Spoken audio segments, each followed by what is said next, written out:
Writings for a Liberation Psychology. Ignacio Martin Baro. Introduction. The Psychology of Politics and the Politics of Psychology. 13.1 Toward a Liberation Psychology. 17 Translated by Adrienne Aaron. 2 The Role of the Psychologist. 33 Translated by Adrienne Aaron. 3 Power, Politics, and Personality. 47 Translated by Philip Berryman. 4 Political Socialization. 2 Critical Themes. 68 Translated by Adrienne Aaron. 5 The Political Psychology of Work. 84 Translated by Cindy Forster.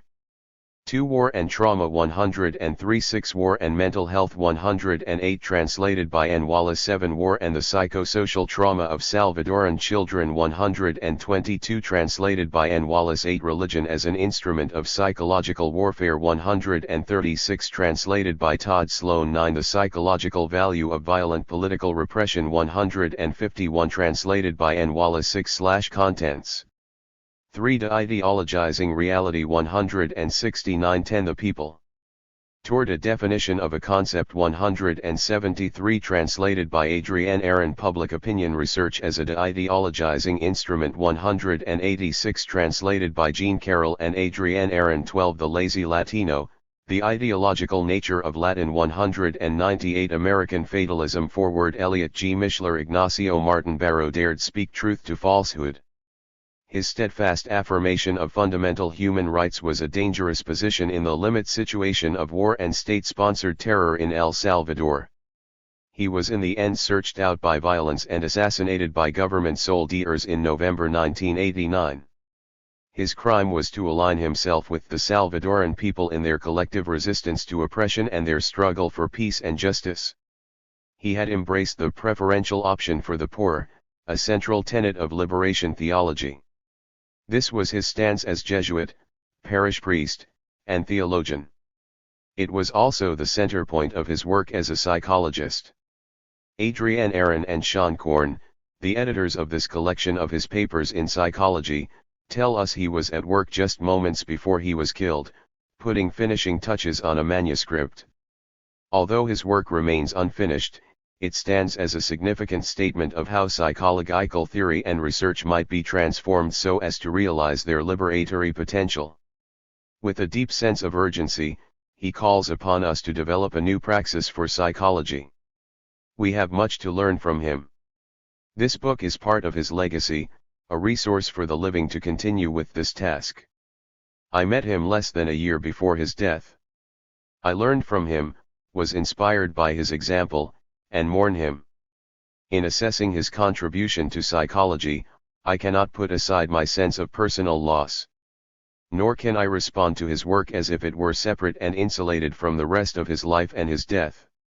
He would, I believe, view my difficulties with some satisfaction, and perhaps amusement. They acknowledge his criticism and sus 8/forward pission of decontextualized, abstract, neutral analyses. He was stubbornly resistant to efforts to understand his work by fragmenting and compartmentalizing his different spheres of activity. A praxis of commitment lay at the core and gave unity to the multiplicity of his endeavors. Well aware of differences in assumptions, aims, practices between, for example, serving as a priest and doing research as a psychologist, he nonetheless viewed them as alternative opportunities to act on his basic convictions. His self-assigned task was to discover how each could be transformed and redirected to serve the fundamental aims of freedom and liberation. The clarity, integrity, and unity of his sense of personal identity and his seriousness of purpose are among the strongest impressions I retain from our conversations in early 1989. By then, Martin Bar 6's contributions to psychological theory and research were well known and influential in Central and South America. Although fluent in English, he wrote in Spanish, and his work was less accessible to U.S. psychologists and mental health professionals. A small but growing number, concerned about the mental health consequences of violence and war in Latin America and opposed to the U.S. government's support of oppressive regimes, had been learning about his work from his presentations at U.S. and international conferences in psychology.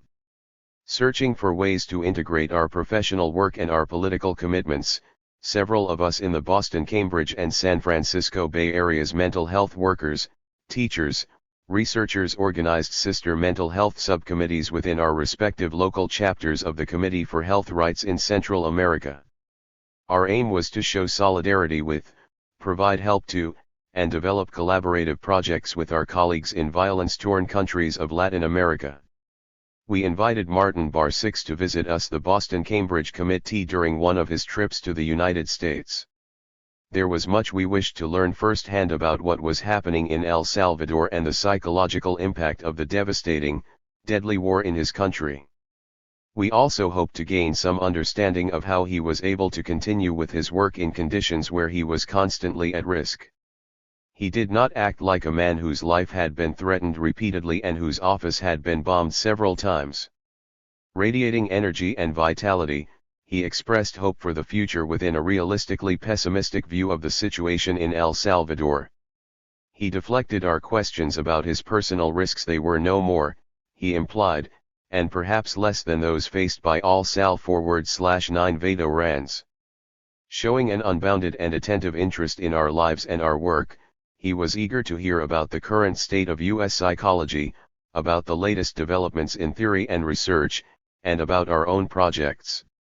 The deep gravity of his interest was reflected in the seriousness of his fundamental question, to which he always returned: what could he learn that would be helpful to his own task of creating and applying a psychology in the service of the Salvadoran people's struggle for freedom and justice? This is not among the standard questions U.S. psychologists address to one another. The liberatory potential of our studies is not the typical criterion of grant review committees or journal editors. This does not mean he was uninterested in theories and methods. They were precisely what he wanted to hear about. But dialogue about them was not an abstract, academic exercise. Rather, it had to do with their broader and deeper meaning, that is, with their potential value for those resisting oppression and trying to transform the conditions of their lives. Our discussions reflected, as do the opening chapters of this book, dissatisfaction with the current state of psychological theory and research. Martin Bar 6's critical perspective, his view of the biases and limitations of standard models, grew out of his efforts to understand the subjective experience of the oppressed and traumatized people of El Salvador.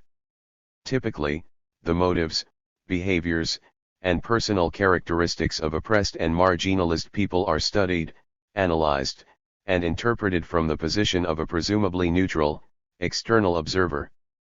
Their own voices are rarely heard, the particularities of their lives and circumstances are not examined, and they are pathologized and objectified. And it became clear to him that characterizations and interpretations based on such an approach serve the interests of the dominant class. But critique was only the first step. Martin Bar 6 was always oriented toward possibilities, open to what could be, rather than constrained by what was.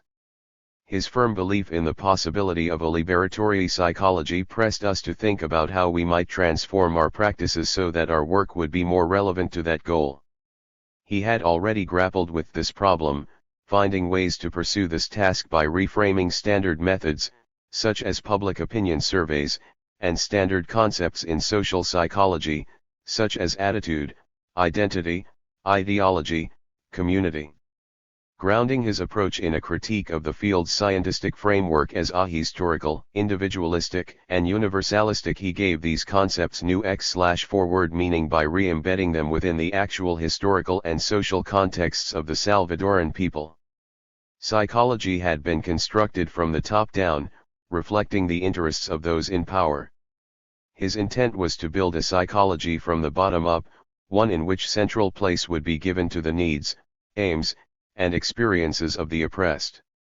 The papers selected by Adrienne Aaron and Sean Korn show us Martin Bard at work.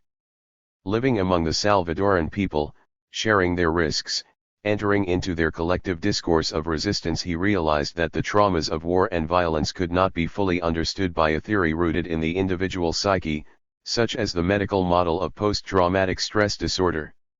Rather, he argued, we must begin with the recognition of this trauma as a pervasive and collective experience, rooted in the distortions of social relations and the disruptions of community life that are the products of an oppressive, terror-ridden society. He applied this perspective in his studies of the impact on children of war and violence, one of his deepest and most pervasive concerns at the time of his death. He proposed the concept of psychosocial trauma to replace the usual term, psychic trauma. The latter emphasizes the acute, unexpected, individual nature of trauma and is inapplicable to the chronic, foreseeable, and collective nature of trauma experienced by Salvadoran children. His analysis focuses on problems of identity development within a system of social relations that are aberrant, alienating, and dehumanizing. Children are faced with several existential dilemmas about how to position themselves with respect to war, action flight, identity alienation, polarization tearing apart. There are no creative solutions to these dilemmas. Each choice and choices must be made marks the individual and is expressed in particular modes of psychological functioning. The task for psychologists, he concludes, is to do more than treat post-traumatic stress disorder as an individual mental health problem. More adequate resolutions to problems of identity development require efforts directed to restoring stable and trusting social relations and the strengthening of the community's capacity for collective action. His analyses of political attitudes and ideologies, and of cultural stereotypes, follow a similar course. Their sources, he argues, are not to be found through examination of personality traits or individual motives. Rather, as in the stereotype of the lazy Latino or the /11 growth of evangelical religions, their function must be understood in terms of how they serve the needs of people to survive as communities as they try to defend themselves and cope with situations of intolerable oppression. But their full understanding requires a further stage of analysis. We must also examine how, at the same time, these ideological positions serve the political and economic interests of dominant classes. From this perspective, progressive change is not an individual psychological task but a collective one requiring the restoration to the community of a historical memory as well as the development of popular forms of political organization and action.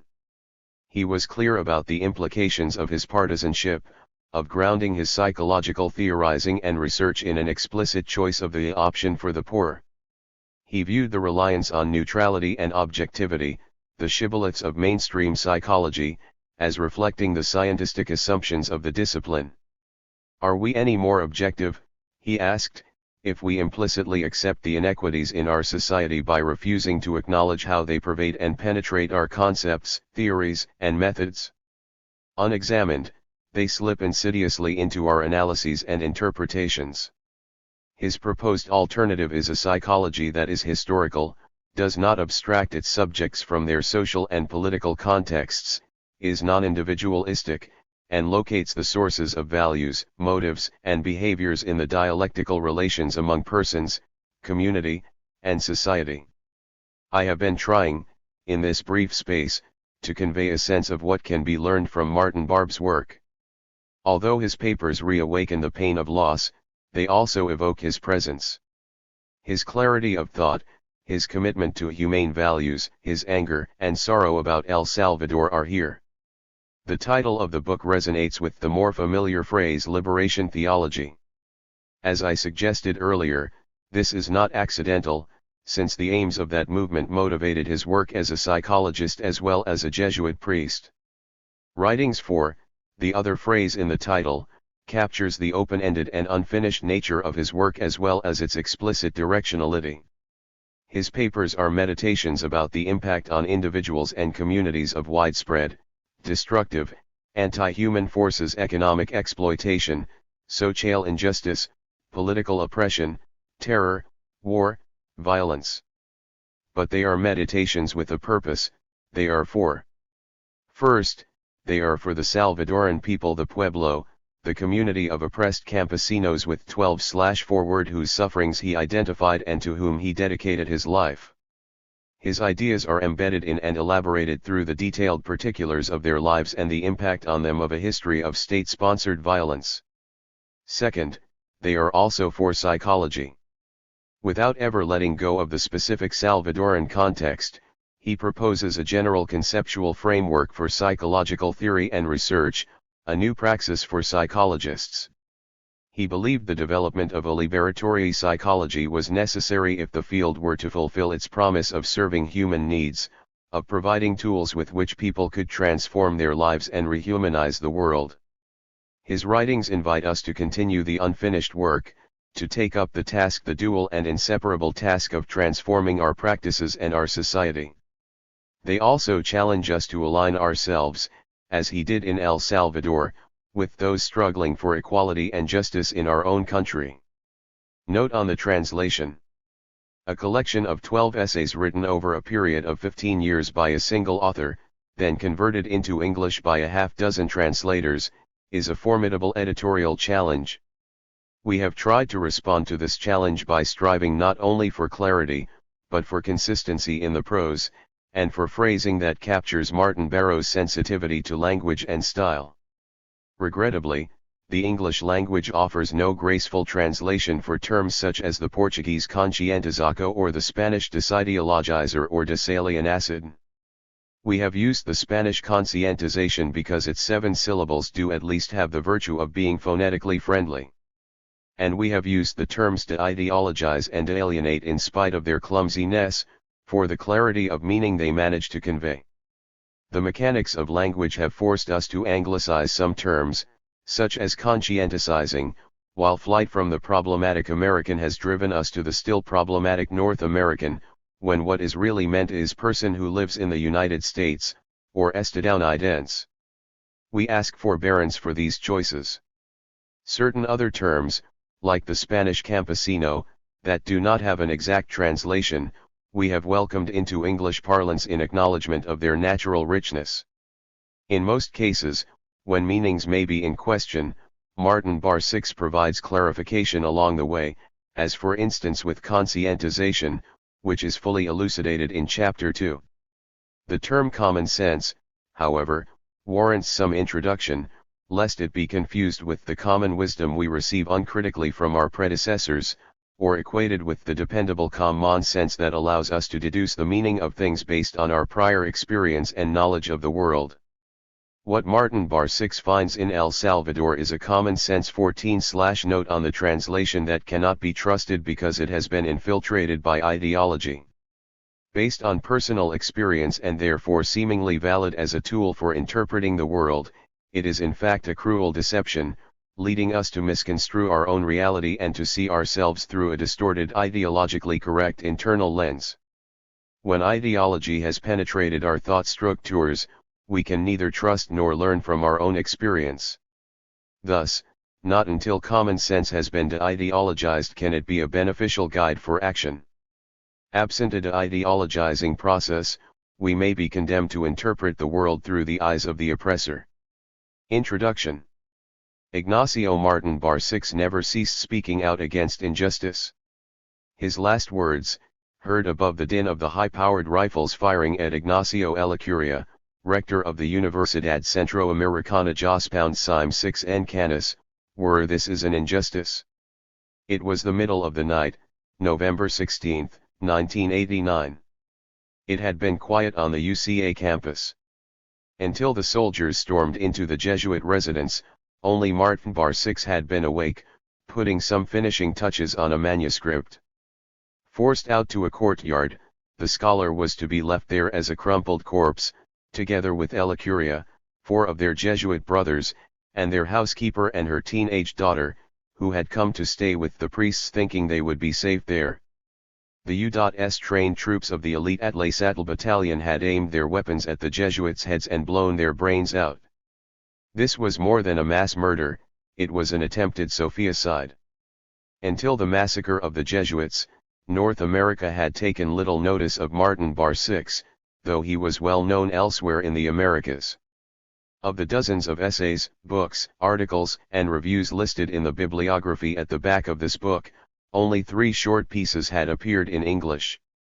As can already be seen from the scant works translated into English since his death, most notably the several selections in the excellent book edited by John Hassett and Hugh Lacey, Towards a Society That Serves Its People, the intellectual contribution of El Salvador's murdered Jesuits, Martin Baro's writings constitute a major force in the field of social theory.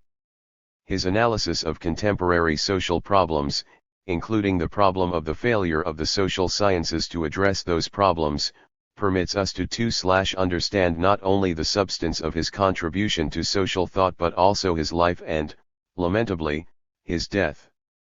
His analysis helps us to see why it took an act of such lavish barbarity as the Jesuit provincial for Central America called the assassination to bring Martin Bar 6 to the attention of North American centers of higher learning.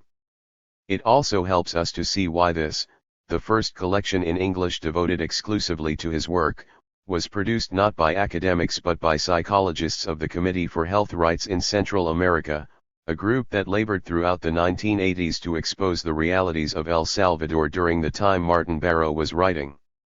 In your country, Martin Baro once quipped to a North American colleague, "It's publish or perish." In ours, it's publish and perish. The prologue of his widely used social psychology text tells us the book's chapters were written in the heat of events, and in fear of the police breaking into the house, following the assassination of a colleague, and under the physical and moral impact of the bomb that destroyed the office where they were being composed. All through the decade, colleagues, students, friends, and parishioners were being murdered, disappeared, imprisoned, tortured, and raped. Many had to renounce or hide their convictions in order to survive the campaigns of state terrorism. The church was particularly targeted for persecution, not only priests and nuns, but the archbishop himself had been assassinated. Be a patriot, kill a priest, read flyers posted by the right wing. With a certain melancholy that outrage kept from turning into despair, Martin Bar 6 elected to remain in that limit situation and fulfill his commitment to the people of El Salvador. We who read him in English translation may find it remarkable that he decided to stay in El Salvador instead of returning to Valladolid, where he was born, or to Chicago, where he earned his PhD, or Frankfurt, or Bogota, where he had studied and taught, or for that matter, to any randomly chosen Jesuit institution beyond the reach of the forces of repression. Isn't it interesting, Martin Bar 6 would have asked, that the unschooled campesinos of El Salvador understood his decision perfectly, while to the educated people of North America it seems a riddle. Martin Baro craved to understand the realities of the Salvadoran people, seeing them as paradigmatic of the whole of Latin America, and more generally, of oppressed peoples everywhere. If by living inside that world and grasping those realities he could interpret them for others, he would Introduction/3 accomplish, by that very act, an important contribution to human knowledge. Amid the Salvadoran government's ongoing attacks, and as a specific target some 6 times before the final attempt on his life, he saw an opportunity to achieve a praxis consistent with his ideals. But how does one even stay alive under such conditions, let alone think, analyze, write, and do creative work? Martin Bar 6 solved this dilemma by immersing himself in the situation in El Salvador, which afforded him a superb vantage point for understanding the psychological dimensions of political repression. Like Bruno Bettelheim, who preserved his own mental health in the death camps of Nazi Germany by assigning himself the task of observing and analyzing the psychological effects of the extreme situation, Martin Bar 6 kept himself whole by converting every atrocity and every loss, but also every act of heroism and sacrifice, into an object lesson in the study of human behavior. In this sense, psychology was his anchor, holding him fast in a storm of repression. He took psychology very seriously, dignifying it, scolding it, praising and challenging it, having no illusions about its devotion to trivial pursuits, but no doubt about its potential to grow up and make a serious contribution to human knowledge. Martin Bar 6 looked upon the young science as one might behold a problem child, and to understand it he approached it as he did all problems, with an eye to history, so that it could be examined vis-a-vis the matrix of social structures in which it is embedded. He noted that psychology had from its earliest moments modeled itself after the natural sciences, dressing up in lab coats and collecting instruments, to play the part of a discipline investigating truth. In this respect it was similar to the ruling elites of Latin America, who covet goods and styles produced in the United States and think that by importing designer labels whether from a boutique or a university they can prove they are developed. Psychology had become infatuated with methods and measurements, he observed, and blind to many of the structural determinants of individual and group life, including its own allegiances to the privileged and powerful. With its historical mission to guide people toward a critical understanding of themselves, psychology had endeavored to help people enjoy a normal life. But it had cared little for the fact that self-knowledge requires a comprehension of social experience, and it had ignored the fact that for large segments of the human family normal is not always so normal. The proper role of psychology, Martin Bar-Six thought, was to assist people in understanding their own realities through a reflection of their own social experience. He noted that in El Salvador what was broadcast and printed in the government-controlled media had almost nothing to do with everyday life. The vast majority of the population lived in abject poverty and were suffering some of the worst human rights violations known in the modern world, but the television was playing soap operas from South America and the papers carried stories about the beloved armed forces, who were working to wipe out communist subversion.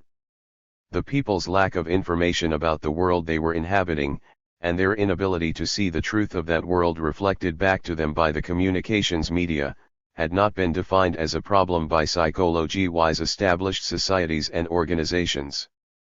By Martin Bar-Six's criteria, it would have been a very useful project for psychologists to have documented the effects on the mental health of the Salvadoran people of the news reports engineered by the Salvadoran government on November 16, 1989, after the army finished its massacre at the UCA. These reports explained how government forces were looking for the communist guerrillas of the FMLN who had killed 6 Jesuits and 2 of their helpers earlier that day in an attempt to destabilize democracy. Statements appeared in the newspaper by the National Association of Private Enterprise, which congratulated the armed forces for their professionalism and their success in avoiding greater loss of life. The private enterprise people beseeched the press to be objective and avoid confusion, because the enemies of the homeland take advantage of such things. No study was launched to find out how these reports affected the Salvadoran psyche, just as studies are not conducted on the effects of press censorship and disinformation on the North American collective psyche, though surely these practices have an impact and would warrant investigation. Psychologists in the United States have not taken such matters as high-priority concerns. The American Psychological Association, it is true, had a symposium in its 1990 convention program honoring its member who was slain in El Salvador, and APA does seek accurate press coverage for topics considered important to psychology. But what topics are these, and by what criteria are they judged to be significant? At the 1990 APA convention, new research on the kind of men women find attractive was featured as an important item for the press. Noam Chomsky's presentation Introduction/5 on the socio-political meaning of the assassination of Ignacio Martin Bar-Six was not. Martin Bar-Six argued that psychology has created a fictionalized and ideologized image of what it means to be human, based on its own ahistoricism and bias toward individualism. This false image presents the individual as bereft of history, community, political commitment, and social loyalties. A still shot, it captures a moment and calls that us, making it seem that what we are during some frozen, circumscribed moment is all that we can or will ever be. In this distorted picture, he asserted, we cannot hope to comprehend ourselves and our realities, but what is perhaps worse, we are likely to accept what it says about us as right and immutable, for once the existing stereotypical order is consecrated as natural, what you see is what you get, women are weak, campesinos are fatalistic, men attract women or they do not, North Americans are rich and can eat, Central Americans are poor and cannot. Psychology, he thought, erases the very real things of life that make up what we are as human beings. It acknowledges no fundamental differences between a student at MIT and a Nicaraguan campesino, between John Smith from Peoria, Illinois, and Leonor Gonzalez from Cuisinawat, El Salvador. With that denial as its working hypothesis, it simply ignores the social and economic conditions that shape the daily lives of these individuals and their communities. Structural problems are reduced to personal problems and factored out as individual differences. So long as all remain equal before the psychologist, there is no need to examine the disparate historical factors that account for people's differing subjective and objective experiences of reality. Thus, the final destination of psychology's mission, a mission that set out with such good intentions toward self-discovery and a normal life, is a place where people are befuddled, belittled, homogenized, and left on their own to deal with their social oppression. Martin Bar 6 could see from his special vantage point of the limit situation unquantifiable realities, things such as commitment, solidarity, hope, courage, collective virtues that are only visible, only possible, when people act in reference to others, a reference point that psychology has seldom adopted. If he could see such amazing human characteristics, he knew, so could other psychologists, by expanding their discipline's horizon to look beyond the individual in isolation. Even on its own side of the frontier, he claimed, psychology sees only part of what is there. It focuses so intensely on the individual, and yet it misses what has been obvious at least since Aristotle, that human beings are political animals. Martin Baro's reflections on the inhibition of the formation of political identity in a climate of fear show very clearly the limitations of a perception that excludes the political dimension of human life from the list of things worthy of investigation. He was able to demonstrate that a critical piece of the self suffers damage when political expression is suppressed or forced into narrow, ego-dystonic channels. His attention was at all times on both sides of the frontier. A psychology that could understand truth in a historical context, and could push out its horizons to encompass previously unseen phenomena, would already be well on the way to a new destination. It would have begun a revision of some of the most basic assumptions in psychological thought and moved its perspective beyond its previous borders. Still, this would not be enough. It would also need a new praxis, committed to the people who have hitherto been ignored, the popular majorities as they are called in Latin America, the poor and disenfranchised as we might call them in the United States. A praxis such as that could furnish psychology with a new way of thinking that conceives of truth not as a simple reflection of data but as a task at hand, not an account of what has been done, but of what needs to be done. Moreover, psychologists would discover in the popular majority's truths of human potential unimaginable to an Abraham Maslow.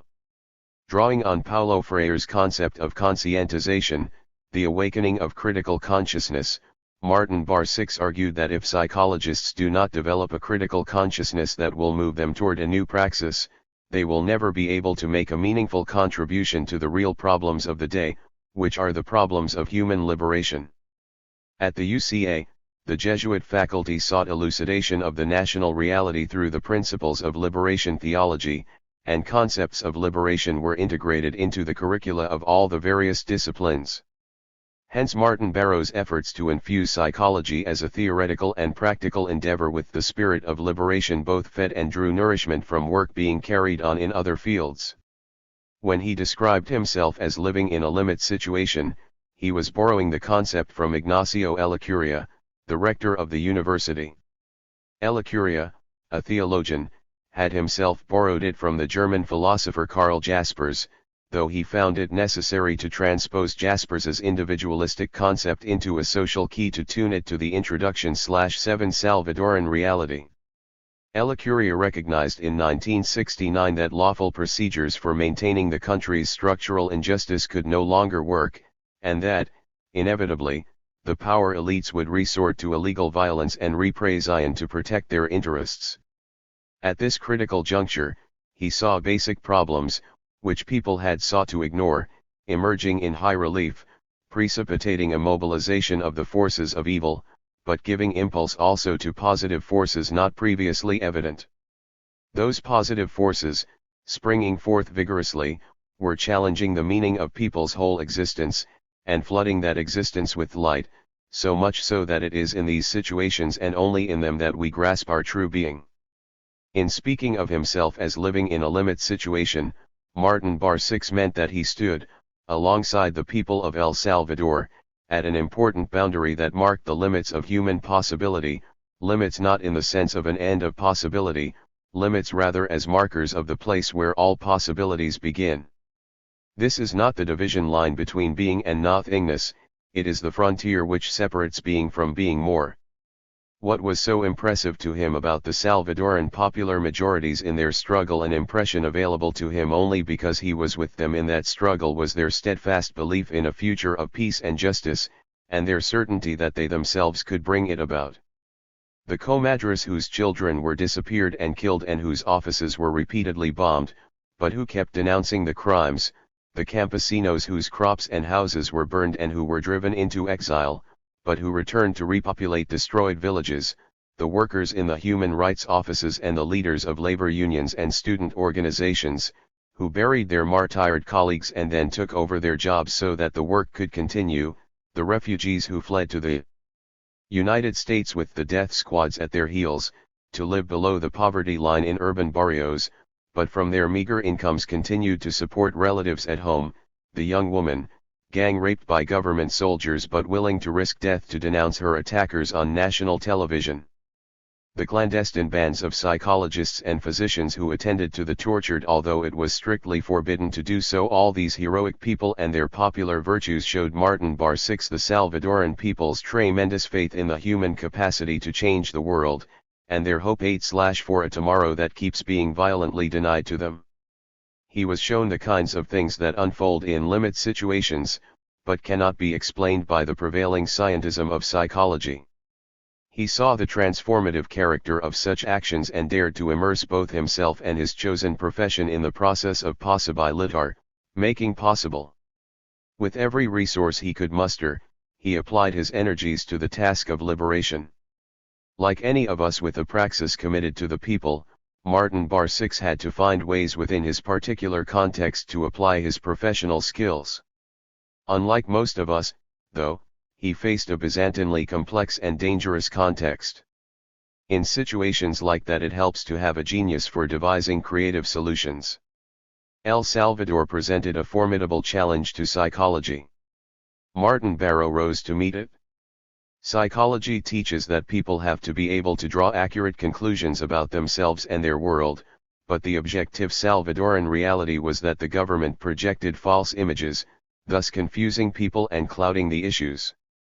Further, since most people had so internalized the terror of the terrorist state that they were afraid to seek information from one another, and since many, having been told for so long that they were too ignorant to understand anything, had lost confidence in themselves, the information had to come from the people, themselves. The challenge, then, was to reflect back to people their own knowledge and experience, their history and their suffering. With spies everywhere, this would have to be undertaken very carefully, for any inquiry that smacked of discontent could lead to arrest, torture, and death. Psychology's conventional praxis could hardly grasp, let alone combat, the problem. It would see the whole structure of repression as irrelevant, for if John Smith in Peoria could keep in touch with reality, why not Leonor Gonzalez? A praxis of commitment taught that the Salvadorans' difficulty in figuring out what was real was not an individual problem or one wrought by nature, but rather a social problem with a human signature on the blueprints of its design. But it was not enough to understand that. The point, Martin Bar 6 wrote, echoing a familiar line, is not simply to understand the world, but to change it. The task at hand was to take what was impossible, the ability of the people to trust their knowledge of what is real, and, in the midst of the distortions, the closed communications, and the repression, convert that introduction/9 impossibility into a possibility. It could be done. The Leonor Gonzalez's had proved that the boundaries were passable. How could existing knowledge be critically revised so as to be adapted to the needs of the people? How to put knowledge into the service of human liberation? In a limit situation, a curious logic can emerge. Given that psychology has always been partial to figures and measurement because those are the trademarks of science, and given that Latin America has always followed the fashions of the United States, believing that this could vanquish, or at least disguise, backwardness, and given that Salvadorans are in desperate need of information about themselves, because what is available to them is inaccurate and debilitating, is it not an embarrassment that in all the history of El Salvador there has never been a public opinion poll, when such surveys are de rigueur in North America? And is it not fitting that the chair of the UCA Psychology Department, a professor educated at the University of Chicago, develop such polls? The government was delighted with Ignacio Martin Barsik's proposal for a University Institute of Public Opinion, which he, the only doctoral-level psychologist in the country, would head. It suited the vanities of the ruling powers, giving them something progressive and scientific to show off to their fellow Latin Americans. And it would please their sponsors in Washington as well, who were getting restless about human rights violations and needed a sweetener to keep the money flowing. The only stipulation was that the military high command be shown the contents of each survey before it was conducted, a demand that Martin Barsik simply ignored. People were of course afraid to answer some of the questions in the Institute's polls. But Martin Barsik, the social psychologist, knew how to make a statistical analysis of the refusals, and could report that whereas 40% of the rich feel free to express their opinions in public, the figure drops to under 20% for the poor. When the government claimed that the people were opposed to a dialogue with the FMLN, the Institute's polls proved otherwise. If anyone was so misguided as to think that television novellas of middle-class life had anything to do with the Salvadoran reality, they could learn from the Institute's publications that 38.4% of the country's urban population in 1987 had a monthly family income of less than $45, with more than half of that group having no income whatsoever. And, in direct contradiction to claims of improvements in human rights, the polls gathered clear evidence that government 10/soldiers practiced systematic sexual abuse of women in the countryside. Martin Baro found in survey research a powerful tool for de-ideologizing reality. Using the techniques and skills of his profession, and a little imagination, Martin Baro found ways to put psychology in the service of human liberation. He challenged the official lie and disclosed to the Salvadoran people, and to anyone else who would listen, the realities of Salvadoran life, at a time when the absence of that information represented a powerful form of oppression. He could not be certain when he embarked on a project that it would indeed serve the purpose for which it was intended. No one could. But he could be sure that it was consistent with that purpose, and he could look for results. When he sent to press a 130-page book consisting entirely of charts and statistics and it became a bestseller overnight, he knew. Martin Barsik's forte was not statistics but words. His best form was the essay, in which he brought theoretical reflections to bear on empirical data or vice versa. The works collected here follow that representative format, and the selection attempts to convey the breadth of his prolific writings. His interests were wide-ranging but disciplined. Everything he wrote inquired into matters that directly touched people's lives. He looked at the effects of the Civil War on the country's children, the effects of unemployment on the adults, the effects of female stereotypes on women, the effects of liberation theology on religious practice, the effects of solidarity on morale. He was thoroughly eclectic, and in this sense completely non-ideological. He borrowed as freely from Marx as from Jesus, as easily from Freire as from Freud, as confidently from Leonor Gonzalez as from Harold Laswell.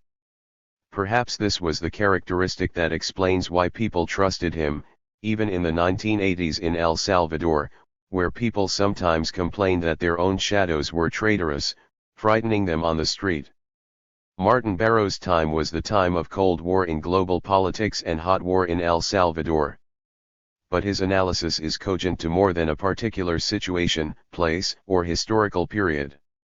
His insight that thought must be rooted in history enabled him to understand phenomena that for some people did not become evident until after the dissolution of the Soviet Union, which he did not live to see.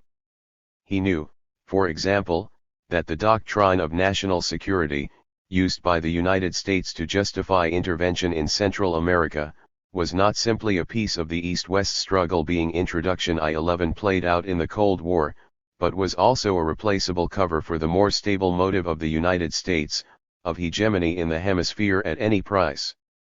He was able to understand also that so long as conditions of structural injustice obtained, as they would if the United States persisted with its agenda, political violence would continue, and escalate, with the repression becoming ever more severe. The lesson in Martin Bar-Six's analysis is that wherever and whenever structural conditions are such that people are denied the minimal necessities for a human life, those conditions will beget resistance, which will be countered by repression, and this, when it becomes excessive, begets the psychological damage of trauma and fear. From his critical watchtower of the limit situation he was able not only to see and describe but to sound a warning. Martin Bar-Six appreciated very well the separate historical and structural circumstances that make it difficult for John Smith of Peoria to comprehend the realities of state terrorism, but he also understood that John Smith and others in the United States know, or have the capacity to know, and certainly the responsibility to demand to know, the part their own government has played in fostering state terrorism in the world. Furthermore, they have the capacity to explore the realities of the disenfranchised of their own country, and to identify the structural features of their society that explain why the disenfranchised must exist. They have the duty to ask, what are the predictable consequences of this injustice? They have the opportunity to reframe the questions being posed in their classrooms, academic departments, and communities, and to dare to insist on addressing what they really know needs attention. They have the security of doing all that without fear of the military breaking into their bedrooms in the middle of the night. But that security does not come with a lifetime guarantee. The forces working on behalf of human liberation know that, and that is why they working nearly alone labor to safeguard it. What Martin Bar-Six urges is that we consider whether our work is a true ordering of our own priorities, as compared with the default order of the status quo. If it contains truth, he reminds us, it has permission to be more than a simple reflection of data, it can become an account of what needs to be done. It can seek to make a real contribution to human liberation. It may even define our own version of a limit situation, marking the place where all possibilities begin and being starts to transform into being more. The Psychology of Politics and the Politics of Psychology between 1985 and 1989, when the essays of this section were written, Martin Baro was deeply immersed in the theory and practice of the liberation psychology he espoused. He was based at the UCA, administering the university as academic vice-rector and chair of the psychology department, as well as teaching, writing, directing the National Institute for Public Opinion Research, and serving as vice president of SIP, the Inter-American Psychological Society. As village priest of Jayaki, he was making frequent trips to the campo, offering the sacraments and sharing intimately in the lives and struggles of his parish pioneers, who sometimes came to see him in San Salvador, where they were ushered into his office ahead of the many others who sought his attention. At the Jesuit residence he relaxed with his brothers, playing the Spanish guitar he loved and scolding the housekeeper for working too hard. When he could, he traveled, not only for the intellectual exchange with students and teachers in Latin America, but because he thought that high international visibility of the UCA faculty would make it harder for them to kill us. He was also editing a journal, the Revista de Psicologia, a successor to the Boletin de Psicologia he had founded in 1982. 4 of the 5 essays in this section were published in the Revista, which, under his direction, addressed topics pertinent to the problems of Latin America and strove to influence Latin American psychologists to attend more earnestly to those problems. Those psychologists were his principal audience, but when we read his work it becomes clear that his message applies equally well to 14/psychologists and social scientists elsewhere.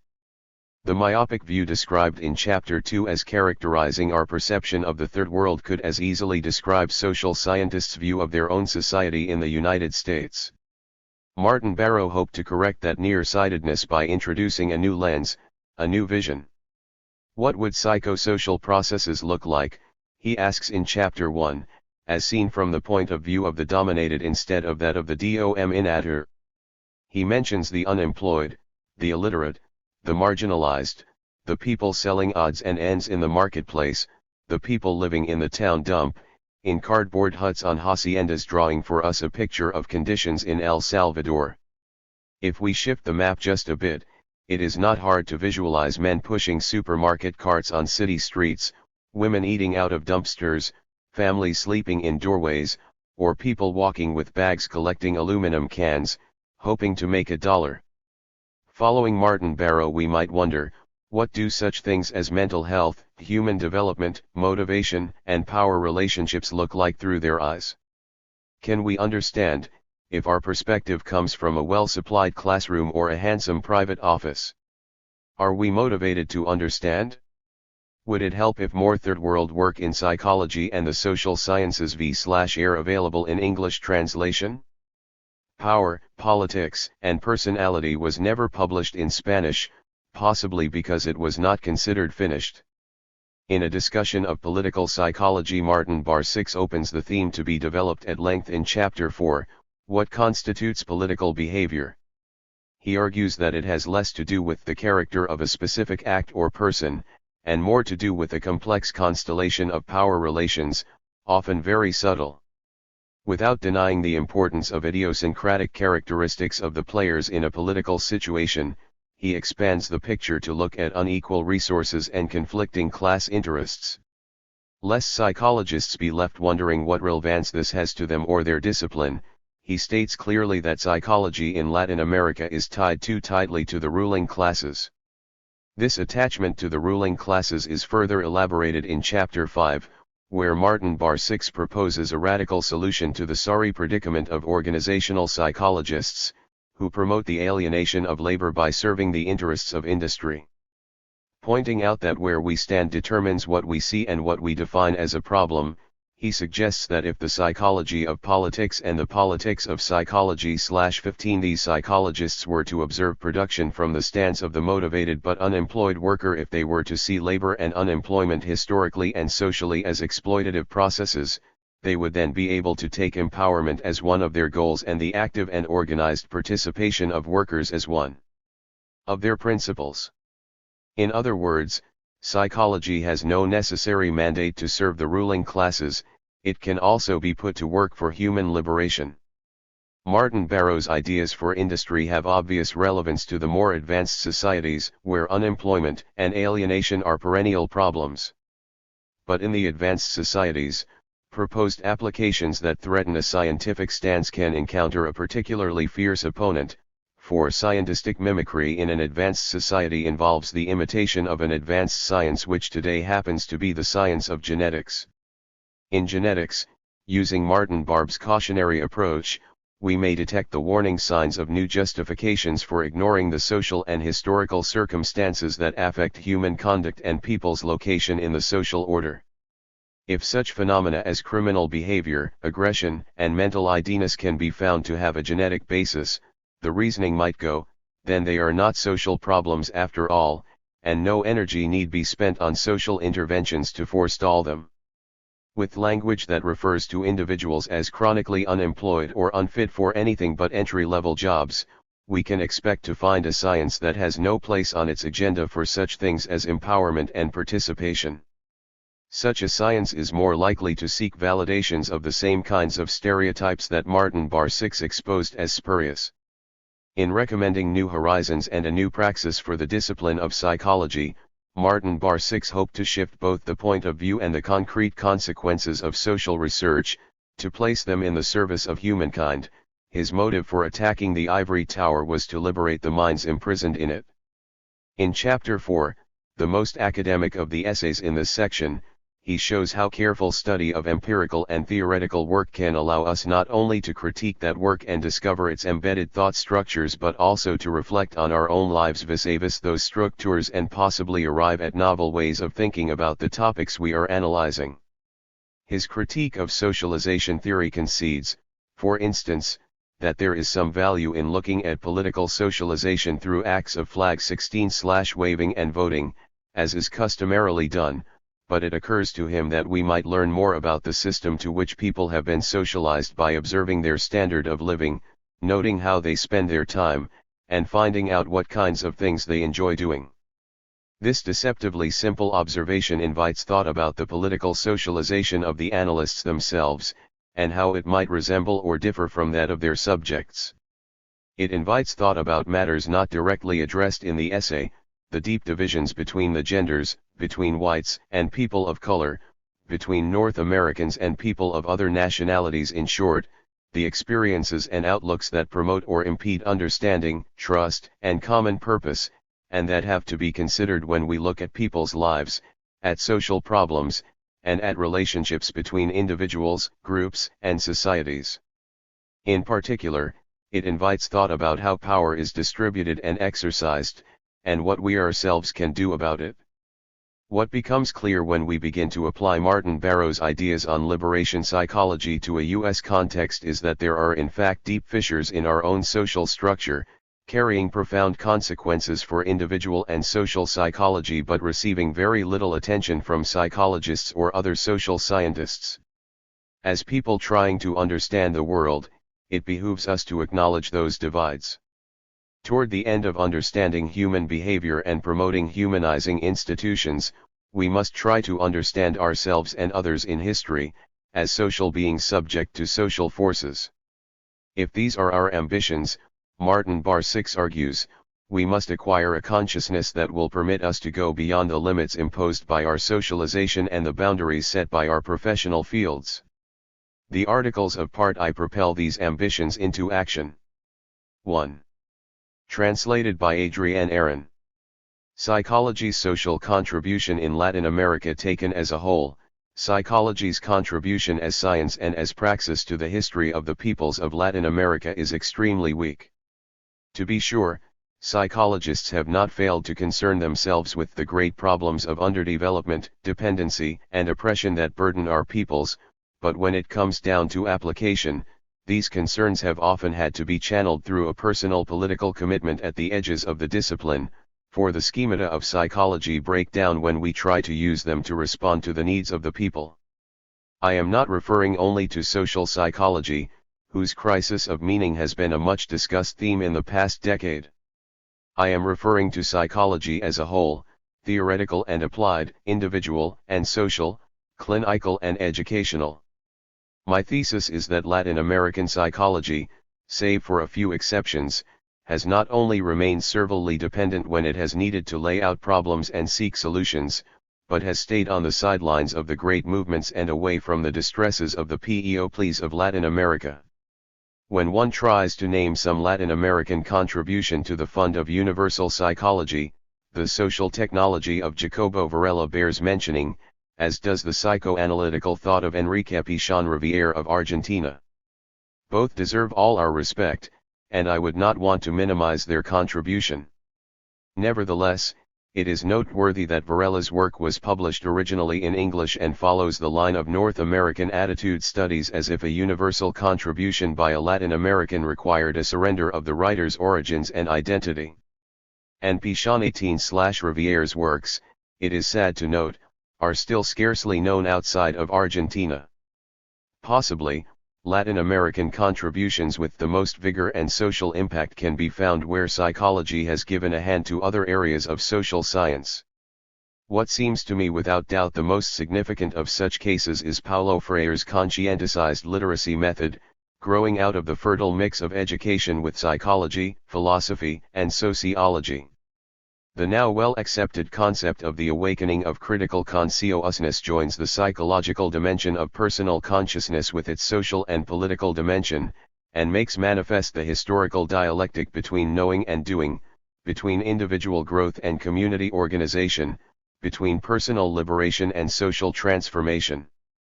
But, above all, the awakening of critical consciousness constitutes a historical response to Latin America's lack of the word, both the personal and the social word.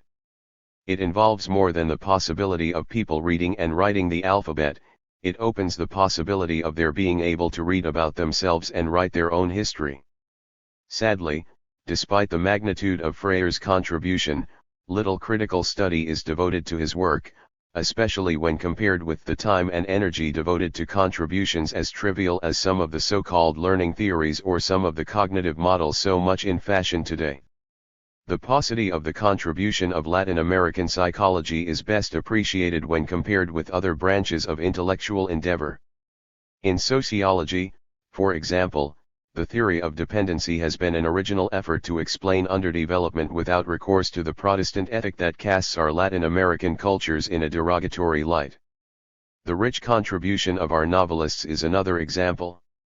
It would not be an exaggeration to say that one learns considerably more about the psychology of the peoples of Latin America by reading a novel by Garcia Marquez or Vargas Llosa than by reading our technical works on character and personality. And, with a force much greater than our analysis and psychological prescriptions for modernization and social change, liberation theology has been able both to reflect and to stimulate the recent historical struggles of the marginalized masses. In contrast to Saxon culture, Latin culture tends to place great importance on personal characteristics and interpersonal relations. In a country like El Salvador, almost all problems, from the biggest to the smallest, are taken to the President of the Republic, and he bears the responsibility for /19 their resolution. He is called upon to deal with matters of war as well as quarrels between neighbors, to stimulate economic recovery in the country as well as to shut down an indiscreet brothel located next to a school. In this cultural context that tends to personalize and even psychologize all processes, psychology has a vast field for exerting its influence. Yet, instead of helping tear down the edifice of common sense that in our culture both obscures and justifies the interests of the powerful by representing their techniques of control as character traits, Latin American psychology subscribes to the reigning psychologism either by action or by omission. It has even taken the principal categories of Frere's conscienticized literacy and put them in the service of the system, by divesting them of their essential political dimension and turning them into purely psychological categories. Now, with the increasing subjectification of its main foci, psychology continues to feed the cultural psychologism, offering it as a true ideology of exchange star. In our case, psychologizing has served, directly or indirectly, to strengthen the oppressive structures, by drawing attention away from them and toward individual and subjective factors. Our effort here is not to establish a balance in Latin American psychology, in part because it still remains for it to develop beyond its partially to quantitative data. Given what psychology deals with, we must ask ourselves whether, with the tools at our disposal today, we can say, or more important, do something that will make a significant contribution to solving the crucial problems of our communities. In our case more than anyone else's, the principle holds that the concern of the social scientist should not be so much to explain the world as to transform it. The slavery of Latin American psychology. One of the justifications that can be given for the poverty of the historical contribution of Latin American psychology is its relative youth. As confirmation for this point of view, people point to the original proposals beginning to emerge from all over. The argument is valid, although insufficient, and it becomes dangerous if used as a shield against activists who would move now to correct the deficiencies that have led us to scientific marginalization and social breakdown. In my opinion, the roots of the misery of Latin American psychology are I-20/sunk in a history of colonial dependence, not the history of Ibero-American colonization, but rather the neo-colonialist carrot and stick imposed upon us a century ago. The cultural stick that continually prods our people finds in psychology yet another tool with which to mold minds.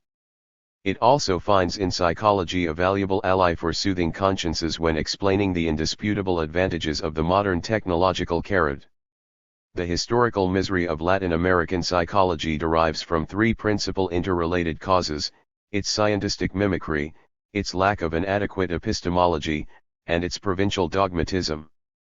We will examine each of these. What has happened to Latin American psychology is similar to what happened to North American psychology at the beginning of the 20th century, when it ran so fast after scientific recognition and social status that it stumbled. North American psychology looked to the natural sciences for a method and concepts that would legitimate it as a science. And in order to get social position and rank, it negotiated how it would contribute to the needs of the established power structure. Latin American psychology looked to its already scientifically and socially respectable big brother, and, borrowing his methodological and practical conceptual tools, hoped to gain from the power structure in each country a social status equivalent to that attained by the North Americans. It is debatable whether the profession of psychology has gained the social recognition it sought in Latin America. What is clear is that nearly all its theoretical and practical ideas have been imported from the United States. Hence, from the psychoanalytic and organicist focus that held sway from early on owing to psychology's dependence on the schools of psychiatry, there arose a strong wave of orthodox behaviorism, with its heavy weight of extreme positivism and methodological individualism. Today many Latin American psychologists have discarded behaviorism and taken up one or another form of cognitive psychology, not so much because they were won over by the critics of the psychoanalytic or behavioral perspective as because that is the new focus among academics in North America. The problem is not rooted so much in the virtues or defects of behaviorism or cognitive theories, but rather in the mimicry that leads us to accept successive models coming out of the United States, as if an apprentice could become a doctor by hanging onto the stethoscope, or a child could become an adult by putting on its father's clothes. 21 Uncritical acceptance of theories and models is precisely the negation of science's own fundamental principles. And the ahistorical importing of ideas leads to ideological thinking, with mindsets whose meaning and validity, as the sociology of knowledge reminds us, excuse some social circumstances and foreclose inquiry into certain concrete questions. Lack of an adequate epistemology. The dominant models in psychology are founded on a series of assumptions that are rarely discussed, and even more rarely are alternatives to them proposed. I will mention 5 of these assumptions that, in my opinion, have held back the development of Latin American psychology. Positivism, individualism, hedonism, the homeostatic vision, and ahistoricism. Positivism. Positivism, as its name indicates, is that scientific conception which holds that knowledge should be limited to positive facts, to events, and to their empirically verifiable relations. Discarding everything that could be characterized as metaphysical, positivism underlines the how of phenomena, but tends to put aside the what, the because, and the why. Dividing things up in this way, positivism becomes blind to the most important meanings of human existence. Not surprisingly, positivism is very much at home in the laboratory, where it can control all the variables, and where it ends up reduced to the examination of true trivialities that say little or nothing about everyday problems. The most serious problem of positivism is rooted precisely in its essence, that is, in its blindness toward the negative. Recognizing nothing beyond a given, it necessarily ignores everything prohibited by the existing reality, that is, everything that does not exist but would, under other conditions, be historically possible. No doubt, a positivist analysis of the Salvadoran campesino would lead one to the conclusion that this is a Machiavellian and fatalistic person, similar to the way the study of the intelligence of blacks in the United States leads to the conclusion that the IQ of blacks is on the average a standard deviation below that of whites. To consider reality as no more than the given that the Salvadoran campesino is just fatalistic, or the black less intelligent constitutes an ideologization of reality that winds up consecrating the existing order as natural. Obviously, from such a perspective the horizon drawn for Latin Americans is low, and the future that psychology can offer is poor. Paradoxically, this positivism is combined in psychological research with a methodological idealism.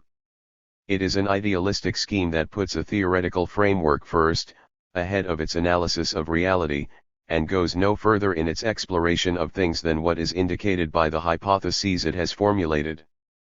Considering that the theories were pulled out of very different positive situations from our own, this idealism can end up blinding us not only to the negativity of our human circumstances but also to what is positive in them, that is, to what they in fact are. Individualism. A second assumption of the prevailing psychology is contained in individualism, which proposes the individual as an entity with its own meaning as the final subject of psychology.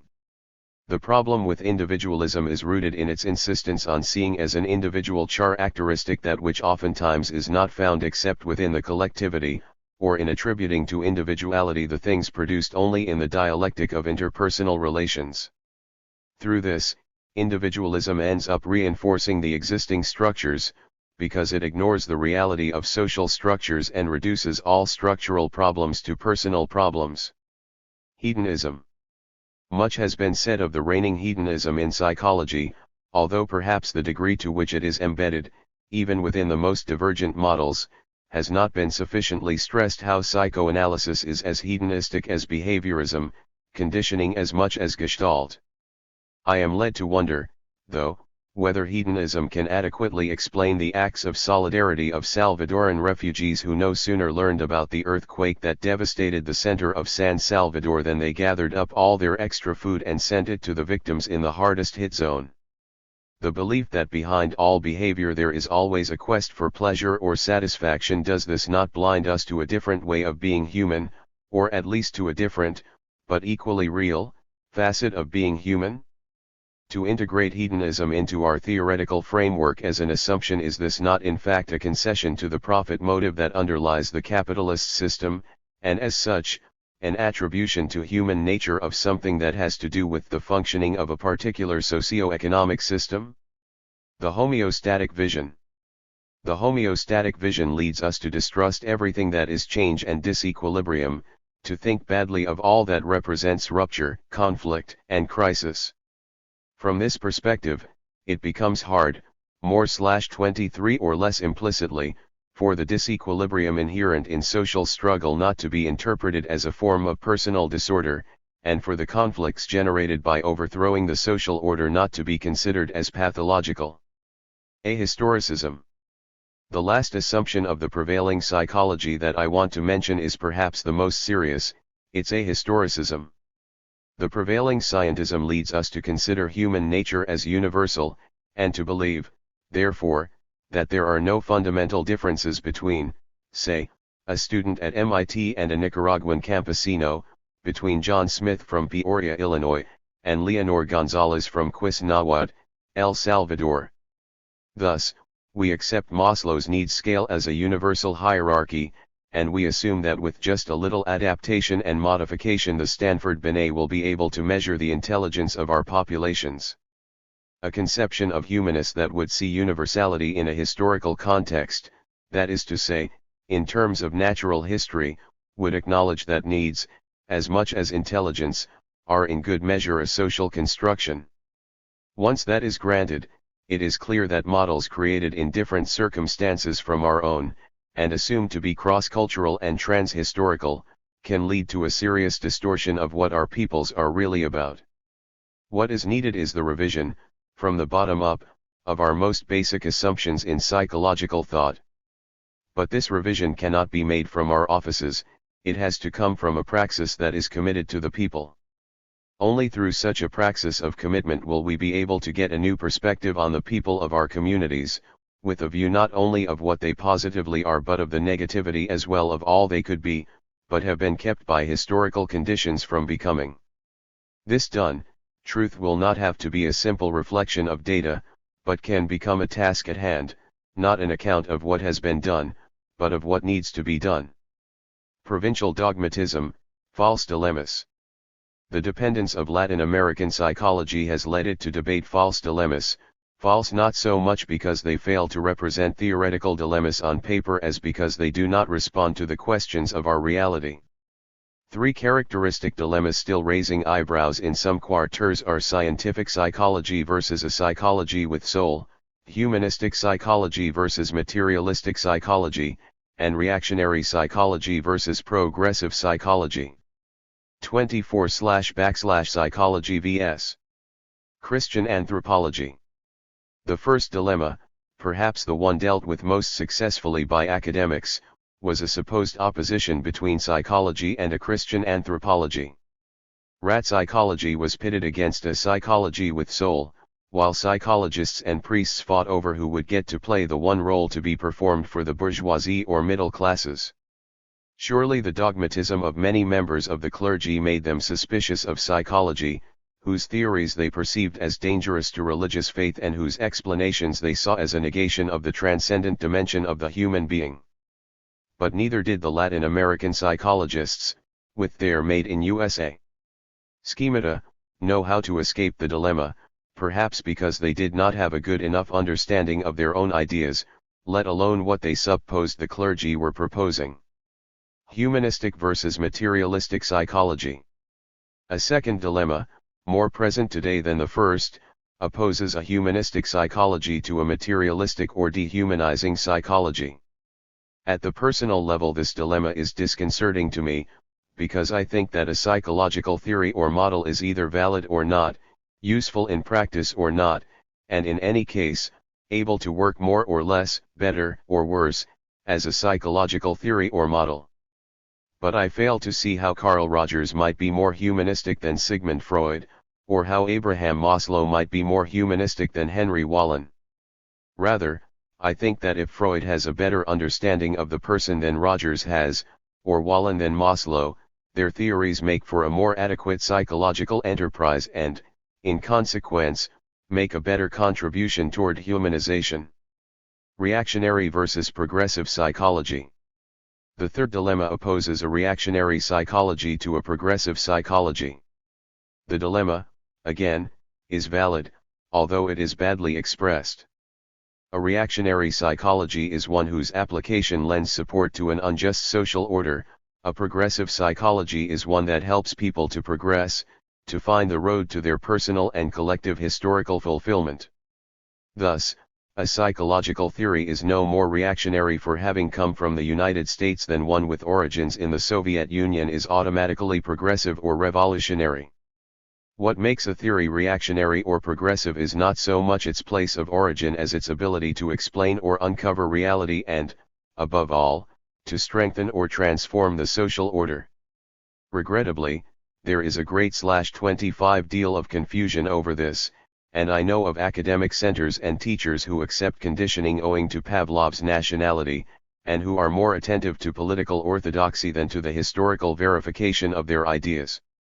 These three dilemmas denote a lack of independence in setting forth the most glaring problems of the communities of Latin America. They indicate an inability to freely use those theories and models which praxis shows to be the most valid and useful, or the inability to devise new ones as needed. Behind the three dilemmas are hidden dogmatic postures that belong more to a spirit of provincial dependency than to a scientific commitment to find, and more important, do, what is true for our Latin American peoples. From the preceding reflections there clearly follows a conclusion: if we want psychology to make a significant contribution to the history of our peoples, if, as psychologists, we wish to contribute to the social development of the countries of Latin America, we have to redesign our theoretical and practical tools, but redesign them from the standpoint of the 5ATBF, our own people, from their sufferings, their aspirations, and their struggles. If I may be permitted to formulate this proposal in Latin American terms, we must affirm that any effort at developing a psychology that will contribute to the liberation of our people has to mean the creation of a liberation psychology, but to create a liberation psychology is not simply a theoretical task, first and fundamentally it is a practical task. Therefore, if Latin American psychology wants to get started on the road to liberation, it must break out of its own enslavement. In other words, to achieve a psychology of liberation demands first that psychology be liberated. Elements for a liberation psychology. Recently I asked one of the most renowned liberation theologians what he would say are the three most important intuitive truths of that theology. Without much hesitation my good friend pointed to the following: 1. Affirmation that the object of Christian faith is a God of life and, therefore, that a Christian must accept the promotion of life as his or her primordial religious task. From this Christian perspective, what is opposed to faith in God is not atheism but rather idolatry, that is, the belief in false gods, gods which produce death. The Christian faith in a God of life must search, consequently, for all those historical conditions that give life to people, and in the particular case of Latin America, this search for life demands a first step of liberating the structures, the social structures first, and next the personal ones that maintain a situation of sin, that is, of the mortal oppression of the majority of the people. J2. True practice has primacy over true theory, orthopraxis over orthodoxy. Actions are more important than affirmations in liberation theology, and what one does is more expressive of faith than what one says. Therefore, the truth of faith must be shown in historical achievements that give evidence of and make credible the existence of a God of life. In this context, everything becomes meaningful that mediates the possibility of people's liberation from the structures that oppress and impede their life and human development. 3. Christian faith calls for a preferential option for the poor. The theology of liberation affirms that one has to look for God among the poor and marginalized, and with them and from them live the life of faith. There are multiple reasons for this option. In the first place, that was, concretely, the option of Jesus. Second, the poor constitute the majority of our peoples. But third, it is only the poor who offer the objective and subjective conditions for opening up to the other, and above all, to the radically other. The option for the poor is not opposed to universal salvation, but it recognizes that the community of the poor is the theological place par excellence for achieving the task of salvation, the construction of the kingdom of God. From the inspiration of liberation theology, we can propose 3 essential elements for the building of a liberation psychology for the peoples of Latin America: a new horizon, a new epistemology, and a new praxis. A new horizon. Latin American psychology must stop focusing attention on itself, stop worrying about its scientific and social status, and instead propose an effective service to the needs of the majority of the population. It is the real problems of our own peoples that ought to constitute the fundamental object of our work, not the problems that concern people elsewhere. And at the present time the most important problem faced by the vast majority of Latin Americans is their situation of oppressive misery, their condition of marginalized dependency that is forcing upon them n/27 in human existence and snatching away their ability to define their own lives. It stands to reason, then, that if the most incontrovertible objective need of the majority of the people of Latin America consists in their historical liberation from the social structures that continue to oppress them, it is toward that need that psychology must focus its concern and energy. Psychology has always been clear about the necessity for personal liberation, that is, people's need to gain control over their own existence. Psychology has believed that, were it not for unconscious mechanisms or conscious experiences holding them back from their existential goals and personal happiness, people would turn their lives toward a pursuit of those objectives which they consider worthwhile. Nevertheless, psychology has for the most part not been very clear about the intimate relationship between an unalienated personal existence and unalienated social existence, between individual control and collective power, between the liberation of each person and the liberation of a whole people. Moreover, psychology has often contributed to obscuring the relationship between personal estrangement and social oppression, presenting the pathology of persons as if it were something removed from history and society, and behavioral disorders as if they played themselves out entirely in the individual plane. Psychology must work for the liberation of the peoples of Latin America. As the conscientizing literacy of Paulo Freire has demonstrated, this involves breaking the chains of personal oppression as much as the chains of social oppression. The recent history of the Salvadoran people provides a case in point. Overcoming their existential fatalism entails for the Salvadoran people a direct confrontation with the structural forces that oppress them, deprive them of control over their own existence, and force them to learn submission and expect nothing from life. A new epistemology. If our objective is to serve the liberation needs of the people of Latin America, this requires a new way of seeking knowledge, for the truth of the Latin American peoples is not in their present oppression but rather in the tomorrow of their liberty. The truth of the popular majority is not to be found, but made. That supposes, at the very least, 2 aspects, a new perspective and a new praxis.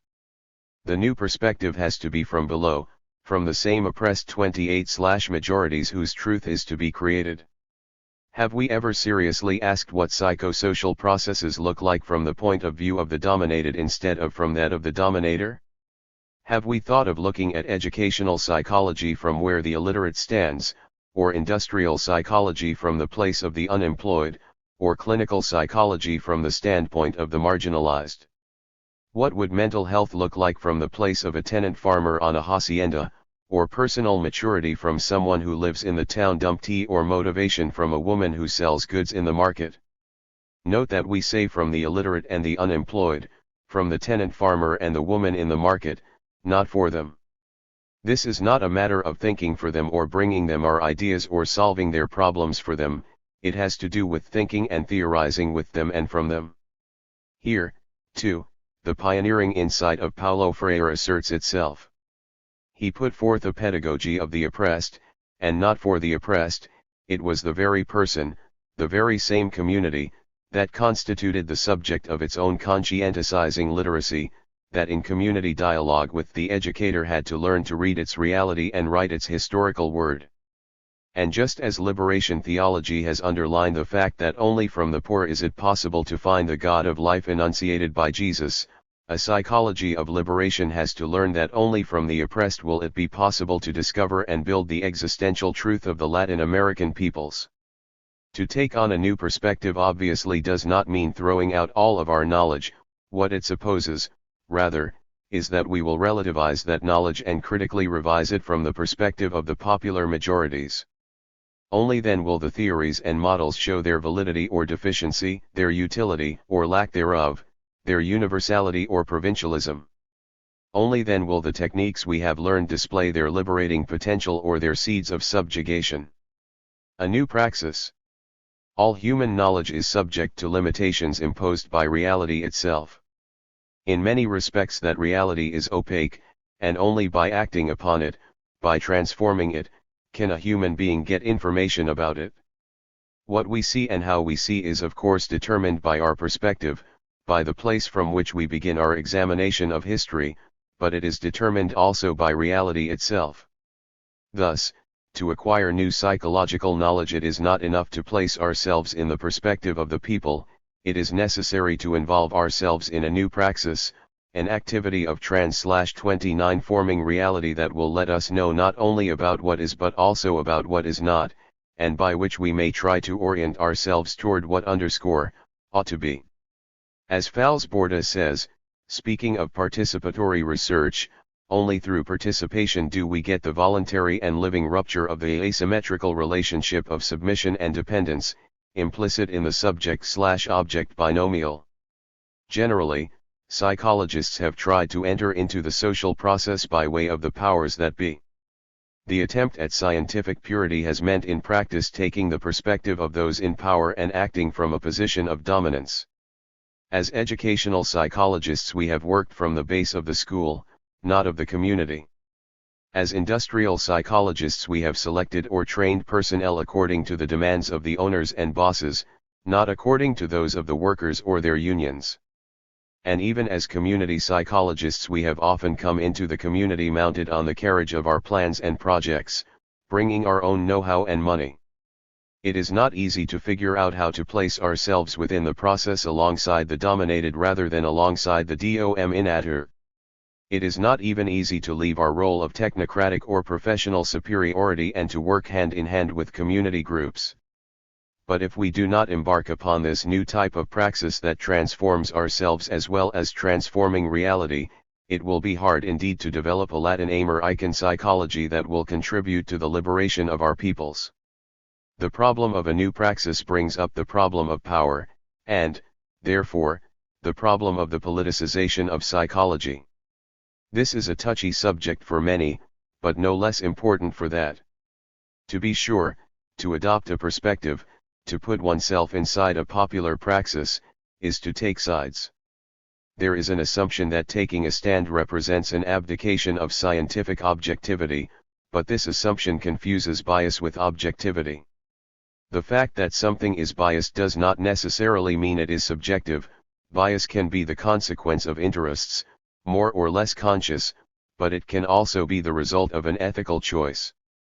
And while we are all affected by the class interests that bias our knowledge, not everybody makes conscious ethical choices consonant with those values. For example, although a position has to be taken with respect to torture or assassination, this does not mean that one cannot be objective in understanding the criminal act or the actor, the torturer or assassin. If we were not able to take an ethical stand while still maintaining objectivity, we might easily condemn as murder a death caused by a guerrilla, but condone and even exalt as an act of heroism a 30/death produced by a soldier or the police. Thus, I agree with Fals Borda, who maintains that practical knowledge acquired through participatory research should lead toward the people gaining power, a power that allows them to become the protagonists of their own history and to effect those changes which would make Latin American societies more just and more humane. 3 urgent tasks. The tasks, both theoretical and practical, that present themselves to a Latin American liberation psychology are many. I will present here 3 that seem to me of special and urgent importance: recovering historical memory, de-ideologizing common sense and everyday experience, and /J/ utilizing the virtues of the people. The recovery of historical memory. The hard struggle to satisfy everyday basic needs forces the popular majorities to stay in a here and now without a before or after in a permanent psychological present. Furthermore, the prevailing discourse puts forth an apparently natural and ahistorical reality, structuring it in such a way as to cause it to be accepted without question. This makes it impossible to derive lessons from experience and, more important, makes it impossible to find the roots of one's own identity, which is as much needed for interpreting one's sense of the present as for glimpsing possible alternatives that might exist. The predominantly negative image that the average Latin American has of himself or herself when compared with other people indicates the internalization of oppression, its incorporation into the spirit itself, fertile soil for conformist fatalism, and so very convenient for the established order. To recover historical memory would mean to discover selectively, through collective memory, those elements of the past which have proved useful in the defense of the interests of exploited classes and which may be applied to the present struggles to increase. It has to do with recovering not only the sense of one's own identity and the pride of belonging to a people but also a reliance on a tradition and a culture, and above all, with rescuing those aspects of identity which served yesterday, and will serve today, for liberation. Thus, the recovery of a historical memory supposes the reconstruction of models of identification that, instead of chaining and caging the people, open up the horizon for them, toward their liberation and fulfillment. /31 De-ideologizing everyday experience. Second, a contribution to the de-ideologization of everyday experience is indispensable. We know that knowledge is a social construction. Our countries live burdened by the lie of a prevailing discourse that denies, ignores, or disguises essential aspects of reality. The same cultural stranglehold that day after day is imposed upon the people of Latin America by the mass media constitutes a reference point that has little bearing on the everyday experience of the majority of people, and even less on the poorer people. It goes along, deceptive and alienated, conforming to a fictional common sense that nurtures the structures of exploitation and conformist attitudes. To de-ideologize means to retrieve the original experience of groups and persons and return it to them as objective data. People can then use the data to formally articulate a consciousness of their own reality, and by so doing, verify the validity of acquired knowledge. This process of de-ideologizing common sense must be realized as much as possible through critical participation in the life of the poorer people, a participation that represents a certain departure from the predominant forms of research and analysis. Utilizing the people's virtues. Finally, we must work to utilize the virtues of our peoples. Going no further than my own people, the people of El Salvador, current history confirms, day by day, their uncompromising solidarity with the suffering, their ability to deliver and to sacrifice for the collective good, their tremendous faith in the human capacity to change the world, their hope for a tomorrow that keeps being violently denied to them. These virtues are alive in the popular traditions, in popular religious practices, in those social structures which have allowed the Salvadoran people to survive through history in conditions of inhuman oppression and repression, virtues that enable them today to keep alive faith in their destiny and hope for their future, in spite of a dreadful civil war that already has gone on more than 6 years. Oscar Romero, the assassinated Archbishop of San Salvador, once said, referring to the virtues of the Salvadoran people, "With this people it is not hard to be a good pastor." How is it possible that we, Latin American psychologists, have not been able to discover all that rich potential in the virtues of our peoples, and, consciously or unconsciously, have turned our eyes to other countries and other cultures when pressed to define objectives and ideals. 32. There is a big task ahead if we hope for Latin American psychology to make a significant contribution to universal psychology, and above all, to the history of our peoples. In light of the current situation of oppression and faith, of repression and solidarity, of fatalism and struggle that characterizes our peoples, that task must be one of a liberation psychology. But a psychology of liberation requires a prior liberation of psychology, and that liberation can only come from a praxis committed to the sufferings and hopes of the peoples of Latin America. The role of the psychologist. Translated by Adrienne Aaron. The Central American context. There is a growing consciousness among Latin American psychologists that, with respect to defining our professional identity and the role we ought to be playing in our societies, it is much more important to examine the histories and needs of our peoples than to define ourselves in terms of psychology's parameters as a science or activity. We note with increasing clarity that generic definitions that come to us from other places only hinder our understanding of self and others, because they do not see far enough to fathom our people's realities, and do not reach far enough to grasp our social and cultural uniqueness. When we ask, then, what role the psychologist ought to play in the Central American context, we should turn our eyes to the context before looking at the parameters, and we must not presume that because we are part of that context we therefore know enough about it, or that because we live in it, it automatically becomes our professional point of reference.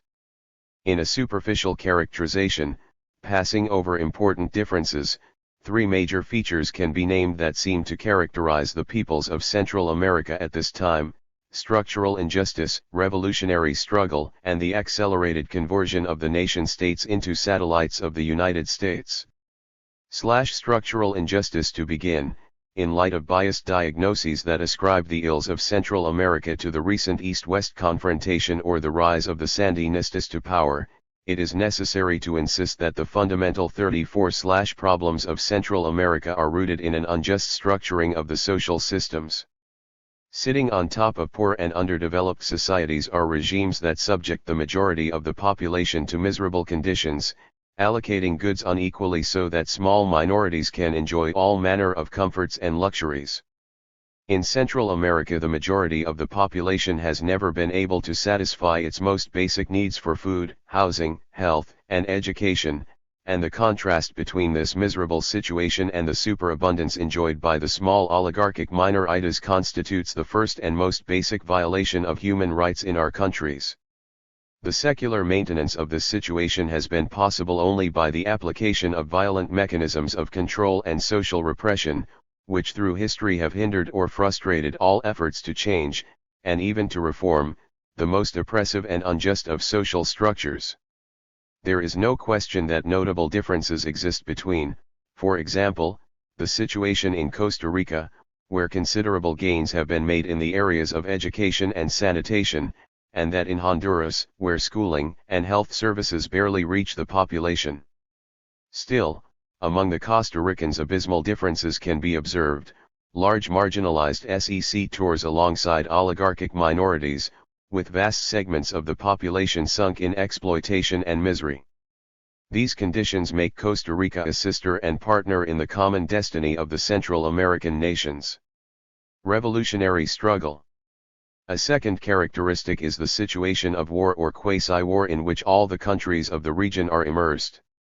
There is a bloody civil war in El Salvador, which has already claimed more than 60,000 victims and has displaced some 20% of the civilian population. There is a no less bloody war on the borders of Nicaragua, financed and directed by the United States. There is a diffuse guerrilla war in Guatemala, resisted by an awesome counterinsurgency campaign. And in Honduras there is a pre-war psychosis, for that country has been forced by the U.S. government to serve as an aircraft carrier in its warring counterinsurgency policy for the region.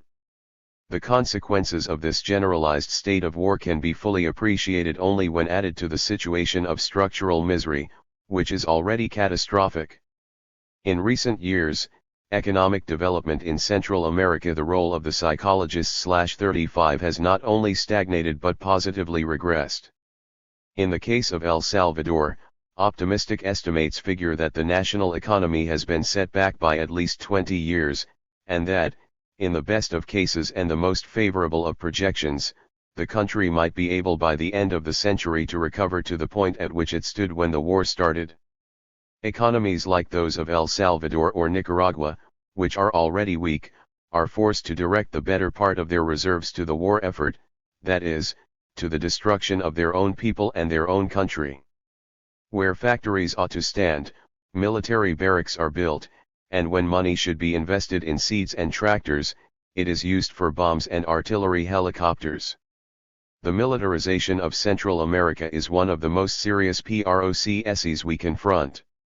If El Salvador has for more than 50 years been faced with an oppressive, exploitative regime under the administration of armed forces that in 1979 consisted of 15,000 men and some 300 officers, what can we expect in the future, with an army that at the present time numbers 50,000 men, plus 15,000 members of the so-called security forces and some 2,300 officers, and that hopes to grow to 100,000 men in the very near future?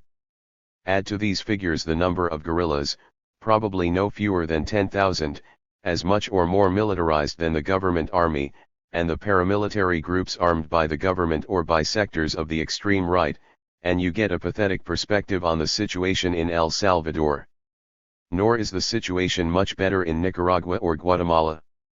Honduras, it is well known, has been converted into a military camp of the United States, with gigantic military maneuvers, one after another, and with the cancer of the anti-Sandinista Contra, which for obvious logistical reasons cannot remain on the Nicaraguan border.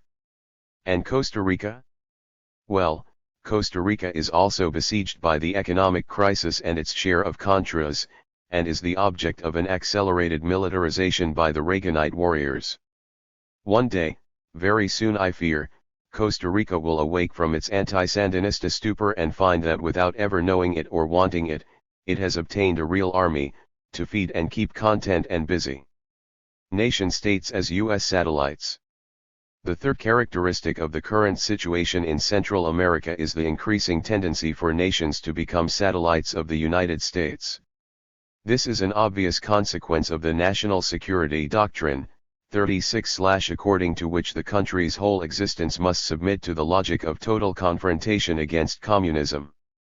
Clearly, Central America during the present century has been part of the backyard of the United States, and at no time has it been an irony to assert, with the Salvadoran poet Roque Dalton, that the President of the United States is more the President of my country than the President of my country.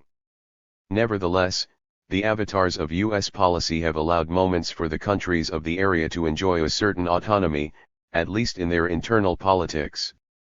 Those degrees of freedom are being rapidly eliminated. The Central American governments are repeating today what Admiral Costelo Blanco expressed with great clarity 20 years ago, about the Brazilian coup that installed one of the most repressive military regimes in the history of the South American continent. The critical character of the moment demands the sacrifice of a part of our national sovereignty. The case of El Salvador is paradigmatic, but not exceptional. As the vicissitudes of the Contadora process show, Costa Rica, El Salvador, and Honduras can only interpret the song composed in Washington, using instruments made in Washington, and satisfying the tastes of Washington. Accepting that the poverty of our countries is rooted in a certain dependency on those who can help us deal with our problems is not so terrible. What is hard is that we are mortgaging our identity and independence without getting anything in return. Our problems are not being solved, and we are closing off the very possibility of a future for our peoples. The great political decisions for our countries are made according to the needs of the national security of the United States, not the needs of our peoples, with the justification that San Salvador and Managua are closer to San Francisco than are New York and Boston. This same demand for the national security of the United States intensifies the polarization that already exists in our countries, where the world is automatically divided into good and bad, friend and enemy, with nobody able to escape this Manichean dichotomy. But have we stopped to ask ourselves what would happen if the United States were to achieve its national security objectives in the area? Would it begin to devote some of its attention to solving the most serious problems of our peoples? Would it help us bring justice to our societies, lending a hand as we dismantle unnecessary military structures? Or would it suspend the flow of dollars, the role of the psychologists/37 satisfied with the abolition of the revolutionary movements, but requiring that we maintain the whole counterinsurgency apparatus so as to avoid future problems for its national security? The structural injustice, the revolutionary wars, and the turning of our countries into satellites help us characterize the present Central American situation, thus offering a historical context for defining the role psychologists can properly perform. The role of the psychologist. Some years ago, in 1968, a French psychologist, Marc Richel, asked, "Why psychologists?" The reason for this query lay in what he called the sudden and disquieting proliferation of a new species.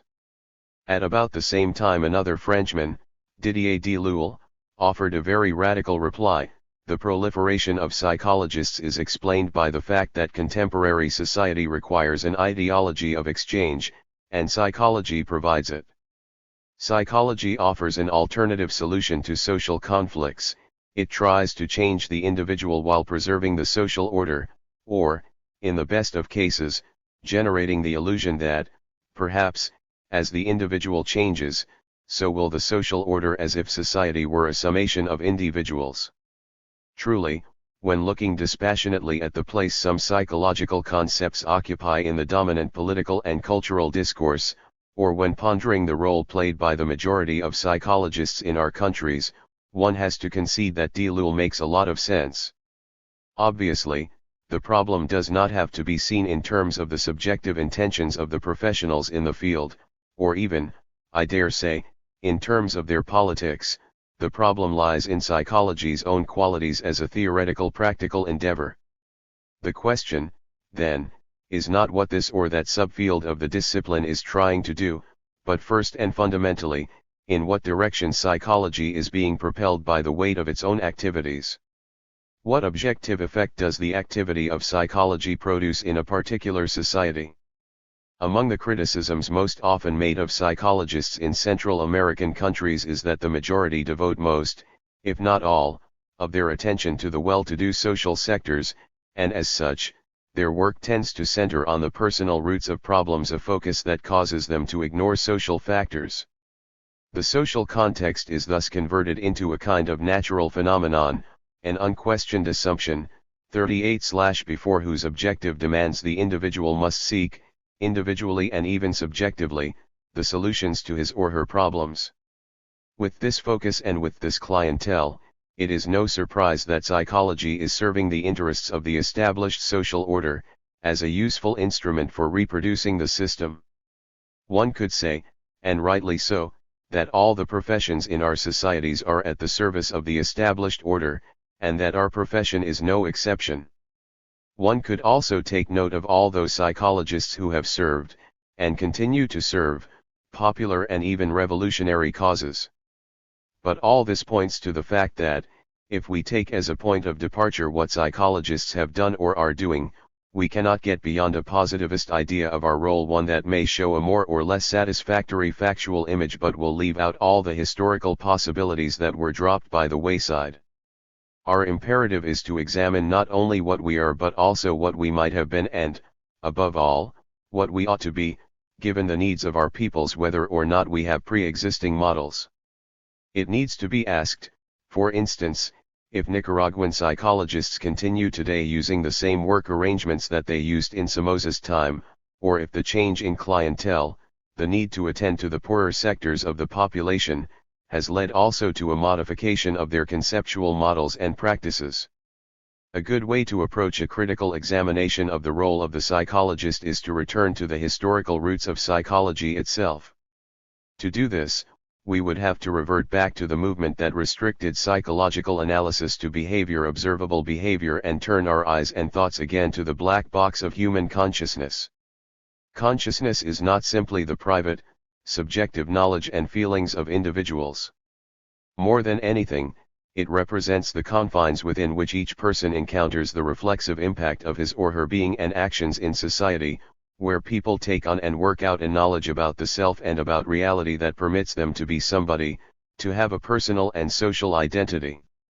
Consciousness is the knowing or not knowing of self, through the world and through others, with praxis coming before mental knowledge. Before it becomes thought, knowledge as praxis is inscribed in the appropriateness of all behaviors to objective realities, becoming reflexive only conditionally, and only in part. Understood in this way, consciousness is a psychosocial reality, related the role of the psychologist/39 to what Durkheim called the collective consciousness. Consciousness includes, first and foremost, the image people have of themselves, an image that is the product of the history of each individual, which, obviously, is not a private matter. But consciousness includes also social representations, and therefore, all the social and everyday knowledge we call common sense, which is the privileged domain of ideology. To the degree that psychology takes as its specific objective understanding the processes of human consciousness, it has to attend to the knowledge people have of themselves as individuals and as members of a collectivity. From a psychological point of view, the knowledge that counts most is not explicit and formalized knowledge, but rather the knowledge inherent in everyday praxis, usually implicit, structurally unconscious, and ideologically natural. This knowledge is important insofar as it works for dealing with objective realities, contributes or not to the humanization of people, and assists or obstructs the efforts of groups or peoples to take command of their own existence. It is important to underline that this vision of psychology does not throw out the analysis of behavior. It does insist, however, that behavior be seen in light of its personal and social meaning, that it be analyzed in terms of the knowledge it makes manifest and the sense it acquires from a historical perspective. We may take learning as an example.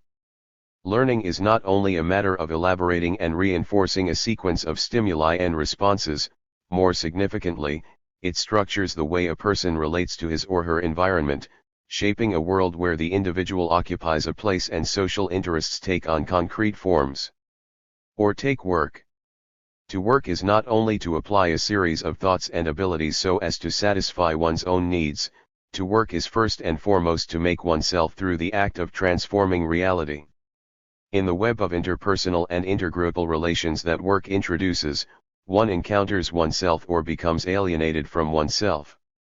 In either instance, the formal meaning of the activity is pierced by a sense that is not decipherable from the measurable surface, yet absent a comprehension of this intangible substance, little or nothing can be understood about human existence.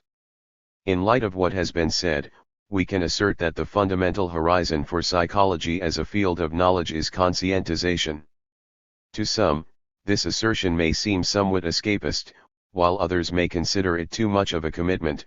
Some may think that it sees psychology too narrowly, while others may feel perhaps that it tries to take psychology to a place where it doesn't belong.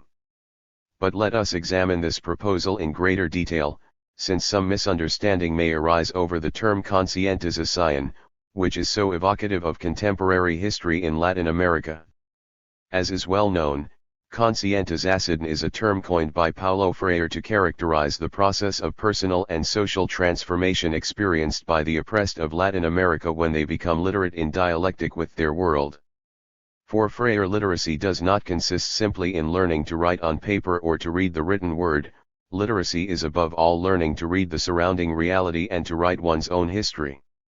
What counts is not so much knowing how to code and decode strange words, but rather learning to say the word of one's own existence, which is personal but, more significantly, collective.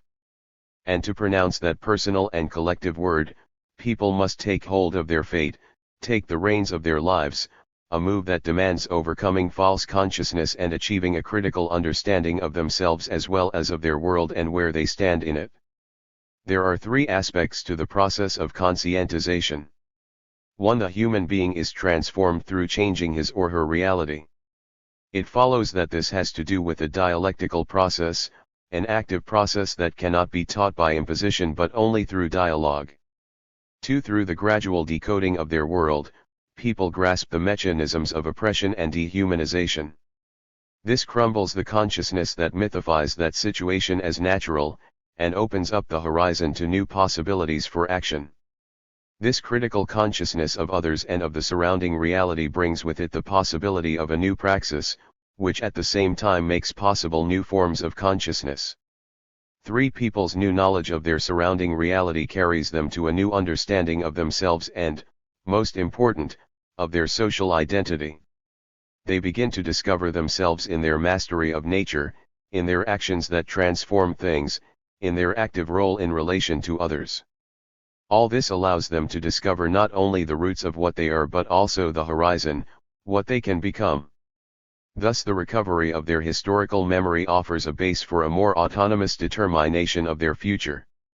Hence, conscientization 6N does not consist in a simple change of opinion about reality, a change of individual subjectivity that leaves the objective the role of the psychologist/41 situation intact. Conscientization supposes that persons change in the process of changing their relations with the surrounding environment and, above all, with other people. No knowledge can be true if it has not attached itself to the task of transforming reality, but the transformative process requires an involvement in the process of transforming human relationships. In asserting that conscientization 6N ought to be the principal feature in psychology's horizon, we are proposing that the task of the psychologist must be to achieve the de-alienation of groups and persons by helping them attain a critical understanding of themselves and their reality. P_Y_Cology has taken it as given that individual consciousness should be de-alienated, that is, that those mechanisms which block consciousness of personal identity and lead a person to act as an estranged or alienated being, a crazy, should be eliminated or controlled. But, significantly, it has cast aside the work of de-alienating social consciousness.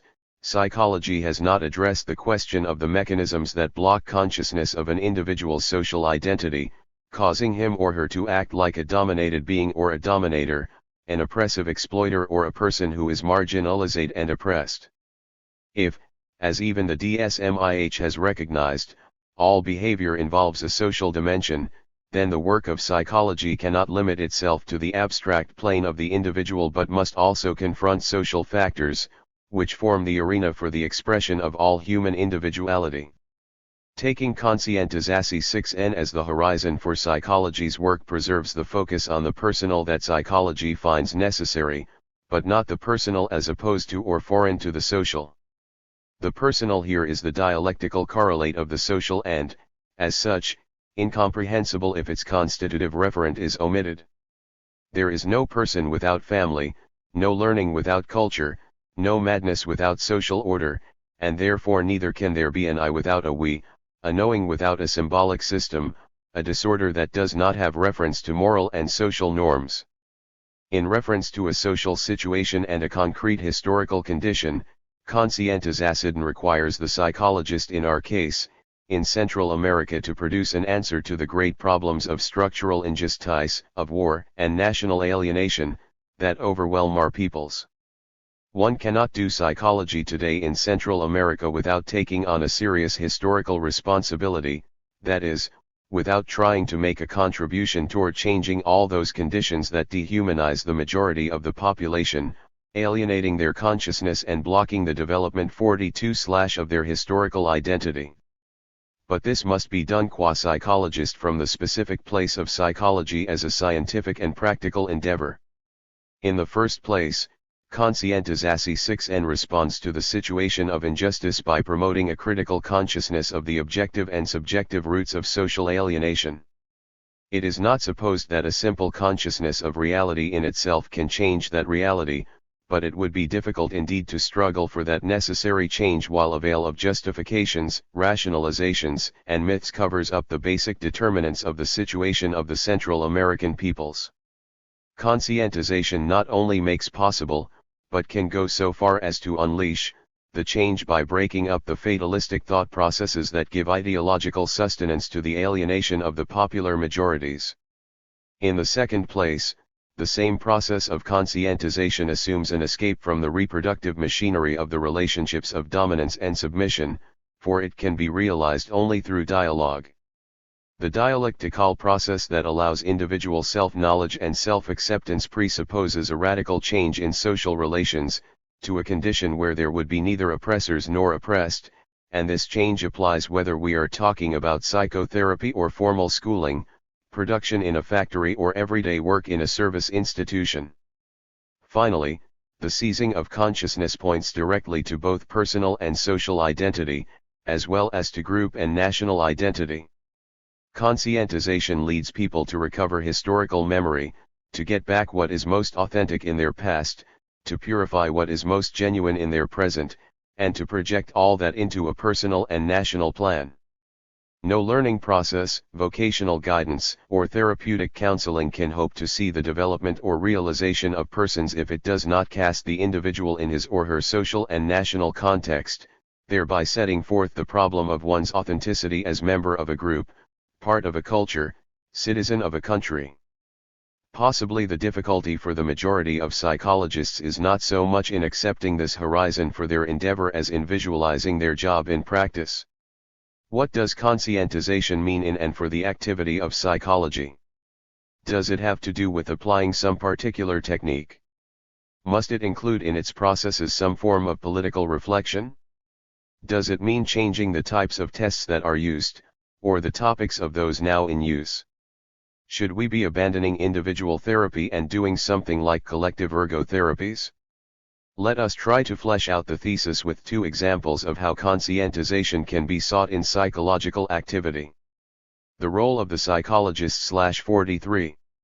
Clearly, one of the most serious problems we face today in Central America is the problem of victims of war, wounded and permanently disabled soldiers and guerrillas, people who have been traumatized, perhaps by bad experiences, whole populations terrorized by bombings, counterinsurgency operations, or sanitary massacres, or by witnessing repressive cruelties, victims of terrorism or torture, orphaned children who have had to flee for prolonged periods in fear of the violence of war.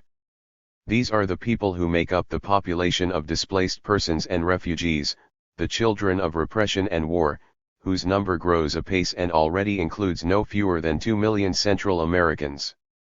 Undoubtedly, this population is in extreme need of food, shelter, health, and work, but it has other needs as well, less pressing, though equally serious, for personal development and humanizing relationships, for love and hope in life, for identity and social standing. That is why a fundamental objective of Central American psychology at the present time and in the future must be to pay special attention to the victims of war, whoever they may be. For that attention to be provided, clinics must be made accessible to the groups that make up the majority of the population, for they are the ones who are suffering most from the impact of war. Is it possible to confront this most serious problem of the victims of war simply by extending the reach of clinical psychology as it is now practiced, to cover more people? Would this not merely represent an effort to re-establish the terms of a social reality that is at the very root of the conflict we are living through? Clinical attention to the victims of the Central American wars has to involve a process of conscientization, a process that returns the word to these human beings, not only as individuals, but as part of a people. This means that psychotherapy must aim directly at the social identity worked out through the prototypes of oppressor and oppressed, and at shaping a new identity for people as members of a human community, in charge of a history. Overcoming the traumas of war has to include seizing consciousness of all those realities, both collective and individual, which are at the root of the war. Thus, a conscientizing psychotherapy must construct a process that will enable the individual to assert his or her personal and social identity as part of a movement of collective and national affirmation. A great many Central American psychologists are employed as Educa-44/tional psychologists. Sometimes this work is reduced to a more or less systematic administering of test batteries, to try to determine the academic grade level and developmental progress of each student, to detect possible problems and decide on an educational plan consistent with the student's abilities and interests. The implicit assumption in this work is that within the confines of the existing society each and every individual will find a productive and satisfying place to suit his or her characteristics and personal ideals. The effort, therefore, is to achieve an adjustment, a good fit between each individual and the society, that would never for a moment put into question the basic schemata by which we live, nor, therefore, how social roles are determined for people. That is how educational psychology contributes to the reproduction of the established system, with its schemata for passivity and lack of creativity, its domination and submission. An educational psychology with conscientization presupposes an effort to construct alternative social schemata, the critical and creative ability of students, as opposed to what school and society offer them, a different style of confronting social and occupational life. It would have to do not only with students learning pre-designed academic curricula but, above all, with learning to confront the reality of their existence through critical thinking.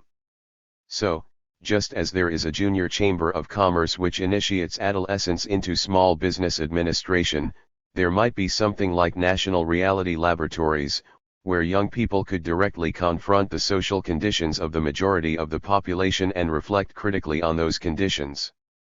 There is no doubt that for clinical practice as much as for educational psychology the horizon of conscientization assumes an important change in the profession's way of conducting its work.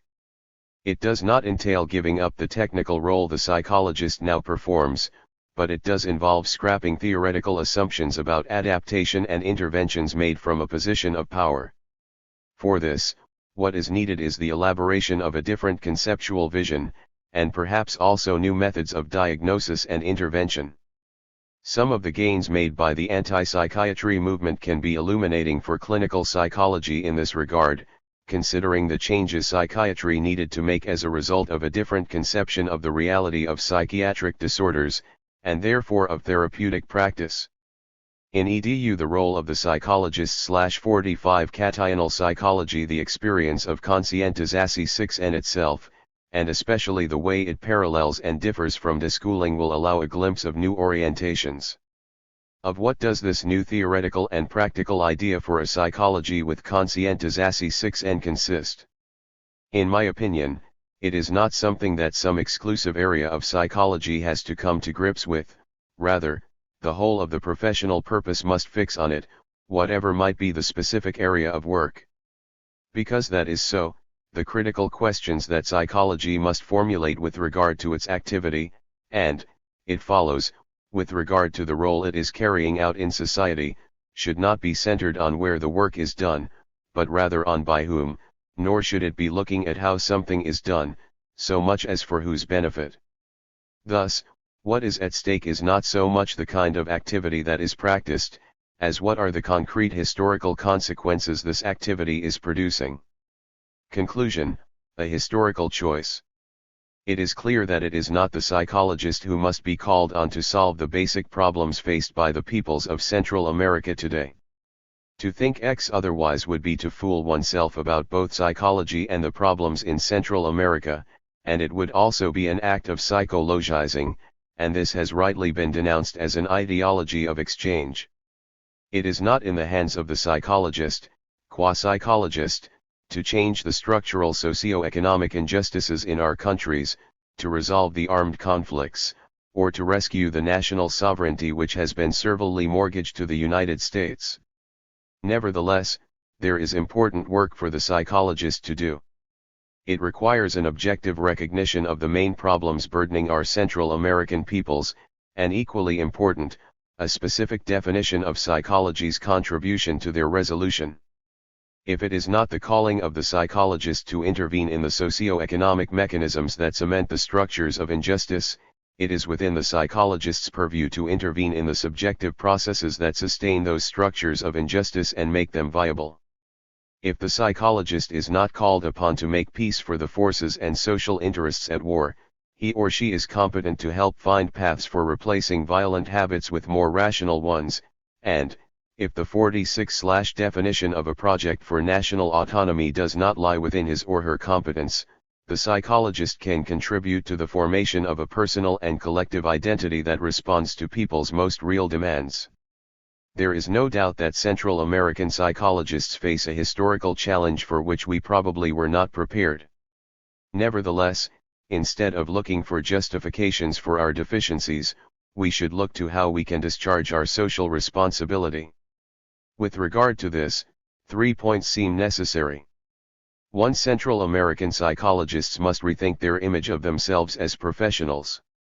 They cannot go on with the inertia of already known theoretical ideas and customary ways of acting. Our psychological knowledge has to be confronted by new problems, the problems of the peoples of Central America, and with the questions that such knowledge brings forth. The case of the war victims is perhaps the most pointed and urgent, but it is not the only case, and maybe not even the most radical one. 2. It is urgent to take on the perspective of the majority of the population. We know from the sociology of knowledge that what is seen of reality, and how it is seen, depends essentially on the social location from which it is viewed. Up to now our psychological knowledge has been nourished basically by an analysis of problems that apply to the dominant sectors of the society.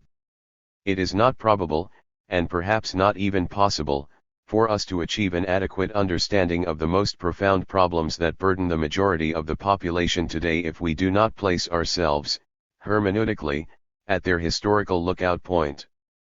3. Perhaps the most radical choice Central American psychologists face today concerns the disjunction between an accommodation to a social system that has benefited us personally and a critical confrontation with that system.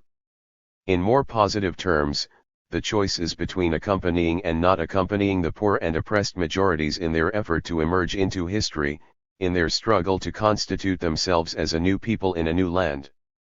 This is not a question of whether to abandon psychology, it is a question of whether psychological knowledge will be placed in the service of constructing a society where the welfare of the few is not built on the wretchedness of the many, where the fulfillment of some does not require that others be deprived, where the interests of the minority do not demand the dehumanization of all. Translated by Philip Berryman. Psychology and Politics, Political Psychology in a country like El Salvador, where the Reagan administration, eager to overcome the Vietnam Syndrome, is attempting to make a full-scale application of the idea of so-called low-intensity conflict, it has become rather commonplace to refer to psychological warfare. Even top military officers like to say that the war is 90% psychological and only 10% strictly military. While military warfare seeks to defeat opponents, psychological warfare seeks to win them over, that is, to win the hearts and minds of enemies and sympathizers alike. The dividing line between what is strictly military and what is psychological is often not very clear. For example, the pencils and notebooks that the colonel of a garrison with photographers and film crews on hand donated to people of a small settlement in one of the most conflictive areas of the country were confiscated during a major military sweep the following week, as material suspected of serving the purposes of subversion. It is even much less clear what may be specifically psychological in certain methods of psychological torture which consist of unending interrogation over several days without allowing the victim to sleep. Psychological warfare is a branch of political psychology, namely the part that winds up an extreme form of politics pursuing social interests by means of war. But political psychology itself is ambiguous, and can be understood in at least two very different senses, as the psychology of politics, and as the politics of psychology, or the political dimension of psychology. We are here using the term in the first meaning, the psychology of politics, and more concretely, the psychology of political life in Latin American countries. The aim is to lay down some theoretical foundations so as to be able to examine political activity from a psychological perspective, and more specifically from the perspective of social psychology. A psychology of politics may take as its object of study everything from the behavior of the president of a country to the unfolding of psychological warfare, including the way a government cabinet is put together, or the factors that lead a person to participate in an electoral process or to join a guerrilla movement. We would certainly be deceiving ourselves to think it possible to develop a psychology of politics while ignoring the politics of psychology, as those psychological processes could be understood from some presumed scientific limbo untouched by social conflicts. If we seek to focus on the psychology of politics, we cannot simply ignore the politics of psychology. Like any other activity, psychology, both theoretical and applied, is conditioned by the social interests that are at stake. The sociology of knowledge has demonstrated that when one examines things or gets involved in activities, the social perspective one adopts essentially limits what one knows and how one knows, and therefore what one does and how one does it. It has been accurately pointed out that as it is applied here in Latin America, psychology is tied too tightly to the ruling classes, that is, the class interests of those who wield power.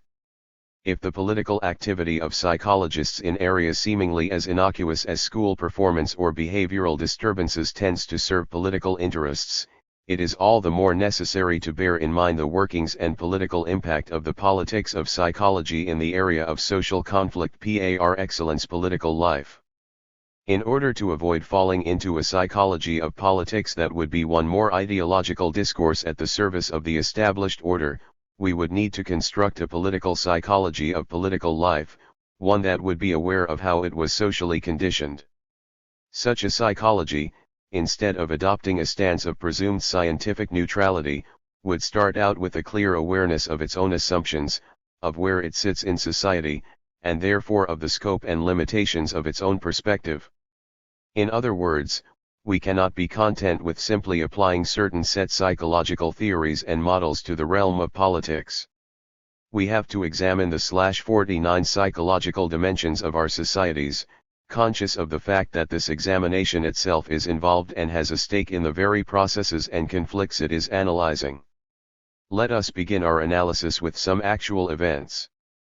I will use 3 political events from the time when the first draft of this paper was being written, presenting them as they were summarized in El Diario de Caracas, Saturday, January 17, 1987. In view of what was said above about political psychology, we must keep in mind that, in the very act of arranging the news they provide, the mass media themselves act as an ideological filter.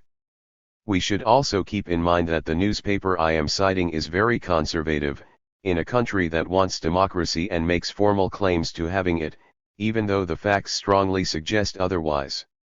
Here are the news items. 1. OAS and UN begin peace efforts. The United States is concerned that their mission might lead to settlement out of line with U.S. objectives in Nicaragua. 2. The President of Ecuador was kidnapped by the Air Force for 10 hours. Febro was exchanged for the rebellious general. 3. Legia de Gervasi, President of the Federation of Urban Communities, says that in view of growing electoral skepticism in Venezuela, she fears that political parties will begin to put pressure on local community leaders to follow party directions and to channel the votes of neighborhood associations toward one or another party. Obviously, we could multiply such examples, drawing on the same edition of the newspaper, or on the news provided by any of the other mass media. These particular events are not any more significant than others that might have been selected. The only criterion for choosing them was that they exemplify several aspects of everyday political activity at a particular time. The first item is an event in international politics, the second is national, and the third is more local. The first thing we must ask ourselves here is why psychology ought to study these 3 events. What does political analysis gain, or how is it enriched through the contribution of psychology? In principle, it is political 50/science that ought to study politics, with the aid of sociology, economics, law, and history. What can psychology, which is considered a science of the individual and the subjective, add to such analysis?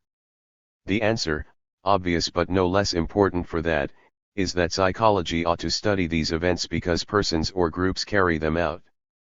These are human events, and the actors in them, when they are engaged in politics, are subjected to the same factors of determinism and conditioning as when they establish a family, educate their children, or work in collaboration with others. Therefore, we must ask to what extent the character and specific shape of these political events depend on their being carried out by one particular person and not another, or by one group rather than another. It may well be that in some instances political events are influenced not at all, or not significantly, by the way persons or groups behave. It is quite likely that the reaction of the Contadora Group or the UN or OAS did not depend on who served as foreign ministers of the Contadora countries or as Secretary General of the UN or OAS. In this instance, it certainly does not seem that the personalities of those involved played an important role in their visit to Central America as part of the peacemaking efforts. It is clear, however, that in other cases the personalities or psychological idiosyncrasies of the actors in fact play a very important role. The way Febra Cordero's kidnapping was resolved, by his giving in to the demands of rebellious officers and freeing General Vargas Pazos, probably has a lot to do with his personality, his particular perception of what was happening, and his set of values. What makes the event all the more striking is that President Febra was well known for his macho style, and even bragged that he always packed a pistol. In similar circumstances, a Fidel Castro or a Salvador Allende would have acted very differently. Thus we have here an instance in which the psyche of the individual, the fact of it being one actor as opposed to another, is all important. Two tentative conclusions follow from this initial observation. First, the personalities of individuals can indeed significantly affect the outcome of certain political events, and therefore psychology has a contribution to make to political analysis. Second, psychology cannot seek to become the hermeneutics of politics or explain everything in the realm of politics, in part because there are many political events whose character is not affected by the involvement of particular actors. Psychology's specific contribution ought to be limited to examining political behavior, in other words, to politics insofar as it is played out by persons and groups. It would be a mistake, however, to think that the mediation of political events by the individual personality has only certain superficial effects, or affects only the way events are carried out. It also affects what is actually done, that is, whether it is one political action or another one that is actually taken. The character of the actor may determine what act is chosen for promoting particular political interests. The Air Force officers in Ecuador, for example, employed violence and weapons to achieve what members of the assembly had tried to attain through peaceful and legal arrangements several weeks earlier. Both groups were pursuing the same objective of freeing General Vargas Pazos, but they did so through completely different kinds of behavior. Similarly, the fact that it was Febra Cordero who was kidnapped probably was the deciding factor in the capitulation to the demands of the officers. Another president, in the mold of Salvador Allende, would probably have chosen to risk death rather than surrender. The previous example illustrates an important aspect of psychological analysis in politics, that individual and social psychology are necessarily intertwined. The psyche always operates in a social context. As political actors, individuals and groups are bearers of social interests. Febra Cordero, the Air Force officers, and the members of the Ecuadorian Assembly are not merely isolated individuals, as certain psychologizing kinds of analysis could lead one to think, rather they represent forces in society. However, the fact that they are representatives of certain social interests does not mean that they act simply as instrumental mediators, either. Along these lines, we must likewise reject the simplistic picture presented by a kind of mechanistic pseudo-sociology or some kinds of orthodox behaviorism. What one side attributes to class-based economic determinism, the other explains through stimuli from the environment. For both, the person is no more than a puppet of external forces. That is simply not the case, at least it is not always the case. Once it has been accepted that psychology can and even should contribute to political analysis by studying the behavior of political actors, we may then ask what specific object political psychology is to study. In other words, what is it that defines a behavior as political? What gives a human act a political character?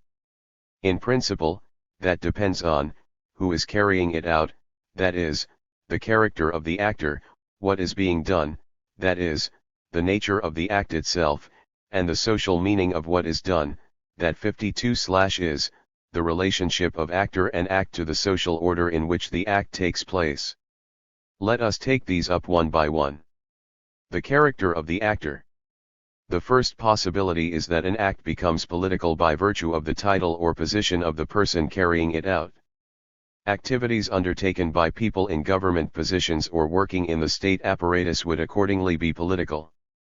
This is like the vision of those who identify politics with the state. No doubt a wide range of behaviors can take on a political character simply because those who engage in them hold a government position or work in some adjunct or connective organization, like the UN or the OAS.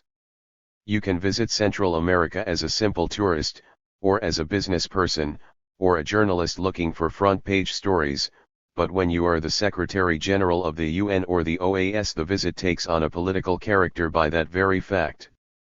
That is why people in high political positions like the President or the Foreign Minister find it difficult to have a private life. It is hard for them to engage in activities outside their job, such as touring through Central America on vacation, without those activities taking on a political character. But people with government positions do not have a monopoly on political actions. When the leader of a neighborhood association draws attention to pressures from political parties, she is engaging in a political act.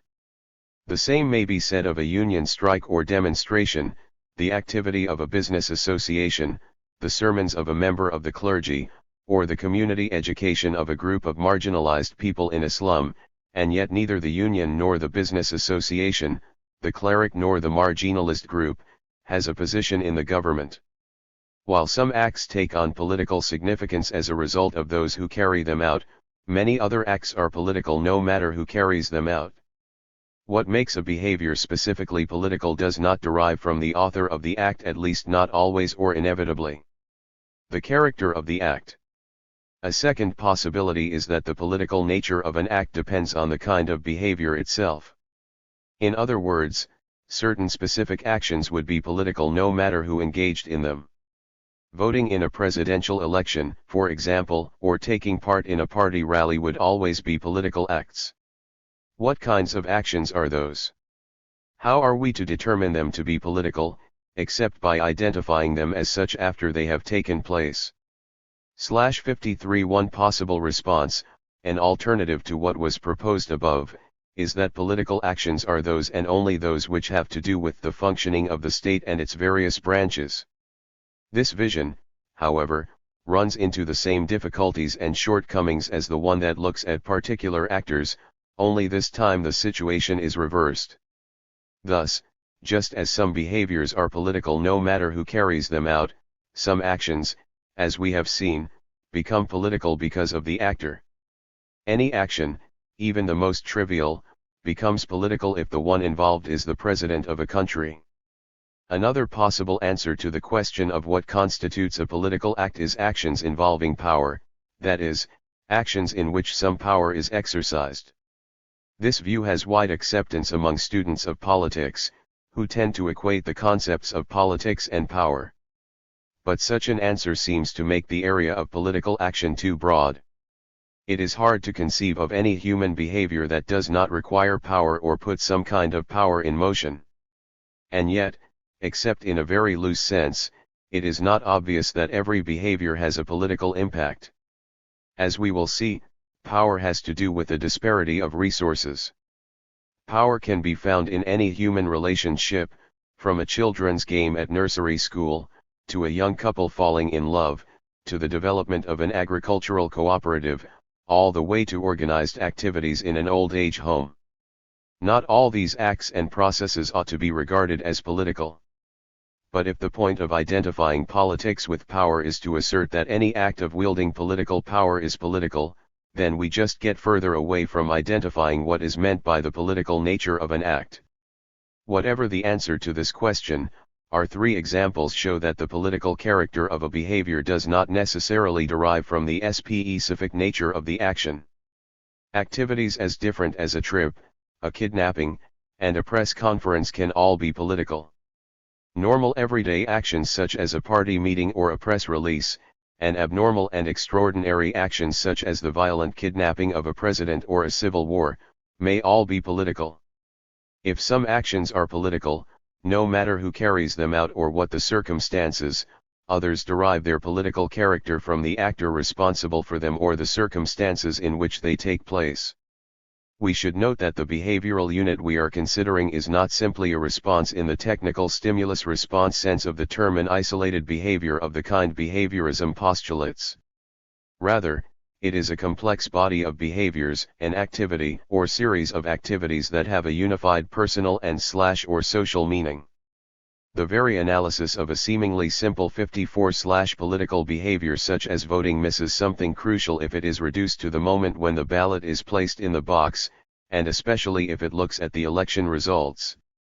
To understand a vote, the whole broad process that leads to a particular result at the polls entails taking into account all the circumstances and all the individual and social conditioning that give it meaning.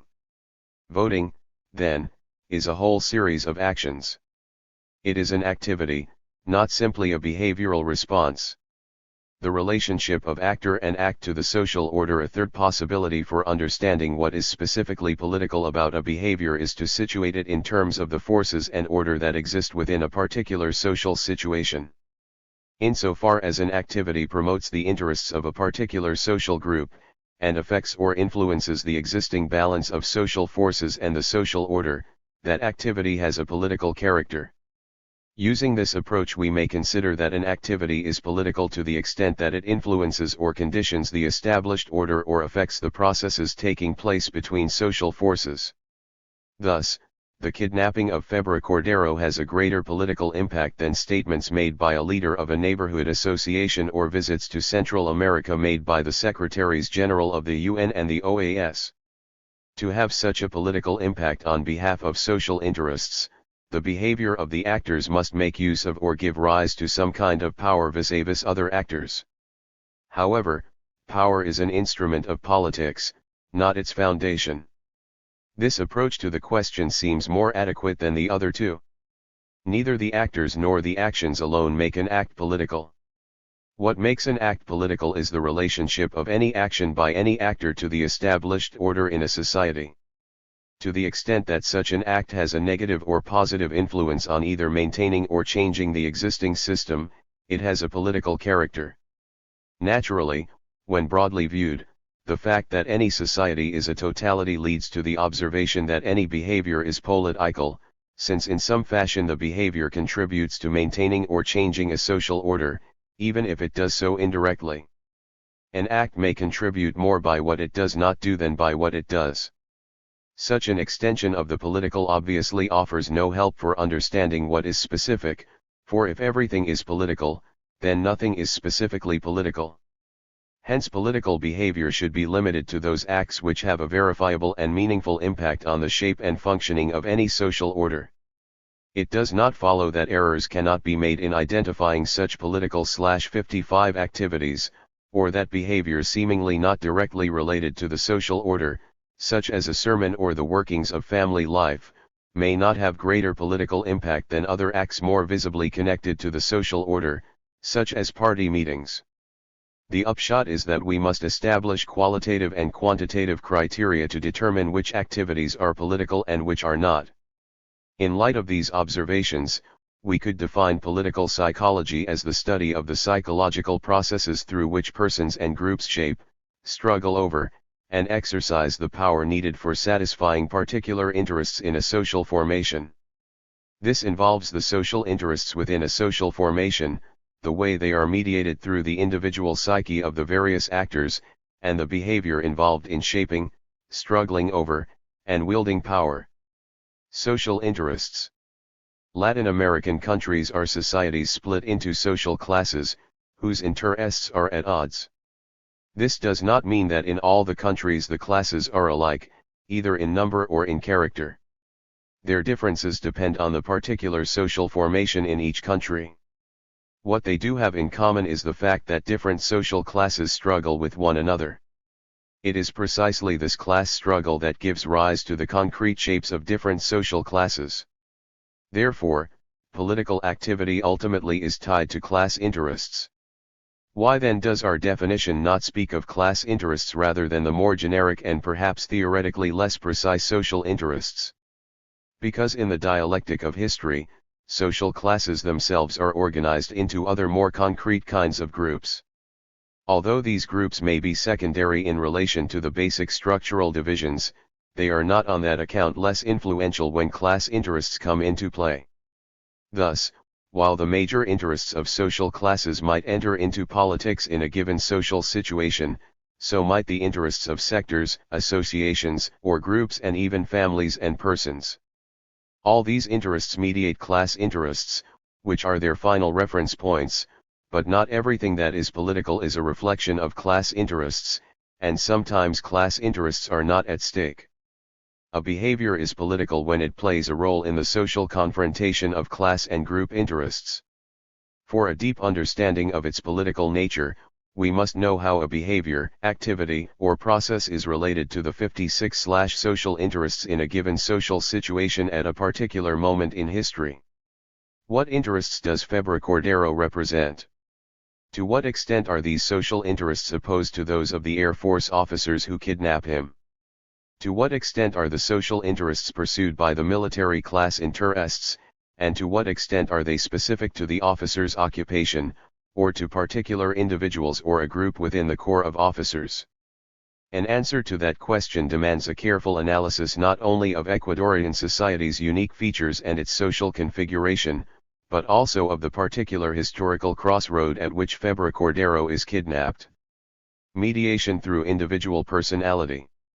In every situation and circumstance, social interests are acted out by specific players, whether they be persons or groups, Febra, military officers, the Contadora foreign ministers, Legia de Gervasi. Because they are trying to advance certain social interests, though the social confrontation that exists within a particular system, these actors and their actions are political. The behavioral mediation they perform is precisely what political psychology finds interesting. One aspect of political behavior is the process whereby social interests are translated into patterns of knowing and valuing, into principles, values, and attitudes, into specific ways of speaking and deciding, into the specific behaviors in which they are embodied. When Febra-Cordero, while still being held by the rebellious officers, signs an amnesty for General Vargas Pazos, he justifies his action as a way to safeguard peace and democracy in Ecuador. Obviously, such reasoning entails a very peculiar understanding of what peace and democracy are all about. It is especially revealing of Febra's very odd picture of his own role as president of a democracy, as well as of the ethical scale he uses to decide which values to preserve in a moment of conflict. These mediations by individual personality, by the actor's unique way of perceiving and understanding, reasoning and assessing, thinking and deciding, are the specific focus of political psychology's attention. Persons and groups represent social interests for different reasons. Sometimes they themselves are part of the class or group whose interests they are defending. Sometimes persons and groups represent interests that are not their own, for other kinds of reasons. Finally, in other cases persons and groups may not be clearly aware of the social interests they are promoting, and indeed may promote interests that are opposed to their own personal interests or those of their social class. It follows that although different people or groups may represent the same social interests, this does not necessarily mean that the same psychological motivation should be attributed to all of them. Furthermore, if we are emphasizing that social interests are articulated by the personality of individual actors, it is because those interests are not reflected mechanically in social life, nor are persons or groups passive mediators of social forces. It is true, as Althusser observes, that persons and groups experience life in and through ideology. They do so, however, not passively but as agents who can modify this ideological mediation of life to a greater or lesser extent. That is, the behavior of persons is generally not a pure expression of the interests of the bourgeoisie or of the proletariat, or any particular class that might exist in a given social configuration, but rather the peculiar, partial, and complex expression of such class interests. Sometimes it may even be a contradictory expression, that is, a behavior with some aspects that may be politically useful to their adversaries. Gaining, wielding, and struggling over power. Since behavior that is political or has political features seeks to advance particular social interests within a social milieu, it requires power. That is to say, it needs the capacity to impose those interests over the opposing interests that are present within the same social milieu. We may reflect on the role of psychology as it is played out in the gaining, wielding, and struggling over power, always in relation to other social forces. Political psychology tries to examine the extent to which the mediation of persons and groups figures positively or negatively in the satisfaction of their social interests. To what extent, for example, did the personality of Febres Cordero and his particular understanding of events in Ecuador become instruments to diminish the power of the interests he was defending, while strengthening the claims and interests represented by the rebellious officers? The president's name became a joke, with people in the 58th Street saying he went into the barracks like a lion and came out like a lamb. In individual personality lies a power source. When social interests are articulated, psychology is a means of power. People's character, their strengths and weaknesses, the consistency or inconsistency of their attitudes, serve to confer power or to take it away. Actors seek to advance certain social interests through behaviors that bring into play different forms and amounts of power. The dissident officers in Ecuador used the power of weapons to attain objectives that members of the assembly had tried to attain through the power of laws. From the standpoint of political psychology, it is interesting to observe the extent to which a militaristic disposition led to pressuring President Febres with violence, while a more peaceful attitude sought to convince him to grant General Vargas Pazos amnesty. The point is not simply that the actors seize whatever resources are available. We need to understand that personality mediates which resources they reach for or try to use when they are advancing the interests they represent. The effort to satisfy particular social interests entails confrontation with other powers that are trying to advance other social interests. But in this clash of interests, where class struggle is articulated on different levels of social interaction, personality plays a role. When a community leader in Caracas looks to public opinion to defend the interests of neighborhood associations, and invokes the notion that these associations must remain apolitical in relation to pressures from political parties, she is opting for a kind of political confrontation. Likewise, before the Secretary General of the OAS could travel to Central America, he had to overcome opposition, for the United States government strongly objects to other forces interfering with its militaristic policies in what it regards as its own backyard. In this case, the United States argued that the Secretary General was not authorized to engage in such activity, that it was illegal, in other words. Clearly, the mediation of personality plays a more significant role in the case of the community leader wrestling for power than in the case of the OAS. Some other leader might have preferred to engage in private negotiation with the political parties, or to make alliances with other groups, or to act in some other way. Whereas if another person were OAS secretary, it is not clear how much difference that would make in the wrestling with the United States. Values and attitudes, as well as principles and inclinations to particular kinds of behavior, can influence the struggle for power/59 between different social interests, depending on who the actors are, and on the processes, circumstances, and issues. Our proposed definition of political psychology is an application of the definition of social psychology to the particular sphere of political behavior. If social psychology focuses its attention on the ideological side of behavior, understood as all those elements which refer to historic social factors, political psychology will have to examine what is ideological in political behavior. Doesn't that become redundant? Political behavior is ideological by definition, its objective aim, the end toward which its own behavior tends, and as a rule, even its subjective intentionality, the aim the actor is pursuing is precisely to satisfy particular social interests, and to do so over opposing interests. The redundancy is only apparent, however, since political psychology is a subheading of social psychology. In other words, all political psychology is social psychology, but not all social psychology is political. The fact that political psychology is quintessentially ideological means that it is the quintessence of the realm of social psychology. Stated differently, the study of political activity is the most fitting object of social psychology, since by definition it has to do with promoting social interests, that is, it is ideological. Drawing the line between political psychology and the rest of psychology entails taking into account the character of different behaviors vis-a-vis the social system. This means that political psychology will study only those behaviors that have a significant impact on the structure or functioning of the established social order. It will study only those behaviors we have defined as political. Pablo Fernandez Christ-Leap makes a similar proposal. He says that if social psychology studies the workings of a given society, then political psychology, which is a particular dimension of social psychology, studies the possibilities and conditions of possibility of the various social agents in the overall working of society: individuals, groups, collectivities. The possibilities and conditions of possibility point to the problem of the power of actors or agents in a given social formation.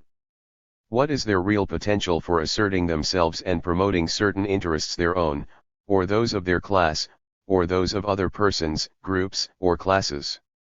This potential is not something that can be measured abstractly. It must be measured in the specific relationships between actors within each social order. Therefore, we must clarify what constitutes political power from the standpoint of social psychology.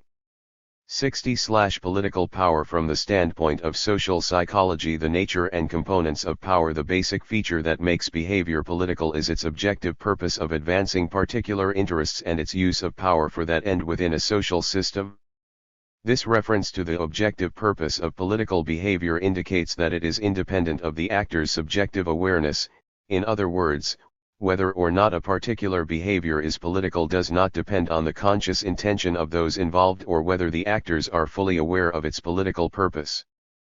Politics functions by denying its purpose, and by either ideologically claiming to be above the interests of particular sectors or suggesting that power is not being used to satisfy these interests. Such procedures make it all the more necessary to utilize social psychology to study power, especially political power as mediated through behavior. To take the three examples employed earlier and focus them on the aspect of power, they would look something like this.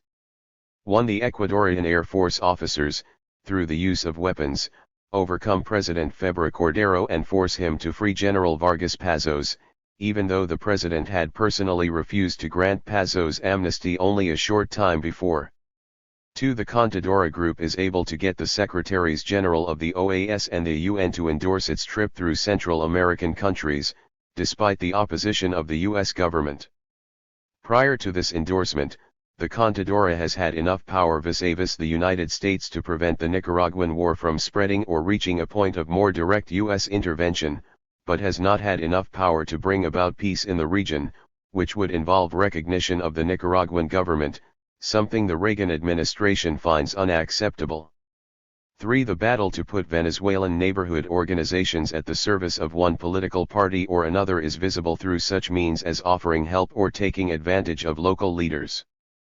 FARC leaders generally try to fend off such party efforts by parading their own moral strength before the public. Since these behaviors are expressly political, the power manifested in these behaviors is also political in nature. But not all power is political, that is, not all power is immediately or directly at the service of social I-61 interests within an established order. We might note, for example, that the father remains the most decisive element in most Latin American families, despite the loss of a good deal of power in recent years. In principle, the power of the father in a family is not political in nature, and its exercise does not have a direct impact on the existing order. This is not to deny that the overall hierarchical and male-dominated nature of the Latin American family has a political significance and impact, and that should it change, the consequences for the social order could be enormous. Power is not something one possesses as one might possess a house or even certain human qualities. In this sense, it is important to distinguish it from those resources which might furnish power in a given circumstance or for a given activity and purpose. Power is not something that the Ecuadorian officers had in their armories or that Febra lost when he went into the base where he was kidnapped, nor is power something present in contadoras filing cabinets or in the fakir offices, nor is it in the pants pocket of the father of the family. From the standpoint of social psychology, power is a characteristic of social relations among both individuals and groups. The Ecuadorian officers had enough power to force President Febres to free General Vargas, just as President Febres had enough power to bring legal proceedings against them a few days later. However, this does not mean that power arises as something created in the here and now of each relationship. Rather, it arises out of the resources the various actors bring to each relationship. This makes it possible, even before the relationship begins, to state that one particular actor has more power than another to meet a particular objective. Hence, power is not something extrinsic to relationships but rather is essential to defining the very nature of human relationships. Thus, both relationships and the actors within relationships are constituted on the basis of the exercise of social power. Consequently, we can understand power in terms of four components: its relational character, its objective basis, its intentional nature, and its actual effect. Power is a feature of relationships between persons or groups. Every relationship is defined largely by the power present in the confluence of the actors and the interests they embody. Hence, there is some discussion as to whether power resides in the actors or simply arises in the relationship. I believe it is analytically unsound even to attempt such a distinction, since there can be no relationship without the actors or subjects of the relationship. Power certainly resides in the actors, not, however, as isolated 62/individuals but rather insofar as they enter into relationship. The actors do not shift their power from one relationship to another, but rather their power or lack of it comes into play by the very fact of their entering into relationship with others, and can vary accordingly. The Ecuadorian Air Force officers do not have power in the abstract. They may in this instance have power over President Febres Cordero or over other individuals and actors, but in other relationships they may not have such power over others. In fact, 2 days later, the officers and soldiers involved in kidnapping Febres were disarmed and jailed by the Ecuadorian army. What, then, is this feature of human relationships that we call power? What does this feature of relationships between actors consist of? Power is that condition which makes it possible for one of the actors to make his or her will or objectives prevail, and in the case of political power, to make the interests he or she represents prevail over the aim and objectives or the social interests of other actors. The father has power over the mother, the armed forces officers over President Febres Cordero, the U.S. government over the Contadora group, and it is not difficult to anticipate that the power that rules in the interests of Venezuelan political parties will prevail over fakirs' wish for independence, at least in the short run. Power is based on the resources available to the actors in a particular relationship. It must be stressed that resources are not power, but the basis of power. Naturally, the more resources available and the greater their variety, the greater the likelihood one will gain power in social relations. To say, however, that the Ecuadorian Air Force officers have power, is to make an abstract statement. They may have enough power to overcome Febres Cordero, but they do not have enough to defeat the Peruvian army, their traditional rival, much less the U.S. Armed Forces. An older brother may have resources such as physical strength or knowledge and so prevail over a younger brother, but not over his father, and perhaps not even over his mother. Even more to the point, the father of a family may have resources for prevailing over his own family but not over his boss at work. Gisai Bustos observes, and rightly so, that the lack of social power or importance in the work relations of the Latin American male can lead him to become very authoritarian in his relationships with his spouse at home. Hence it is psychologically consistent that Febres Cordero's normal machismo should break down under violent pressure from military officers. 63 In social relationships, what counts is not so much the number of resources the actors have at their disposal as the relationship between the resources and the actors, that is, which actor can bring more resources to bear in each case and situation. Hence power arises as the difference established between the various actors' resources that exist in a relationship in a particular circumstance. That is how the military defeat of the United States in Vietnam is to be explained, even though in the abstract its military power was incomparably greater. Resources encompass a wide spectrum, material, personal, and symbolic.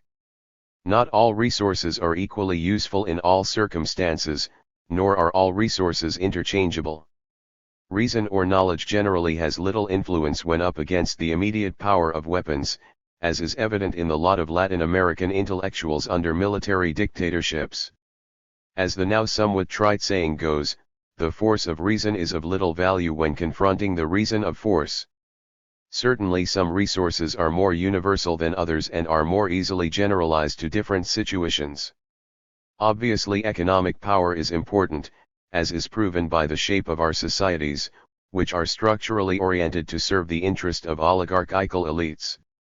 Thus the statement that all economics equals political economy is basically on the mark. Latin American oligarchies may not have moral or intellectual resources, but their money enables them to buy minds and even consciences to further their class interests. Power is defined in relation to specific objectives, as well as arising within a social relationship. It is structured toward an end. Political power, though, seeks social control in a broader sense, for it aims at subjecting the social order to particular group or class interests. It does this in a variety of ways, and the outcome may be less comprehensive than what was desired, with results that are only partial or only effective in certain sectors. When political actors have power, they apply it toward achieving more specific and concrete ends, imposing their will to make the interests of their program prevail. Max Weber defined power as the chance of it or of a number of to realize their own will in a communal action even against the resistance of others who are participating in the action. Given our previous observations, we can propose a definition from a social psychological standpoint that amounts to a slight modification of Weber's. Power is the disparity of resources that occurs in human relationships and that allows one of the actors to make his or her objective 64 and social interests prevail over those of others. I agree with Weber that power is more a potential than an act and that this potential occurs in human relationships. My modification lies in specifying that this potential consists of a disparity of resources, and in making it clear that power serves objectives and interests greater than the actor's own will. Political power. All power can be regarded broadly as political and may in any case be put to political use. In a more restricted sense, however, political power is the disparity of resources that arises in social relationships and is used to assure that society's organization and functioning will respond to the social interests of a particular group or social class. To speak of a power struggle or the exercise of power is to point to that situation in which an actor, person, party, group, or class has gained control over the state resources that will enable it to orient the social system towards serving the interests it represents or embodies. To analyze power that is specifically political requires examining in each case the four constitutive aspects of power: the relationships between actors, the actors' respective resources, the objectives and interests they are pursuing, and the actual effect produced both in the actors and in their relationship. Political actors. In each political relationship, we must ask who are the main groups or persons involved, and not be content to stop at their apparent identity. In reality, the most relevant fact for political behavior is that actors are embodiments of social interests. We cannot understand who they are except by viewing them in each circumstance in light of the interests they represent or set in motion. Thus, if the kidnapping of President Febres Cordero were regarded simply as a personal clash between him and a group of Air Force officers in Ecuador, it would be poorly understood. Both Febres and the officers must be analyzed as actors who embody particular social interests in a specific situation within the Ecuadorian social context. This demand for analysis means that political psychology must take into account the overall nature of the social milieu in which political behaviors take place, as well as the relationships the actors establish in each circumstance. These relationships will depend on the alliances, groupings, and secondary contradictions taking place at a given moment in history. Power, Politicsy and Personality /65. Resources available in the relationships between actors. Understanding the political power of a given actor involves examining the available resources that can be utilized in each relationship and specific circumstance. The distinction between the resources available and those actually mobilized or utilized must be emphasized, since one actor may in principle have available more resources than others and yet for one reason or another not use all of them. And other actors may profit from the resulting disadvantage. In other words, resources need to be looked at in each conjuncture, and not thought of simply as an abstract potential that is ever available.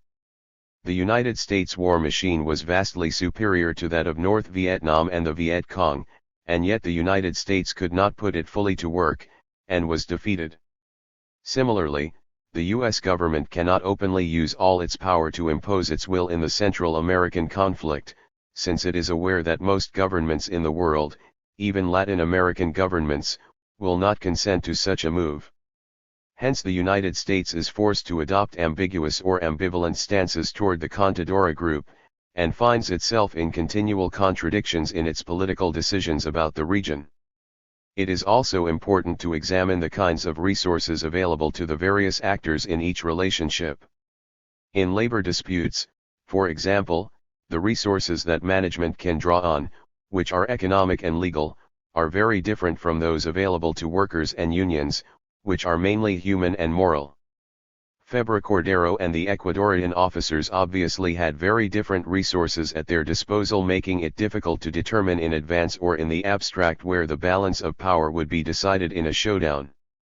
Furthermore, although we do know that a good portion of the official political forces sought to obtain amnesty for General Vargas through legal means, we do not know which forces were supporting Febra and which were behind the efforts to free the rebellious general. Often the actors may have equivalent resources, or there may be no disparity clearly tipping the balance. In that case, the relationship may force the actors to come to an agreement or to seek further resources, such as alliances with third forces, in order to shift the balance. Objectives sought. To understand a political behavior, we must ask what is at stake and what the actors are trying to achieve. Are the various actors pursuing the same objectives, or are their goals distinct? Are these objectives compatible? Or are they incompatible, so that if the objectives of one are satisfied, those of others must remain unsatisfied? Naturally, we must connect the specific objectives the different actors are pursuing with the social interests they embody.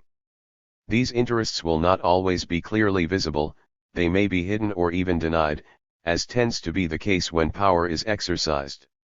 However, the true political scope of each objective can be clearly understood only in the light of this connection with social interests, that is, by the fact that it is a concrete instance in which one social class is seeking to advance its own interests. Venezuelan political parties may promise the leaders of a neighborhood association support for their immediate plans for improving city services, but what they are actually trying to do is to co-opt their forces, by taking advantage of the organizing strength of the group for their own interests as parties. The seemingly unconditional support offered at the beginning often ends up the other way around, as they absorb and nullify the neighborhood association's possibilities for independent action. As a result of the difference between the objective aim or direction of an action and what the actor seeks or believes is being sought, complex effects may occur. A very wide gap between the objective and the subjective may demonstrate how politically alienated some actors are. It is also important, however, to examine how the subjectivity of the actors and the specific groups they represent may affect underlying class interests and what they may add to those interests. Without ceasing to have a meaning and purpose in terms of their ultimate objectives, class interests, some political behaviors more immediately and more clearly reflect the point of view of functional groups, such as the military, and even family and individual interests. Thus we must keep clearly in mind the different objective and subjective importance of behaviors as well as their distinct significance for underlying class interests. A national election is not the same as a local election, and approving a country's national budget is not the same as exempting a charity benefit celebration from taxes. Actual effect of power. The way power comes into play in political relationships will basically define the nature of these relationships as well as the nature of the actors involved. Day by day the very existence of power defines the meaning of being the president of a country, or being officers in an army, or the relations between them. A president may, in constitu power, politicsy and personality/67tional terms, be the commander-in-chief of the armed forces of the country, but in practice may not have any real power over these forces and may have to continually submit to their judgment and to the interests embodied in the military. Such is the case, for example, of some Central American governments, whose constitutional president has almost no real power over the armed forces, who serve as the primary instrument of U.S. interests in the region. Political relationships may accordingly be characterized as relationships of collaboration or imposition, pluralism or control, freedom or opposition. When we want to define these relationships and understand the actors who participate in them, we do well to consider that those who obtain power achieve a favorable disparity of resources. They are able to lay down the rules of the game / they are also able to define the scope of the relationship by controlling what can be done politically.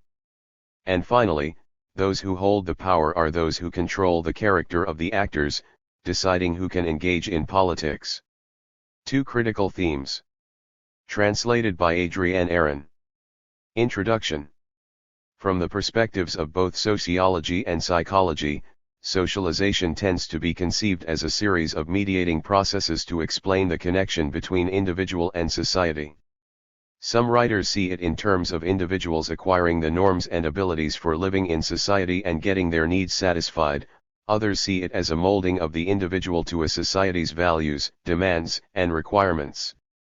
But whether the emphasis falls on the individual or on society, socialization is understood as a kind of intermediate bridge between the two. It becomes clearer all the time, though, that the standard conceptions of socialization are too abstract and fall short as explanatory principles. Their flaw lies in having adopted a particular unit for analysis, and then as often happens treating the analytic unit as a reality in itself. With individual and society we are dealing with historical entities, not abstract realities, and while it is perfectly all right to speak of individuals and societies, it will not do to think of them as independent realities, as absolute totalities.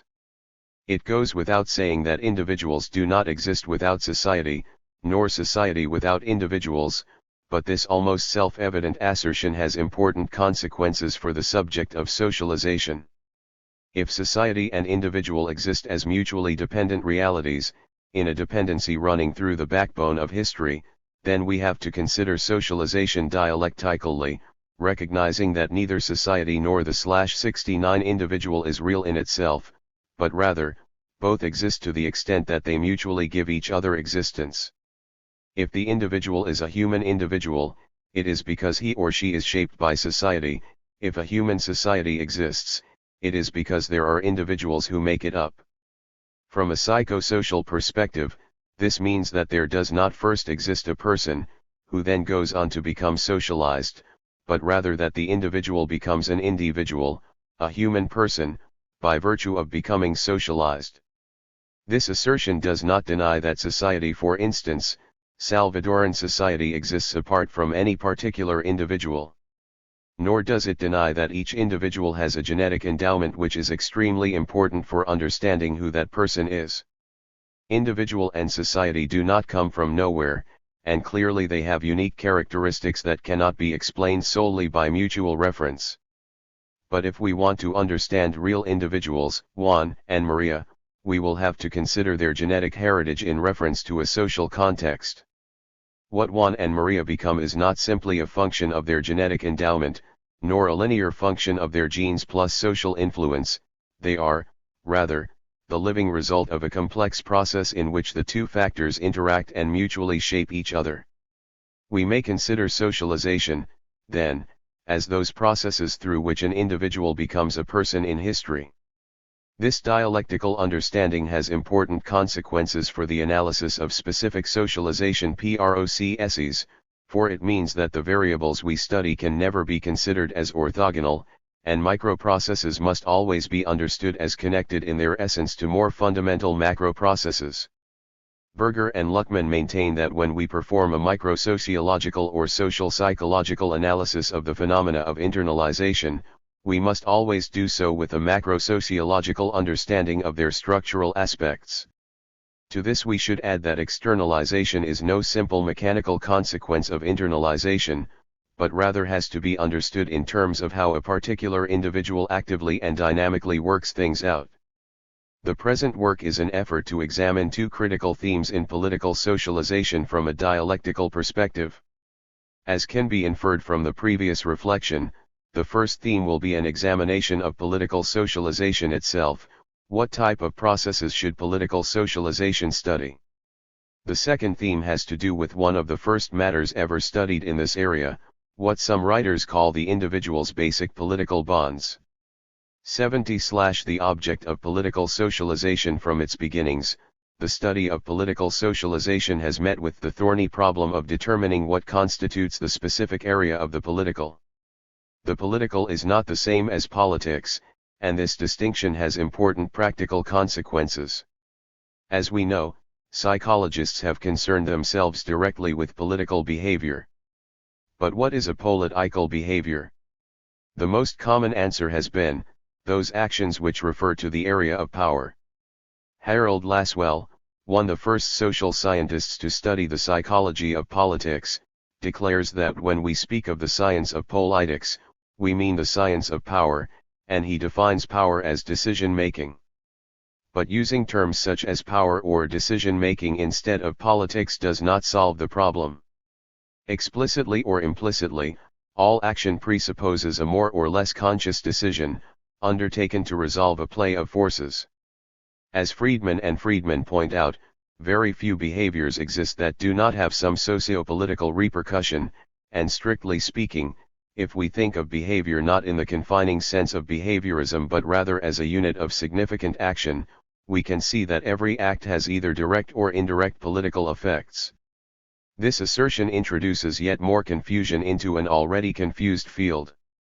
Most psychologists have tried to resolve this confusion by identifying as political action those acts which are oriented toward institutionalized political objects, voting, participating in political meetings, belonging to some political party, flag waving, singing the national anthem, engaging in political debates. But if the perspective that considers all action as politically significant is too vague, this one, which identifies political action with actions oriented toward institutionalized political objects, is too it is doubly wide. In the first place, even when we accept those units of institutionalized action as constituting the political, what are their limits? Where does an act of voting begin and end? Do we reduce this action to the mere act of marking a ballot with a name or party symbol, or should we also include the cognitive and affective processes that surround it, or what this action signifies for the subject who carries it out?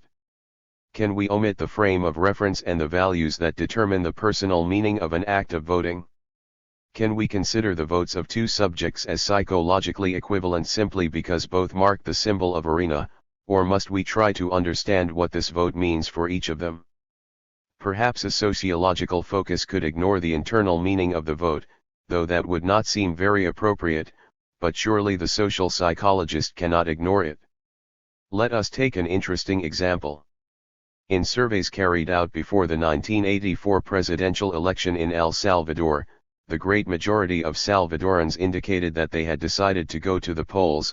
Nevertheless, only a small percentage of them trusted that the elections would be clean and honest, as shown in this tabulation. Decided to think there will. Date of survey and vote be no fraud. March 1984 2178 85.2 35.6. April 1984 2113 81.7 21.5 found that cars represent an important feature of the socialization process of North American adolescents, not only insofar as they reveal what the young people are exposed to, but also inasmuch as they constitute desired objects. To have one's own car seemed to be a necessity for a majority of North American adolescents. In El Salvador, A study conducted in 1981 with a representative middle-class sample from metropolitan San Salvador found that 83.5% of the subjects felt a need to have their own car. To feel a need to have one's own car is not by any means something explicitly political. Yet, if a particular government consistently frustrates this need, it can produce unease, even serious political conflict. On the other hand, to satisfy this 72/need might require channeling into the production or importing of automobiles a great many material and social resources that could be devoted to other ends, a channeling and organization of social resources that is already political. When poor countries like El Salvador devote a large part of their scarce economic resources to the acquisition of expensive goods for an elite minority to consume, they are satisfying needs that, although not expressly political, have serious political implications. For the ancient Greeks, the political domain was characterized by liberty and equality, as distinguished from the household, the domain of necessity and inequality.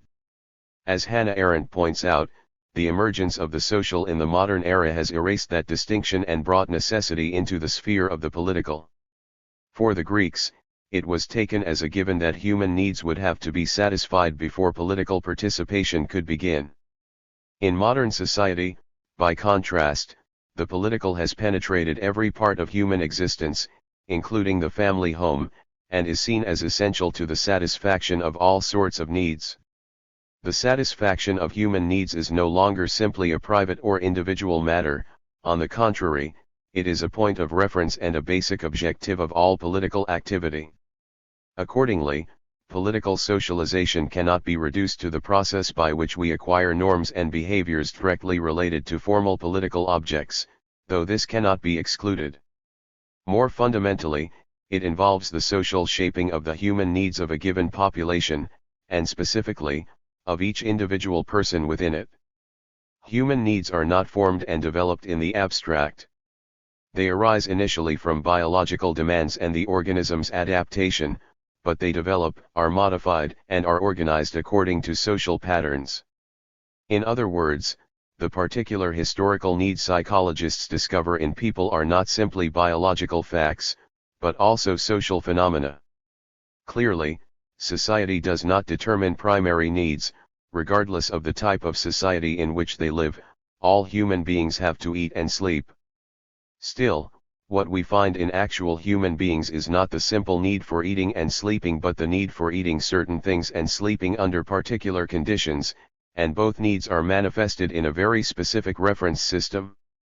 If instead of primary needs we look at what psychologists call secondary needs, needs that are less biological and more specifically human, like the need to have one's own car, the argument becomes yet more compelling. 73 To be sure, the social configuration and historical reality of needs is a psychosocial phenomenon with political meaning. How the needs of a particular population are shaped, what kinds of needs the members of a given group or social class develop, how needs are hierarchically organized in different strata, all these are processes that have to do directly and entirely with a society's political organization. To the extent that a set of needs corresponds to the demands of the established political order, it will benefit the interests of the dominant classes, whose social power will tend to be bolstered by this good match. Likewise, if needs fall outside the bounds of the ruling order's interests, or contradict them, those needs turn into a potential for rebellion and political subversion. Thus, people's political socialization is necessarily tied to the way their needs are formed and organized, both in terms of how their primary needs were historically shaped and in terms of the types of secondary needs they have gone on to elaborate. According to Dawson and Pruitt, political socialization processes operate at both the individual and community levels, with the former involving the development of a self, or political subject, and the latter the transmission of culture. The argument is that the self, even when it has no explicit political orientation, is necessarily a political self, for its needs, orientations, and attitudes have direct implications for the political system.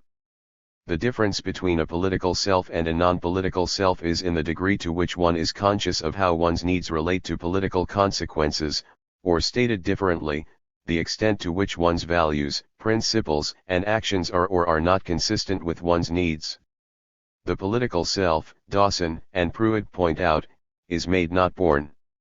It is political socialization which molds and shapes the citizen's relationship to the political community. Part of this process can be seen as taking general predispositions of the child and directing them toward political objects. This is an acceptable point of view. However, one would have to add that the molding of a relationship between the citizen and the political community is already implicit in the shaping of needs, values, and lifestyle. The organization of a frame of reference presupposes an implicit political attitude, whether or not the individual comes to recognize that organization in his or her life or consciously reflects on it. Some predispositions become political by coming into contact with explicitly political objects, but, even when this process does not take place, the standard of living and 74/lifestyle of any given person will incorporate a number of the political order's demands. The need to have one's own car is a political demand, even when it is not made explicit. As Frey points out, political socialization goes beyond the transmission of information and evaluation of the formal government. It also includes more general attitudes about the use and distribution of power, so that even if a particular family never discusses politics, the children of that family are still undergoing political socialization. They are acquiring some basic attitudes toward authority and toward what kinds of influence and forms of conduct should be accepted as legitimate, and they are gaining a general impression about the distribution of power in a particular system or some of its subsystems. From this perspective we can accept the position of Langton, who defines political socialization as the process by which an individual learns politically relevant attitudinal dispositions and behavior patterns. Thus, not only what is transmitted in socialization but also what is not transmitted has political significance. An intentionally depoliticized socialization is a type of socialization that is very politicized. Many researchers have pointed out that most families in the United States are not very interested in politics. While this may be true, it does not mean that North American children are lacking in political socialization. The values they receive at home or at school, the lifestyle to which they are introduced very early, constitute a political posture, or at least directly imply one. It is not by sheer accident that political figures like Nixon tend to appeal to the silent majority, or that mediocrities like Reagan can achieve a high level of popularity and political success with the North American population. Frey's observation cited above turns us toward a very important aspect of socialization, the acquisition of a social identity. We have asserted that the individual becomes a person through socialization, that is, by becoming a social being. This means that the personal identity each individual acquires through socialization is conditioned, though not completely determined, by the particular society in which he or she grows up. All personal identity is tied to a social status and a variety of social roles that presuppose a politically sanctioned social structure. Even something as apparently remote from the political as sex has a political meaning, as the contemporary women's liberation movements have shown. To be a woman and identify as such has immediate political significance. Note what /75 happens if someone tries to reject certain aspects of what this identity has stood for. Paulo Freire has analyzed the way in which Latin Americans acquired as part of their personal identity a host of implicit attitudes that determine individuals' basic relationships with most institutionalized political objects. For example, the needs developed by the oppressor demand a political system with built-in structures to maintain inequality in the distribution of wealth. Most people are not conscious of the political implications of their needs. Nevertheless, as soon as something comes along to call attention to those implications, their political dimension becomes perfectly clear. Salvadoran women of the bourgeoisie, who had always valued not mixing in politics, took to the streets in 1979 when a growing popular uprising demanded social reforms that threatened their class interests. Berger and Luckman hold that through socialization individuals introject the objective world of the society in which they were born. Identity, objectively defined as location within a particular world, is understood subjectively as something that is appropriated together with that world. The world the individual internalizes, the reality that he or she constructs as the reality, is not abstract, it is this concrete, historical reality, this concrete symbolic universe, congruent with the ruling political system or at odds with it. The reality internalized by the individual, inherent in his or her political identity, involves a distribution of power, a hierarchy of values, an organization of social needs that serve to a greater or lesser degree the interests of the dominant classes. What, then, is political socialization? In keeping with what has been said so far, we can define it as the individual construction of a reality and a personal identity that are or are not consistent with a particular political system. Let me explain this definition. Political socialization is, above all, a process of personal formation. Each individual becomes a person through the socialization process, which is to say, through those processes which, in a dialectical interaction between one's genetic heritage and a particular society or social group, narrow down the possibilities of what one will become. On becoming socialized, the individual internalizes a reality, an objective world, and shapes his or her own personal identity. Basically, to accept an internalized reality is to incorporate a scheme of values, a frame of reference, that will work as a system for decoding objective acts and subjective 76I experiences. Csikszentmihalyi and maintain that the pattern of affective and cognitive coding one holds comes mainly from the family in which one grows up. Using the available codes, a person is able to perceive the surrounding environment in a consistent way, to interpret events in terms of an underlying causal order, to discriminate between relevant and irrelevant stimuli, and to decide what actions are appropriate in a given situation. It should be stressed that this cognitive structure is not simply a style of knowing, it also includes contents and values. It has to do with what certain European social psychologists, following Durkheim, have termed social representations.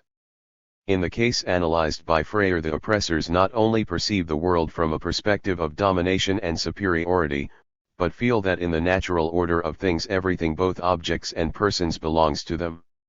Hence, reality is shaped not simply by the transmission of an objective structure of knowledge but by the acceptance of an evaluative scheme for analyzing that supposedly objective reality. Socialization involves both the formation of people's ways of knowing and the criteria they use for evaluating what is known.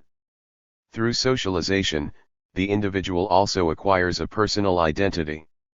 This identity or personal I locates individuals in the world with respect to others, placing them within the matrix of interpersonal relations that characterizes all societies of history. Identity constitutes, at least in part, the human condition Marx perceived so clearly when he defined the essence of humankind as the ensemble of the social relations. This is not to say that the human being is not more than that confluence of social relations.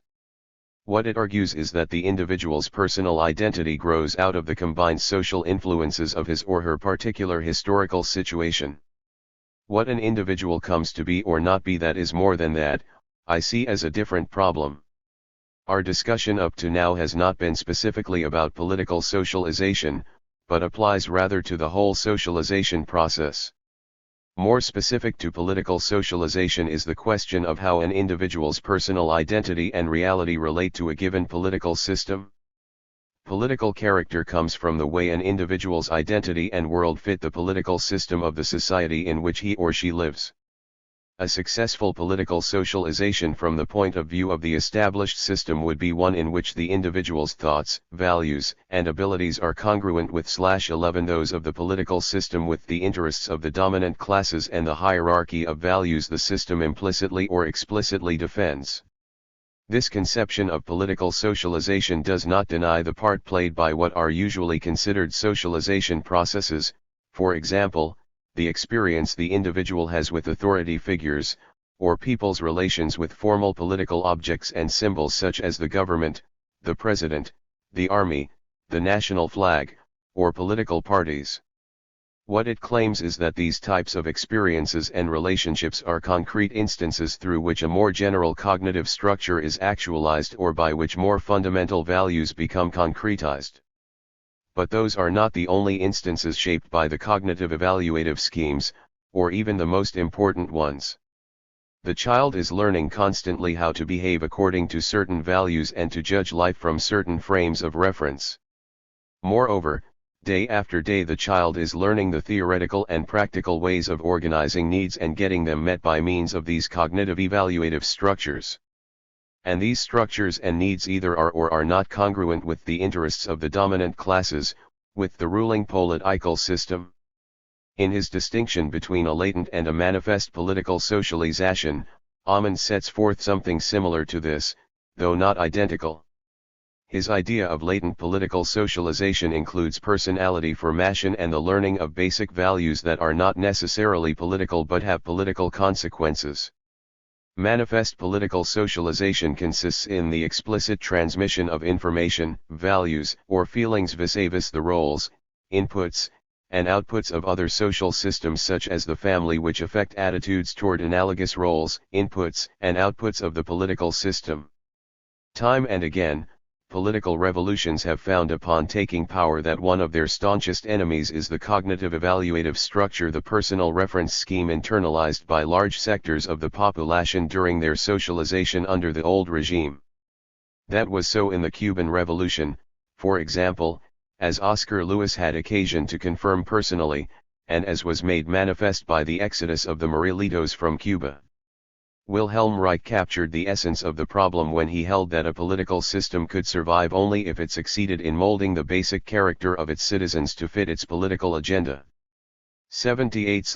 The absence of an explicitly political posture in no way proves apoliticism. This was shown in the case of Chile during the Popular Unity government and in the case of the Salvadoran oligarchy when its government tried to bring about a very timid project of agrarian transformation.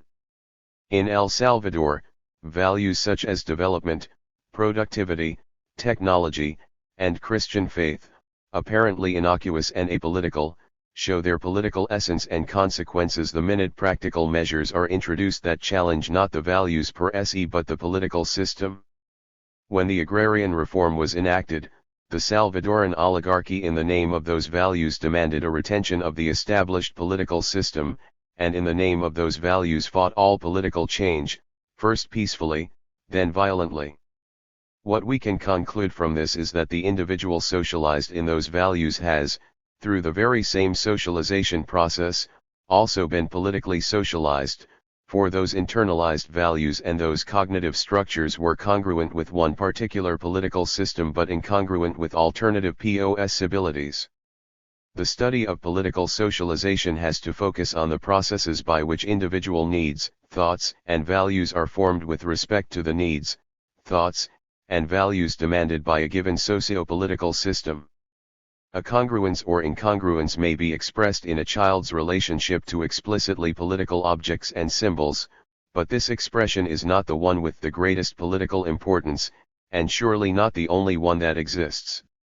An examination of the standard of living, of the way activities are organized and how much time is devoted to each one, of the kinds of experiences most frequently sought, could supply excellent information on the type of political system to which the individual is being socialized. In the long run, it is this type of congruence or incongruence that will determine most decisively the explicit political actions the individual adopts in his or her adult life. Basic political bonds. One of the most common claims in the literature on political socialization is that people's basic political attachments are developed during early childhood. At first, this seems consistent with the point of view we are taking I-79 here, but the claim rests on a number of suppositions that warrant closer inspection. First, let us look at what is meant by this assertion. Dawson and Pruitt, reviewing a fair number of studies on the subject, see the citizen as acquiring a political orientation from the roots of his or her political self, including political attachments and loyalties, from diverse forms of specific knowledge about and feelings toward political institutions, and from other more transient points of view. These authors hold that the identifications and basic emotional bonds of the first kind, with political symbols or social groups, are acquired in early childhood, and orientations of the second kind later. Hence, the experiences and developments that contribute most to the acquisition of political orientations are concentrated in the early years. This is especially true of basic political loyalties, identifications, and values. Given that primary emotional identifications and bonds represent a type of structural framework to accommodate elements acquired later, one would expect that knowledge acquired later in childhood and still later, during adolescence, would be consistent with the primary ties, and indeed, Hess and Torney's study of children's political attitudes reports that much of the basic socialization of political attitudes has taken place before the end of the elementary school years. Following Berger and Luckman, one might draw a similar conclusion. They hold that secondary socialization passes through the cognitive evaluative filter established by primary socialization, with primary socialization determining the basic structures of knowledge, telling each individual what reality is and is not. The problem with basic political bonds begins as soon as the authors try to make the proposition specific and operationalize it. The first confusion comes up when they try to define the object of the bonds. A bond or attachment is always to something. What are children bonded to politically during their primary socialization? According to Dawson and Pruitt, the primary attachment has as its object certain political symbols. Democracy, the fatherland, the national flag, and so on. Hess and Torney maintain that the young child's involvement with the political system begins with a strong positive attachment to the country, in a bond that is basic, strong, and stable, showing almost no change during the elementary school years. They see this bond as essentially emotional. It apparently grows from complex psychological and social needs and is exceedingly resistant to change or argument. This quotation from Hess and Torney is a very good summary of the characteristics that researchers have found in children's primary political attachments: an identification with a central political symbol, with ties that are positive, stable, and basically effective. More recent research has questioned both the object and some of the characteristics of basic political bonds. Sears observes, for example, that blacks, because of the way they have been mistreated in the United States, are socialized with attitudes that are more cynical, cold, and mistrustful. Still, he considers that the special hostility of blacks is directed at the authorities more than at the regime. T/L. Easton and Dennis postulate 4 steps in the development of children's feelings toward political authority. Politicization: the child learns that there are authorities. Personalization: the child acquires a knowledge of political authority through individual personalities, particularly the figure of the country's president or of the police. Idealization: the child tends to consider political authority as benevolent. Institutionalization: political authority becomes increasingly depersonalized in the mind of the child. Notwithstanding, as Nimi points out, as children get older, these images change quickly and dramatically, and furthermore, although these schemes may seem very generalizable, the level of positive or benevolent views of political authority may often be lower than what was found by earlier researchers. When one considers that the Salvadoran campesino identifies authority with members of the National Guard, and that the behavior expected from them is imposition of arbitrary power and abuse, we can see how precarious are Easton and Dennis's ideas about developmental schemes and their postulates about basic political bonds, in this case toward authority. Taking as a case in point the black population of the United States, Sears, too, questions the stability of primary political ties. As he reviews Easton and Dennis's theory, and especially their basic proposition that early idealization and personalization constitute necessary conditions for a later diffuse support of the system, Sears points out that the concept of diffuse support of the system is very ambiguous and does not predict any kind of later political commitment or behavior. He concludes that neither idealization nor personalization seems to be a necessary condition/81 for later support of the system, and that support of the system may vary constantly, depending on how much satisfaction the different groups in the system are getting. We really do not yet have enough data to resolve this argument, and many aspects of it need further research. The people of Latin America, finding themselves in political circumstances much more unstable than those which exist in the United States, help us see the need for rethinking the concept of basic political bonds, in order to view it in terms that are more historical and more relative. Unfortunately, there have not been many studies of political socialization in Latin America, and those that have been done refer to adolescence and youth. An exception is the study of Rafael Segovia. Segovia surveyed 3,573 Mexican children between 10 and 15 years of age, who were between 5th grade and the 3rd year of secondary school, to examine various aspects of their political opinions and attitudes. He found that Mexican children who were able to go to school at the end of 1969 were well socialized, they give adequate answers about their expectations, the child-society relationship does not appear overly harsh, they display a differential adaptation, perfectly fulfilling roles corresponding to each social grouping. According to Segovia, children show an almost universal acceptance of nationalist symbols and myths, and although in the child's world the boundaries of elites and masses are not completely defined, they have already taken shape, with the profiles of future leaders and followers clearly differentiated.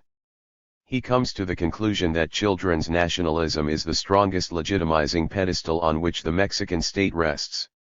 What cements the blocks of that pedestal is authoritarianism. Segovia's study seems to confirm the idea of the formation of basic attachments, but it sketches out significant differences in political attitudes according to groups and social levels. An examination of basic political bonds requires not only empirical data but, above all, a theoretical clarification. Neither the object nor the nature or characteristics of basic political attachments has been well defined theoretically. In this sense, the dialectical focus presented here may be of some help. From this perspective, the political ties a child establishes are not necessarily in connection to some object or particular political symbol, nor even to the nation per se.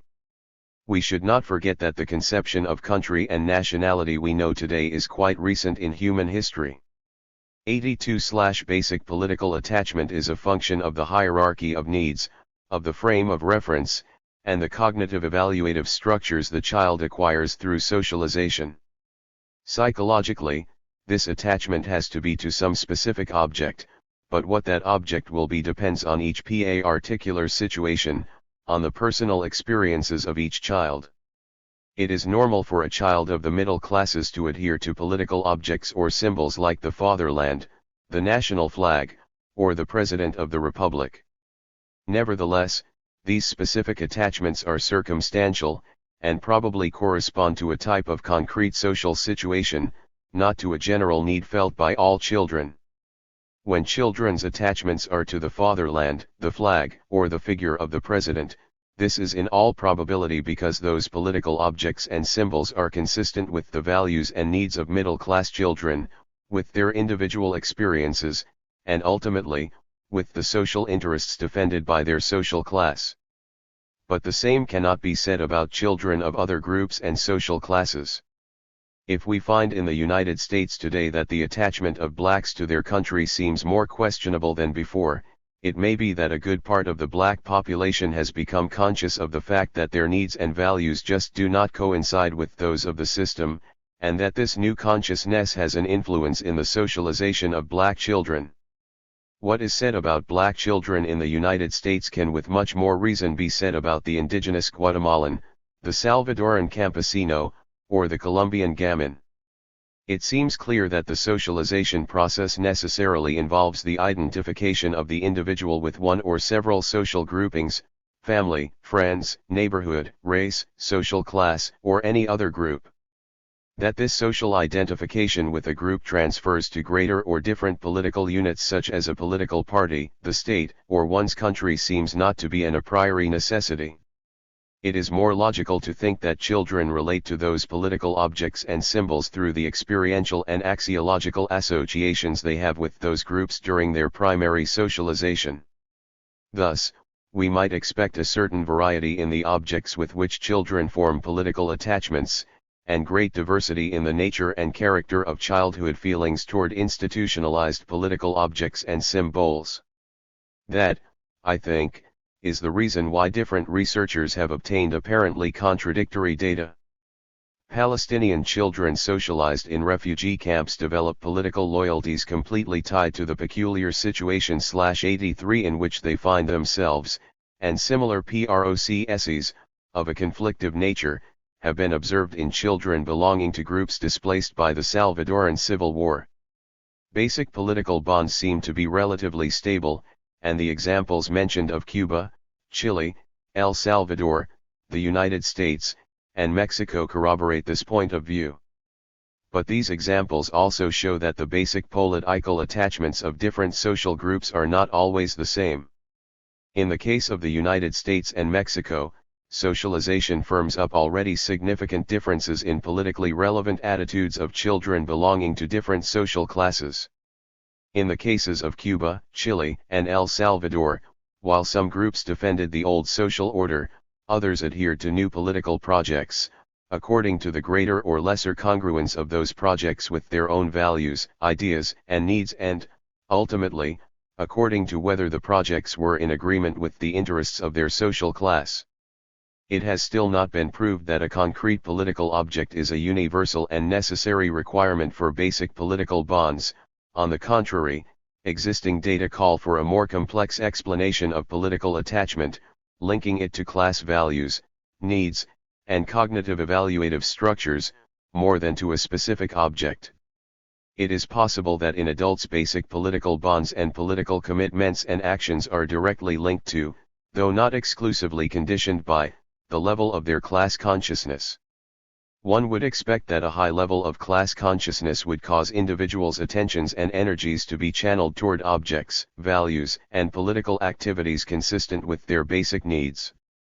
By basic needs we mean their objective needs, not so much as individuals per se, but as members of a social class. But that same reasoning would lead us to expect that a low level of class consciousness would permit political attachments to objects and symbols inconsistent with the needs of the individual and the interests of his or her social class, an incongruity between bonds and objective needs. The duration and permanence of this incongruity, of this state of alienation, would depend on the level of consciousness the individual acquires in the course of living a life. Translated by Cindy Forster. Latinos, lazy or hard-working. One of the most common stereotypes floating around is that of the lazy, shiftless Latin American. Several studies carried out in Latin American countries show the extent of this stereotyped image, which people attribute more to their compatriots than to themselves. This same image of the Latin character appears in countries such as the United States, where the Latino is stereotyped as outgoing, superficial, very emotional, little given to work, and loving a good time. Curiously, these attributes also apply to Homo psychologicus consumed by emotional conflict, completely removed from the world of work, and as Kodo notes, portrayed as soap opera char actors who for years have inflamed the hearts of Latin American housewives. The image of the shiftless Latino is simply an international version of the lazy Indian, harking back to colonial times, when such stereotypes justified one people's dominion over another, or the oppression of the popular majority by an oligarchic elite. Raised to the level of theory, this demeaning vision reappears in Weber's classic proposition that draws a contrast between a North American Protestant ethic and a Latin American Catholic ethic. Yet in the face of this widespread image of the lazy, shiftless Latin American, it comes as something of a surprise to discover that the trait most commonly attributed to the Salvadoran is hard-working. What explains this startling discrepancy between the perception of El Salvador's natives and the most widespread stereotype of Latin Americans? Does it correspond to a real difference? Or does it maybe suggest that Salvadorans do not consider themselves Latin American? In Cuba, likewise, one does not find this degrading image of their own compatriots or Latin Americans in general. On the contrary, Monica Sarin shows in her work that Cubans hold a very positive image of Latin Americans and locate the origin of negative traits in the nature of social structures or governments, rather than tracing their genesis to individual character. These striking differences compel us to revise our psychosocial understanding of the lazy Latin image. Group stereotypes, it is widely conceded, arise from concrete historical experiences. They are not produced out of thin air but rather emerge as phenomena shaped by specific dilemmas and circumstances facing diverse groups within a given society. Thus a grain of truth lies in the oversimplification of every stereotype, insofar as it refers back to some strain in the history of the stereotyped group as well as the other social groups among whom the stereotype holds sway. The contradictions oblige us to ask what part the situation of labor in Latin America has played in shaping the stereotype of the lazy versus the hard-working Latino. What interplay of social forces do these stereotypes reflect?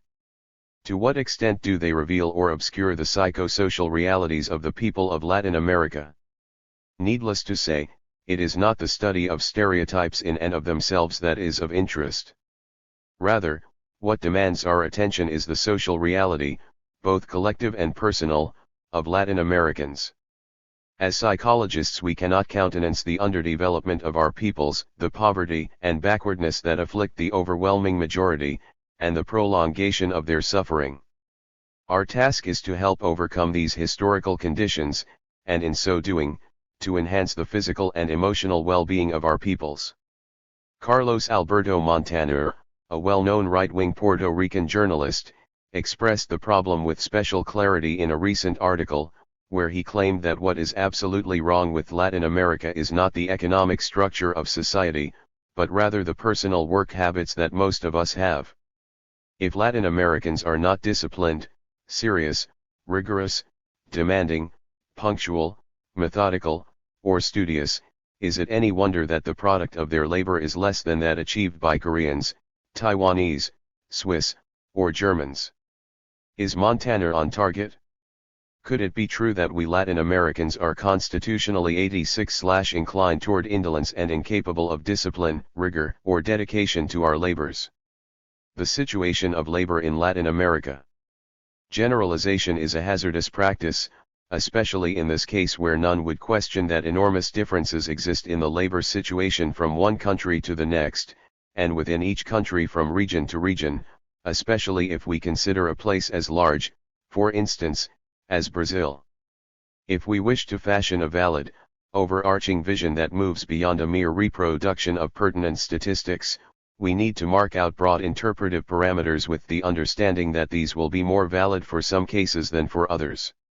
It seems to me that three salient trends best define the reality for the continent as a whole: the unequal division of labor, massive unemployment and marginalization, and the dynamic of exploitation and repression. The unequal division of labor. Every social order adheres to its own social division of labor, which the classic functionalist theoreticians maintained was a product of the objective needs of the society on the one hand and individual character traits on the other. This view holds that the most capable individuals will rise to the tasks and positions of greatest social responsibility, and will be rewarded most generously for their labors. As surprising as it may seem, this kind of thinking still thrives in the propositions and techniques applied by psychologists and administrators who work in hiring and training, as though nature spontaneously takes charge of defining work routines and delivers the type of individual best suited to perform each task. An opposing view sees the social division of labor as the creation of dominant class interests who define the existing order and who, by extension, shape institutions to meet their own needs. Thus a hiring system that is intrinsically linked to class status determines the location of a person at one or another level of production or services. Although it is possible that an individual belonging to the proletariat or the peasantry might ascend the social pyramid over time, the assignment of job classifications obeys a rigid class order. Even a superficial analysis of the situation of labor in Latin America /87 today demonstrates that the second proposition holds the greater truth. Above and beyond the simple division of tasks necessary to maintain a society, the social division of labor is a primary demarcation that maintains class hierarchy and ensures the reproduction of this unequal model. Three principal boundaries or divisions characterize the hierarchy of labor. We may identify these three as urban campesino, professional manual, and male-female. The urban campesino divide. Until fairly recently, the countries of Latin America were overwhelmingly rural. As late as 1970, Only Argentina, Chile, Uruguay, and Venezuela could say that more than half of their population lived in cities of over 20,000 people. At present, other countries, including Mexico and Peru, find themselves more urban than rural, while a number of nations such as those in Central America must still be considered fundamentally agricultural, especially since they tend to exaggerate their degree of urbanization by defining as urban all towns with more than 5,000 inhabitants. Further, in a number of countries, the majority of the campesino sector is Indian, which magnifies social divisions even more. Regardless of the actual percentage breakdown between city and country, no one would doubt that the social division of labor favors the city. Huge urban areas aggressively absorb all the principal social services such as education, health, and housing, not to mention the benefits that accrue from the state apparatus and whatever economic development does takes place. To say this, however, is not to downplay the existence of belts of misery that circle and crisscross every Latin American metropolis, augmented daily by massive migration. Rather, the point is that these shanty towns, and this migration, occur precisely because the countryside offers fewer opportunities for subsistence with each passing day.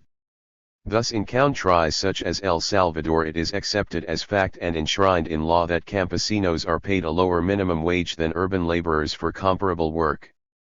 Allow me to add that psychology contributes, more by omission than design, to this discriminatory state of affairs that is injurious to the campesino. Rarely has psychology placed the reality of the campesino at the center of its inquiry, probably because the social schemata that hold sway among those who dominate the profession are imported from the United States. In industrial/organizational psychology this weakness is even more 88/glaring. Psychologists in this field seem to have forgotten that working the land qualifies as a form of labor. The professional manual divide. One of the most common errors in the analysis of social stratification is the confusion of occupational strata with social class. By no means is social class equivalent to strata defined by job type. With this caution in mind, it is nevertheless clear from any overview of Latin American societies that a tremendous distance separates profesionals, administrators, and business people from employees, workers, and laborers. With each passing year, the socio-economic gulf between the two groups widens, in spite of the existence of various intermediate sectors that struggle to fill the intervening gaps along the stratification scale.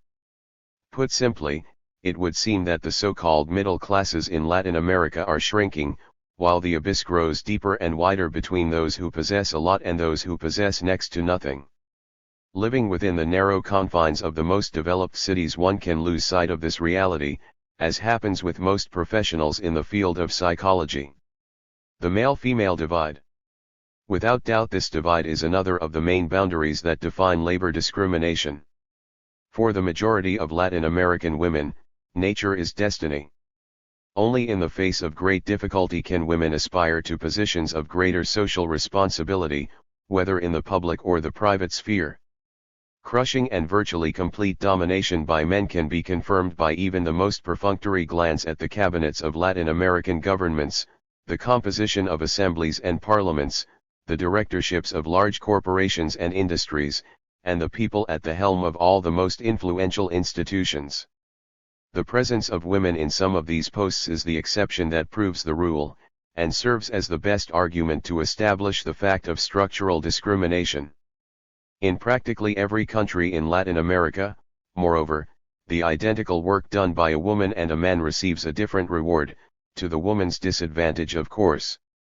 Thus in El Salvador, for every COL6N that a woman earns, a man earns 1 COL6N and 20 centavos.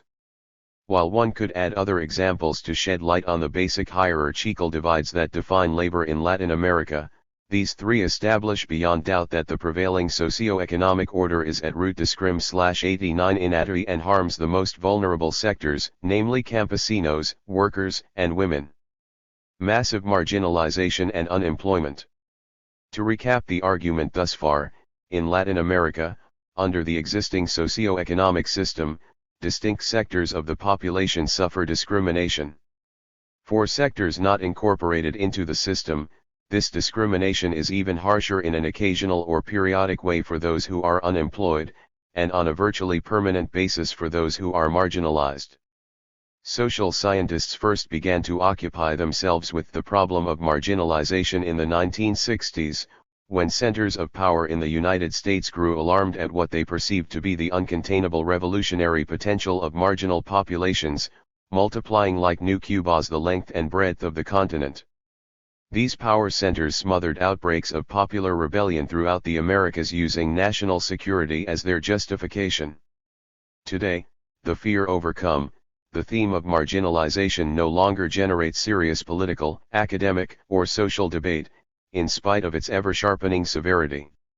Instead, attention now centers almost exclusively on the problem of underemployment and unemployment, a strange switch, considering that unemployment and marginalization overlap in large measure. While the unemployed are not found only in the marginalized sectors, it is fair to say that the majority of the marginalized almost by definition are permanently unemployed or suffer endemic underemployment. The problem rises to terrible proportions owing to the sheer inability of Latin American nations to generate new jobs on the massive scale that would be required for a solution, since they are strangling in the noose of external debt payments. Official statistics in El Salvador, for instance, generally locate unemployment at over 30% of the economically active population, and when these figures are joined with underemployment, we find that barely half of Salvadoran workers enjoy the privilege of a paid job. Of course, as a country at war, El Salvador is a place where practically no one risks investing money, and the economy has been severely disrupted by massive displacements of populations. Even so, similarly high levels of underemployment and unemployment grow more apparent every day throughout Latin America. It is a cruel paradox that so many of our country's men and women spend all their waking hours looking for an occupation that will let them make a living. 90/How do the marginalized and the permanently unemployed people who are tied only by chance or a slender thread to the dominant economic order survive without falling prey to serious mental disorders? Or are we perhaps dealing with entire populations that suffer full-blown pathologies? More than a decade ago, the Chilean anthropologist Larissa Adler de Lomnitz answered some of these questions in her study of a marginal shanty town in Mexico. She found that marginalized sectors create their own system of alternative social relations, based on a principle of reciprocal exchange which in turn relies on physical proximity and mutual trust. The marginalized, Oscar Lewis notwithstanding, are not part of a parallel culture that translates into a set of characteristic behaviors, or worse still, behavioral disorders. Rather, their exclusion from the dominant socio-economic system forces them to seek alternative ways to survive. It must be stressed that it is only because of their ingenuity, creativity, and energy that the poor manage to survive the pervasive poverty that goes with marginalization. Outside the stale air of the laboratory, no one could really believe that the marginalized populations of Latin America suffer serious mental disturbances. The fact is, the poor show signs of a vitality that is astonishing considering the objective conditions they face. What might appear as laziness is perhaps better described as economy of strength, and what passes as unreliability might well be a consequence of having to maintain alternate sources of income. In El Salvador, an expression of this vitality can be seen in a group called the Committee of Laid-Off and Unemployed Workers of El Salvador, which is taking on government and private employers and dedicating itself to defending the social rights of people who have been temporarily or permanently marginalized by the system of production, exploitation and repression. A third trait of the labor situation in Latin America is the extreme degree of exploitation suffered by large numbers of workers, especially manual laborers, campesinos, and low-level employees. The same system that inflates the capitalists' returns on whatever business they operate in our countries necessarily demands the pauperization of the workers, whose horizon of aspiration stops short at the barest minimum of family reproduction of the workers' labor power.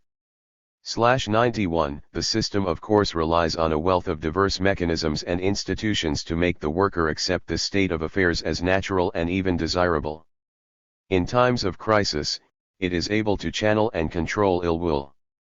The entire ideological apparatus in fact functions to feed the false consciousness of the dominated classes with illusions that promote individual success and vicarious satisfactions such as watching other people's conspicuous consumption, not to mention the dubious satisfactions of conformity.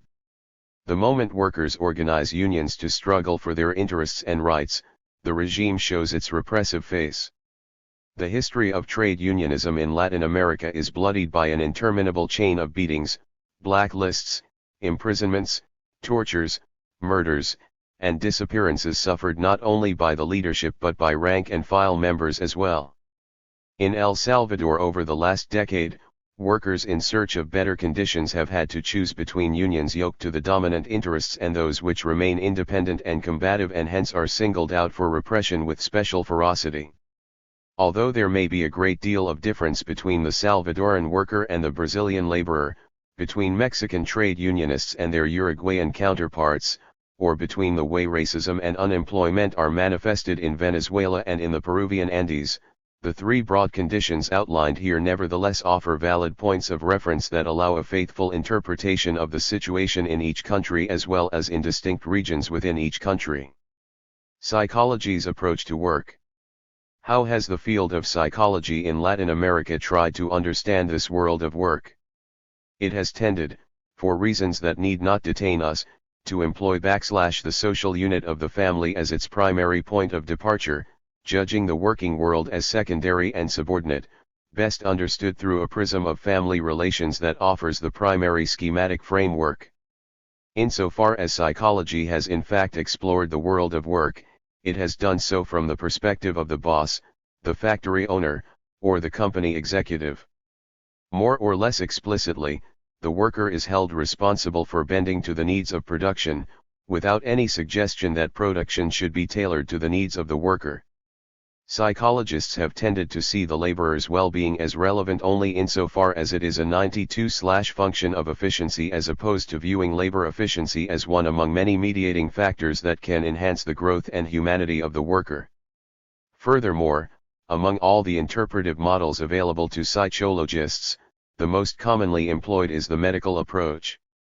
This kind of thinking weighs the mental health consequences of processes in the workplace, assuming all the while that the findings reflect an individual and self-contained condition. Within these conceptual parameters, one can distinguish two principal currents in the present practice of psychology, an individualist approach and a systems approach. The individualist approach.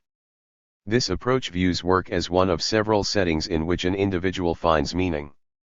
Eager to reshape character or mold the subject in order to achieve a happy match with working conditions, it examines personality traits, habits, and skills, and places great importance on the aspirations and motivations of the particular individual.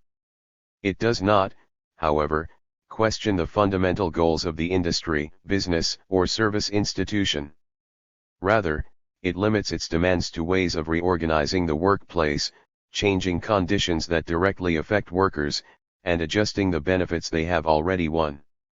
Thus, psychology becomes a useful instrument to help individuals adapt to their working conditions and to enhance their productivity by improving their personal satisfaction, but without ever questioning the larger institutional order, much less trying to understand what the labor processes mean in terms of the social system as a whole.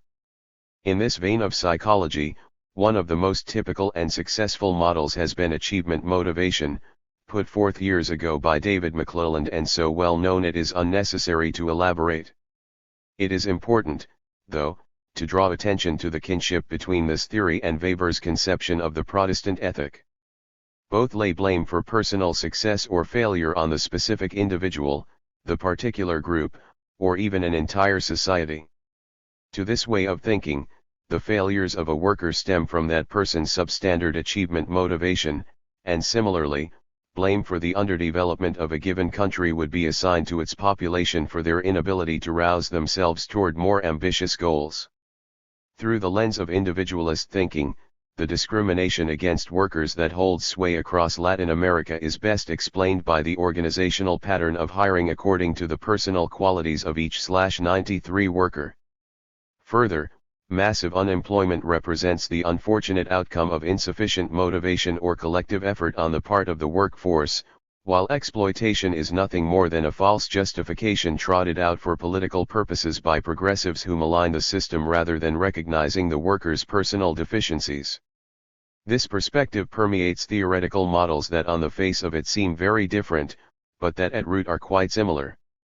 Among them it is worth mentioning the model of locus of control, very much in vogue during the last decade, and invoked by various analysts to distinguish two classes of individuals: those whose personality inclines them to perceive the consequences of their acts as something under their control, and those who believe the consequences are dictated by forces beyond their control. In the first place, this dichotomy assumes that such consequences are always under the control of the person, a suggestion that is really quite insulting when you look at the untiring efforts of Salvadoran campesinos to rise above conditions of exploitation and misery, only to end up in the same situation or worse than that of their forebears. Salvadoran campesinos hardly lack achievement motivation or the willingness to strive for the best possible results from their labor. Yet such progress is denied them, as individuals and as members of a given social class, because the fruit of their labor is privately expropriated and diverted to the advantage of elites through existing class structures and distribution mechanisms. And this, it must be said, is a psychological problem, one that lies in the realm of political rather than individual psychology. Systems theory.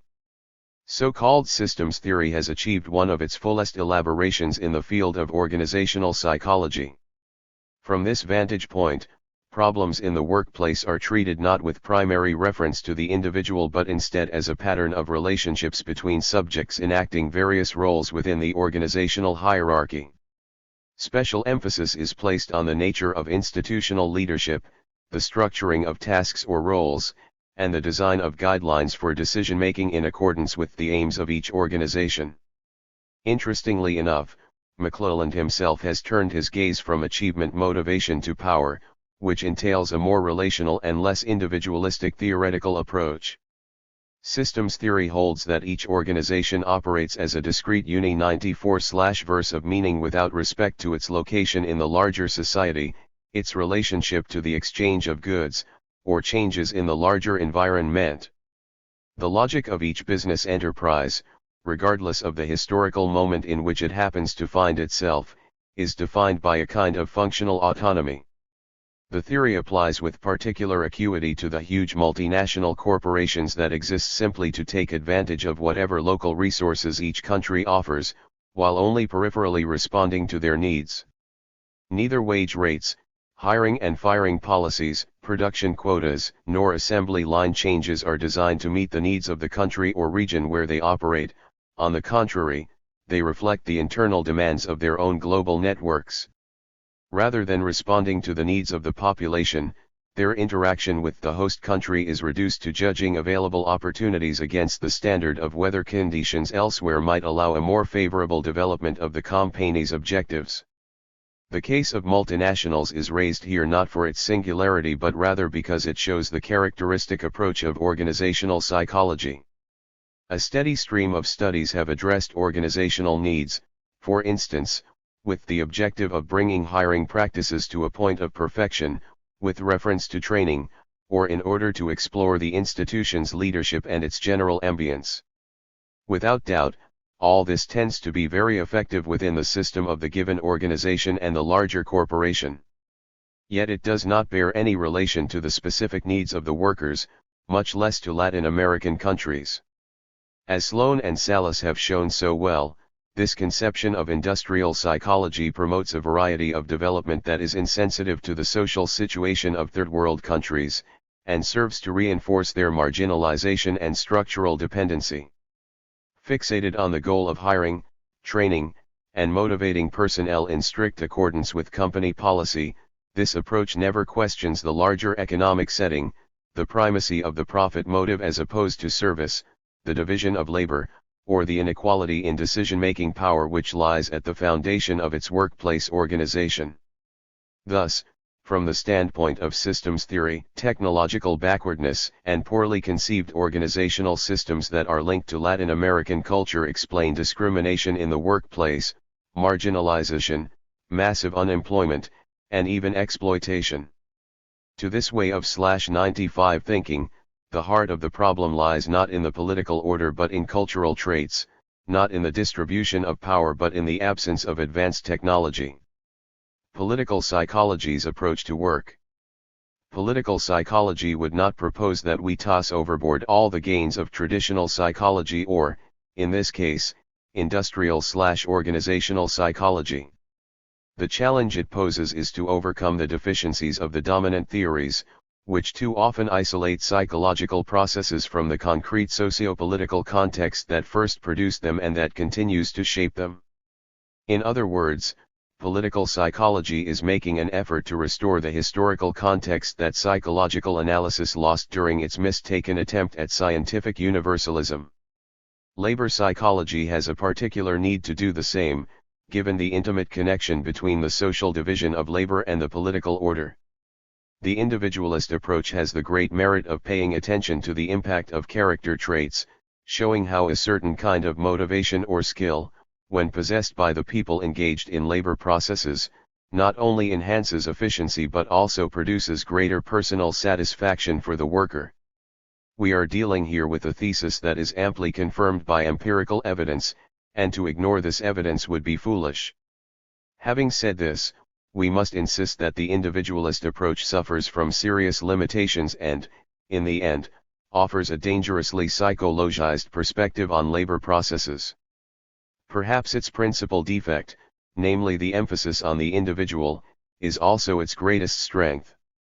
Locating the explanation of labor processes in characteristics peculiar to the individual, it loses sight of the obvious, that people are a product of their circumstances, and that work itself constitutes a social process that transcends the individual. The psychologizing of labor turns the working environment and the world of industry into a supposedly fixed and immutable creation as though it existed outside of history. This type of approach, further, looks to the person of the worker as the source of all solutions for problems that arise in the workplace, a focus that often amounts to blaming the victim. In any case, this approach tends to posit behavior in the workplace as an abstracted activity devoid of historical reference and entirely dependent on the individual's character, understood as innate personality traits. Beyond question, the systems approach is far richer than the individualist 96/ approach because, among other things, it integrates the strengths of the latter while rising above its psychologizing bias. Its value lies in the examination of labor processes as a meaningful whole, that is, as constituent parts of a business or institution, making sense only in their entirety. Thus, the workplace behavior of each person is situated within a web of multiple relationships that shape a given system. This invests individual traits with new meaning, for they come to be seen in the context of interpersonal relations and in terms of their fit, or lack of fit, with the demands of the larger system. The upshot is that systems theory is shackled by a limitation that parallels the individualist approach, though they operate on different levels. Both abstract the system under scrutiny, divorcing it by a technical sleight of hand from the reality of the surrounding society. In theory, the business or institution is conceived as an open system linked with others, yet in practice, this openness is limited to hiring and firing, which hardly affect the analysis of labor processes. Thus, the meaning of workplace behavior is explored without reference to the here and now of the system itself. Owing to this, the systems approach in industrial/organizational psychology falls into technocratic excesses that mirror the ahistoricism of the individualist approach. Its adherents minutely analyze the requirements for each job and the training necessary to carry it out. They determine the most productive forms of supervision, information flow, and decision-making mechanisms, but they never move beyond this supposedly objective technical analysis to consider the basic problems and needs that afflict society at large. And what exactly does political psychology propose as a way of preserving the strengths of the dominant approach to industrial/organizational psychology, while overcoming its limitations? First, we must clarify that political psychology cannot be reduced to the psychology of the political, which is to say, a psychological analysis of political behaviors and processes. Political psychology takes a much broader sweep to examine the spectrum of behaviors, looking at the social order and observing the manner in which each behavior responds, either directly or indirectly, to particular class interests represented within the social structure. Applied to the case of labor, such an approach requires a study of how workplace behaviors are articulated and what forces shape them. Thus, political psychology tries to make the meaning of internal psychological/97 processes explicit without neglecting their deep roots in the wider social context, and to take account of these connections whether they are direct and immediate or indirect and mediated by other forces. In the case at hand, we are trying to understand workplace behavior as a politically mediated phenomenon, or in terms of its influence on a country's political order. Few would deny that the underlying power structure of a society comes into being through economic relations that dictate the social division of labor. If, then, power is rooted in the resources available to groups and people as they carry on in the diverse realms of social life, it is obvious that the world of work constitutes the political sphere par excellence, a political gold mine in terms of both groups and individuals. As people act to get their human needs met, social classes take shape, through mutual interrelation within the boundaries defined by the modes of production. In this same process, individuals flourish in their development, or they stagnate, they achieve their hopes, or retreat into alienation, they are humanized, or dehumanized. The three qualities we have elaborated to describe the world of work in Latin America are historical expressions of a social order based on the domination of one class over others, and as such they respond to the demands of that social order. Discrimination clarifies class differences and reproduces the boundaries separating the dominators from the dominated. Marginalization and unemployment on a massive scale then allow the uninterrupted high margins of profit demanded by the dominant classes or foreign investors. And finally, exploitation and repression cement the stability of a supposedly harmonious system, which in truth is held together by the coercion of the dominant classes to which others must submit by choice, by conviction, or by force. In its ideological dimension, behavior in the workplace appears as the product, expression, and channeling of the interests of the various forces that make up a society. Only when psychological analysis steps back to view the socio-political whole can it recognize the alienating quality of many work situations that, when examined one by one without reference to the larger context, seem innocuous enough and even desirable. The lack of meaning that plagues many occupations thus grows clear only when the entire process is reconstructed. At that point, one can appreciate the extent to which the fragmentation of tasks in production operates as the mechanism that precipitates and justifies the fragmentation of the worker. By 98/dismembering workers' personal and social identity, the process permits their domination. The political impact that can result from the psychologist's work in the company, whether direct or indirect, deserves special emphasis. To take one example, the psychologist cannot define jobs according to the internal logic of the institution and the particular characteristics of individuals, while ignoring contributing criteria in a country's social, political, and cultural spheres, for if these are neglected, what functions as adaptation to the business risks becoming a variety of political submission, and what appears on the surface as nothing more than technical training bears within it the seeds of political and social alienation. Thus, when labor psychology fails to make empowerment one of its goals, or the active and organized participation of workers one of its principles, it runs the danger of falling into psychologizing and promoting alienation even in the act of disguising it. The image of the lazy Latino alluded to at the start of this essay, so wholeheartedly embraced by the journalist Montaner, offers a striking example of a psychologizing analysis that serves clear political ends while posing as strictly technical interpretation. In a recent study of the problem, Sherry Cable examined subordination in labor relations and identified three types of response available to the worker: accept the situation without questioning it, accommodate to it and try to extract some benefit, or alternatively, rebel. In each case, the response varies according to what the worker identifies as the root cause of the state of subordination. Attributing the cause to one's own incapacity or lack of effort is an entirely different matter from attributing it to the justice or injustice of the labor system. Only in the case of rebellion, that is, when workers attribute their oppressive situation to an unjust social system, do they say they feel alienated from their labor. In the other two cases, whether for reasons of resignation in the face of destiny or because some small gain is won through accommodation, the workers exhibit no consciousness of feeling alienated. Cable points out that primary socialization processes, which are general, as well as more specific secondary processes, such as training imparted in the workplace, both tend to incline the worker to accept subordination. In the best of cases, where they promote accommodation, they systematically undermine the rebellion inherent in questioning the fairness of the system. The image of the lazy Latino crystallizes the most negative causal expl/99 Table 5.1.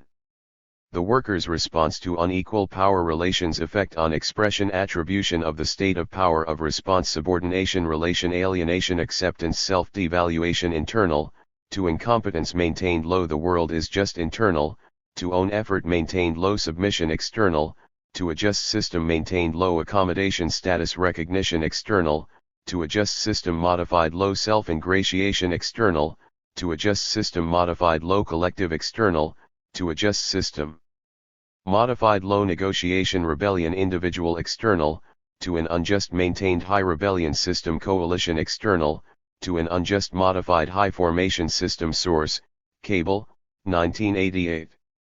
Nation a worker can adopt with respect to his or her position of subordination, namely the conviction that he or she is personally incompetent, which results in a devaluation of the self. The crushing conclusion is that workers are where they ought to be, because they're no good for anything else. One tends to arrive at a similar conclusion in the analysis of the marginalized and unemployed. Apart from whether or not they hold themselves responsible for their marginalization or unemployment, the fact remains that people who endure prolonged joblessness succumb, more often than not, to progressive passivity and the tendency to self-denigration. And that self-denigration, together with the deterioration of their material conditions, inexorably produces a deterioration in their mental health. As Ramsey Leem has shown in much of his work, this kind of analysis tends to view the consequences of unemployment in very partial fashion, turning the unemployed person into a mere victim and thus dodging a broader socio-political analysis of the labor conditions in each situation. All this is not to deny the damaging consequences of exocyonal unemployment, much less the scourge of permanent unemployment suffered by the greater part of the Latin American population. Rather, we 100/urge that the picture be fully drawn in order to make clear what it means to face life outside the formal economic system. What it means is developing tremendous ingenuity to survive and come out ahead socially, tapping into virtues that are completely excluded from the dominant system. Contemporary capitalism, as Sloan and Salas have shown, promotes development at the cost of near total collapse of any sense of community, meaningless participation in the provision of material goods and services, passive consumption of canned entertainment that numbs the senses and eliminates the possibility of reflection, and only illusory participation in the organization and destiny of one's own society. For these reasons, as Leem notes, in many ways the unemployed are social critics as well as victims. They are living testimony of an erroneous and unjust socio-economic system. But this interpretation is unacceptable to the established order, which at best opts for pity rather than trying to understand the unemployed. It commiserates or doles out charity rather than listening to the poor. Conclusion. A political psychology of labor in Latin America must pay very close attention to the critical aspects of the prevailing labor system. With new eyes it must examine what is emerging from the sectors that suffer discrimination, from the marginalized and the unemployed, the exploited and the oppressed. To see them not as objects but as social subjects requires, as Leem would say, seeing them not so much as victims of a system which they are but as that system's critics. Such a view serves two ends. On the one hand, For those who are dedicated to the psychology of labor, it reveals the full compass of labor processes in the formal sectors of the economy. And on the other, it permits the discovery of all the various ways of behaving and working that make it possible to survive in the so-called informal sector, under the burden of subhuman conditions, through the creation of values of community and cooperation, sobriety and persistence, simplicity and the capacity for sacrifice. Paying attention to what comes out of communities that are marginalized and discriminated against allows us to recognize the value of alternative forms of fulfillment in work. It also compels us to consider the possibility of diverse technologies, better suited to the circumstances of our 101 countries and our peoples. Thus, it comes as a surprise that industrial/organizational psychology in Latin America has had so little interest in promoting more appropriate technologies, which would make better use of the labor force, and which, above all, are integrated more closely into our own cultural patterns and forms. Finally, this kind of attention to sectors that suffer discrimination in the workplace should bring about a reconsideration of what constitutes mental health in the world of work. One of the chief concerns of industrial psychology is to watch over the mental health of all workers, whether they be executives, employees, or laborers, and this is exactly the point at which the concept of mental health must be redefined in light of the political whole, moving beyond purely individualistic or technocratic conceit erat. One can hardly equate mental health with the well-being, often more than a little artificial, enjoyed by those who reap all the benefits of a discriminatory system. Don't we have to recognize that this individual well-being is built upon the denial of others and willful ignorance of unjust privilege? I believe that if there is any way to interpret the plague of man-agial stress that today spreads across the upper levels of business, it is by reference to the materialization of violent and asymmetrical structures, which dehumanize the people who are concentrating power as much as the people who find themselves out in the cold. For years, Alfredo Moffat has said that a more just distribution of material goods must be paralleled by a more equitable distribution of mental health, and that all of us should share equally the material limitations as well as the distress and imbalance generated by the collective life of our society.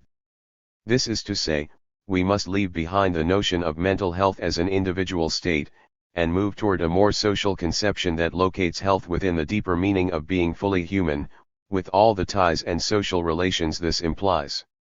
Political psychology does not mean to hurl invective at the accumulated knowledge of industrial/organizational psychology, but it does seek to have labor psychology add a new dimension to its work by placing business within the broadest context of the surrounding society. If that were accomplished, it would be able to look beyond the boundaries of the workplace, to take class interests into account and address the destinies of an entire people rather than just certain individuals or social sectors. Only through 102/ this expanded view can personnel selection avoid discriminating against the permanently rejected, can training escape submission to a manipulative hierarchy, and can decision-making take the most basic needs of the popular majority, rather than the needs of a privileged minority, as its central criteria. While the task poses a great challenge to the creativity of psychologists, it is a historical challenge well worth the effort. F2 War and Trauma, War and Mental Health, prepared in 1984 for a mental health conference held in El Salvador, is the seminal piece for several presentations made by Martin Bar 6 over the next few years and formalized as La Violencia Política y la Guerra como Causas del Trauma Psicosocial en El Salvador, variations of which have been reprinted in English. In some respects, Chapter 7, on the psychological trauma of the Salvadoran child, might also be considered an elaboration of that earlier piece, for like the essay on trauma, it borrows from it rather extensively. Overlap between Chapters 6 and 7, and occasional other repetitions, have been preserved out of respect for the integrity of the writings, and as examples of Martin Bard's talent for reworking older ideas to address new themes, events, concerns, or data. At the time War and Mental Health was written, the Salvadoran Civil War had claimed 50,000 lives. By the time peace accords were signed early in 1991, more than 75,000 were dead, among them Martin Bar 6. A major offensive by the FMLN insurgency in November 1989 brought direct hostilities to the capital and into the wealthy neighborhoods of the oligarchy. With the November offensive, it appeared that despite the $1.4 million a day the United States was pouring into the country to buy a military victory for the Salvadoran government, the FMLN would achieve its goal of a negotiated settlement. Among its demands, the FMLN was seeking an end to the killing and human rights abuses, and a remedy for the structural conditions of poverty and political inequality that gave rise to the war, and November 1st one looked like the turning point in its favor. The Jesuits at 104/the University of Central America, as outspoken advocates for a political solution to the conflict and as people prepared to facilitate dialogue between the government and the FMLN, were branded by the military as subversives, or in the Cold War rhetoric of the day, communists.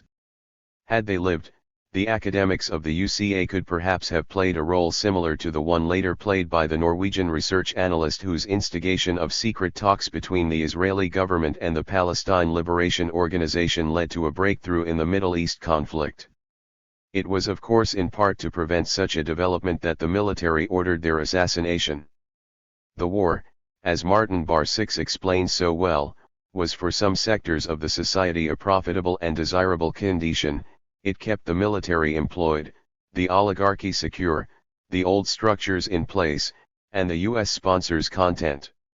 When the news of the death of the Jesuits was brought to the joint headquarters of the CIA and the DNI, the intelligence officers cheered. For Martin Baro, steeped in the collective wisdom of his academic field and convinced that psychology had much to teach, support for negotiations was inseparable from a commitment to conflict resolution as practiced in psychology. An application of the principle of conflict resolution was entirely consistent with his idea of a psychology in the service of life, undertaken through a praxis of liberation. For this he was murdered by a U.S. trained death squad of the Salvadoran army, who came to the Jesuit residence in the middle of the night on November 16, 1989, and with high-powered weapons shot out the brains of 6 priests and killed the witnesses, their housekeeper and her daughter.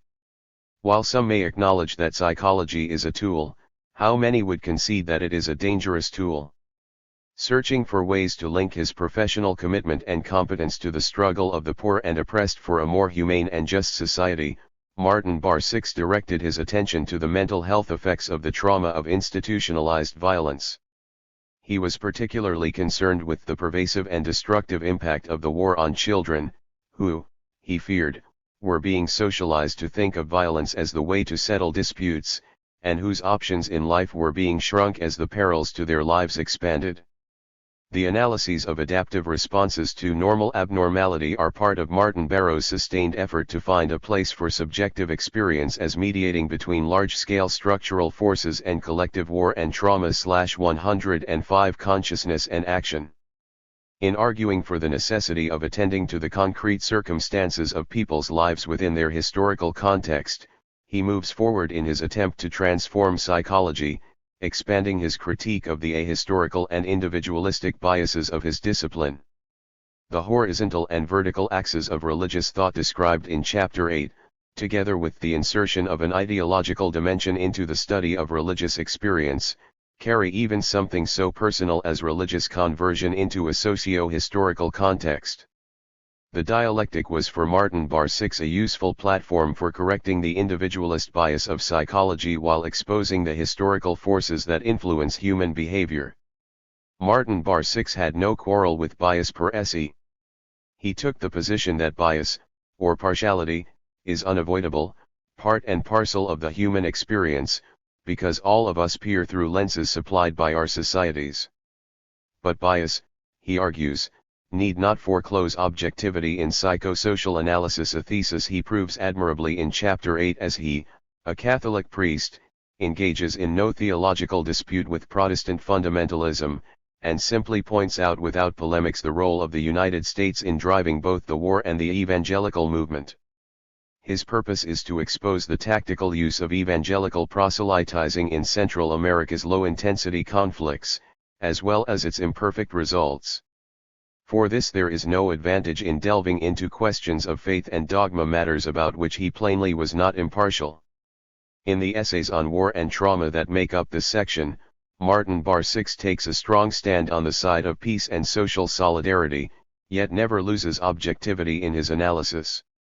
Chapter 9, however, seems to carry this virtue to the point of absurdity, as he asks, in a query worthy of Machiavelli, whether psychology can help explain more scientifically the advantage or disadvantage of using repressive violence as a means of achieving political objectives. What are we to make of an exercise that puts out as its central topic the question of whether it is effective for a government to torture and kill its citizens that claims a regime can defend and legitimate its practice of institutionalized repression if it can show on a cost-benefit calculus that the behavior is rational? Using Martin Bar 6's own framework for understanding human behavior and thought, we can see this atavism from the Enlightenment as a reflection of a particular man's experience within a particular historical context. Written in 1975 by a middle-class Spanish priest whose academic background was in philosophy, this was the work of a scholar who had 106/not yet lived through the massive persecution of his fellow citizens in El Salvador, was not yet privy to the disasters of war, and was still a year away from finishing his master's degree in psychology at the University of Chicago. Socialized to an old order, he was the living result of a complex process in which genetic endowment and social context interact and mutually shape each other, and, in terms explained in Chapter 4, had internalized a particular reality with regard to a distribution of power, a hierarchy of values, an organization of social needs that serve the interests of the dominant classes. To be fair, it must be acknowledged that in trying to reason with the generals, Martin Baro was in no way trying to apologize for the growing repression in El Salvador. On the contrary, he was hoping to change official policy by convincing the military that its real goal, of changing people's behavior, was not being served by the government's repressive policies. This was the prince, advising the rulers of Florence in the spirit of civic virtue, not the author of the Kissinger report proffering advice in the spirit of counterinsurgency. And it is very much to his credit that, unlike virtually all North American psychologists of the day, who ignored the catastrophic political repression sweeping the southern cone of South America, Martin Barb was paying attention to it and reading in it, correctly, a warning sign. Still, his very approach, of invoking the scientific knowledge of psychology to appeal to the intellects of the ruling powers, bespeaks a certain ingenuousness, not only as regards those powers but also as regards psychology. By 1986 the illusions were quite shattered. He would be lamenting the discipline's acclaim for contributions as trivial as some of the so-called learning theories, and exercising far more discrimination in his respect for the power barons, making sport now of the pistol-packing macho president of Ecuador, who fell apart as soon as he was kidnapped. In similar circumstances a Fidel Castro or a Salvador Allende would have acted very differently, Martin Baro observes, making an objective but not necessarily unbiased comparison. Martin Baro's early naivete and conformity to many of the canons of psychology he was later to criticize had the effect, perhaps unanticipated but no less salutary for that, of establishing both himself and his discipline as having something to offer the government, by way of science. For the government this might represent no more than window dressing, but for Martin Bar 6 it led to a license to operate a science for the people. It was no coincidence that he received the government's blessing to open the War and Trauma/107 Universities Institute for Public Opinion Research at a time when the United States was threatening to discontinue aid to El Salvador if the government did not show signs of progress toward democracy. But it was an opportunity, and Martin Bar 6 used it to build mirrors to reflect a people's reality. His surveys were a further example of psychology as a dangerous tool. As we contemplate the subject matter of the essays in this section, it behooves us to ask how the tool of psychology is being applied by social scientists in our own consulting rooms and universities, which presumably stand at a safe distance from war and trauma. What happens to that margin of safety once we begin to look at structural forces that have hitherto been ignored? One wonders if attention to the political structures would help us understand how a militaristic foreign policy, with quick but extremely destructive wars or the slow fueling of military repression, combines with other conditions such as unemployment, racism, the erosion of public education, censorship in the media, and the rise of religious fundamentalism to contribute to a militarization of the mind. One wonders how this militarization of the mind, if it exists, manifests itself in the various sectors of the society. Urban violence, domestic violence, child abuse, violence against women, juvenile gangs. Is it possible that these have been looked at too often as problems, requiring individual rehabilitation of perpetrators and victims, and not often enough as symptoms calling for a collective intervention? One wonders about the origins and ramifications of anti-immigrant sentiment, and its effects on the collective consciousness of a people, and especially its relationship to the educational system, from legislation that would exclude refugee children from the public schools, to policies that would dismantle ethnic studies programs in the universities. Martin Barsik's critical examination of life in El Salvador points not only to the lessons to be learned from war and extreme repression but also to a methodology and perspective that can fruitfully be adopted in other countries and other situations. His most important message is perhaps not about El Salvador, or even about the Third World, but about what needs to be done everywhere if psychology is to make a place for itself in the continuing struggle for human liberation. Translated by N. Wallace. Mental health. Amid the hardships of a deadly civil war, with its accumulating problems of massive unemployment, prolonged periods of hunger, the displacement of hundreds of thousands of people, and even the annihilation of entire communities, it might seem frivolous to dedicate time and effort to reflecting upon mental health. Faced with a limit situation like the one in El Salvador, when the very historical viability and survival of a people are in question, it would seem a mockery, an act of a decadent aristocracy, to devote ourselves to discussing psychological well-being. At the heart of this well-intentioned critique lies a very constricted understanding of mental health, defining it first as the absence of psychological disorders and then as the healthy functioning of a human being. From this perspective, mental health is seen as an individual characteristic, attributed in principle to those who show no significant disturbances in their ways of thinking, feeling, or acting while adapting to their environment. Anyone who doesn't suffer paralyzing anxiety attacks, who can go about his or her daily work without hallucinating dangers or imagining conspiracies, who attends to the demands of family life without mistreating his or her children or submitting to the mind-numbing tyranny of alcohol, would be considered healthy and normal. Given this understanding, mental health would clearly be a relatively secondary problem, for two reasons.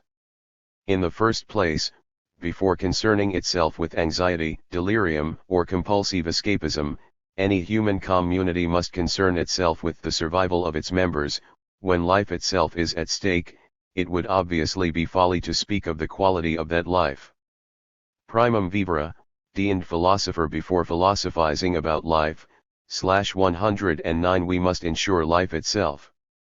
Second, this understanding of mental illness would make it a minority problem, a problem that would affect only a small segment of the population. Even if we agree that psychological problems trouble more people than those who are hospitalized in psychiatric clinics or seek the advice of specialists, we would still have to reiterate that, from this perspective, the majority of the population can be classified as mentally healthy. Therefore, mental health problems concern only a few people.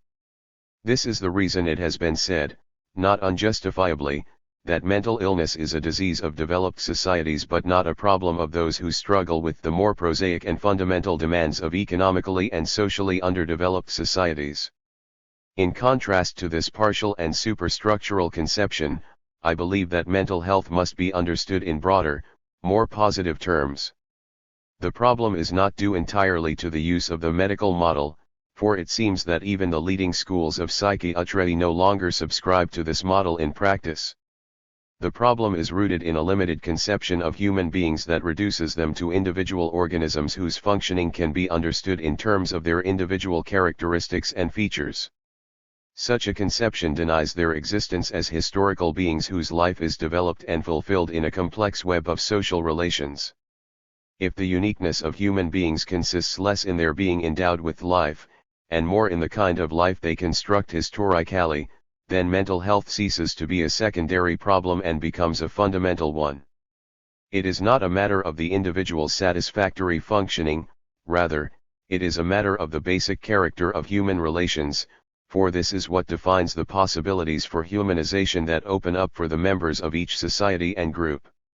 To put it more plainly, mental health is a dimension of the relations between persons and groups more than an individual state, even though this dimension may take root differently in the body of each of the individuals involved in these relations, thereby producing a diversity of manifestations and states.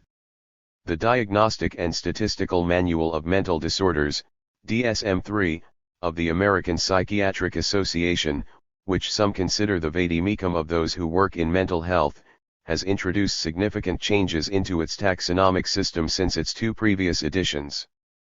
Probably the most important change is that disorders are no longer considered pathological entities but rather configurations in which different aspects of 110/human life converge. Specifically, the DSM-3 describes 5 axes on which to base a diagnosis. Although they are assigned only an auxiliary role in the understanding of disorders, of particular interest is the incorporation of Axis 4, on psychosocial pressures and tensions, and Axis V, on the degree of the person's adaptation in his or her most recent past. Although the DSM-3 tries to avoid favoring certain theories, there is at least the dawning recognition that neither mental disorders, nor mental health for that matter, are simply products of an individual's varying organic states, they are also particular ways of being in the world and even of shaping the world.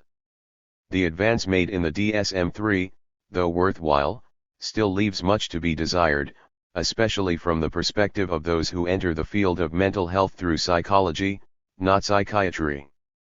As Theodore Millon, one of the few psychologists who participated in preparing this edition, indicated, a fuller acknowledgement of the interdependence of behavior and environment is still lacking, and what is missing, above all, is the incorporation of the interpersonal dimension as the unifying axis of human existence. There has been a tendency to consider mental health and illness as healthy or unhealthy outward manifestations of an individual's functioning, governed essentially, but not exclusively, by internal laws. On the other hand, as Giovanni Gervais points out, instead of speaking of mental disorder, it would be more useful and accurate to say that people may find themselves in a social situation that causes them problems they are not capable of resolving, and that leads them to act in a way that others recognize as inappropriate. Clearly, mental disorders or problems pertain not only to the individual but also to the individual's relationships with others. But if this is the case, then mental health should also be understood as a problem of social relationships between people and between groups which will provoke crises, depending on the case, within an individual or a family, inside an institution, or in a whole society. It is important to emphasize that we are not trying to simplify a problem as complex as mental health by denying its personal roots or, in trying to avoid individual reductionism, replacing it with social reductionism. In the end, we always have to answer the question, why this person and not that /111. But we want to emphasize how enlightening it is to change the lens and see mental health or illness not from the inside out but from the outside in, not as the result of an individual's internal functioning but as the manifestation, in a person or group, of the humanizing or alienating character of a framework of historical relationships. From this perspective, for example, it may be that a psychological disorder is an abnormal reaction to a normal situation, but it may also happen to be a normal reaction to an abnormal situation. The first time I came into contact with groups of campesinos displaced by the war, I felt that much of their behavior showed aspects of paranoid delirium. They were constantly alert and hypervigilant, and they mistrusted anyone they didn't know. They were suspicious of everyone who approached them, scrutinizing gestures and words, looking for possible danger. And yet, when I learned about what had happened to them and the real dangers still preying on them, as well as their defenselessness and impotence against any type of attack, I quickly began to understand that their hyper-mistrust and vigilance were not signs of a persecution delirium born of their anxiety, but rather the most realistic response to their life situation. This was, without any doubt, the most normal reaction one could hope for, given the abnormal circumstances they had to face. If mental health and illness are both a part of, and a result of, social relationships, the question of the mental health of a people leads us to analyze the specific character of their most common and significant interpersonal and intergroup relationships. This perspective allows us to appreciate to its fullest the impact that events which substantially affect human relations have on the mental health of a people. Events like natural catastrophes, socio-economic crises, and war. Of these three kinds of events, there is no doubt that war has the most profound effects, because as well as involving socio-economic crisis and human, if not natural, catastrophe, it also engenders irrationality and dehumanization. The Civil War in El Salvador. El Salvador has been engaged in a civil war for the past 3.5 years, a war that is no less real for being officially denied, 112 nor less destructive on account of its irregular character. Every day, the media report the number of dead or wounded in battle or in ambushes, or the destruction of bridges or communication lines, or the intensive bombing of mountains, fields, and towns. We know that the victims of repression, who make up the hidden face of the war, number upward of, perhaps more than, 50,000 people. The majority of these victims are civilians not directly involved in the conflict. Many of them were barbarically tortured before their execution, and reviled as terrorists after their murder or disappearance.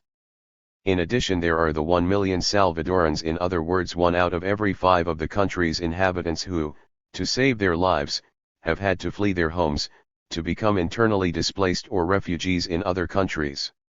In order to examine the possible impact of the war on the mental health of the Salvadoran people, we must try to understand the war itself, the ways in which it alters and shapes social relations. The war can be described in 3 words: violence, polarization, and lies. Above all, the violence. This is the most immediate fact, the most wounding, and for this very reason, the most susceptible to a rationalizing ideologization. War implies a conflict of interests between social groups that take up arms as a way of resolving their differences. As has often been said, in war it no longer matters how right each contender may be. What counts is that might makes right, military power, the ability to hurt and destroy the opponent. Thus, in the relations between groups, reason is displaced by aggression, and military operations take the place of the thoughtful analysis of problems. The best resources, both human and material, are oriented toward the destruction of the enemy. And the most damaging effect of all is that, as the war drags on, the recourse to violence, which at one time was considered only as a last resort and temporary solution, becomes a habit and the preferred response. Studies have proven that the use of violence can be attributed less to destructive impulses or psychopathic personalities than to its instrumental value in a given situation as a means of getting what one wants. Therefore, a society that becomes accustomed to using violence to solve its problems, both large and small, is a society in which the roots of human relations are diseased. Secondly, war implies social polarization, the displacement of groups toward opposite extremes. A critical split is produced in the framework of /113 coexistence, leading to a radical differentiation between them and us, where they are from the outset the bad guys, and we are the good guys. The rivals contemplate each other in an ethical mirror that inverts characteristics and values, to the point that what is reproached in them as a defect is praised in us as a virtue. This polarization exacerbates differing social interests and, in the end, implicates the whole scope of existence. People, actions, and things are no longer valued in and of themselves, but rather on the basis of whether they are ours or theirs, and in terms of what they have to offer either for or against our side in the conflict. Thus the basis for daily interaction disappears. No frame of reference can be taken for granted as valid for everyone, values no longer have any collective validity, and even the possibility of appealing to common sense is lost, because the assumptions of coexistence themselves are being put on trial. By its very dynamic, the phenomenon of social polarization tends to spread to all sectors of a population. The already polarized nuclei seek and even demand that everyone define themselves in partisan terms. Thus, not making a commitment to certain groups is seen as a sign of commitment to certain other ones, and identifying with neither side entails the risk of being considered an enemy by both sides. It is very likely that the process of social polarization has already reached its climax in El Salvador, that is, unless there is an invasion by the United States. The prolongation of the war and the resulting weariness appear to lead more and more people to a conscious rejection of identification with both sides in the war. However, this does not prevent their feeling more sympathy for some people than for others. But both polarization and dissociation crack the foundation of coexistence and induce an exhausting climate of socio-emotional tension. The third characteristic of the war is the lie. The lie ranges from corruption of institutions to intentional deception in public discourse, and includes an environment of distrustful falsehood in which most people tend to hide their opinions and even their choices. Almost without realizing it, we have become accustomed to institutions being exactly the opposite of what they are meant to be. Those responsible for guaranteeing our safety are the main source of insecurity, those in charge of justice defend abuse and injustice, those called on to enlighten and guide are the first to deceive and manipulate. The lie has come to permeate our existence to such an extent that we end up creating an imaginary world, whose only truth is 114/precisely that it is a false world, and whose only pillar of support is the fear of reality, which is too subversive to be tolerated. In this environment of lies, thrown off balance by social polarization, with no place for sanity and reason, violence dominates life to such an extent that, as Friedrich Hacker says, people begin to believe that violence is the only solution to the problem of violence itself. The impact of the war on mental health. This brief characterization of the Salvadoran War allows us to reflect on its impact on the mental health of the population. Our first conclusion must be that, if the mental health of a group of human beings depends primarily on the character of their social relations, then the mental health of the Salvadoran people must be in a state of serious deterioration, whether or not that deterioration clearly presents in individual disorders. As indicated above, if we look at mental health or disturbance from a perspective that moves from the whole to its parts, from collective behavior to the individual mind, the disturbance may be found at different levels and may affect different entities. In some cases the individual will be the one who is disturbed, but in others it will be an entire family, a specific group, or even an organization. No one doubts today that Hitler's National Socialism presupposed a deep disturbance in German society, a serious deterioration of its mental health, which manifested in institutional behavior as aberrant as the massacre of millions of Jews. In the truest sense, Nazi society was a disturbed society, a society based on dehumanizing social relations, even in cases where this disturbance may not have manifested itself in personal disorders that could be diagnosed with the DSM-3. I am not saying that Salvadoran society is sick. I believe that the medical metaphor would be even more deceptive here than it has been regarding traditional conceptions of mental health. What I am saying is that the roots of social coexistence in El Salvador are seriously damaged. How could it be otherwise in an environment where resorting to violence is the principal means for resolving differences between persons and groups, where common sense has been replaced by partisan sense, where unreason stifles the possibility of humanizing contact between different social sectors and prevents the development of a daily normality? Freud's famous response when asked to describe a psychologically healthy person was, someone who is able to work and to love. In our /115 country, the problem is not Salvadorans' undeniable capacity to work, the problem is that there is no work.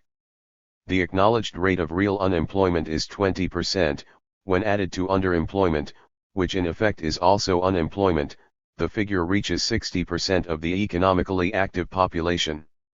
It isn't a play on words to say that the main occupation of most Salvadorans is to find an occupation, to find work and employment. Work is the basic source for the development of the human personality, the process that shapes the identity most, the fundamental context for our human fulfillment or failure. So what will become of all those Salvadorans, half of our population, who are unable to find jobs no matter how hard they look. And something similar must be said about the ability to love. If Salvadorans have proven anything, it is their immense capacity for self-sacrifice, empathy, and solidarity.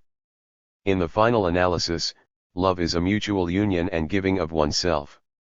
But this love finds itself blocked by the personal and social lie, by the simplistic schemes that divide the world into black and white, by the violence that corrodes the foundation of respect and trust between people and groups. Without doubt, of all the deleterious effects of the war on the mental health of the Salvadoran people, the undermining of social relations is the worst, for our social relations are the scaffolding we rely on to construct ourselves historically, both as individuals and as a human community. Whether or not it manifests in individual disorders, the deterioration of social interaction is in and of itself a serious social disturbance, an erosion of our collective capacity to work and love, to assert our unique identity, to tell our personal and communal story in the history of peoples. The war is corroding our human roots to such an extent that it is not inappropriate to ask ourselves, as some already have, whether the historical viability of our country is in danger. And we can't very well speak of the mental health of a people unable to guarantee their own survival. Through this undeniable collective erosion of social relations, the war is causing many personal crises and disorders for those who, for one reason or another, cannot adequately cope with the demands of their life situation. Because it cannot be assumed that the war has a uniform effect on the whole population, coordinates for analysis must be established, and I would propose three as paramount: social class, involvement in the conflict, and a time factor. 116/Social class. Neither the direct nor the indirect effects of the war are the same for the different sectors that make up our society. Military conscription is discriminatory and recruits most heavily from the humblest sectors, and therefore the great majority of those who die on the battlefields, day after day, are the poor.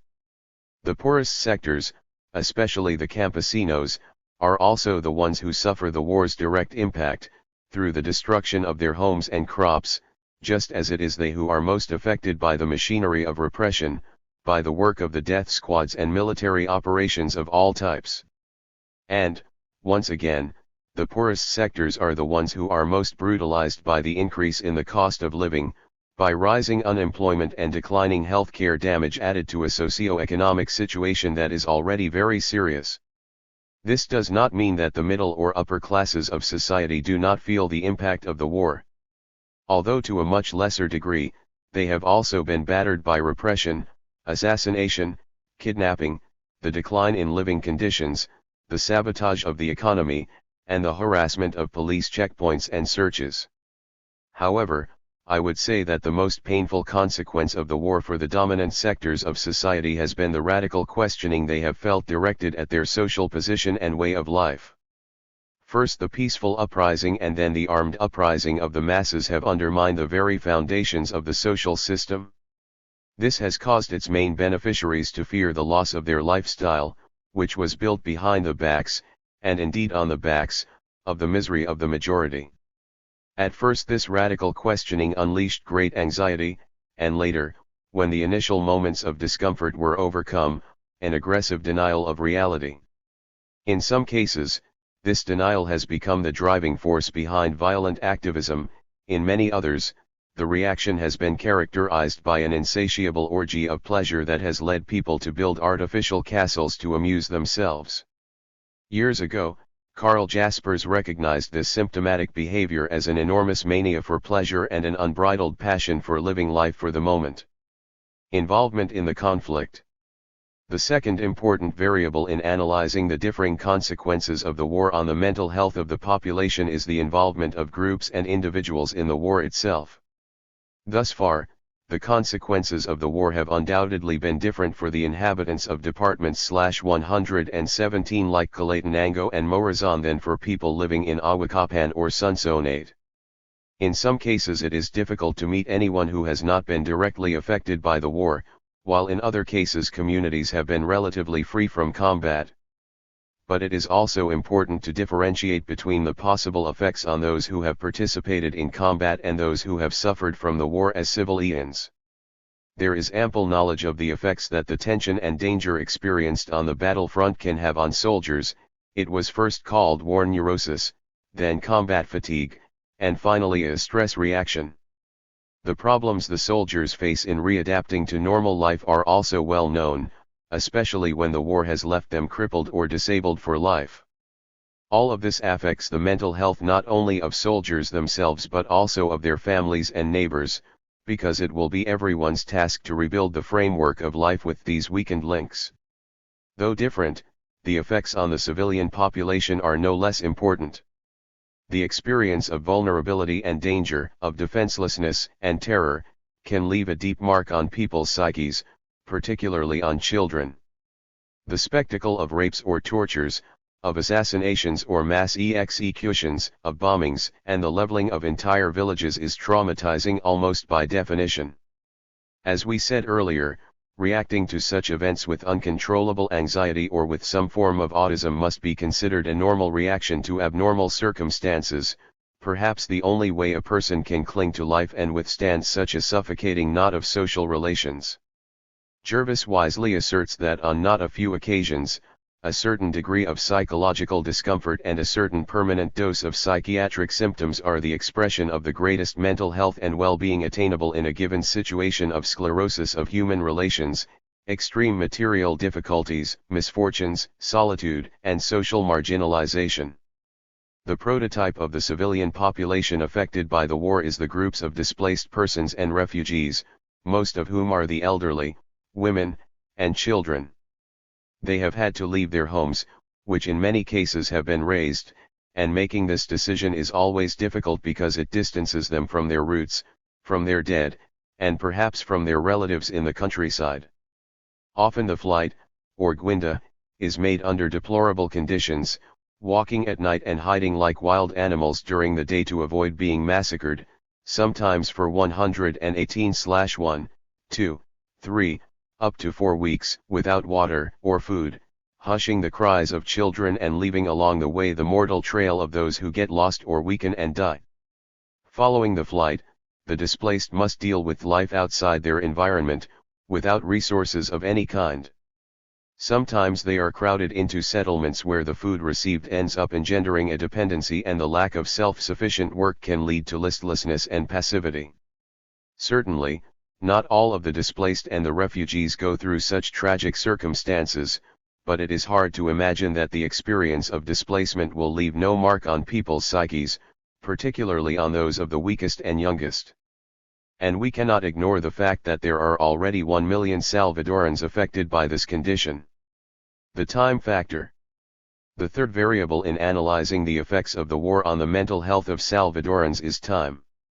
To put it simply, some effects are immediate and others can be expected in the medium and long term. Of course, the longer the war lasts, and at present there is no end in sight, the more profound the immediate effects will be.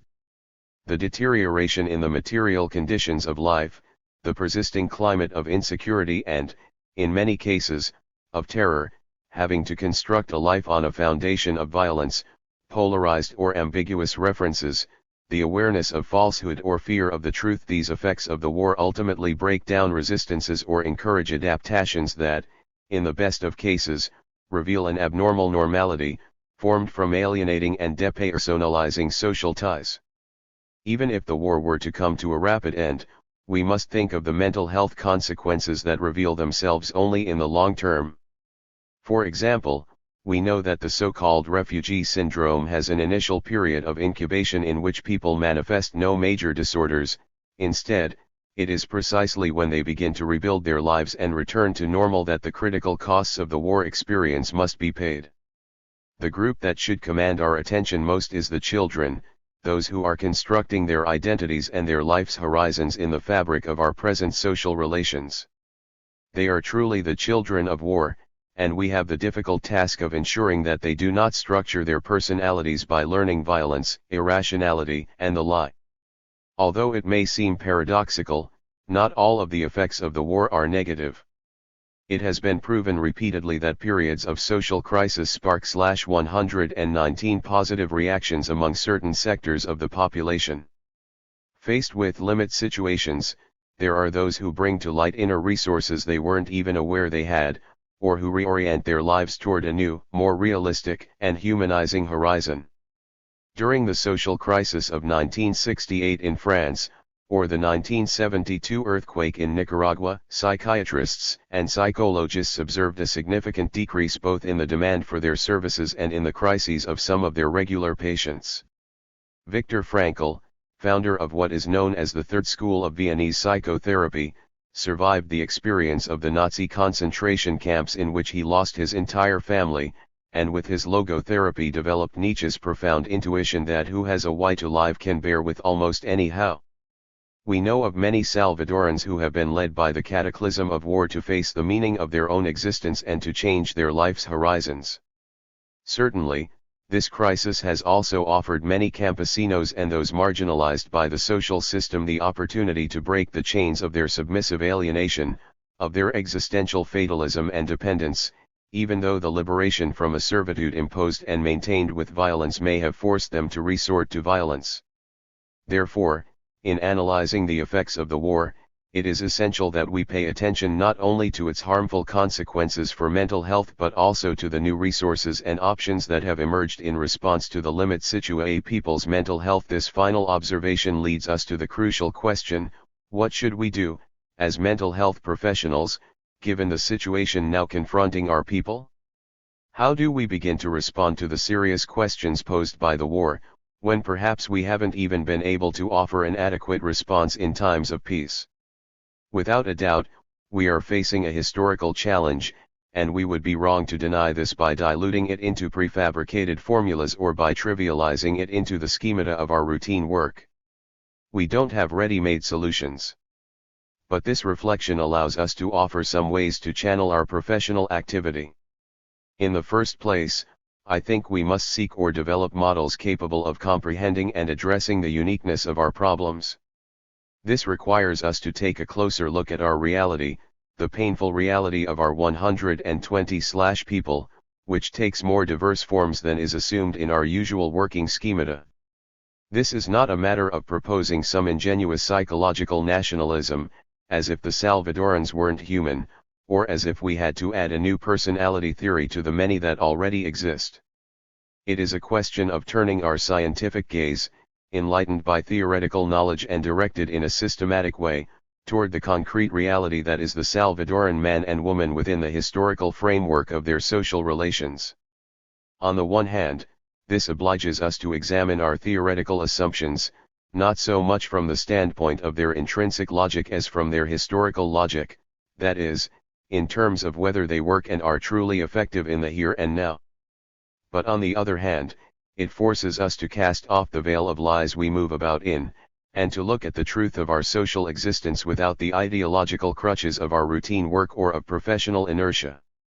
In a conversation with Salvatore Matti, a professor at the University of Chicago, I recall hearing him say that, ultimately, the healing power of any psychotherapeutic method depends on the dosage of its break with the dominant culture. The value of Freudian psychoanalysis, when it scandalized the European Puritanism of the early 20th century, would have been rooted in such a break. Another example is the best of Roach-Ryan non-directional therapy, in response to the one-dimensionality of the post-war North American therapeutic style. Perhaps this is what is lacking in present-day psychotherapeutic methods, including psychoanalysis and client-centered psychotherapy, a dosage of rupture with the dominant system. Once again, this intuition brings us back to the fact that mental health is found not so much in the abstract functioning of the individual organism as in the character of social relations where the life of each person is founded, constructed, and developed.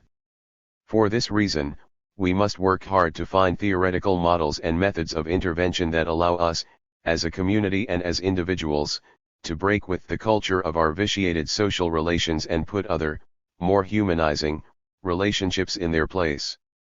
If the foundation for a people's mental health lies in the existence of humanizing relationships, of collective ties within which and through which the personal humanity of each individual is acknowledged and in which no one's reality is denied, then the building of a new society, or at least a better and more just society, is not only an economic and political problem, it is also essentially a mental health problem.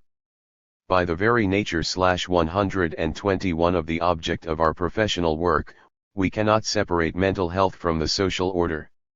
For this reason, I believe there is an extremely urgent task of education for mental health. And this task consists not so much in teaching relaxation techniques or new ways of communicating, however important these objectives may be, as in training and socializing so that people's desires truly conform to their needs. This means that our subjective aspirations, both as groups and as individuals, must be oriented toward the satisfaction of our true needs, in other words, toward the requirements that lead us down the path of our humanization, and not those which tie us to compulsive consumption, to the detriment of many and the dehumanization of all. This would perhaps be the best psychotherapy for the effects of war and, surely, the best mental hygiene for building our future. In the final analysis, this is indeed the issue, to contribute with our professional knowledge toward the building of a new future. The war situation we have lived in for almost 4 years has brought out the worst and the best in Salvadorans. The war continues to gnaw at our material and social roots and threatens our very survival as a people.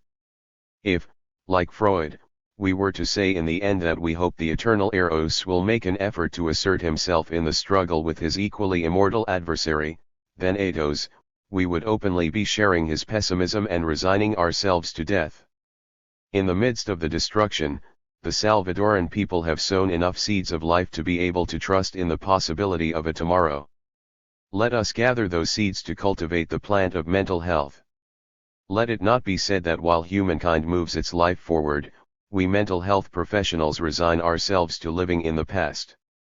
There will be healthy, free, and creative minds in our country to the extent that we enjoy a free, dynamic, and just social body. For this reason, the challenge is not limited to addressing the destruction and disorders caused by the war. The challenge is to construct a new person in a new society. 7. War and the Psychosocial Trauma of Salvadoran Children. Translated by N. Wallace. Psychosocial trauma. There are those who consider psychology to be no more than a technology, not a science, designed by modern industrial societies to remedy some of the damage inflicted on people by the conditions and lifestyle of the prevailing social system. Some of the harshest critics claim that psychology is no more than a recombinant ideology, a type of oil, a slow lubricant that allows the capitalist system to continue reproducing in spite of its negative consequences. Our objective here is not to examine the validity of this critique. What interests us is to take it as a warning about what psychologists accomplish while they are at work, particularly in situations like civil war. The curative work of the psychologist is necessary, but if psychology's work is limited to curing, it can become simply a palliative that contributes to prolonging a situation which generates and multiplies the very ills it strives to remedy. Hence, we cannot limit our thinking to the question of what treatment is most effective for children who have suffered the traumas inherent in war. We cannot limit ourselves to addressing post-traumatic stress. Our analysis has to extend itself to the roots of those traumas, and therefore to the war itself as a social psychopathogenic situation. To this end, our first task must be to re-examine our concept of psychic trauma and look at what we mean when we say that the damage to the human psyche produced by war should be called psychosocial trauma. War and the Psychosocial Trauma of Salvadoran Children. 123. The meaning of psychosocial trauma. Etymologically, trauma means wound. A traumatized person is a wounded person, whatever the causes and the type of lesion incurred. Nevertheless, when in psychology we speak of trauma, we are not referring to just any type of suffering or behavioral disorder, but rather to the psychic problems brought on by the impact of a particular experience or life situation. We assume that this means a difficult experience, generally occurring unexpectedly, and always pathogenic in character, that is, it causes a psychic injury. But this injury or wound is not organic, or at least not merely organic.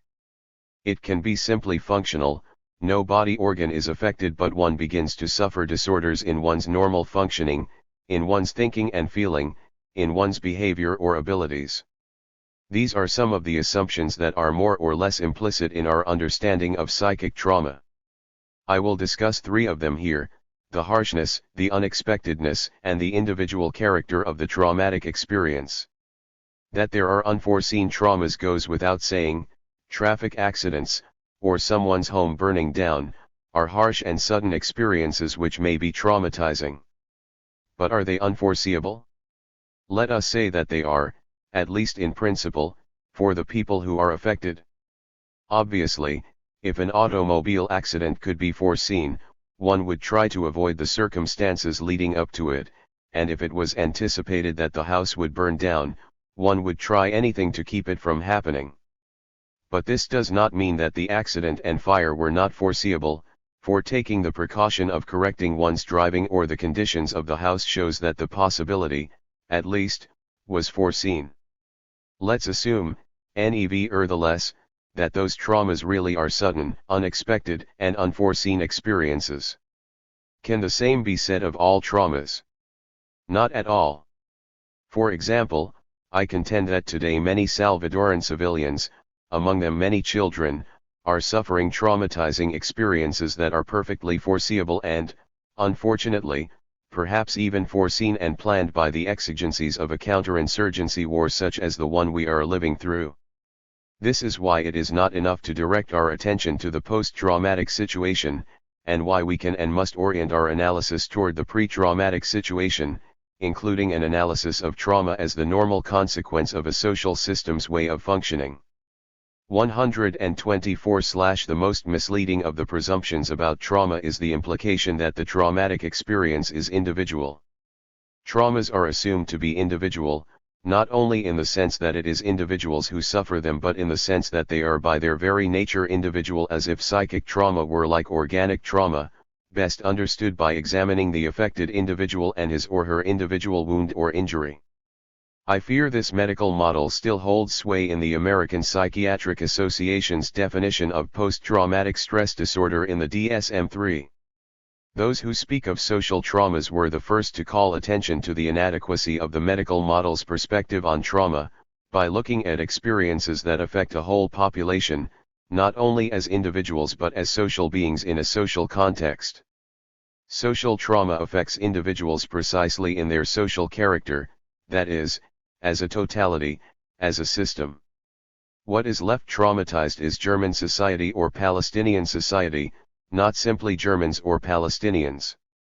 The individualistic view of psychic trauma shares the problem inherent in the medical model, of abstracting socio-historical realities and insisting on locating disorders in the individual, and giving too little consideration to humankind's social nature. For this reason, I have proposed that, at least concerning psychological problems tied to the situation of war, we speak of psychosocial trauma. With this conceptual blend, I mean to encompass three aspects that seem to me essential for an adequate understanding of the reality of psychic trauma: its dialectical character, its social origins, and the cause of its chronicity. Trauma has a dialectical character. This means not only that it is produced by society, although it is the individual who is the principal victim, but also that the nature of the trauma resides in the particular social relations of which the individual is only a part. Precisely because trauma must be understood in terms of the relationship between the individual and society, one cannot simply predict that a given type of social situation will automatically produce a trauma in anyone, or that a particular type of person will never suffer a trauma. We also have to underscore the possibility that exceptional circumstances, just as they may lead to deterioration or injury, may also lead to people's growth and development. In other words, in asserting the dialectical character of trauma, we necessarily affirm its historical character. War and the psychosocial trauma of Salvadoran children / 125 trauma is socially produced. To speak of psychosocial trauma is to emphasize that trauma is produced socially and, therefore, that understanding and resolving it require not only treating the problems of individuals but also treating its social roots, in other words, the traumatogenic structures or social conditions. Trauma is chronic when the factors that bring it about remain intact. The social relations of individuals are not only the cause of trauma, maintaining these social relations is what feeds and multiplies the number of traumatized individuals. Psychosocial trauma thus constitutes the concrete crystallization in individuals of aberrant and dehumanizing social relations, like those prevalent in the situation of civil war. This means that the chain tends to break at its weakest link, or the link subjected to the greatest stress. It follows that the particular character of the trauma will vary according to the concrete nature of the relations within which it materializes. These reflections lead us to propose two theses that should be applied to a reality like the one endured in El Salvador at the present time. First, psychosocial trauma can be a normal consequence of a social system based on social relations of exploitation and dehumanizing oppression. In other words, psychosocial trauma can be part of a social normal abnormality. And second, this social normal abnormality especially affects children, who must construct their identities and develop their lives within the network of these dehumanizing relations. In order to understand the implications of these theses, let us look at what it means for a child to confront the tasks of childhood in a country at war, and then apply this analysis to the particular situation of the Salvadoran War. Childhood and war.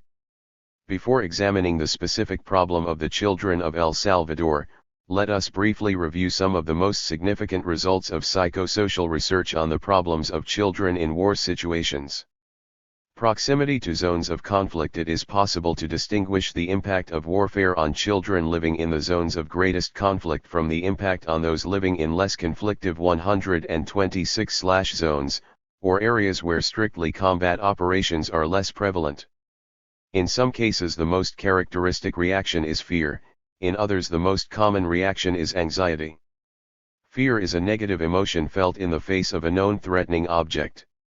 Anxiety, by contrast, is an emotion felt in the face of an undefined threat, an object whose characteristics are not well known.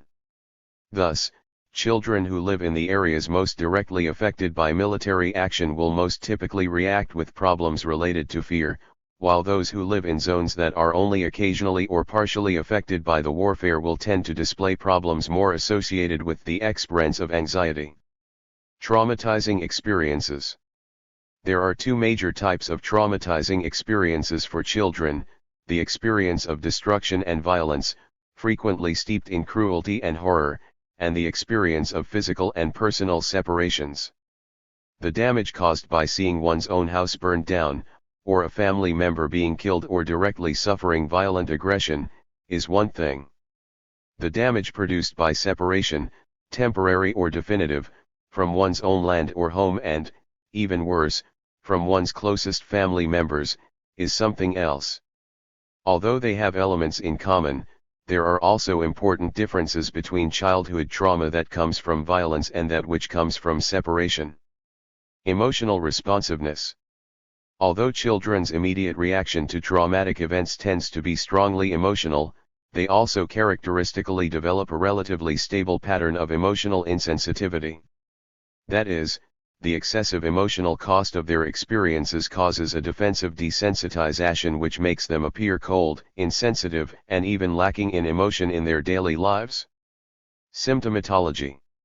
Children's disorders caused by war tend to take classic forms: night terrors, deterioration of the ability to concentrate, regressive behavior, the emotional paradox of the manifest daily insensitivity and the eventual emotional overflow mentioned above, irritability in general, sensitivity to sudden noise, and, above all, multiple types of somatization. The prolongation of traumatogenic experiences frequently causes children to seek a war, and the psychosocial trauma of Salvadoran children /127 psychic flight into fantasy. In some cases, these flights lead to the development of schizoid syndromes of varying severity, which permit the children to escape from a reality they are unable to handle. Family relations.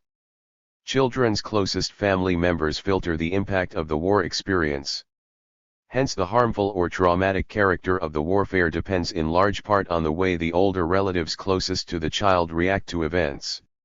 If family members react calmly and serenely, the negative impact is much less than if they react with anxiety and panic. This is why it is important that the child confront the war from the bosom of the family, although family may be understood in a broad sense. It is a commonly held opinion that, although war marks a child, there is no reason for it to stigmatize or traumatize, as long as the necessary support of relatives is available. As Margareta Holmberg states about Lebanese families, the problem is that among family members there occur too many separations, and there exists too much closeness.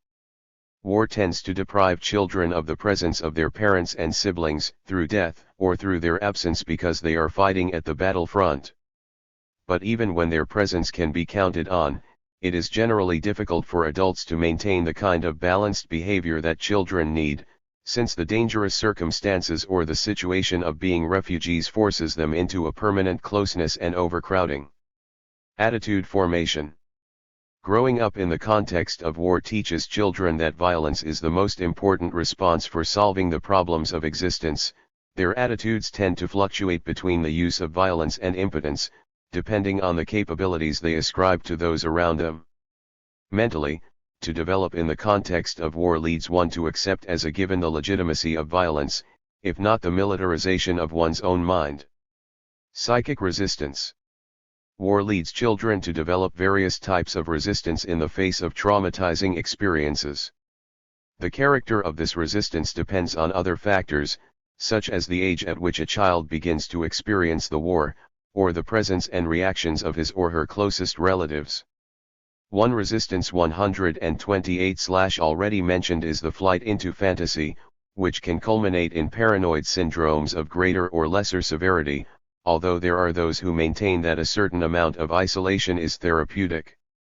Other, more positive forms of psychic resistance are a strengthening of internal control and the development of political commitment to a cause. Although researchers have not paid much attention to the possibility that war might have a positive impact on people's development, undoubtedly, like any extreme situation, war offers the possibility that some people, and even whole groups, may develop virtues that would not have arisen under other circumstances. The much discussed heroism of soldiers, or of the civilian population victimized by warfare, is frequently no more than a patriotic idealization of war. But it is true that situations generated by war offer opportunities for people to bring out the best in themselves through altruistic behavior, and to develop the virtues of solidarity that get so little stimulation from the dominant system's values in times of peace. Deprivation. Ultimately, for many individuals, the most tragic consequence of war is that they have to go through childhood unable to live it as children, a childhood without love, without toys, without affection, or dreams for the future. The children of the Salvadoran War. El Salvador at war. It would seem unnecessary to emphasize something as obvious as the fact that El Salvador finds itself submerged in a terrible and protracted war. Nevertheless, it is necessary to remember some basic facts, not only because the state's propaganda apparatus systematically attempts to deny them, but also because the immediacy and everydayness of the war paradoxically render these facts less conscious. We incorporate the war, like everything else, into our daily routines and accept its existence as a common-sense fact, if not the doings of a presumed human nature or some preordained social order. The reality of the war. El Salvador has been in a state of real war since 1980. This is conveniently denied by some heads of the military in order to war and the psychosocial trauma of Salvadoran children. 129 deprive the revolutionary movements of insurgency status. It is also denied by those U.S. government agencies which attempt to present El Salvador as one of the model democracies achieved by the Reagan administration in Latin America. But it is strongly reaffirmed every time the request for continuing military aid comes up for renewal before the U.S. Congress, or the continuous human rights violations produced in the country must be explained. In fact, the war is the thing that best defines the present reality of the country. Moreover, the seeming calm or normality so noticeable in the nation's capital is part of that state of war. The truth of San Salvador's involvement must be denied before the collective consciousness, precisely in order to be able to carry on without raising serious political, much less ethical, questions. The character of the war. The war lived in El Salvador is a civil war, not a war of external or international aggression.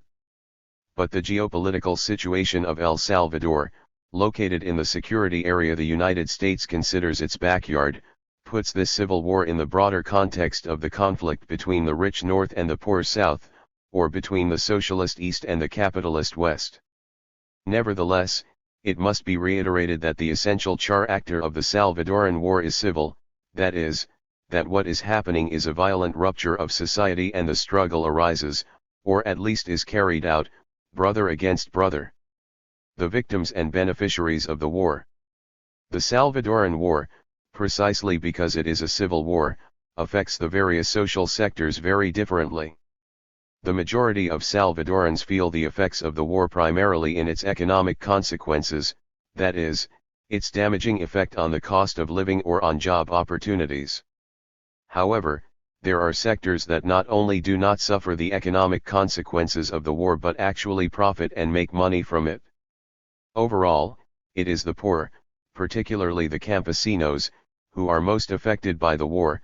They are the ones who replenish the opposing armies, they are the principal victims of the armed confrontations, they are the most battered by the massive unemployment and the dizzying lisa in the cost of living. The war's consequences for the social order. The prolongation of the war carries with it serious consequences for the very social order of the country. 130/I shall mention some of the most destructive consequences with the greatest psychosocial impact. The corruption of institutions, particularly those agencies involved in the war, which find themselves obligated to perform functions often contrary to their very nature and which handle large amounts of easy money. The growing destruction of the country's means of production and even of its scarce natural resources. The loss of national sovereignty, which the militarist interests pledge to the United States as payment for their survival, thereby mortgaging the Salvadoran people's ability to resolve the conflict according to their own interests, rather than the interests of the North American government. The growing militarization of the diverse institutions and organizations of the state's formal apparatus, and even of the social order. Acceptance of the war as part of the normal functioning of the life of the nation and as a result, people's internalization of its inevitability and legitimacy. An appraisal of the gravity of these consequences and the possibly irreversible nature of some of these evils must bring us to the conclusion that it is urgent that the war be ended and that this national goal should take priority over the partisan interests of the opposing groups. This is in no way a declaration in favor of peacemaking at all costs. It is the recognition that prolonging the Salvadoran civil war makes it ever more difficult both to end the war and to resolve the causes which give rise to it and sustain it. Existential dilemmas of Salvadoran children facing the war. In this context of war, Salvadoran children today face three important existential dilemmas as an essential part of the tasks of their development. We can sum up these three dilemmas in terms of action flight, identity alienation, and polarization tearing apart. Let us briefly examine these three dilemmas. Action flight. There are two principal ways in which children become involved in war, as active participants, and as victims. These two ways are war and the psychosocial trauma of Salvadoran children. 131 Not mutually exclusive, since many children fall as victims on taking an active part in warfare, or they join the armed struggle upon feeling themselves to be victims of the war. Just a few days ago, a terrifying report on the use of children for wars came to light. The child soldier is a universal phenomenon and, clearly, a phenomenon that occurs in El Salvador, not only in the ranks of the FMLN but also in the armed forces. The child soldier is instructed and formed in the use of violence, his mind is filled with polarized and Manichean images of absolute goodness or evil, he is taught to understand existence in terms of hostility toward an enemy, and, as an ideal, he is asked to risk his life under the guise of patriotic heroism.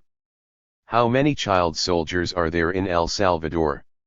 It is hard to say, Since the FMLN does not give out the numbers of its combatants and the methods used by the armed forces to hunt down recruits do not discriminate by age, so long as those they trap look like young men. Certainly the images occasionally offered on television and the faces we see when we come across a military unit of either side both confirm the presence of adolescents and even pre-adolescents in their ranks. The other side of the coin is that of the child victims of the war, who, as we have said, can come from or end up in the military ranks. The child victim is the one who suffers the disaster of the war in his or her own flesh, experiences of violence and scarcity, bombings and combat, the death or injury of close relatives, destruction and persecution, the lack of food and affection. In general, the child victim has no choice but to flee, to get as far away from the places of armed conflict as possible. These forced flights, or guindas as they are called in El Salvador, sometimes take place under terrifying conditions. Child victims are tortured by living with fear and horror. For them, heroism is not possible, only impotence and deprivation. For them, violence appears not as a manifestation of power, but as destruction. For them, all that is military represents the permanent threat, the symbol and bearer of death, society's rejection of their place in the world. The child victim is the incarnation of the human and social disaster that is war. Let us ask ourselves, how many child victims are there today in El Salvador? We do not have, or at least I do not have, reliable figures, though the number of children among the displaced and refugee populations is a valuable indicator of their magnitude. 132. It is possible that the majority of Salvadoran children are confronted with the dilemma of actively participating in the war as soldiers or of fleeing as victims of it. But there is also a minority of Salvadoran children whose privileged social situation saves them from that dilemma. Some of them benefit from this privilege. But others incur a form of flight whose benefit is highly questionable. These are the children who are confined in artificial worlds, gardens with high walls that isolate them from the surrounding reality, from the hunger and suffering of others. In and of itself, there is nothing wrong with protecting the child from the sad dilemma of action flight. There are even therapists who recommend this behavior as a treatment of the context. As in the case of the child victims, the problem lies in the fact that, for them, too, the impact of life experiences is mediated by the closest adult relatives, and that filter is frequently one of repressed anxiety and manifest hatred, of discriminatory goodness and mental militarism. Obviously, that filter cannot be psychologically constructive, nor can it favor the humanizing development of children. These children, too, can be victims of the war, through a social escape that is certainly physical and mental, although of a very different nature from the violent flight of the poor. Identity alienation. A second dilemma Salvadoran children face because of the war, and above all because of its prolongation, is having to confront the processes of socialization primarily in a context we have described as normal abnormality. The fact that El Salvador assumes war to be a part of the normal process of daily living has a strong impact on the child, who has to construct his or her identity in a context of generalized violence. Children must make an untenable choice, either aggressively adopt a socially stigmatized identity, or accept the closing of options and submit to an imposed identity that is full of dehumanizing elements. This problem has been examined in depth by the team of Chilean psychotherapists currently working in ILAS, the Latin American Institute for Mental Health and Human Rights of Santiago. The basic premise centers on the climate of fear, if not of outright terror, in which people considered by the established power to be enemies and even potential enemy sympathizers must develop and act. Fear limits the possibility of developing a personality according to the social and personal options freely exercised by each individual. Thus, war and the psychosocial trauma of Salvadoran children. 133. Among other consequences, a collective political apathy is produced, no less real for being unavoidable. Subjectively, the renunciation of a political identity one considers desirable, but must give up because it is socially stigmatized, creates a feeling of inauthenticity toward oneself and of guilt toward one's abandoned comrades. but in taking on that desired identity, one must carry the burden of the objective risk of repression and subjective fear, as well as a feeling of guilt toward one's own family, who are endangered by that personal political choice. To be socialized in the context of war, whether the war is strictly military or psychological, puts the child in a dilemma, both parts of which are untenable. One choice is to construct an identity that internalizes violence, the institutionalized lie, and dehumanizing social relations. The other is to construct a socially stigmatized identity, frequently no less violent, with the need to resort to the social lie, the game of public falsehood and clandestine authenticity, in order to survive. The dilemma is even more harmful when, as frequently happens, neither the children's parents nor their teachers are aware of it and therefore give the children no help in facing it constructively and creatively. Punamaki has found that, among Palestinian children, ideological clarity and political commitment are a great help for positively facing the traumatogenic circumstances in which they must live and develop.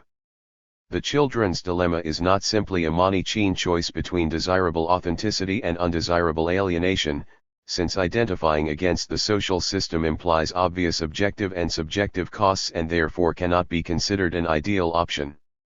Rather, the dilemma demonstrates how children in a war situation must make existential choices whose normal dynamic tends to produce harm in the form of psychic disorders, in other words, what we have called psychosocial traumas. Polarization tearing apart. The preceding dilemma is closely tied to the character of socio-political polarization that reigns in El Salvador. Both armed groups make a conscious and systematic effort to gain the sympathy and support of the civilian population, thus positing social existence in terms of the unconditional acceptance of some and the absolute rejection of others, who are considered enemies. The pressure on the civilian population is particularly intense in the most conflictive zones, where people have to endure the presence of one side one day, only to receive a visit from the other side 134/the next, suffering in both cases the demand for allegiance and the suspicion of betrayal. This situation can tear one apart, especially when, as the years pass, the polarized choice becomes an excessive and unending requirement for the majority of the people, blocking the development of the individual's own life, subjugating it to the extremist fluctuations in the conflict. Salvadoran children live and must develop in this climate of polarization, with the danger of structuring their minds in dichotomous terms, so little conducive to the creative solution of problems and so easily predisposing them toward violent behavior. Today there is debate about whether a simplistic cognitive style, such as the intolerance of ambiguity, is or is not related to authoritarianism and, therefore, to the most extreme political options. In either case, it doesn't seem to be the style most psychologically favorable for the healthy development of the personality or for daily psychosocial functioning. Recently I advanced the hypothesis that situations like war zones, where the climate of polarized tension is experienced with greatest intensity, are a particularly favorable culture medium for psychosomatic disorders. Somatization would indicate that the social polarization had taken root in the body and would be a sign that the person is incapable of handling the stressful situation.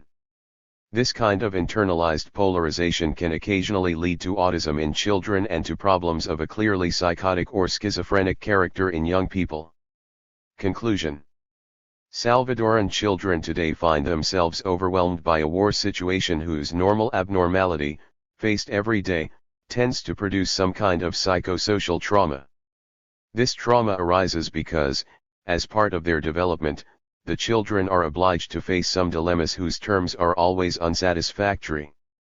Whether children end up as soldiers or victims, whether they construct aggressive/stigmatized or aggressive/alienated identities, whether they opt for one or the other of the two sides in the conflict or are trapped between them, in every case they face the possibility of some trauma or psychic damage.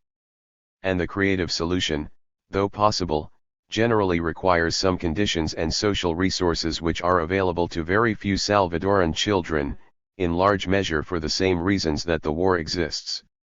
War and the psychosocial trauma of Salvadoran children /135. Therefore, as psychologists, we cannot be satisfied with treating post-traumatic stress. This is necessary and especially urgent with children. However, the underlying problem is not a matter of individuals but of the traumatogenic social relations that are part of an oppressive system that has led to war.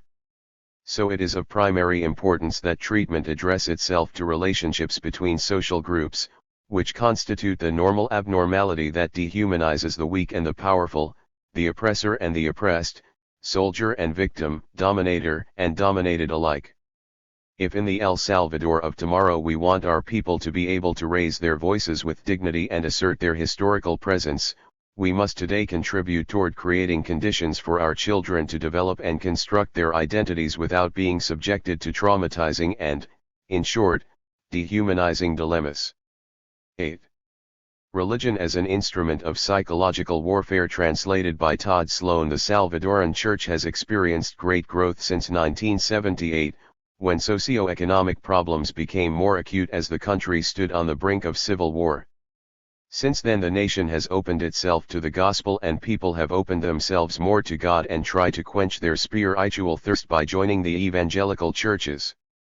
Thus begins the introduction to a recent study of the growth of the evangelical churches in El Salvador. According to that study, 22% of Salvadorans belonged to such churches in 1987, an increase of approximately one-fourth since 1985. These data are very questionable in part, because they do not take account of desertion. In fact, successive surveys indicate that the number of Salvadorans who describe themselves as evangelicals oscillates between 10% and 15% of the adult population. Nevertheless, these data do indicate a striking growth of evangelical churches in a traditionally Catholic country during a period of civil war. According to Salcedo's interpretation, Salvadorans convert to the evangelical churches in order to quench their spiritual thirst, which historically neither Catholic nor Protestant churches seem to have satisfied. Religious conversion and/or affiliation on such a large scale is of major significance. Its psychological meaning cannot be reduced to the individual or group experiences of the people involved. Nor can it be seen as mere cultural change. To be understood, its political character has to be examined as well, and this is where the dominant social psychology of religion tends to grow slack. Religion as an instrument of psychological warfare. 137 The principal theories of religious conversion examine the phenomenon on three dimensions. The process dimension includes characteristics of the conversion process, such as whether it is sudden or gradual, whether the person seeks out the change or experiences it passively, and whether it is primarily irrational or an emotional experience. The motivational dimension focuses on what leads the person to religious change, in particular, whether such change is the consequence of an existential crisis, a traumatic incident, or an interpersonal or even communal process. The dimension of generality considers whether the change is partial or total, whether it is limited to the religious sphere or affects the totality of referential schemata.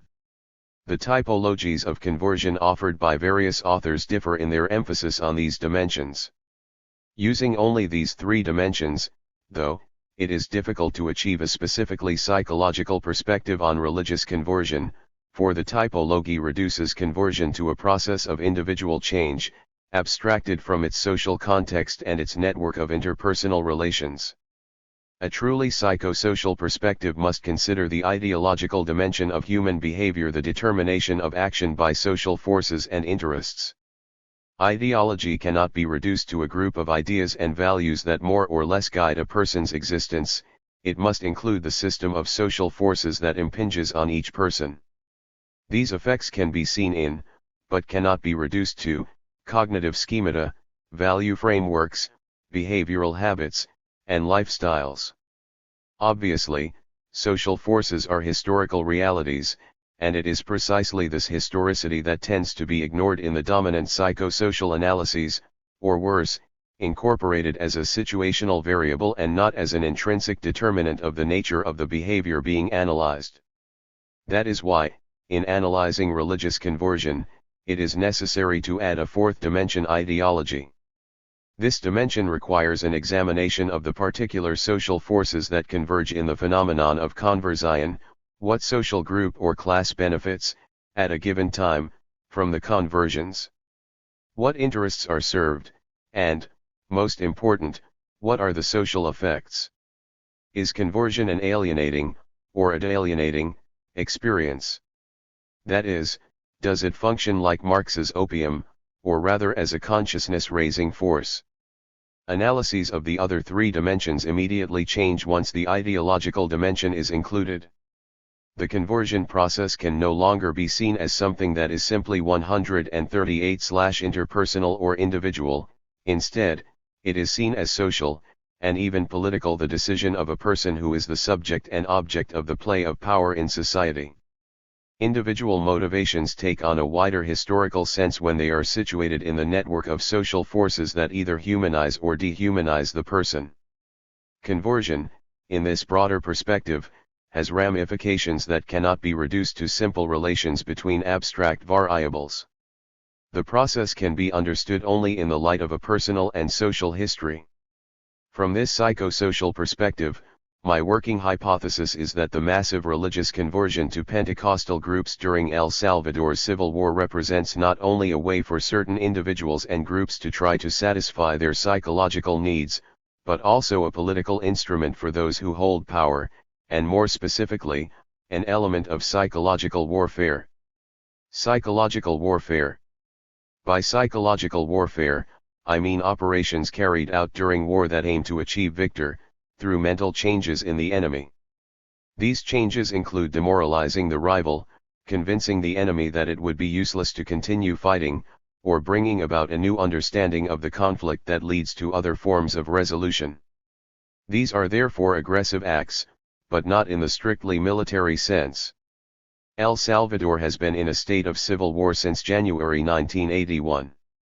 Given the small size of the country and the involvement of the government of the United States in the conflict, the insurgency has opted for an informal sort of war, often called a prolonged people's war. As a result of the government's failure to smash the rebel movement by exclusively military means, the Salvadoran armed forces, financed, trained, and directed by the United States, have applied a model known as low-intensity conflict or LIC. The LIC strategy assumes that the ultimate roots of a conflict lie in the dissatisfaction of the populace, and therefore a military victory is not enough. It is essential to win the hearts and minds of the people who generate, feed, and support the insurgency. LICs are thus basically socio-political rather than military wars. Religion as an instrument of psychological warfare /139 Psychological warfare is a part of this socio-political confrontation. Its most typical operations include propaganda campaigns, the open or clandestine transmission of news, rumors, and interpretive schemata, and civic military actions that meet the material needs of the populace or change images either of the enemy or of one's own forces.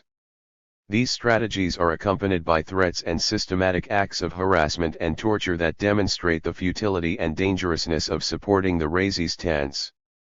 Thus, a basic mechanism used to gain objectives in psychological warfare is the unleashing of personal insecurity, insecurity about one's own beliefs, judgment, and feelings, about right and wrong, and about what should or should not be done. This insecurity finds an immediate and tranquilizing response in the solution offered by those in power, to accept the official truth and to submit to the established order. In this manner, psychological warfare becomes a substitute for, or a complement to, the so-called dirty war of para-official repression. The psychological means to the desired objective is not fear or terror in the face of a cruel authority, but instead insecurity in relation to an authority who is simultaneously powerful and magnanimous. In order to make people feel insecure, psychological warfare tries to penetrate their primary frame of reference, their basic beliefs, their most precious values, and their common sense. It is here that religion begins to play an important role, since it forms part of the worldview of any population and it is certainly central for most Salvadorans. Popular culture in El Salvador encompasses an abundance of religious values, practices, and symbols. Salvadorans use religious schemata and categories both to organize their lives and to interpret events. Religion in the Salvadoran conflict. The Salvadoran conflict cannot be understood without taking the religious element into account. The assumption that liberation theology is one of the principal causes of the Salvadoran revolution is simplistic, and in general, biased. But there can be no doubt that the changes in the Catholic Church begun in the Vatican Council II and concretized at the Medellin Episcopal meeting have had profound repercussions in Latin America. In El Salvador, the main consequence has perhaps been that the rural and urban working class sectors most closely tied to the Church have abandoned the traditional belief that their miserable oppressed situation is the will of God, or is at least tolerated by God, and have begun to think that faith in God should guide them toward the construction of a more just and humane society. This new religious consciousness alone did not incite Salvadorans to revolution, but it did leave them without a justification for passive acceptance of oppression, and it offered them a religious basis for their search for profound social change. Additionally, the experience of the Christian-based communities, the thousands of small lay-led groups working to improve their local communities and to establish a more just society, offered the poorest Latin American sectors an organizational model that could be easily translated into the social or even the political sphere. It is interesting to note that this religious posture was shared by majority sectors within the main Protestant churches. That this change represented a potential danger to the social order was soon perceived by local governments as well as by the U.S. government, which saw in it the specter of communism. See the famous Rockefeller Report or the report of the Santa Fe Committee. The systematic persecution that the more progressive sectors of the Catholic Church have suffered since then in various Latin American countries confirms the assertion that they are perceived as constituting a threat to the national security of the established regimes. Persecution campaigns against the Church were not sufficient to eradicate the seed of religious subversion and even ran the risk of producing the opposite effect by creating martyrs. Thus early on a decision was made to substitute as much as possible a psychological war of conversion for the dirty war of religious repression. Latin Americans were channeled toward the true salvation and the true faith grounded in individual change, leaving to God the task of transforming the world of sin. The recourse to Pentecostal fundamentalism, frequently imbued with intense anti-communism, was logical, since it entailed a religious worldview that postulated direct intervention of the Holy Ghost in the solution of human problems. More or less explicit governmental invitations were accepted gladly by religion as an instrument of psychological warfare. 141 various North American evangelical churches, which greatly intensified their missionary efforts in the nations to the south. The case of Guatemala during the regime of Rios Montt is paradigmatic and well documented, but it is not unique nor perhaps the most significant example.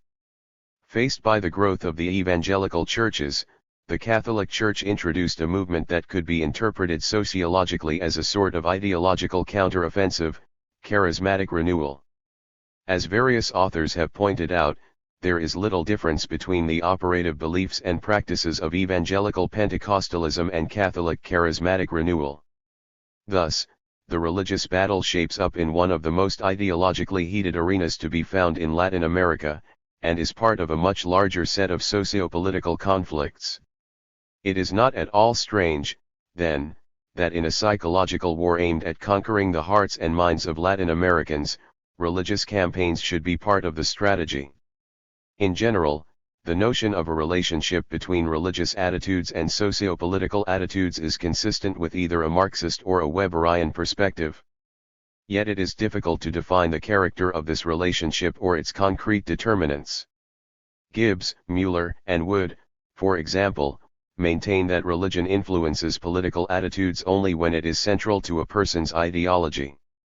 What is more, they hold that such influence is not due to religiosity in general but to specific religious beliefs, and, as Marx seemed to believe, that the influence would always be in a conservative direction. It may be the case that this relationship between religious and socio-political attitudes is conditioned by the particular situation being studied. Certainly, religion is prominent in the Salvadoran frame of reference and would thus affect attitudes there, whether or not Gibbs and the others are right. Nevertheless, the effect has not always been conservative. For example, Cabarrus found that religious concientization among Salvadoran campesinos in the 1970s made possible, and in certain cases precipitated, progressive political activity. The conclusion, then, is that religion does not necessarily have a uniform alienating socio-political impact, as would follow from mechanical Marxist theorizing, but rather, its impact depends on the type of religiosity involved and the meanings that religious values, symbols, and practices acquire for individuals in given socio-political situations. Piazza and Glock, who maintain that the kind of God in which one believes is more relevant to political and social positions than the mere fact of belief, hold that individuals who barely believe in a transcendent force tend to be more liberal, while those who believe that God instituted the social order are more conservative. Neal found that the responses of Boston area Catholic priests on social justice issues depended on whether they experienced God as remote, far from the earth, and acting on people, or, instead, as immanent, in the world, and acting through people. Those who conceived of God in more horizontal and historical terms tended to be more concerned with problems of justice than those who saw God in more vertical and extra-historical terms. Likewise, Tamny found, among 91 pastors and priests in Middletown, that there was a significant relationship between religious ideas and attitudes on current socio-political problems. An example closer to home, and closer to the subject of our study, comes from Brazil. There, according to Relim, the Pentecostal posture is one of submission, marginalizing its converts and driving them away from any form of protest. The CBCs gradually assume a critical tendency, thus criticizing the social order. A recent study by Valverde arrived at a similar conclusion regarding evangelical churches in the banana plantation zones of Guapiles, Costa Rica, where aggressive labor unions have traditionally held sway. There, the Christians not only do not join political or labor organizations but also oppose the struggles of working people and frequently work as scabs or strike breakers. These Christians have become the banana bosses' trusted workers, and the bosses throw all their support behind the local evangelical churches and pressure their workers to join them. Why would conversion to Pentecostalism lead to political submission to the established order? Carrasco analyzed the accounts of 1-8 converts to evangelical Protestantism in Central America and concluded that rather than looking to submissiveness as the critical variable, one should focus on the converts' rejection of politics. Central American fundamentalists pursue intense individual religious activity rather than politics in order to solve their life problems. Thus separated ascetically from the rest of society, the fundamentalists may achieve personal well-being, but they become dependent on the socio-political analyses of their religious leaders, the same leaders who furnish the symbols and practices that are necessary for their religion as an instrument of psychological warfare. 143 Salvation.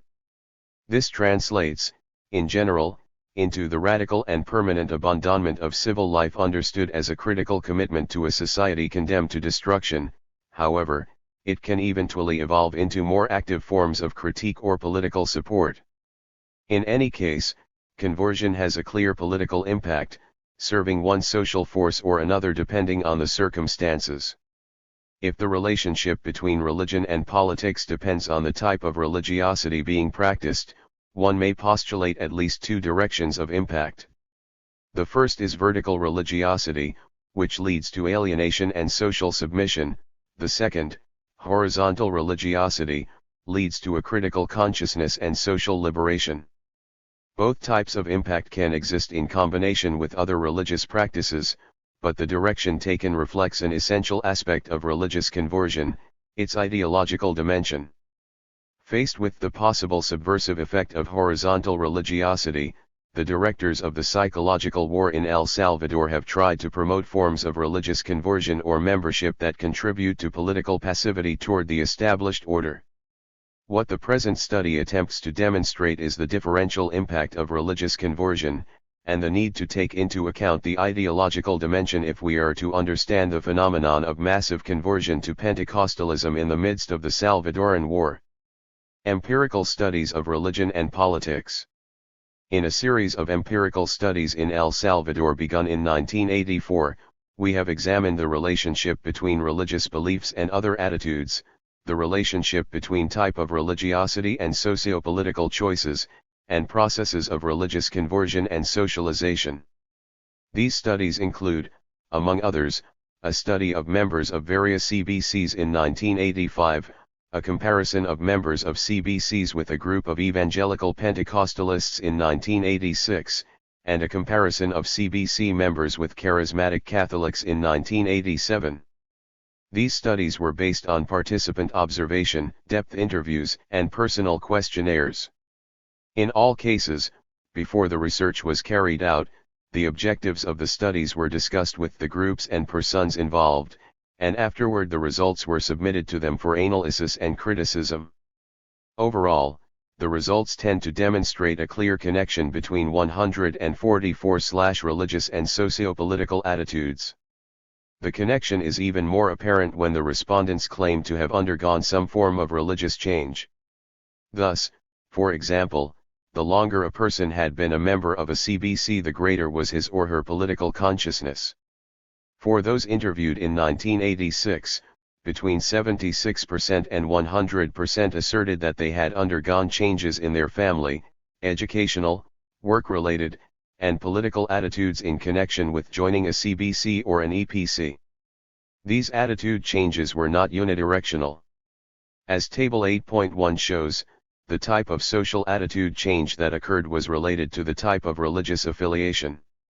The data presented here were drawn from a questionnaire administered to each of the individuals contacted in 1986, in which each attitudinal item required 2 Likert scale responses, one for before belonging to the religious group and another for after. The difference between the before and after scores on the attitudinal scale was taken as an indicator of change, whether real or retrospectively imagined. Almost all of the CBC members changed toward more progressive socio-political attitudes, while EPC members were divided between those whose attitudes moved in a progressive direction and those who moved toward the conservative pole. The data in Table 8.1 do not show clearly enough how the attitudes of either group changed, because all changes are taken into account, regardless of their magnitude.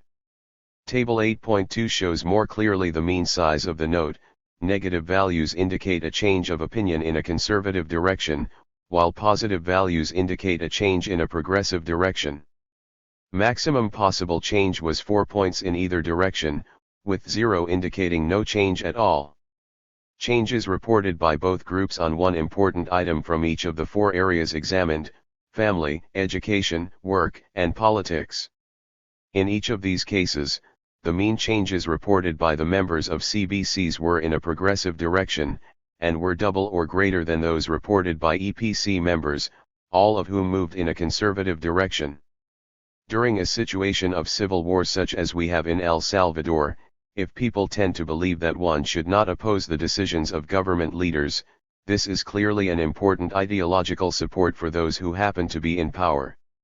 To what may we attribute these differences in attitude changes associated with religious change? Our hypothesis is that this socio-political differentiation is related to the type of religiosity that each group stimulates in its members. As Table 8.3 shows, there are clear differences between the meanings that the CBC members give to the principal religious symbols and schemata and those given by charismatic renewal Catholics, who are similar in beliefs and practices to the evangelical Pentecostal church members. These findings are similar to those achieved through depth interviews and in comparative studies of religious discourse of the CBCs and EPCs. 146/Table 8.3.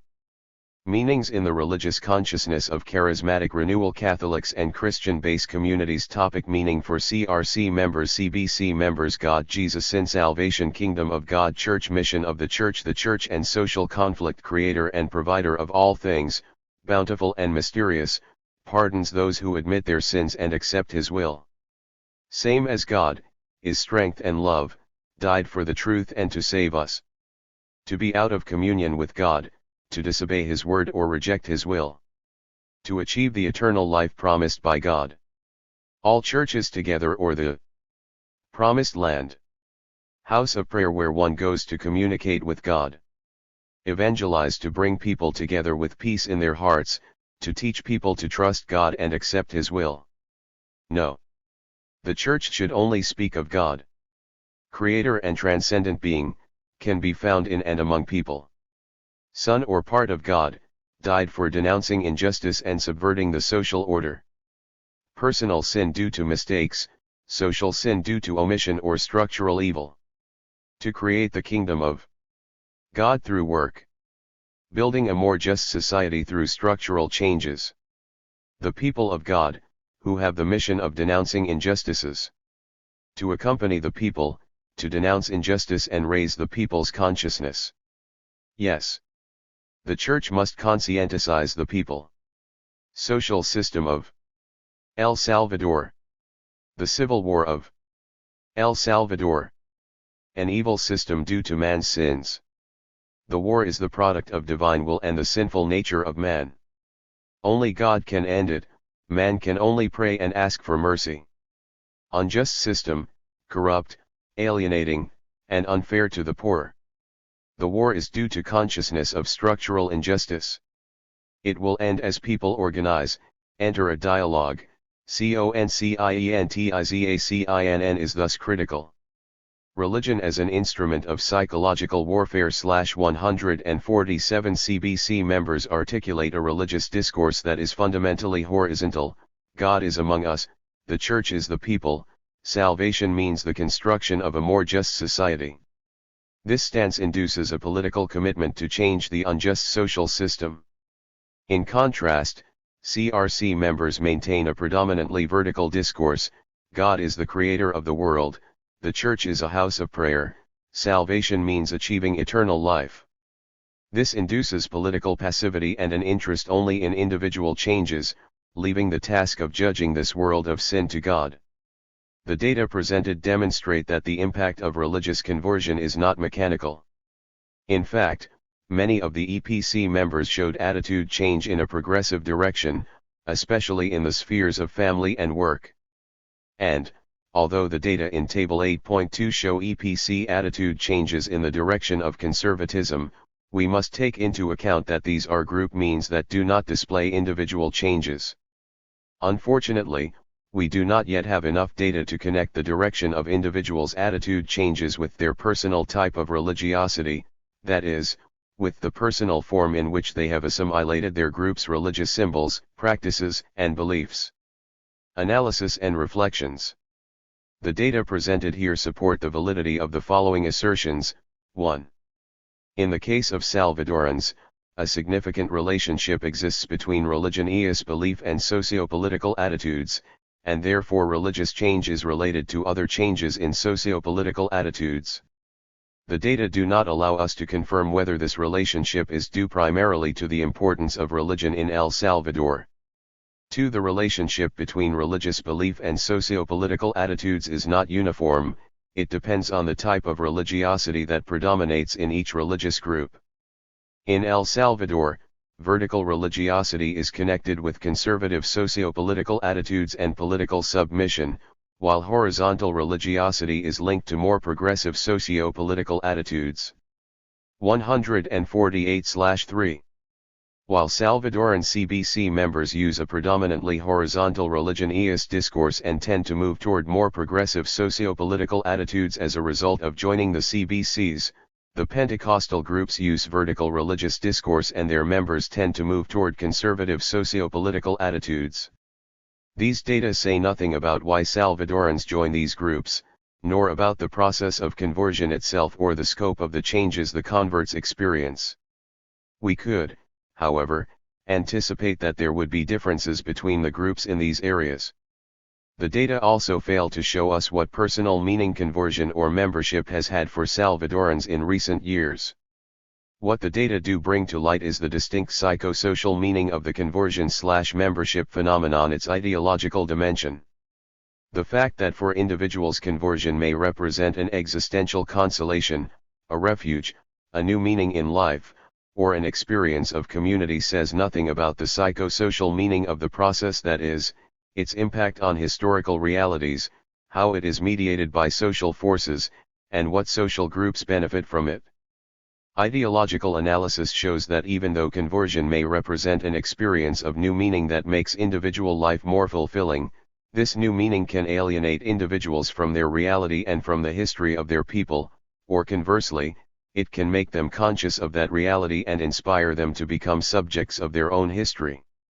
The ideological dimension does not deny the individual meaning of conversion, but does furnish a concrete historical context for interpreting it, and thus defines a truer reality.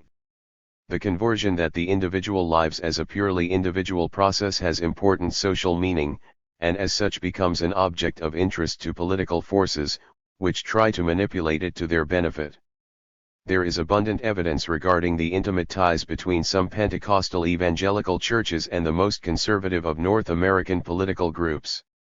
It is not strange, then, that regardless of individual will or motive, the missionary efforts of these churches would be used as part of the ideological offensive against Central American revolutionary movements and, concretely, as part of the psychological war of the low-intensity conflict.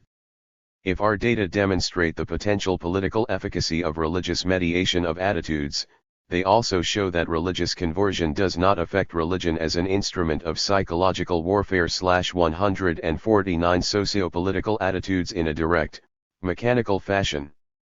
A small percentage of the CBC members become more conservative and, more significantly, a relatively large percentage of the EPC members report progressive attitude changes.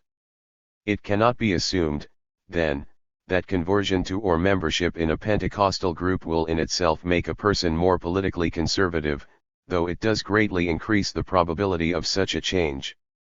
We can only speculate on what brings this about.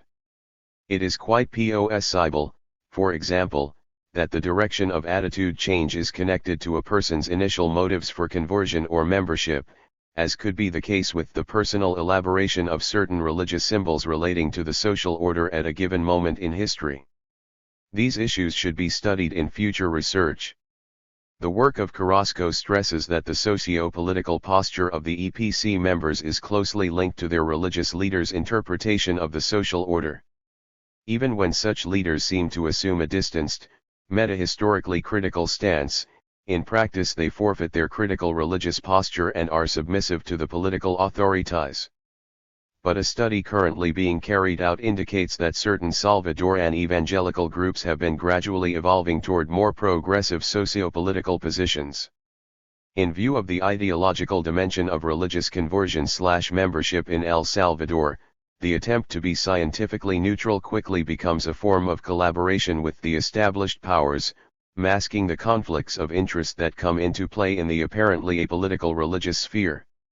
This is true not only with respect to research on religious conversion but even more so with respect to other social research, and not only in El Salvador but in other countries as well. Eliminating the ideological dimension, the relationship any social process has to the whole historical milieu in which it evolved, turns psychology into a blind enterprise with a scientific expertise that is led into the service of the established order. Clearly, a psychologist who allows this to happen is making a value judgment about his or her people and country, just as the decision to follow paths more conducive to growth and humanization is a value judgment. But in any case, one cannot claim technical or methodological independence from such processes. There is a substantial change of perspective at stake in the application or non-application of the ideological dimension, and the perspective one chooses changes what one can see. Objectivity is not the same as impartiality with regard to the processes that necessarily affect all of us. Thus, for an objective psychosocial analysis it is more useful 150/ to become conscious of one's own involvements and interests than to deny them and try to place oneself on a fictitious higher plane beyond good and evil. Our studies were not done from an ivory tower. In each case, the individuals and groups studied were consulted about the objectives of the research, and their opinions about the findings were sought. Thus, the objects of the study were able to become, at least partially, the subjects of important knowledge about their personal lives and their futures as members of a people. Still, we have to recognize that Salvadoran psychologists have not yet confronted all the dimensions of the problem of religion as conversion/membership. Some have taken it on from purely political platforms at a distance from work as psychologists, others have ignored it as unworthy of psychological attention, and still others have studied it as affecting only the inner life of the individual, not as a psychosocial phenomenon. But this failure merely mimics the dominant orientation in psychology, which is prone to disregard the historical reality in which we live, particularly if it means having to take a political stand. The psychological value of violent political repression. Translated by N. Wallace. The institutional use of repressive violence. Day after day, in the media, we hear about governments using violent repressive methods against both real and presumed members of the political opposition. These measures include imprisonment, beatings, mistreatment, torture, and even the outright and systematic elimination of dissidents, mainly the leaders of organized movements. Some countries have become world famous for the massive scale of their repressive violence: Chile under the dictatorship of Pinochet, South Vietnam when it was ruled by Thieu and his U.S. advisors. But these are not the only countries that have used or are now using repressive violence. In Latin America, the roster closely resembles the list of the existing democracies, from Guatemala to Paraguay and including Nicaragua, Uruguay, and Brazil. Although much of this repressive violence is carried out indirectly, by forces and organizations that the government does not acknowledge as institutional, they are backed, promoted, and protected more or less openly by the government, and their actions are therefore identified as official government policy. In other words, for better or worse, governments are responsible for their actions. Repressive violence is widespread, this has been proven many times and no one questions it. The question is whether the use of repressive violence does or does not aid the governments in achieving their objectives. Our purpose here is to learn whether the results of violent repression are beneficial or not, politically speaking. Political order implies coercion and, at least in today's world, it is IDE 152/holistic or naive to think that an absolutely non-coercive political regime can exist. The political constitutes the ordering of the orders, and all ordering implies some constraint. From a psychological point of view, Freud intuited this when he held that social life required placing a series of barriers and limitations on individual tendencies. Our effort here is not to make an idealistic judgment on political coercion in the abstract, but rather, from the perspective of psychology, to establish some criteria for determining the rationality or irrationality of particular forms of political coercion in use today. With this we should be able to assess the conditions and circumstances that render repressive violence psychologically rational, with its benefits outweighing its costs. For institutionalized violence to be politically legitimate, it would have to have this kind of social rationality. To determine whether repressive violence is rational, we must first know its results. If we neglect to examine the results, we run the risk of favoring the violence irrationally or a priori, either because it is easier to continue already established practices than to look for possible alternatives, or because short-term interests are better served by justifying what is currently being done than by reflecting on what ought to be done. In principle, the effects of repressive violence are not at all obvious, at least not in the medium and long term. Seemingly contradictory cases can be cited, cases that even lend themselves to opposite interpretations, depending on one's point of view. Thus, while in Brazil repressive violence seems to have produced positive results, in Uruguay it seems to have helped bring about almost total socio-economic chaos. While in Czechoslovakia the dominating violence of the Russians and their allies seems to have generated a new, stable situation, in South Vietnam the paranoid violence of Thieu and Nixon resulted in one of the most incredible political collapses in history. And whereas in Spain the violence of Franco's regime seems to have made notable economic progress possible, the same violence in Portugal enabled an entire empire to crumble in a couple of days. Obviously, the effects of a whole political system cannot be attributed simply to the variable of repressive violence.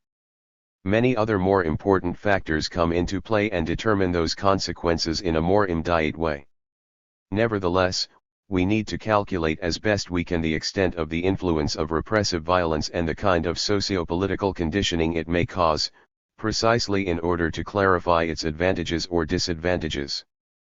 The psychological value of violent political repression /153. To talk about the advantages or disadvantages of repressive violence is to make a value judgment. This implies the need for criteria, which in this case would be political in nature. Political must be understood in a broad sense here, to encompass the whole historical existence of humankind. Clearly, politics is not free from value judgments. A given option and its results can be valued as more ethical than another option that was rejected or one that was blocked. For example, the fact that an act of violent repression allows a government to stay in power does not therefore mean it is politically rational or ethically acceptable. Partial efficiency cannot automatically be identified with ethical goodness or political rationality. The political advantage or disadvantage of a given measure will depend on its rationality in relation to a particular society's historical objectives. That rationality is in turn indicated by the various social sciences, which must enlighten the path of political options with their knowledge. Thus, for example, a government's political plans have to include a position on the value of education, but the conditions and means by which to achieve educational objectives should be determined by educators. The case of violent political repression is exceedingly complex and is often judged too superficially. Generally, the very violence condemned in the enemy is praised in the friend. And in the final analysis, repressive violence is not judged on the basis of its political rationality, but rather on the basis of whether it serves certain interests. This is generally the case in our countries, where violence is practiced officially or quasi-officially, while the same type of violence, when it comes from dissident sectors, is condemned. There is a tendency to assume that this practice is logical, since or so it is thought it allows the government to maintain power. But is it really logical? Does it really help a government maintain power? This is where the social sciences should come into the debate, because the logic or rationality of this political practice must be measured by its real effects, by its cost-benefit ratio, as a function of the objectives of a concrete historical society and not merely as a function of the short-term ambition of a dominant elite. There is a well-known expression from the early period of the Christian expansion: blood of martyrs, seed of Christians. On observing some contemporary cases, one is tempted to transform the phrase, blood of the repressed, seed of dissidents. This phrase seems to be confirmed as soon as governments offer their people 154 the possibility of relatively free elections. The cases of El Salvador in 1972 and 1974 and Guatemala in 1974 are too recent to be ignored. And, as we know very well, frequently these elections do not so much represent a positive opinion of the candidates elected as the rejection of the official candidates who represent the government. What is psychology's opinion of repressive violence? Does this science have any data that can help us better understand the effects of repression, its effectiveness for people and groups?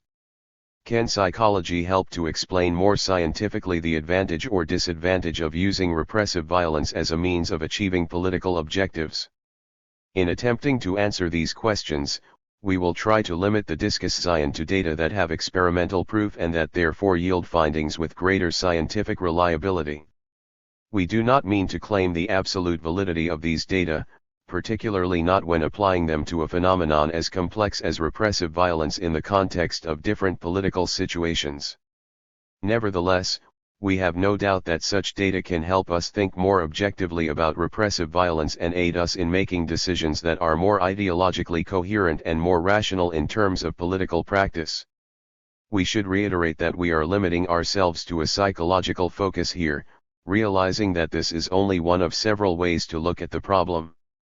This means that a global judgment about repressive violence in politics would require a broader frame of reference and that this small study therefore offers answers only of a limited scope.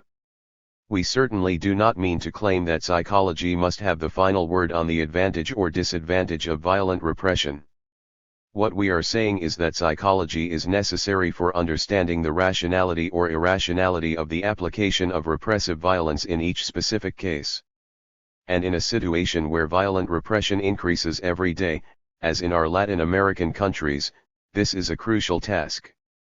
The effects of repressive violence. As different individuals, in one way or another, enter into the process of repressive violence, it is useful to identify the persons involved and see how each grouping, respectively, is affected by the violence. First, the executors or authors of the violent acts; second, the persons who are the objects of the violence, who become targets of the repression; and third, the persons the psychological value of violent political repression /155 who, in some way, become spectators, whether immediate or indirect, of the repressive violence. We are using the term spectator here in a broad sense, to refer to anyone who is aware of the repression, whether by direct or indirect knowledge. The effects of violence on the repressor. In principle, the first effect of violent acts on those who carry them out is cognitive dissonance. Cognitive dissonance is the psychic discomfort of an individual facing two or more contradictory thoughts that in some way imply an incongruence or inconsistency within the self. Thus, for example, a dissonance would be produced between two concepts such as I am a pacifist and I have voluntarily enlisted in the army, or I believe in democracy and I am working to prevent union organizing among campesinos. Cognitive dissonance is an imbalance that the individual feels impelled to overcome. In fact, dissonance can be resolved in widely differing ways. It can be resolved by changing one or the other of the dissonant thoughts through a change in beliefs or behavior. For instance, I am in favor of war and I don't believe in democracy, or I refuse to be a soldier and I support union organizing among campesinos. Or new concepts can be added to compensate for the dissonance in some way. For example, although I am a pacifist, I believe the enemies of peace must be eliminated, or although I believe in democracy, I think one must be educated for it and the campesinos aren't, and so on. In the case of repressive violence, it is evident that the repressors have to find a way to resolve the inescapable internal dissonance between the use of violence against other individuals and one or more of the following precepts: democratic principles, the supposedly accepted principles of social coexistence, or the belief in their own goodness. Moral inconsistency is, precisely, one of those things that have been systematically shown to unleash dissonance. In the case at hand, dissonance would be produced between the social precept of respecting the health and life of others, a precept that is strongly underscored by the ethic of our societies, and the act of destroying the health or life of some particular individuals. This dissonance is generally taken into account in the training of those who, like soldiers, will be obligated by trade to kill other human beings. The most common way the dissonance is prevented 156 is through denial of one of the concepts, the humanity of the victim. So, although the soldier subscribes to the idea that thou shalt not kill, he is taught to believe that this person I'm killing isn't really a human being. It has been substantiated many times that this kind of dehumanization of the victim not only works as a compensatory preventive mechanism but above all is the effect of dissonance. In other words, one of the consequences for the repressors is the tendency to devalue their victims. Either their victims are not really human beings or they are such bad people that they don't deserve to go on living. This may be the psychological reason that, in certain environments where violence is taken for granted, the devaluation of certain human groups is implicitly and at times even explicitly incorporated into the dominant culture. Thus, when Freire analyzes the myths of the oppressors and the oppressed in Latin American countries, he finds that the oppressors perceive themselves to be the only persons, only people like them are persons, whereas they perceive the oppressed to be instruments, objects, or individuals that acquire meaning only to the extent that they serve the purposes of the oppressor. Obviously, in this environment, an act of violent repression against the oppressed has a prior justification that prevents any type of dissonance from presenting. Whether cognitive dissonance manifests or the mechanisms of compensation are already institutionalized in society, the fact is that repressive violence causes a cognitive distancing between repressors and their victims. If they're punished, it means they deserve to be punished; if they are repressed, it's because they are evil and a danger to society. The tendency to devalue, which produces a progressive distancing between the groups, justifies the repression and thus resolves the possible cognitive dissonance in the oppressor. Observe for a moment the twist in logic that this implies: the use of violence generates its own justification and not the other way around, as would be rational.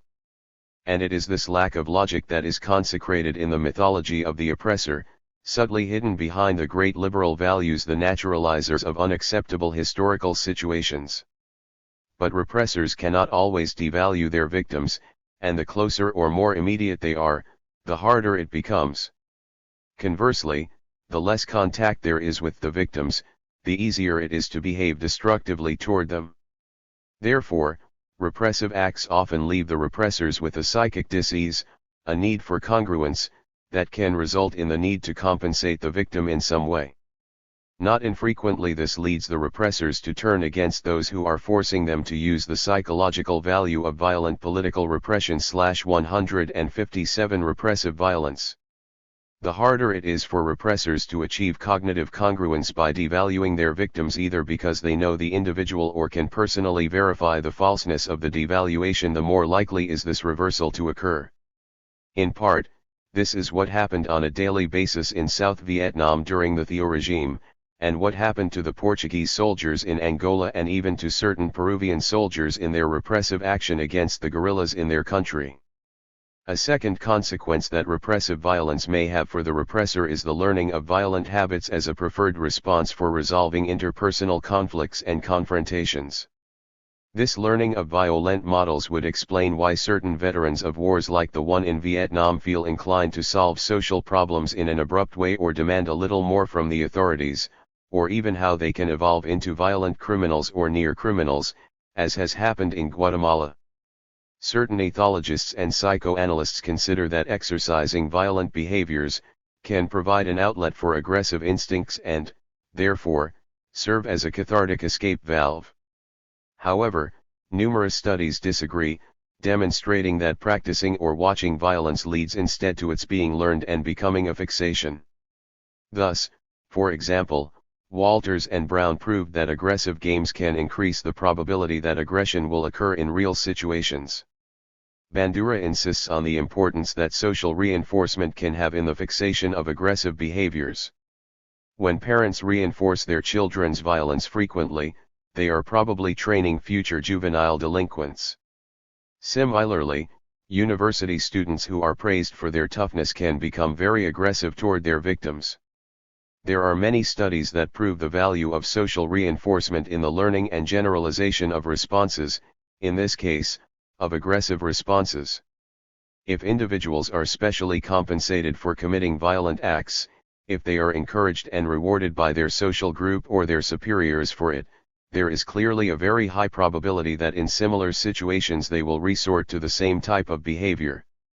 In other words, in cases of confrontation, discrepancy, or conflict, their most likely response will be aggressive violence, thus corroborating what we observe in our daily experience in El Salvador, of aggressive responses becoming generalized. This can lead to the deceptive conclusion that there are human instincts of aggression, even naturally aggressive personalities.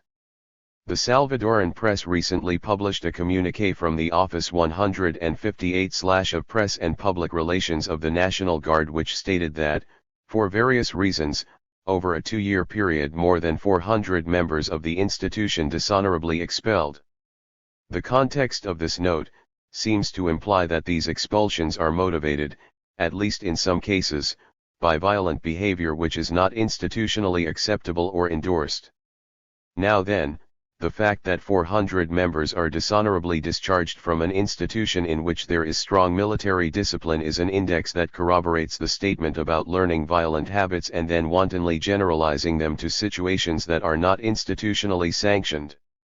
Someone who learns to behave violently in one situation, and is reinforced for doing so, will tend to repeat this type of behavior in other situations.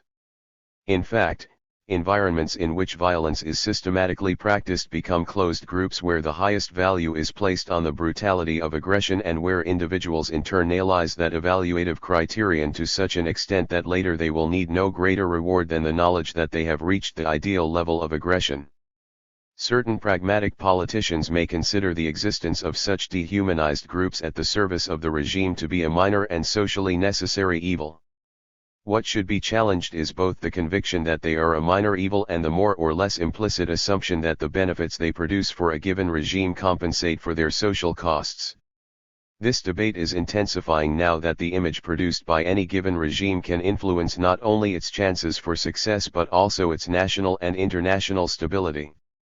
At the same time, the progressive degeneration of social groups that is caused by the growing presence of violence in their lives casts serious doubt on the political legitimacy of a regime. The recent history of Guatemala is a case in point. The effects of repressive violence on the repressed. By repressed, we mean the subject who personally suffers the impact of violent repression. We do not mean repressed in the psychoanalytic sense of an individual who displaces from the conscious mind to the unconscious any knowledge or feeling that causes discomfort. Obviously, when repression consists of the elimination of dissidents, the one consequence for them is death. We must not lose sight of these cases, but because our purpose the psychological value of violent political repression /159 here is to examine the effects of violent repression on the repressed subject, we will refer to cases in which the aggression does not result in death. The physical impact can vary greatly. For instance, there is the recently reported incident of a Basque priest who, after being interrogated by the Spanish police, had to be admitted to a hospital emergency room and, in order to survive, must use an artificial lung and be under continuous medical observation. In other cases the effects are limited to a few contusions, hematomas, or small lesions. Between the two extremes, there is the whole possible gamut of wounds, mutilations, and impairment. Clearly, the greater the physical damage caused or the more delicate the injured parts, the longer the imprint of the repression will last and the more disabled the subject will be. It is the psychological impact, however, that generally tends to be most profound, and this is the damage the repressors are most interested in inflicting. Thus, it has recently been reported that in Chile they are systematically torturing political prisoners with drugs, presumably because the drugs bring about the desired psychological impairment while leaving fewer signs than physical torture. In any case, the greater the damage caused, the more disabled the individual will be. Does violent repression have any psychological effect other than simply rendering an individual useless to a greater or lesser degree? As a tentative first step toward answering this question, we can interpret repressive violence as the application of physical punishment for the purpose of modifying an individual's behavior. From this psychological perspective, one can see in repressive violence the same properties, and therefore the same advantages and disadvantages, as punishment has in a learning context. First, we know that punishment is more effective for learning avoidance than for learning from the punishment per se. The difference between the two types of learning is that in the former the individual learns to do something to avoid being punished, while in the latter the individual is punished following an action, with the aim of eliminating that action. The difference may seem subtle, but it is important. In the first case the punishment functions as a threat before the behavior takes place, and can therefore serve as an orientation for seeking another type of behavior to satisfy one's motivation while avoiding the punishment. In the second case the behavior has already taken place in response to some 160/ motive and, as we will soon see, the punishment by itself is not effective for eliminating an already acquired mode of behavior. What in fact happens with repression is this: it applies punishment to certain already existing, already learned behaviors. The punishment tends, however, to generate an emotional conflict. The greater the individual's motivation to carry out the punished behaviors, the greater this conflict will be. This emotional conflict tends to result in various kinds of serious disorders. In the case of violent repression, this is confirmed by the frequency with which people who have been tortured go crazy. Obviously, in these cases there has been no positive modification of behavior, the individual has simply been eliminated as an active subject in society. As we have just indicated, the most important thing is that punishment in itself cannot eliminate learned behavior. What punishment achieves is to inhibit or block the execution of the behavior.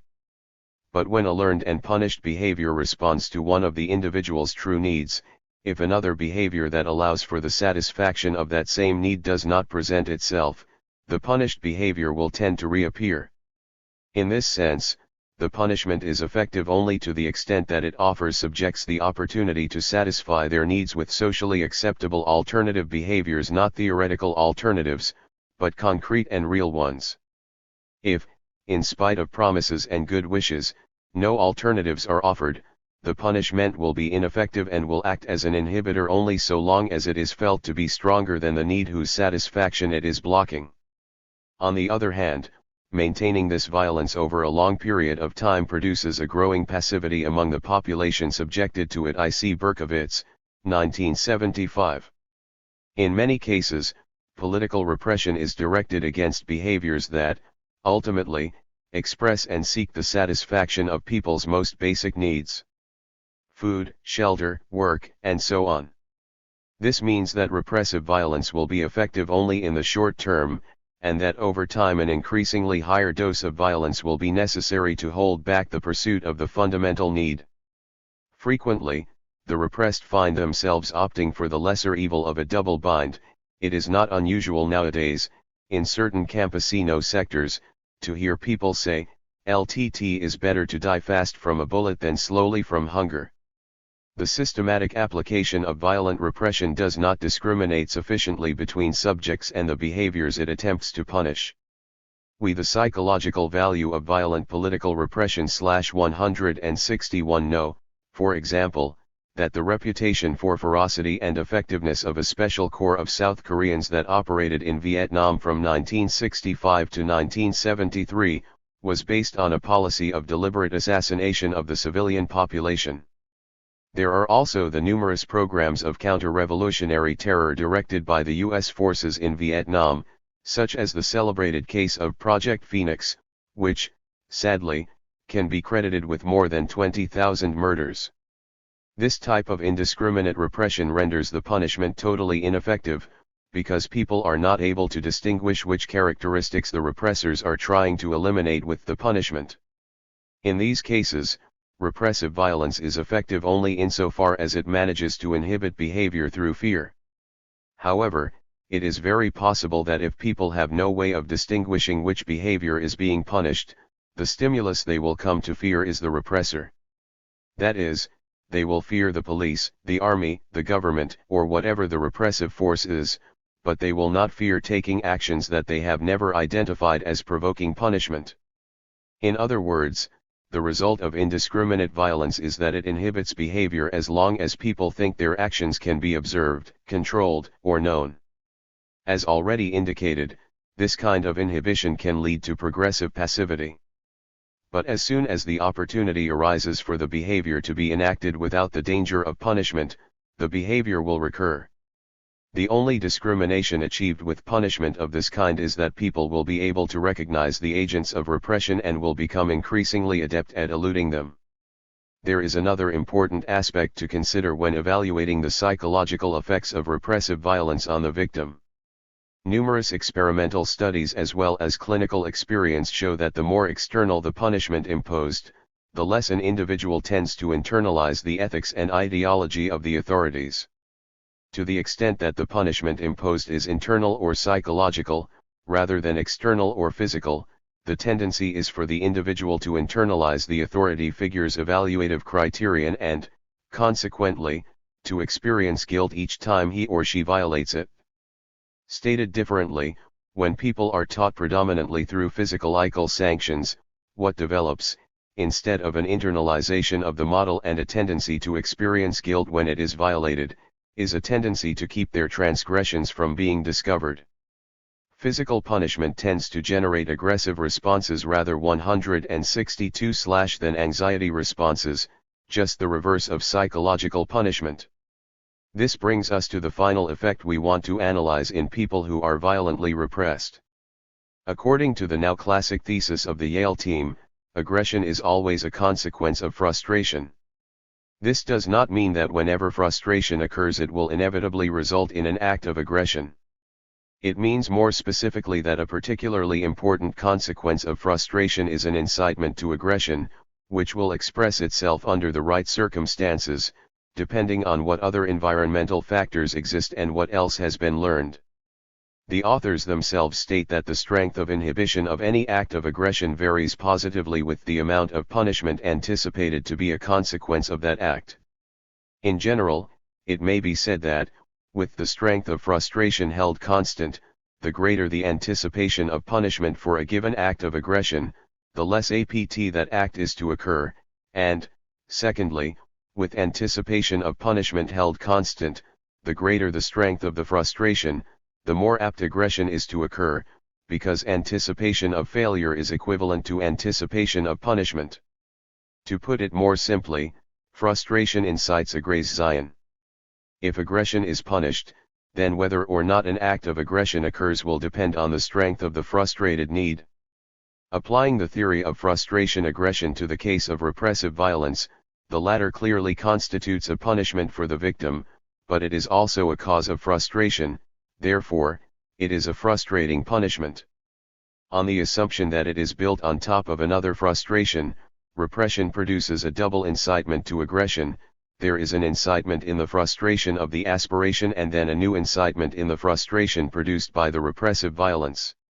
What we can conclude from this is that one of the effects of repressive violence is an instigation to aggression, that is, an increase in the level of existing aggressiveness and, consequently, an increased probability of aggressive responses.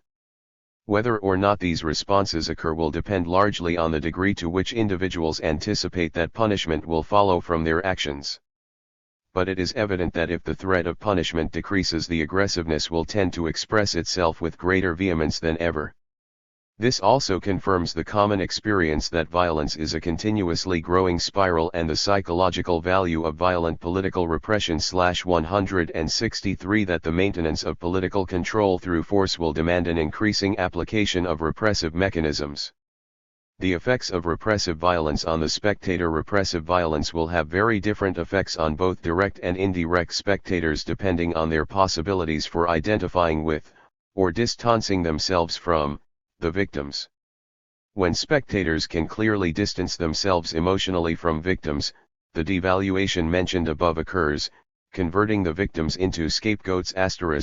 If they've been punished, it's because they deserved it, it's the right thing to do, subversion must be punished, and so on. This also produces a feeling of well-being, of comparative self-esteem. I am good, I am not like them.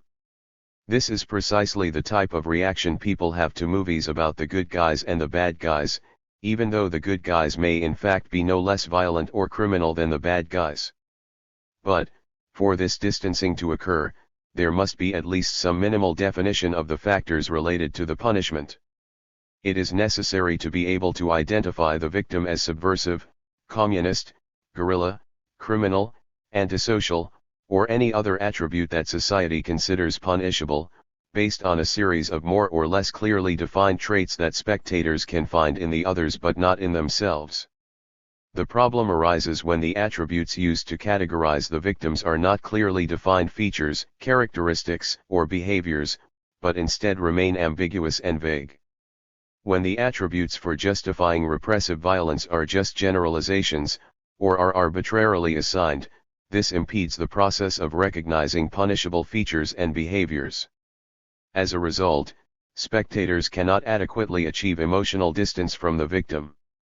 When the spectators identify in some way with the victims, when they perceive in themselves some or all of the features and behavior for which other individuals have been repressed, vicarious learning occurs.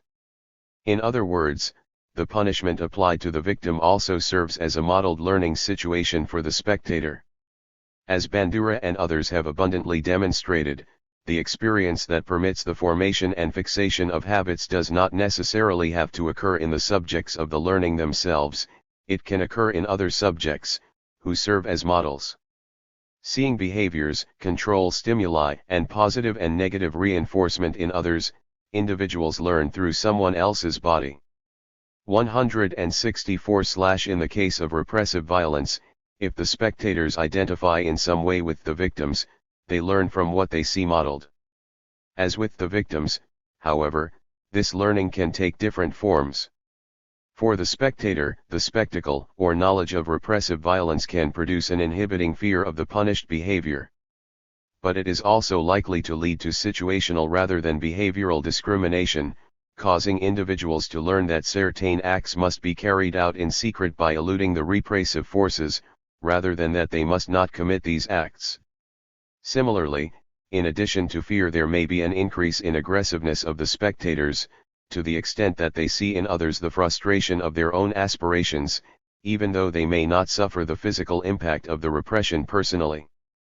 Assuming, however, that the spectators identify with the victims, they may experience a cognitive dissonance, which is the inverse of the dissonance produced in the repressor, a dissonance that will lead them to disqualify the aggressor morally and politically as fascist, murderer, oppressor, and so on. Thus, the same distancing that the repressors establish between themselves and their victims, the spectators who identify with the victims establish between themselves and the repressors. There is a growing abyss between repressors and potential victims, which from the government's point of view means a serious deterioration in its image and its political possibilities. Finally, the spectator learns also by seeing it modeled the value of violent power. Experiments have proven that violence on the screen can serve as a model from which people learn to respond violently as a way of solving social problems. Because movies not only show violent behavior but also repeatedly reinforce it by presenting it as successful and praiseworthy, this success serves as a vicarious reinforcement that fixes the pattern of behavior in the spectator, who, in similar circumstances, will tend to respond in the same way. In addition, watching violence on the screen produces a lack of inhibition of aggressive tendencies.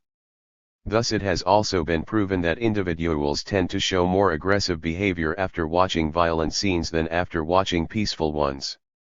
If watching cinema violence teaches people to behave aggressively and makes them less inhibited about acting violently, the effect is even greater when the violent behavior they see is direct and real. The daily spectacle of violence committed by repressive forces teaches and encourages spectators to use similar behavior to solve their own problems. The psychological value of violent political repression /165 The power of example leads spectators to the conclusion that the best way to resolve social conflicts is through the immediate use of violence, violence that may even take the lives of opponents. Simply because this behavior is learned does not mean it will be put into practice immediately. But it does mean that when circumstances are favorable, and given certain instigating stimuli, the customary response for solving problems will tend to be violent aggression. Once again, then, society is being thrown into a spiral of growing violence, with the immense deterioration in the conditions of social existence that this implies. Final reflections. With the following propositions drawn from the study of psychology, we can synthesize the effects that repressive violence may have on a given society. As a punishment, repressive violence is capable of inhibiting certain behaviors, at least as long as the threat of the violence is stronger than the need or aspiration those behaviors are trying to satisfy. Repressive violence in itself does not produce any change in behavior. Unless there is a simultaneous possibility of satisfying the need or aspiration in question through some alternative behavior, the repressed behavior will reappear, with greater force, as soon as the violence ceases. The effectiveness of repressive violence in blocking certain actions is greater in repressed people than in spectators, primarily because of its incapacitating effects. Politically, however, the effect of repression on the spectators is of greater interest, if only because there are many more spectators than repressed people unless the violent repression is carried out on a massive scale. To the extent that repressive violence does not achieve its goal of inhibiting the spectators, its effect can be even more counterproductive for the objectives of the repressors. Although it is effective, repressive violence maintained over a long period produces a reaction of generalized passivity among the population. Repressive violence raises the level of frustration of various social groups and, therefore, increases their aggressiveness, that is, their instigation of aggressive acts. 166/Repressive violence produces a cognitive polarization between social groups that carries the opposition between one's own group and the opposing group to an extreme. people begin to perceive everything as good or bad in simplistic and total terms, depending on whether it is identified with or opposes their own group. This extreme simplification of perception impedes an adequate evaluation of the facts, thereby obstructing all possible communication and social collaboration. It therefore blocks the success of any type of political measure people may later want to put into practice, as happened in Chile during Salvador Allende's popular government. Finally, repressive violence constitutes a model that teaches and reinforces habits of violent response as the most effective way to solve social and political problems. This, in turn, fosters a deterioration in the conditions of social existence. A careful consideration of these consequences leads to a very negative judgment of repressive violence from the point of view of its psychological effectiveness. The case of Vietnam, in which neither France nor Japan nor the United States was able to establish a human base for political domination, even when repressive violence was applied at extreme levels, corroborates the preceding conclusions. It is clear that other variables played a role in this failure. But that in itself is a sign of the political ineffectiveness of violent repression. In my opinion as a psychologist, and again, this is only one point of view, it is primarily the determination of the second point above that will define the rationality or irrationality of the use of repressive violence in any given situation. In other words, the need to block certain socially harmful behaviors while the learning of alternative, socially advantageous behaviors is made possible is the criterion that should necessitate the use of repressive violence. Only this violence can be justified. Of course, the psychological justification will depend on what is really offered the subjects in the way of opportunities for learning alternative behaviors. If these opportunities are not offered, then, psychologically, repressive violence has no rational justification, and will cause the government more harm than good. This is how the irrationality of certain recent acts of repressive violence in El Salvador manifests itself. The use of a huge repressive apparatus to the psychological value of violent political repression. 167 Eliminate barely a dozen campesinos or to break up a student demonstration has not only led to a considerable erosion of the government's image in the eyes of the spectators. It has also led to a reinforcement of the learning of violence among some groups, and to support for the majority's ethical and political condemnation of the violence. All this has further weakened the current Salvadoran government's precarious base of social legitimacy. There may very well be non-psychological reasons for imposing repressive violence in a given situation. It is not our purpose here to analyze them. Ultimately, when a government wants nothing more than to maintain power, the application of violence can be an irrationally effective weapon. The problem is that no regime can last very long purely through the exercise of violence. Sooner or later, any regime needs some kind of legitimation and, in the final analysis, legitimacy can come only from the good produced in the community. This is an elemental truth for the guerrillas who, before beginning their military operations, must ingratiate themselves and psychologically win over the population in those areas where they will be operating. If they do not succeed at this, their enterprise is destined to end in failure. The pure exercise of power for power's sake, whose only objective is to maintain domination and political control over a certain population, is condemned to perish sooner or later. Our Constitution proclaims and demands democratic consensus, that is, the support of the people as the ultimate legitimation of any regime. And although reality is always far from the ideal, it is nevertheless true that the constitutional principle expresses a politically rational criterion.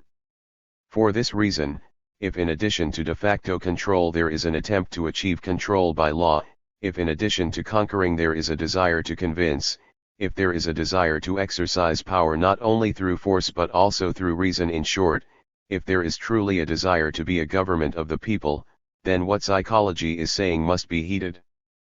Because, among other things, history confirms its points of view. De-ideologizing reality. The 3 chapters of this section move from polemic to data-based argument to exquisite synthesis, a journey whose way stations gave the author time to earn a reputation as an activist with a vision of the future, a demanding professor with high standards of excellence, and an intellectual extraordinaire. The polemic The People, the earliest of the pieces collected in this book, was written in 1974 for Estudios Centroamericanos y the intellectual journal published by the UCA. Martin Baro had begun publishing in ECA in 1966, writing on topics whose range can be discerned by the titles, A Strange Remedy for Homosexuality, Its Legalization, Who's Afraid of James Bond? The Macho Complex, or Machismo, The Psychology of Shortage, From Alcohol to Marijuana, Some Psychosocial Repercussions of Population Density in El Salvador, Anti-Psychiatry and Anti-Psychoanalysis. Snatching pieces of class struggle from Marx and glimpses of the new human being from Che Guevara, Martin Bar 6 produces in Chapter 10 a near reverie on the concept of the people, explaining that the real people do not exist but are rather a historical political socio-economic potential to be realized in the future. In looking for a single meaning for this three-dimensional reality, this trinity that must cohere as a unified being, Martin Bar 6 the Jesuit finds the people as representing an opening to the other, and thus, without naming it, finds in liberation theology the principle that allows us to identify the people with freedom and justice for all. As always, 170/ the author is cautioning us to listen critically to what we are hearing, and to ask whose interests are being served by what is being proposed.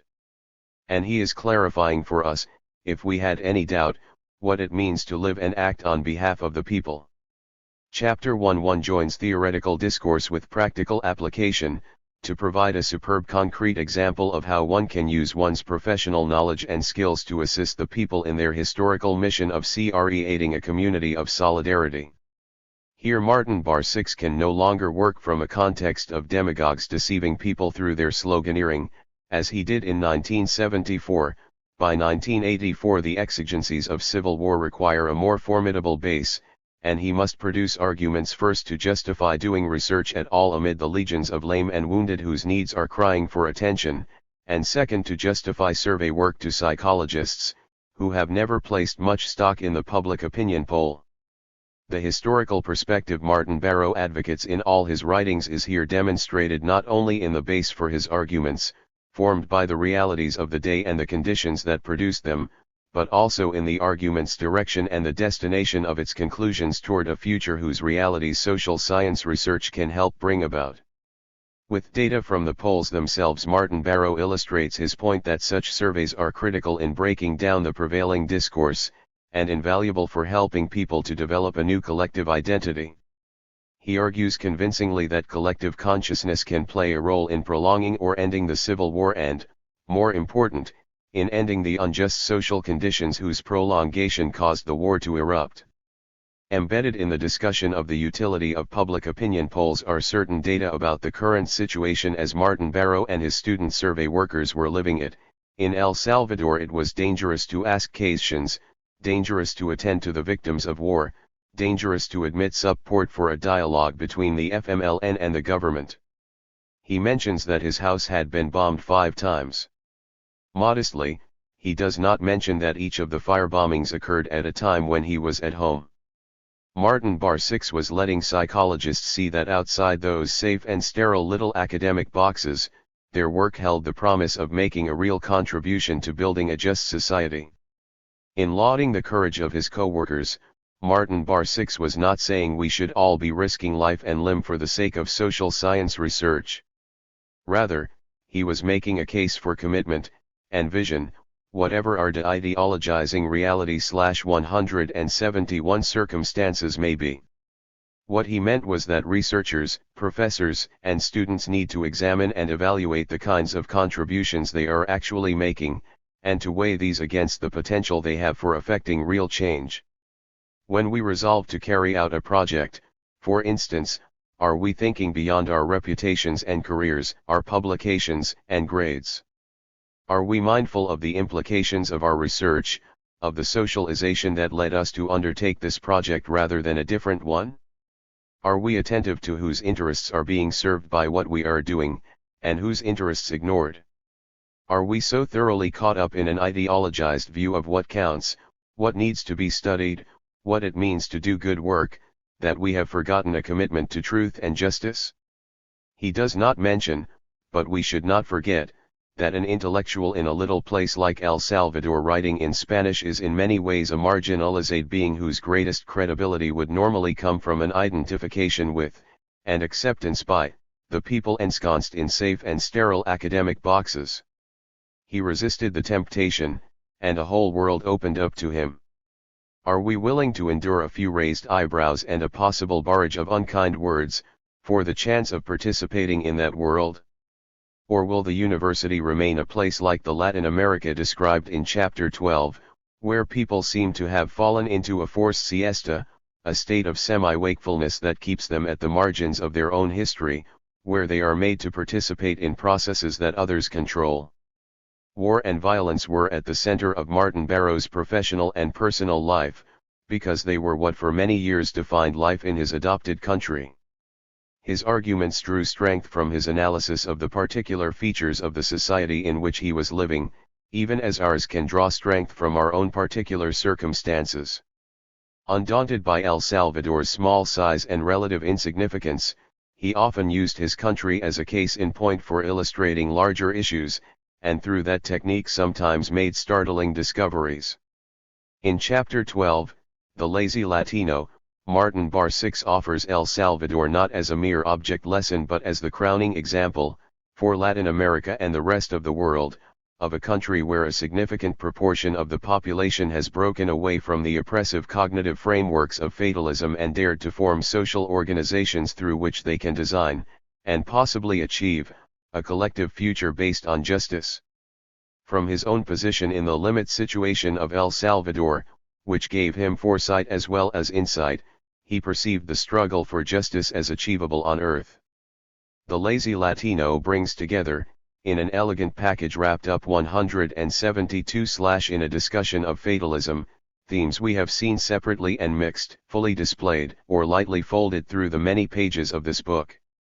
Common sense knowledge and the social lie, stereotypes and concrete realities, socialization and conscientization, labor and liberation, fundamentalism and individualism, propaganda and alienation, power in social relations and the recovery of collective history, the culture of poverty and alienating social structures. All this and more is delivered to the reader with a note from Garcia Marquez and a final seal of revolutionary change. The profound optimism that informed all of Martin Bar 6's work is especially poignant in the essays of this section, where he shows that the recovery of historical consciousness is possible even under the most extreme, most repressive of conditions, when reality is so thoroughly ideologized that the official discourse is the only voice that speaks. In pointing out to us that those with access to resources can control and manipulate the psyche through their control of what is projected as reality, he demonstrates the psychological consequence of our responding in an adaptive manner. We become the bearers of labels or the objects of negative stereotypes, and when we internalize those characterizations we fall victim again to the same social controls that manufactured them. We become alienated from our own personal and social reality. Because this destructive historical process is played out through a psychological transformation, it is psychologists who have the responsibility and, more important, the resources to combat it. Martin Bar 6 saw in the theory and practice of psychology the potential for de-ideologizing artificial realities and for re-empowering people to interpret and shape their own histories. In the end, the question is, do psychologists dare to be empowered? 10. The people, THIRD. Definition of a concept. Translated by Adrienne Aaron. Introduction.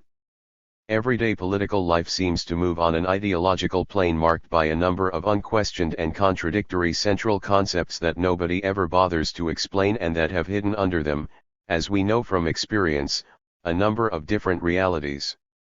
This might not matter so much if in each case we knew which reality was under discussion, but the problem is that most of the time the terms that are used contain troublesome ambiguities, and under the guise of conveying an objective picture of reality they actually present something that is incomplete, biased, and even hostile to reality. Some have already caused crises among us. Take for instance the concepts of democracy, peace, violence, development, and apoliticism. but not the concept of the people. Still encircled by a progressive subversive dynamic that fits around it like a halo, this mythical standard-bearer of revolutions and popular uprisings continues to evoke misty fantasies. We hear the people when politicians want to justify and legitimate things that then usually proceed to leave the people out. Under the banner of the people the most disparate decisions come to be made. Those who plan a coup d'état invoke the people, just as do those who try to stop it. Defenders of agrarian reform claim to represent the people, and so do those who attack it. The officials who administer justice use the people as their shield, but so do those who accuse these same officials of corruption, and so on. This continual use of the term the people, under the most contradictory of headings, robs it of all meaning, leaving it as an empty vessel that may be filled by any political 174/interest whatsoever. But its persistence, and its obligatory use by everyone reputable and disreputable alike who wants a turn in the political arena, indicates the presence of some kind of categorical imperative conditioning public life to some entity X called the people. But really, who is this X? Who do we mean when we say the people? In many speeches and declarations the term the people is obviously nothing more than a euphemism for those in power or their direct beneficiaries.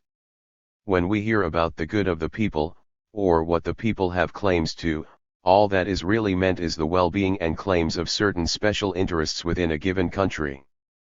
In other cases, especially among certain political idea makers of the nationalist persuasion, the term the people seems to be indiscriminately identified with everyone living inside a particular geographic space, where inhabitants, grouped together more or less arbitrarily in a political entity called a nation, supposedly share a common destiny. The people then comes to refer to all those who belong to that particular nation, under the assumption that common biological roots override all kinds of differences and offer the most authentic guarantee of a community with a shared destiny. Understood this way, the concept of the people, in a malicious blindness, can in one fell swoop cut away the irreconcilable conflicts that may exist among a nation's different sectors. This is not the place to take on those cases in which, thanks to nationalism, the concept of the people is identified with a religious choice, a party affiliation, or worse yet, a race.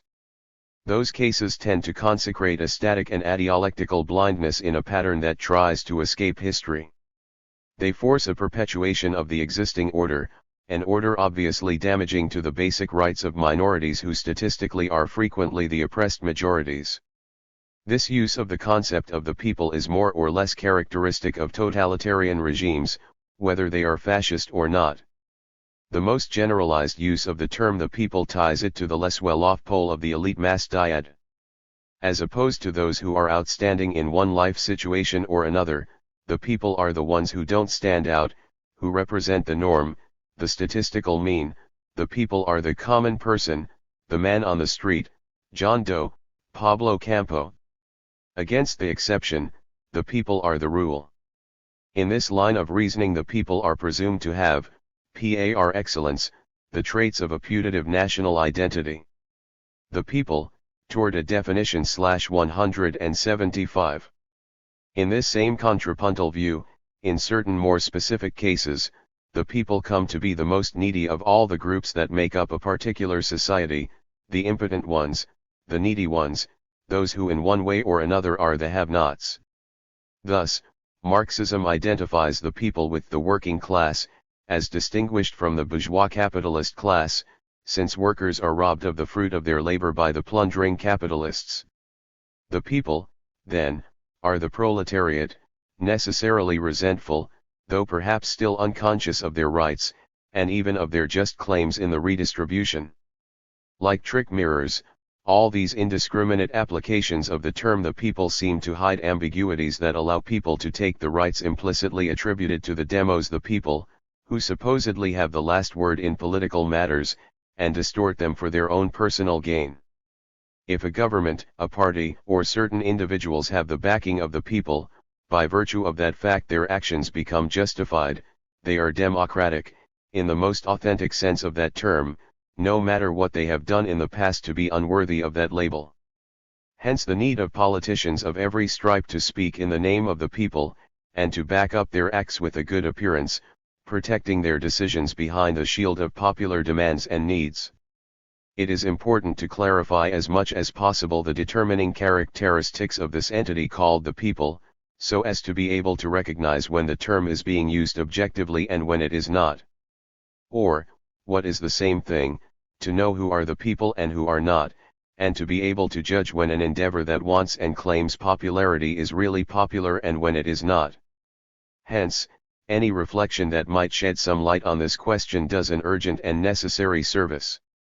The following reflections, offered with full consciousness of their precariousness and sketchiness, are an attempt to collaborate in this effort at illumination.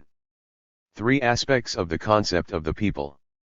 The various uses mentioned for the concept the people locate its meaning in one or more of 3 closely interrelated areas: the historical, the political, and the socio-economic.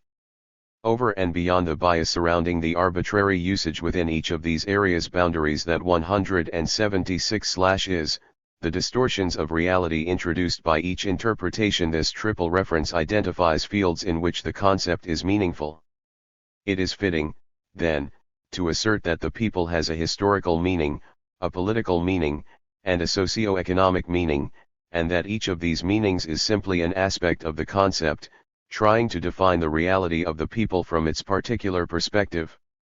Each in its own way describes characteristics of the same entity, the people. The entity is therefore real only to the extent that it integrates all 3 aspects of its meaning. This has to be underlined because public oratory with its semantic half-truths would suggest otherwise. If, and only if, these 3 features are present as elements of a single structure of meaning, can the entity under discussion be objectively called the people. To absolutize a single feature is to falsify the theoretical concept, not only because the other features have been omitted but also because when such an excision is performed the absence of the complementary aspects changes the feature that is retained. Thus, for example, to identify the concept of the people with the concept of nation absolutizes the historical factor. This not only ignores the dynamic tensions within the nation but also, by omitting them, falsifies the historical reality itself, turning it into something static and fatalistic, that is to say, mythifying it. Mythified as nationals or universals, the people then become in practice an instrument of the prevailing interests. Defining the people as constitutive of these 3 features does not mean, and in fact is far from meaning, that all 3 aspects will always have the same importance, or that we will not choose to emphasize one over another at some particular time. Such emphasis is a dialectical necessity, acceptable when knowledge is experiential and not simply theoretical. At a given time, for example, the people themselves may find it politically necessary to underscore the historical aspect of the concept, in order to juxtapose their national identity to that of the distant and alienating dominant interests. At another time, emphasizing the socio-economic aspect may be important to make clear the political priorities of a government given to obfuscation, whose development policy favors growth over justice and beclouds an agenda for internal and external institutionalized oppression. Finally, at yet another time, it may be necessary to put the political aspect of the people in relief, so as to consolidate the truly revolutionary forces of the country and guide them toward the attainment of collective objectives. The people, toward a definition /111. Emphasizing the various aspects of the concept, then, does not mean falsifying the concept of the people. Falsification comes about when an absolutism is produced, that is, when a single feature is advanced and the others are ignored. When that occurs, the entity hidden under the name the people * is not actually the people, but only a partial and biased representation of it, a representation not of an objective reality but rather of a subjective one, the subjective reality of the groups in power. The historical aspect. The concept of the people expresses above all a historical reality. In other words, to speak of the people in general is to be quite imprecise, for what actually exists is not the people, but rather particular peoples, the Salvadoran people, the Tanzanian people, the people of the United States, or of China. Plainly, the Salvadoran people is not the same as the North American people, nor is the latter the same as the Tanzanian or Chinese people. We have intentionally used examples of peoples who are very different in order to show that, although it is right in every case to speak of the people, the reality is very different from case to case. To separate the people from its concrete historical situation is to idealize it, as if peoples were independent of, or removed from, the everyday realities past, present, and future that shape them. Such a separation treats people's peculiar traits as though they were only passing accidents, in no way determined by the structures that in fact condition their very being and existence. Peoples are historical. It is history that has determined their present peculiarities, and history alone that can explain their current situations. The people, therefore, does not mean the same thing in one country as in another. Through history very important variables have arisen: race, geographical boundaries, political systems, culture, the way the many groups fit together, and so on. The people have not been ignored by history, much less stood in opposition to or on the sidelines of historical causation. In Latin America, the who, the how, and the why of what constitutes the people has been determined by the conquest, by relations to metropolitan centers, by independence struggles, liberalism, and neocolonialism. For each of the peoples of Latin America, who, how, and why are three separate, concrete determinations. In saying that each people has a history, we are rejecting chance and fatalism as explanatory principles for what we see today in our nations. 178. It needs to be emphasized, though, that the history of the peoples of Latin America does not match what is dished out in the schools. Indeed, the two histories are at odds. For instance, it is a commonplace that what are called independence struggles are not history for many of our Latin American peoples, and that many governments of today make their history at the expense of the people. By putting the concept of the people in a historical context, we affirm the particulars, in terms of space, time, and characteristics, that in each case and each situation color the people's reality. Thus, it is not possible to generalize or pretend that all peoples at all times go through the same processes or make the same choices. Very simply, history affirms the present of a given people, insofar as that present is a product of a past and points toward a future. The people is, in this sense, a fact, but, above all, a challenge and a hope. The truth of the people is in the making. Hence the historical feature of a people indicates the objective of its yet to be actualized freedom. It defines what a history of liberation demands. Because historically the people is called upon to be itself, it must overcome its servitude, and must eliminate everything that stands in the way of its becoming itself. The historicism of a people is the fact and the promise of its struggles for freedom, and the self-determination of its axiologicae identity. But what enslaves a specific people in a particular situation is not necessarily the same thing that causes another people to be enslaved, and therefore it is either naive or malicious to try transferring ideas from one situation to another. There are no ready-made models or miracle pills. Each people must go about liberating itself, taking responsibility for its own history. The historicism of a people, then, is necessarily tied to the vocation which that whole people has for freedom. Freedom as liberties or the denial of specific freedoms marks the road that the history of all peoples moves along, in a dialectic that determines what is the people and what is popular.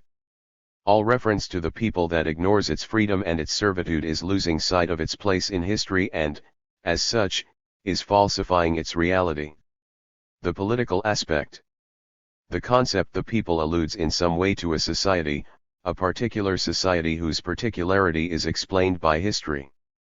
But if the people connotes a society, it is to the extent that there is a sector that is not the people, toward a definition /179 people, constitutive also of the same society, and there exists some dynamic relations between the two sectors of the society. In its political aspect, the people is a dynamic concept. The polis or society is made by a joining of forces or interests, some complementary, others opposing. It is precisely those forces and interests which fundamentally determine the configuration and characteristics of the diverse groups of a society. In this play of forces, the people is the human element par excellence, the social potential, that is to say, persons or groups entirely constitutive of the social community. If by social community we mean that structure of human relations which makes possible an integral development for all its members through a harmonious and creative interaction, then obviously the objective of any healthy polity is the attainment of this communal structure. But everyday reality shows us that this kind of community is blocked and precluded by groups that manage to usurp power and, by marginalizing, oppressing, and crushing other groups, produce an anti-communal social structure, whose existence is the most patent demonstration of the irreconcilability of the interests of the various groups. The people, in this context, is a politically conflictive concept, since it establishes the difference between who is and who is not the people. And who is the people? Simply stated, the people is all those whose presence is a factor of communal integration. The people is all those objectively able and subjectively willing to shape an authentic social community, a new community, in which all individuals and all groups will be equally welcome. It follows that the person who favors disassociation, the disassociator, is not of the people, and not of the people are all those whose dynamics or interests set them apart from the rest, opposing them to the others. But it is important to distinguish this concept of disassociation from antisocial or subversive behaviors as we are used to thinking of them. Behaviors that officially qualify as antisocial or subversive, as we usually think of them, are in opposition to the present society because of its denial of community. What subversion tries to subvert is the present society's anti-communal values. In making this clarification, we do not mean to approve indiscriminately of every subversive act that is committed.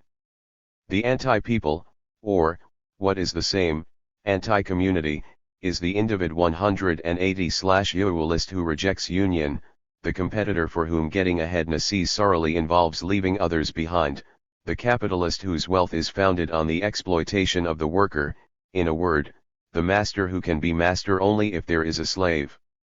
Against the disassociator, the people is the integrator of the community, who is capable of integrating a social community, who can really be in solidarity with the other on an equal plane. The people is not, nor can it be, those whose interests in one or another way undo solidarity with others, those who, to be, must eradicate equality from the social structure. If the people is that which presents the dynamic potential of a new and universal community, it is clear that the people represents more of a promise for the future than a present reality. The people is the depository of communitarian social values that cannot yet flower except as a plan or a repressed possibility. The people, therefore, is the bosom of a society's identity, but not as a present reality so much as an opening toward the collective future.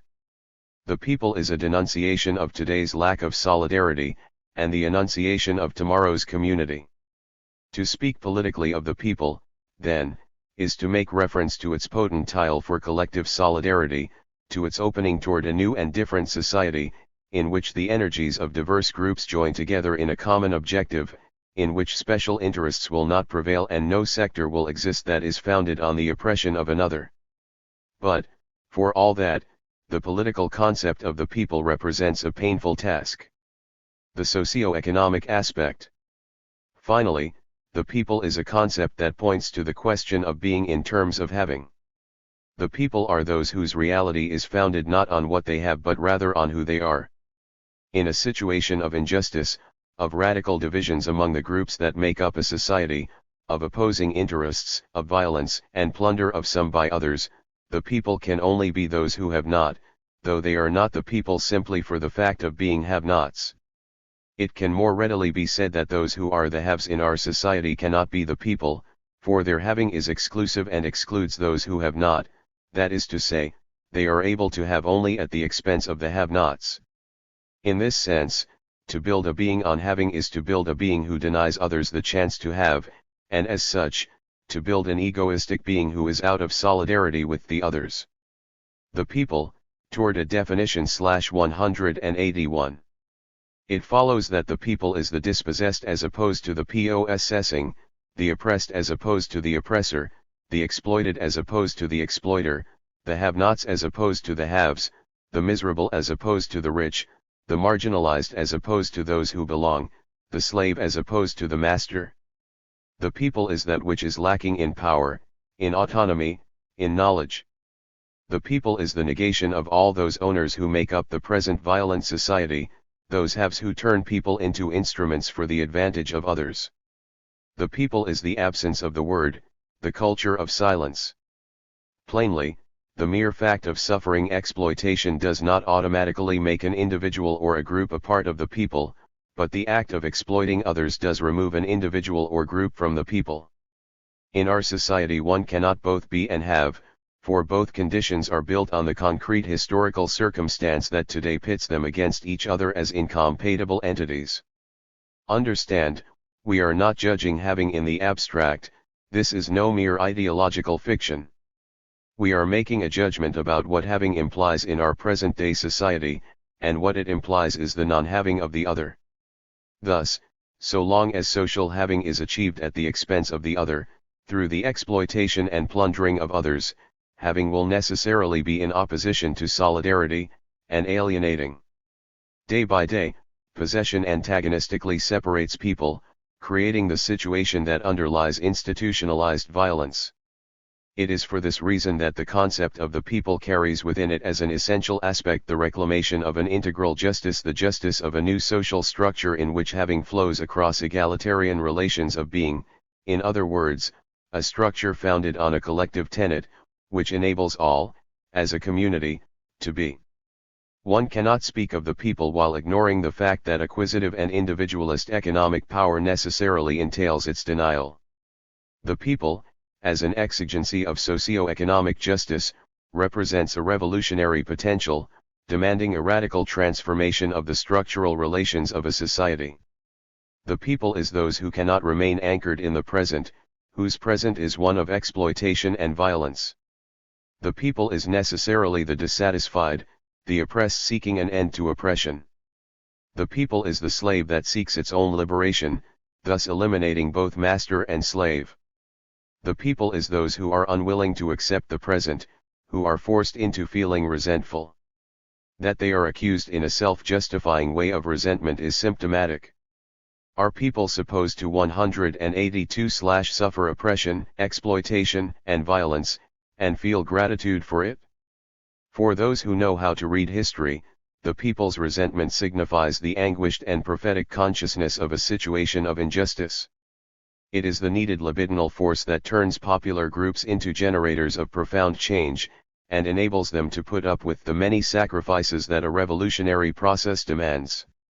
To speak of the people in socio-economic terms involves making manifest the immorality and injustice of prevailing social relations, placing the rich against the poor, and calling for a historical negation of all oppression and oppressors in order to be able to affirm every person and all of humanity.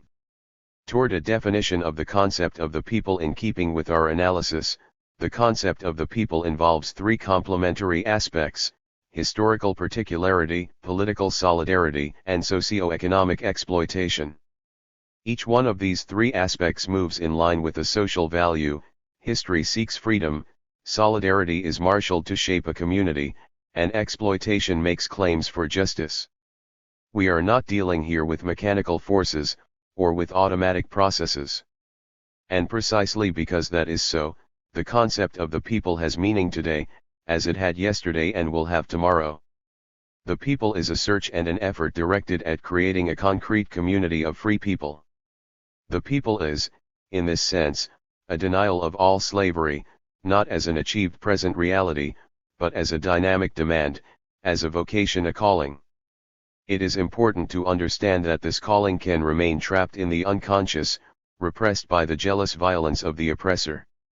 Contemporary Latin American history gives palpable proof of how, when this communitarian vocation is awakened in the popular consciousness, the established powers become ever more violent in their efforts to repress and silence it. Brazil, Uruguay, Bolivia, Chile, the list goes on.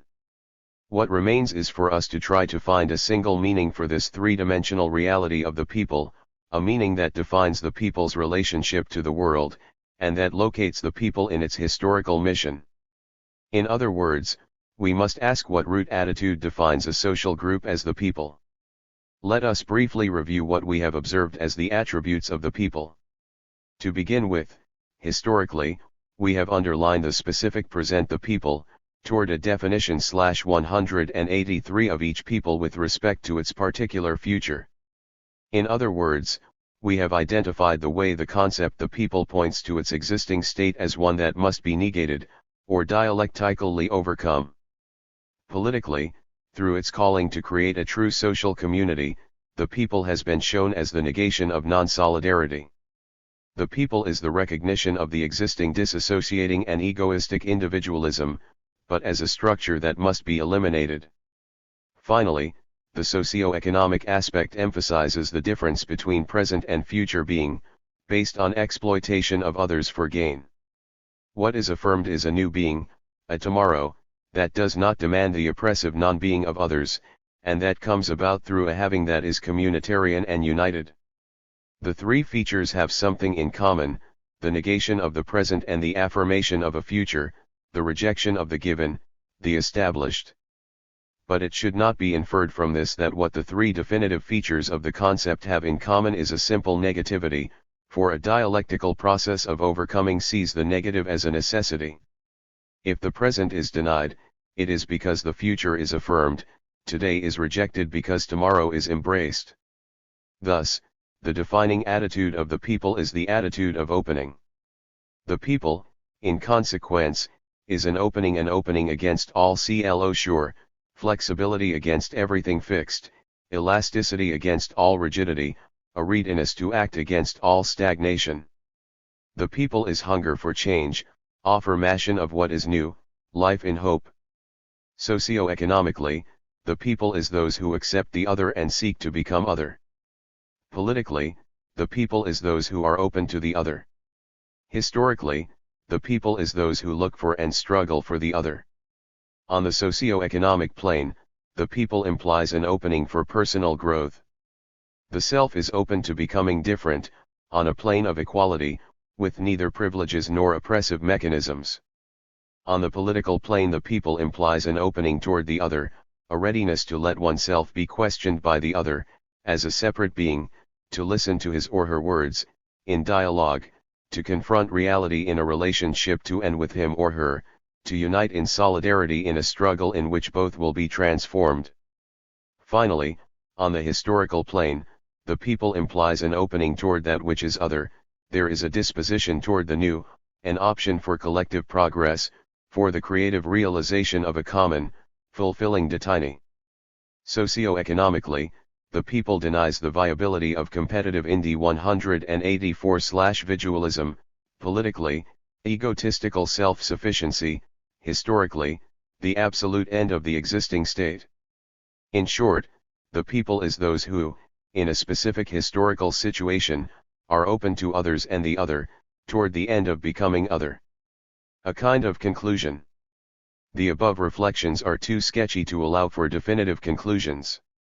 Nevertheless, they give us a glimpse of certain places where the concept of the people can later be deepened and, case by case, made more concrete, and they offer us some criteria for judging the truth or falsehood of how the concept is employed. 1. First, the people cannot be discussed as a static, fixed, finite entity. If anything has become clear, it is that what is deepest in the structural meaning of the people is its dynamic opening. Thus, in spite of all the ecologizing of the concept of the people, and in spite of all reductionist and absolutist efforts, the reality of the people is always out there. Its essence consists precisely in not allowing itself to be fixed in static categories, which in reality means that the people always escapes any attempt to hold back history for the benefit of any particular interest whatsoever. 2. It is not possible to reduce the reality of the people to a specific social class, though in a given historical moment or situation a particular social class may constitute the people par excellence, and even identify with it. The people is a concept that, without avoiding the reality of historical conflict, embraces or can embrace more than the concept of social class. The simple fact of being proletarian does not make the people the proletariat, though it is true that it would be hard under the present circumstances to become the people without having suffered the impact of proletarianization. 3. The concept of nation, and above all, nationalism, needs to be looked at together with the category of the people as it has been understood here. That is the only way to get rid of the privatistic coloration so common in present-day nationalist movements, and to be able to affirm identity without denying community. In addition to guarding against the denial of community, it allows for community to be claimed, the people, toward a definition /185 together with the personal, as one's own. Che Guevara once said that one does not belong to the people of one's birth, but rather to the people for whom one struggles and dies. It is this radical posture to serve a people which defines the nationalism of a particular individual or social group, and not their birth certificate, accent, or gesticulations, however flamboyant those may be. For it seems that the concept of the people as described here is adequate for application to practice. On the one hand, it explains the historical variety and diversity of concrete entities we call peoples. On the other, it offers a conceptual base that can serve as a satisfactory platform for revolutionary work, giving the people a consciousness of their own identity, not as a simple fact but as a historical vocation. 11. Public opinion research as a de-ideologizing instrument. Translated by Jean Carroll and Adrienne Aron. Social Psychology in Times of Crisis. Symptomatic expressions of the social crisis for social scientists today. The grave conflicts being endured in Central America, particularly in El Salvador and Nicaragua, create some very special demands, for which an incorrect response can be as counterproductive as no response at all. Social scientists are having to analyze things in a context of political struggle and to go so far as to take a personal stand, and are thus being pushed out of their safe and sterile little academic boxes. They are coming face to face with dire emergencies, and this pushes them into positions of great responsibility, for if they do not act quickly their hesitation may cause someone to suffer irreparable damage. Perhaps the most obvious example is the combatants on both sides of the conflict who are in need of psychological attention. 5 years of civil war in El Salvador have generated a veritable army of young people traumatized by war and forced to rethink their existence while coming to grips with wounds, amputations, or permanent paralysis. The task of reintegrating the war-wounded into civilian life is not strictly an individual problem, it is a community problem too, requiring adjustments, sometimes radical adjustments, by the entire family and the whole collective environment. To receive the disabled individual, to help compensate for the handicap and deal with psychological problems that may exist, calls for the involvement of the whole community, and all this requires help, a specialized kind of help for which the Salvadoran psychological community has not been trained. Public opinion research /187. Less obvious, yet no less serious, are the problems attendant to displacement and forced relocation. Various estimates calculate that more than 500,000 Salvadorans have had to leave the country in order to survive, and no fewer than another 500,000, the number grows every day, find themselves far from home, after having had to abandon their houses and lands to the violence of war. In resettlements and refugee camps or scattered in among the rest of the population, the displaced need immediate material aid and urgent psychosocial intervention. Their flight leaves their social roots violently destroyed, and they find themselves lacking in all types of resources, including not only employment but the skills that would allow them to get work. Moreover, given their campesino origins, most of the time they are poorly equipped to take advantage of what few opportunities open up in this new environment so saturated with misery and unemployment. A situation like the one faced by the displaced people of El Salvador calls for immediate attention from community organizations, and for collective resettlement efforts. But for these, too, Salvadoran psychologists are not adequately prepared. The problem is aggravated by the fact that in practice, to work with this population or the population of combatants marks one politically and puts one's life in danger.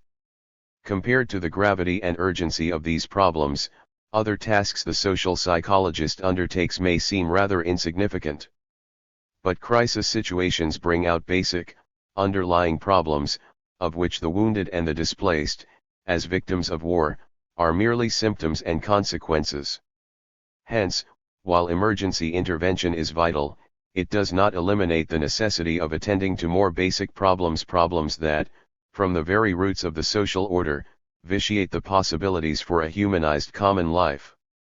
These problems, by justifying domination and producing collective alienation, form the basis for the continuing civil war. The need to de-ideologize consciousness. One of the most serious problems faced by people of a country like El Salvador is the lack of a social mirror for looking at themselves, something to help them recognize themselves in the reality they know, and to become aware of their own identity as they work at constructing their own world. But just as the process of developing a critical consciousness cannot be reduced to the simple notion of being informed, so can a social mirror not be equated to what is reflected by the mass 188/media. Collective alienation exists at the macro level, in the power mechanisms of the social structure, but it exists also within the cognitive schemata that are part of individual psychological structures. Thus, in addition to seeing themselves as deprived of the product of their work and forced to accept someone else's definition of their personal being and social existence, people also lack adequate schemata to look at themselves and interpret the meaning of their existence as individuals and as a community. In El Salvador, the established power structure has concealed reality and systematically distorted events, producing a collective lie. Further aggravated by the civil war, the schizophrenia of everyday life becomes more acute, with the population living a daily experience that differs greatly from the official definition of what their lives are about. The social lie as a determining factor is nothing new, it is part of the structural order of the country. It consists in constructing a reality that is ideologically compatible with the interests of the dominant class. It sets limits on how far the collective consciousness can move in any given situation, thus putting a ceiling on the growth of social consciousness. In El Salvador, this has had at least three consequences. The country's most serious problems have been systematically hidden from view, the social interests and forces at play have been distorted, and people have internalized the alienating discourse as part of their personal and social identity. The problem does not lie in the credibility or lack of credibility of the official discourse, for Salvadorans are obviously quite capable of understanding that what they are told does not correspond to how they live. They know there is an imbalance between the realities of their experience and the realities of the discourse, even when it applies to situations where they have no personal experience and they have to work from a position of ignorance or suspicion. The problem is that the Salvadorans are unable to see themselves and their circumstances reflected back to them, and, kept from these reflections, are handicapped in building a realistic personal and collective identity that would foster growth and progress. Problems can hardly be overcome when their causes are relegated to the will of God and the demands of human nature, or when the behaviors of the leadership are attributed to their personal peculiarities, or when the reality of what is happening is denied, plain and simple. The purely formal manner in which the democratic processes function. Public opinion research /189 contributes to a ritualization, if not sacralization, of the social lie. Elections are held, but the real control of power is not in contest. Political parties proliferate, but merely represent segments of the same monolithic social interests. Parliamentary debate takes place, but its very existence signifies that the disputes in question have already been settled. For the most part, as UNESCO has partly intuited, the mass media are a docile instrument of the dominant interests. In El Salvador, for example, there are 4 commercial television channels, but for all practical purposes, all of them belong to the same owner. The existence of the 4 stations creates an illusion of diversity and pluralism, even when all are filled with the same canned series of Starsky and Hutch or Dallas, the same soap operas of Legia Elena or La Fiera, and the same special programs of Miss Mundo or Julio Iglesias. In the best of cases, all the radio stations broadcast the same news and offer only partial and superficial reflections of what is happening. Very rarely does the radio supply data that would allow one to arrive at an interpretation that differs from the official discourse, and for these select cases the powers that be have at their disposal an effective mechanism of control. The person responsible for discrepancies is classified as a disinformer, and can wind up in very serious trouble. Given this environment of the social lie, there arises a need to increase critical consciousness through a process of de-ideologization to which social psychologists can and should be contributing. What this involves is introducing into the ambience of the collective consciousness elements and schemata that can help dismantle the dominant ideological discourse and set in motion the dynamics of a process of de-alienation. The need for this is particularly urgent in times of crisis such as we have in El Salvador, where expanding the horizons of consciousness can affect the choices made by social groups and the direction taken by the de-alienation process. In this light, I believe public opinion surveys can play a small yet significant role, as one instrument among others, in contributing to the process of shaping a new collective identity. Public opinion polls. While public opinion polls are widely utilized in sociology, their use in social psychology is more often secondary and limited. Judging by the absence of public opinion research articles in the field's 190-most prestigious journals, it could be said that the prevailing social psychology does not consider the public opinion survey as scientific or serious, or in any case, useful. Possibly, to those who are used to laboratory experiments, knowledge obtained through surveys may seem lacking in rigor.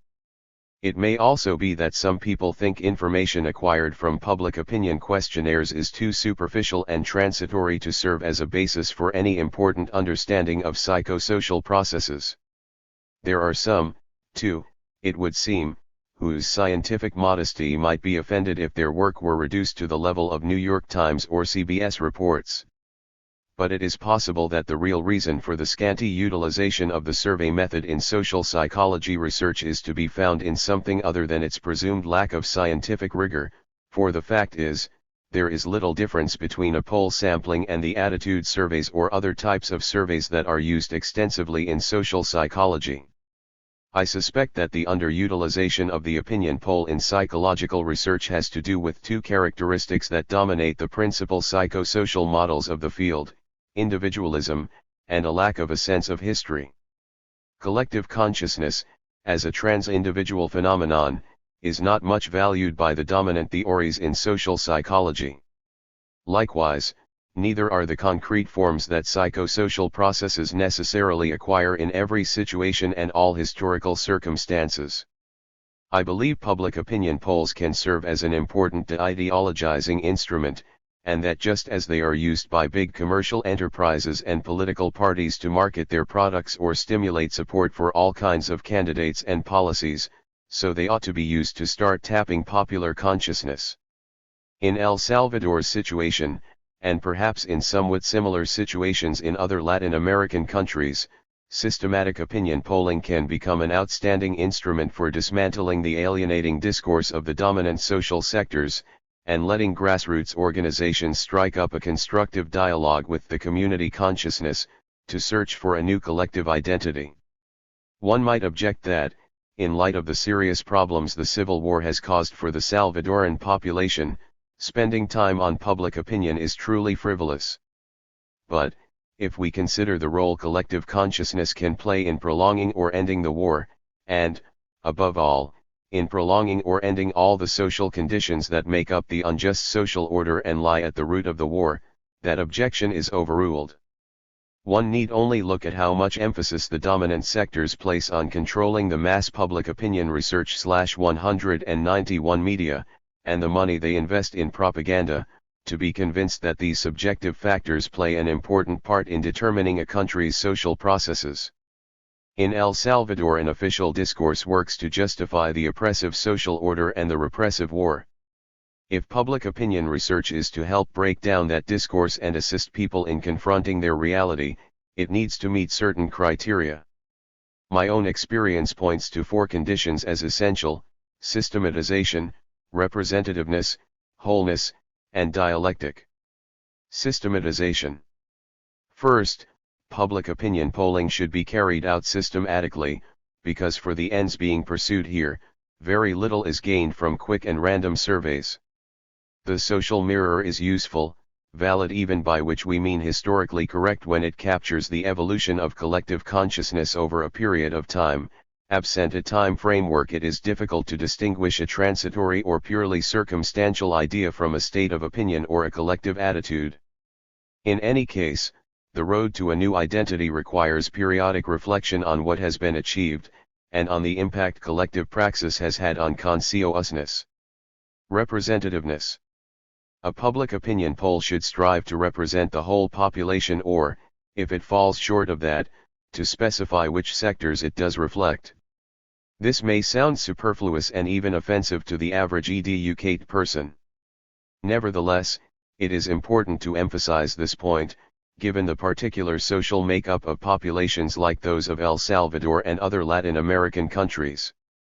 Too often a public opinion poll is limited to the urban sectors, ignoring the fact that the majority of the population are campesinos and that even in the cities, most of the population is poor, working class and otherwise marginalized. Polling these sectors is clearly much more difficult, since they do not have telephones, do not go to school, have low or non-existent literacy levels, and are frequently confused and inhibited by the questionnaires themselves. Because this is the case, representativeness cannot be taken for granted when a poll is taken, and there has to be a full awareness of the heavily urban, petty bourgeois skew of most of our psychosocial data. Wholeness. Public opinion polls should strive for a sense of wholeness. Anything less runs the risk of becoming a merely superficial reflection of circumstantial opinions that are fairly homogeneous, more or less in line 192/ with the needs of those who hold power, but purely factual in content. Wholeness means that the poll not only exposes attitudinal configurations, showing how opinions relate to one another rather than presenting them as isolated entities, but also exposes the social soil in which these attitudes and opinions may possibly be rooted.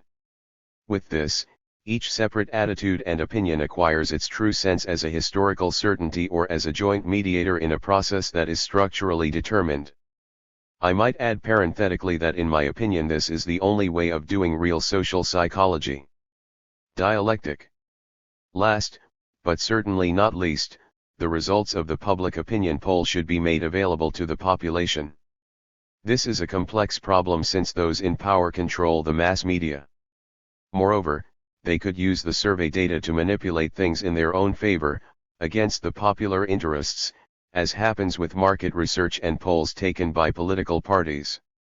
But the people need to be able to confront their own image, to see their own opinions and attitudes objectified. That is the only way they will be able to examine with a more critical eye the contrast between what they are living and thinking and what the prevailing discourse is pronouncing. Once they have that, with their own ideas and the events that are occurring, they can assume a new attitude, either continuing as they were or breaking off. Let us take some specific examples from our current work in El Salvador to illustrate the possibilities and problems of public opinion research as a de-ideologizing instrument in times of social crisis. Public opinion in El Salvador. I have chosen 3 problems that during these years of civil war have ignited campaigns to mold national and international public opinion so as to show that the Salvadoran population supports a particular position. The selected topics are United States intervention, the role of elections, and dialogue/negotiations between the government and the insurgent forces of the FDR/FMLN. It has been consistently claimed with respect to these topics that public opinion in El Salvador is homogeneous and in line with official policy, and that the force of this public opinion is what has sustained the political and military decisions that have been made. With regard to the intervention of the United States in Salvadoran politics, growing ever stronger and more lordly since 1980, the official version Public Opinion Research/193 can be synthesized in 2 points. There is no intervention by the United States, rather there is foreign aggression against El Salvador and Central America, and Cuba and Nicaragua are simply instruments of it. U.S. economic and military aid cannot be considered intervention. It is a legal response to communist aggression, necessary to defend the national security of El Salvador and the United States.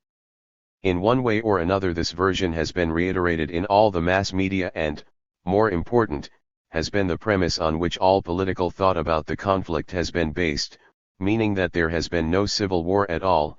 Instead, there has been a struggle against the communist subversion launched from Russia, Cuba, and Nicaragua. All that notwithstanding, data from various polls agree that in real life people followed an altogether different course of thought.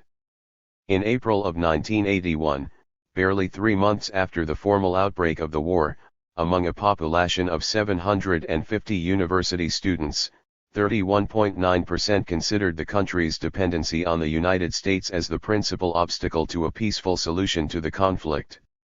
Moreover, 51.7% of those same students felt the position of the United States on the war was very unjust, while only 25.1% saw the FMLN position that way. In May of 1983, shortly after Mr. Reagan's famous pragmatic speech on Central America in which he proposed a type of holy war against the communist aggressor, a survey of 750 professionals and university students showed that 65.4% did not agree that Russia, Cuba, and Nicaragua were responsible for the war, while 81.4% thought the country was being run by the United States Embassy.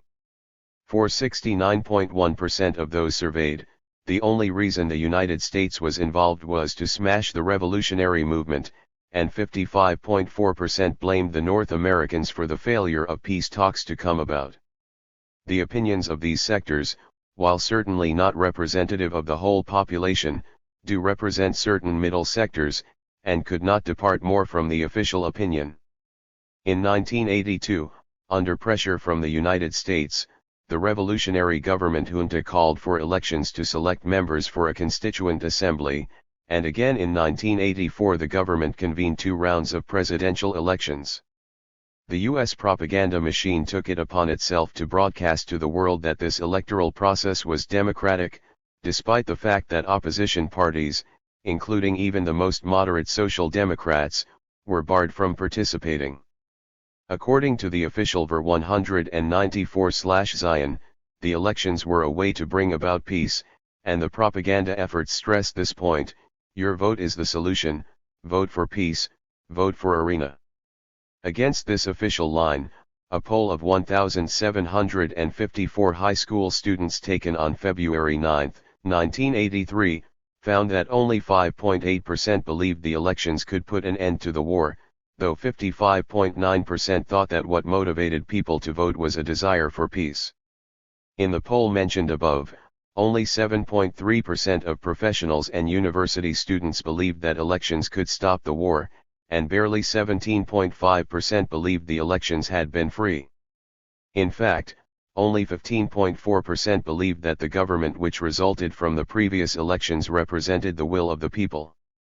In February of 1984, in a survey of 1,588 high school students, 82.2% considered the 1982 elections fraudulent and 70.8% thought that the presidential elections would not be fair either. And although 71.1% indicated their willingness to cast their vote, 66.1% did not believe that the elections would help bring about peace. Finally, in a survey taken of a representative sample of 2,178 Salvadorans in March of 1984, just a few days before the presidential elections, only 32% expected any improvement in the situation, and even fewer, 28.5%, thought the elections would be useful in bringing about peace. Taking into account the intensity of the official propaganda and the pre-election climate of optimism promoted by all the media, these opinions clearly reflected the skepticism felt by the majority of the population about the election results. The third topic, the dialogue and negotiation between the government and the FDR/FMLN, is perhaps the most chilling. From 1981 to 1984, any mention of dialogue as a means of ending the war meant identifying oneself, practically speaking, with the insurgents' position. On a personal note, it may be mentioned that the last bomb to explode in the home of this author came from his having publicly defended the need for dialogue. Only after the first round of talks in October of 1984 between government and rebel representatives did the word dialogue cease to be taboo and become an acceptable part of the official discourse. But while dialogue and negotiation were rejected not only because they were alleged to be tactics of the insurgents but because they were also seen as a betrayal of the popular vote, the public consistently showed its public opinion research /195 errands for dialogue over a military option.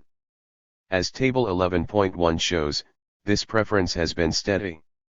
It could be said that the most representative poll of the population, that of March 1984, presents the lowest percentage favoring dialogue, relatively speaking. However, it was also the least anonymous survey, and the time when it took place was the most dangerous period for defending dialogue as an option, because at that time a defense of dialogue could be interpreted as a rejection of the elections. Finally, it should be noted that this poll yielded the highest ratio of supporters of dialogue to supporters of a military solution. For each person who considered military victory the best way to end the war, there were more than 5 who supported a negotiated solution. Polls of public opinion on the 3 topics of U.S. intervention, the elections, and dialogue show clearly that the official discourse lies when it claims to represent the political views of the population. The contrast between the opinions attributed to the people and those voiced by the diverse sectors surveyed reveals the ideological and manipulative nature of the official discourse. Reflecting this contrast back to the people involved has played an important role in helping them feel they are members of a unique, identifiable collectivity, thus confirming that their experiences and their attitudes are not unusual, or silly. Of course, giving people back their own opinions is no easy matter under a reign of terror. Those few media sources which are available have been used, and despite their limited circulation they have reached some nerve centers of opinion. An effort has tabled opinions about the best solution to the war favor data population favor military A/B survey polled and dialogue solution relationship April 1981 University 700 and 1957.9 14.44.0 March 1983 Pre-University 1754 70.3 18.53.8 May 1983 Professional and University 780 70.1 14.9 4.7 February 1984 Pre-University 1588 62.3 15.34.1 March 1984 General Population 2178 22.74.35.3 196 Also been made to maintain a constant flow of information to other more or less independent news networks with higher circulation. And finally, an attempt has been made to allow all kinds of groups, academic, professional, religious, whatever, to use the information as material for collective reflection. It is difficult to gauge the degree to which this effort toward de-ideologization has succeeded. Plainly, not all the polls examined meet the conditions outlined above, particularly the demands for representativeness and dialectic. It is hard to take surveys when asking certain questions, and even the simple fact of asking questions at all, can cost you your life. Nevertheless, there are indications that the information collected has caused some uneasiness among those who are responsible for the official discourse, especially the U.S. propaganda machine, which is so intent on maintaining a facade of objectivity and impartiality. There are also indications that the surveys have served as a looking glass for some insurgent sectors, who at times have been too quick to see objective social conditions as immediately transforming subjective conditions or class consciousness. Finally, it is known that the published and broadcast results of our surveys have helped more than one group to locate itself with respect to its experience and specific long-term objectives during the war, and to take positions more in accord with its members' personal and collective choices. Final reflections. Despite its limitations, our research clearly shows that what the official discourse tries, through its use of the mass media, to impose on the Salvadoran people as if it were their own opinion and their own assessment of reality, is a lie. This proves that public opinion polls are a potential de-ideologizing instrument, and as such, can help in some measure to reduce social alienation, by forging a connection between what is lived and what is seen, what is felt as personal experience and what is received as collective experience. Public opinion polls make it possible for people's and groups' life consciousness of reality to become articulated without losing all meaning in the process. Taking and using public opinion polls clearly involves questions of power, working out a formal version of what is real, of what does or does not constitute reality in a given circumstance and society is fundamental. Public opinion research /197 tally in the hands of those who hold social power. Yet power is not something that one just has or does not have, it is the force that emerges in human relations as a differential in resources. In this sense, it is something dynamic and multifaceted. Any social order has its strong points and its weaknesses, and in the case of countries like El Salvador, one of the most fragile areas of all is the one that has to do with the mechanisms of ideological control.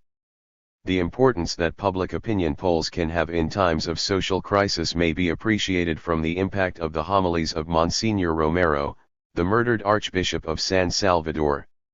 His homilies simply told the plain truth about what was happening every week, stating in public what people were experiencing day after day. In Monsignor Romero's voice, Salvadorans heard a formal account of their experience, an objectification of their consciousness, and this permitted them to affirm their condemnation of and opposition to the repressive regime. Public opinion polling can be a way of giving back a voice to oppressed peoples. It is an instrument that, by reflecting popular experience with truth and feeling, opens consciousness to a sense that there is a new historical truth to be constructed. It would be no small public service if social psychologists founded institutes of public opinion, however modest they might have to be at the outset, to help people articulate their experience and gain an objective awareness of their oppression, by dismantling the official discourse and thus opening pathways to building more just and human historical alternatives. 12. The lazy Latino, the ideological nature of Latin American fatalism. Translated by Philip Berryman. Dear philosophers. Dear progressive sociologists. Dear social psychologists, don't screw around so much with alienation here, where what's most screwed up is the alien nation. Roque Dalton, Poetnas Clandestinos. The Fatalistic Syndrome. Latin American Torpor. In the Latin American world as recreated by Garcia Marquez, the most flamboyant things come to look normal and the most colorful anachronisms seem matter of fact and timeless. As for the colonel who has no one to write to him, time seems to stand still in these towns plopped down between tropical jungles and Andean peaks. Isolated and lonely are these towns where the morning was yesterday, tomorrow will be too late, and nothing can be done to change inexorable destiny. Is this a novelist's imagination? Of course it is, but it is one that very accurately captures a world forced to live seemingly on the margins of history. We need only take a look at everyday life in Latin America from the Rio Grande to Tierra del Fuego to realize that the literary imagination has simply distilled something essential in the way things are around us. In El Salvador, for example, nothing surprises us.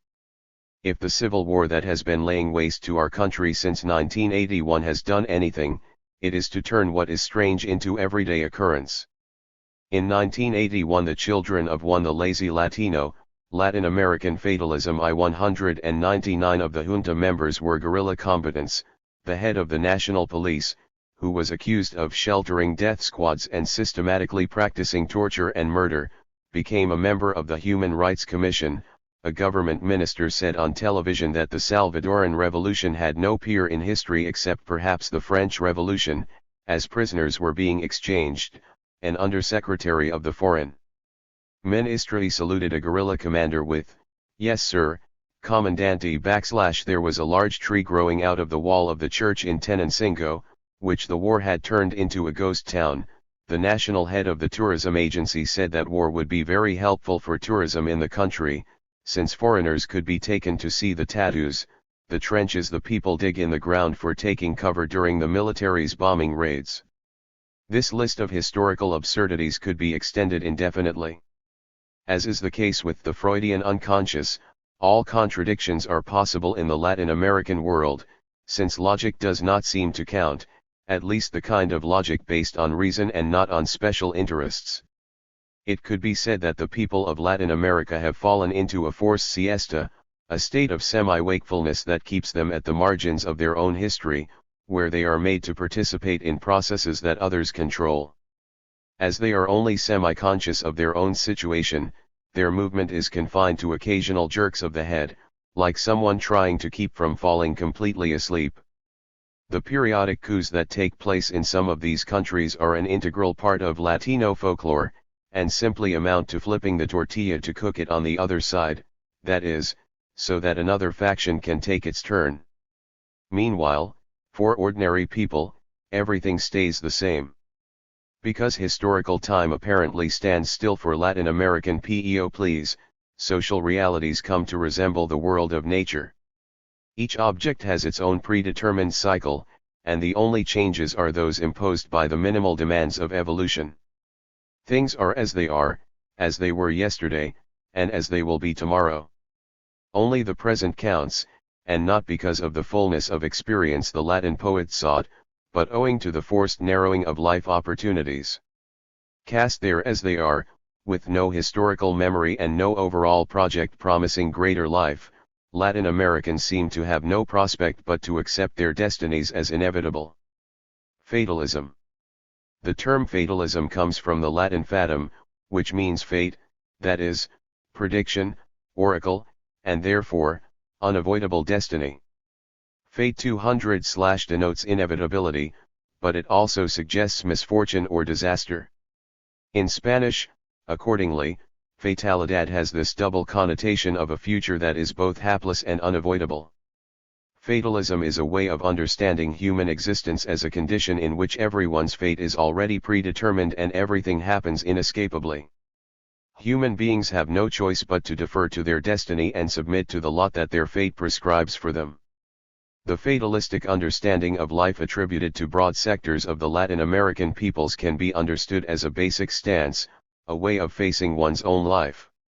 As such, fatalism makes manifest a particular relationship of meaning that people establish with themselves and the events of their lives, and that will be translated into conformist and resigned behavior, no matter what the circumstances, however negative they may be. We can look at fatalism in terms of ideas, feelings, and behavior. The most common ideas associated with the fatalistic attitude are as follows. The main aspects of people's lives are defined by their destiny the moment they are born. What people will and will not be able to be is already inscribed within them, hence individual existence is nothing but the unfolding of this life direction that is already predetermined by each individual's fate. Persons can do nothing to elude or change their fated destiny. The life of human beings is ruled by higher forces that are outside their power and control. In the predominantly religious framework of Latin American peoples, it is God who is regarded as defining people's destiny, a distant all-powerful God against whom it is futile to resist, and whose infinite wisdom in the creation of the world and society a mere creature may not presume to question. The three feelings that appear most often in the syndrome of Latin American fatalism are as follows. The destiny that befalls each individual must be accepted with residential Ignatian, that is, one must take one's existence as it has been laid down, with neither resentment nor rebellion, which are utterly futile.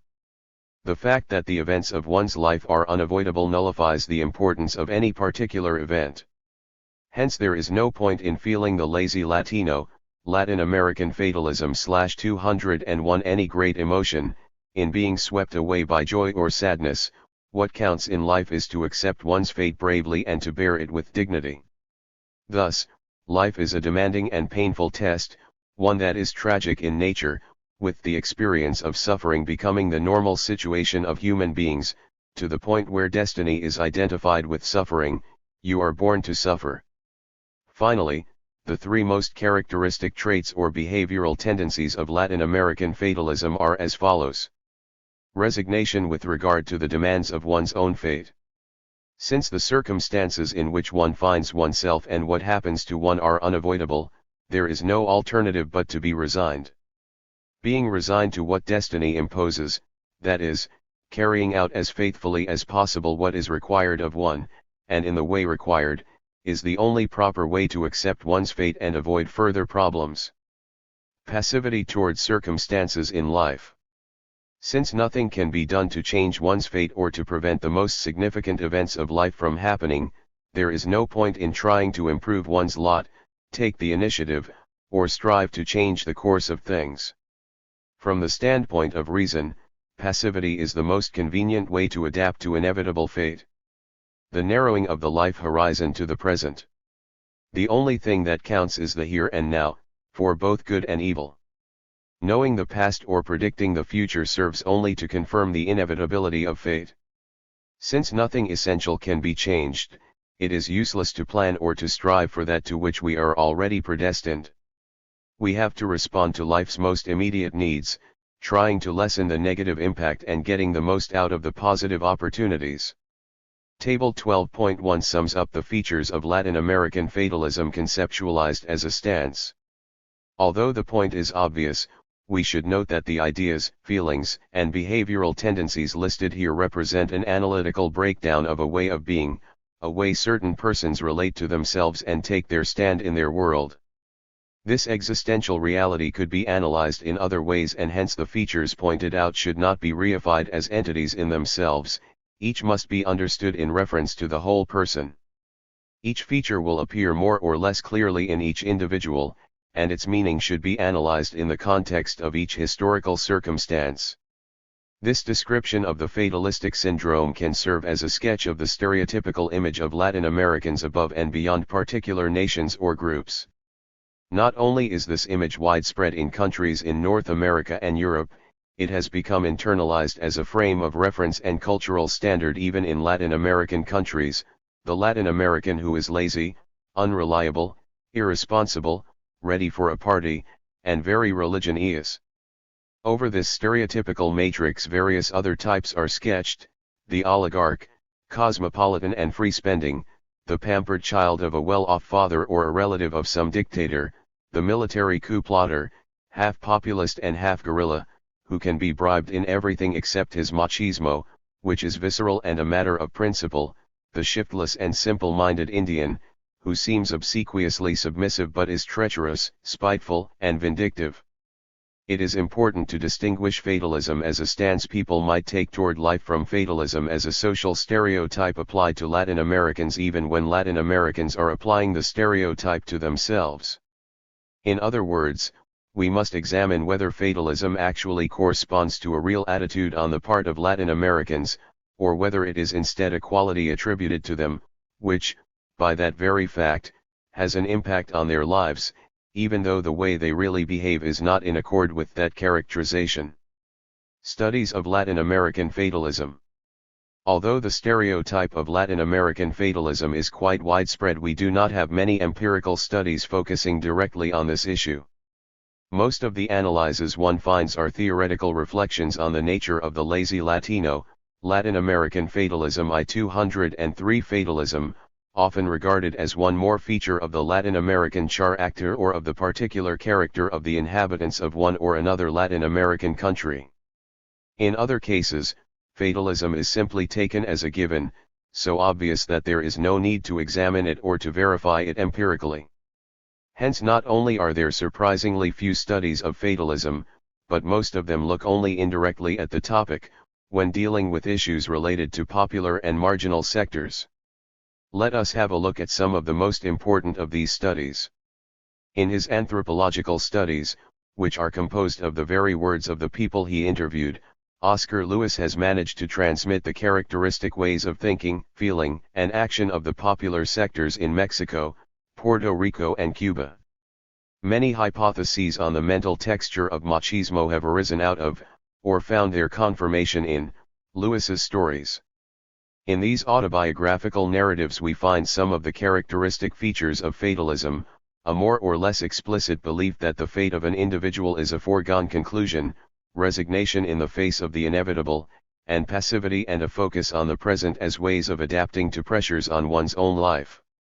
It is especially interesting to observe the difference in these mental patterns in Cubans before and after the revolution. From a sociological standpoint, fatalism tends to show up in the results of almost all surveys of the attitudes and opinions of popular sectors in Latin America. We may take as an example a study carried out by Reynaldo Antonio Tiefel in 1972 with 450 heads of families in poor barrios of Managua. Of those interviewed, 79.9% agreed with the statement making plans only leads to unhappiness because it is hard to carry them out. 66.8% agreed that one should be concerned about the things of today and leave tomorrow's for tomorrow, and 93% thought that the secret of happiness lies in not expecting much of life and in being content with the luck you draw. One of the first psychosocial studies of Latin American fatalism was done by Eric Fromm and Michael Macoby between 1957 and 1963, in a small Mexican settlement of 162 families, utilizing Fromm's typology of social character.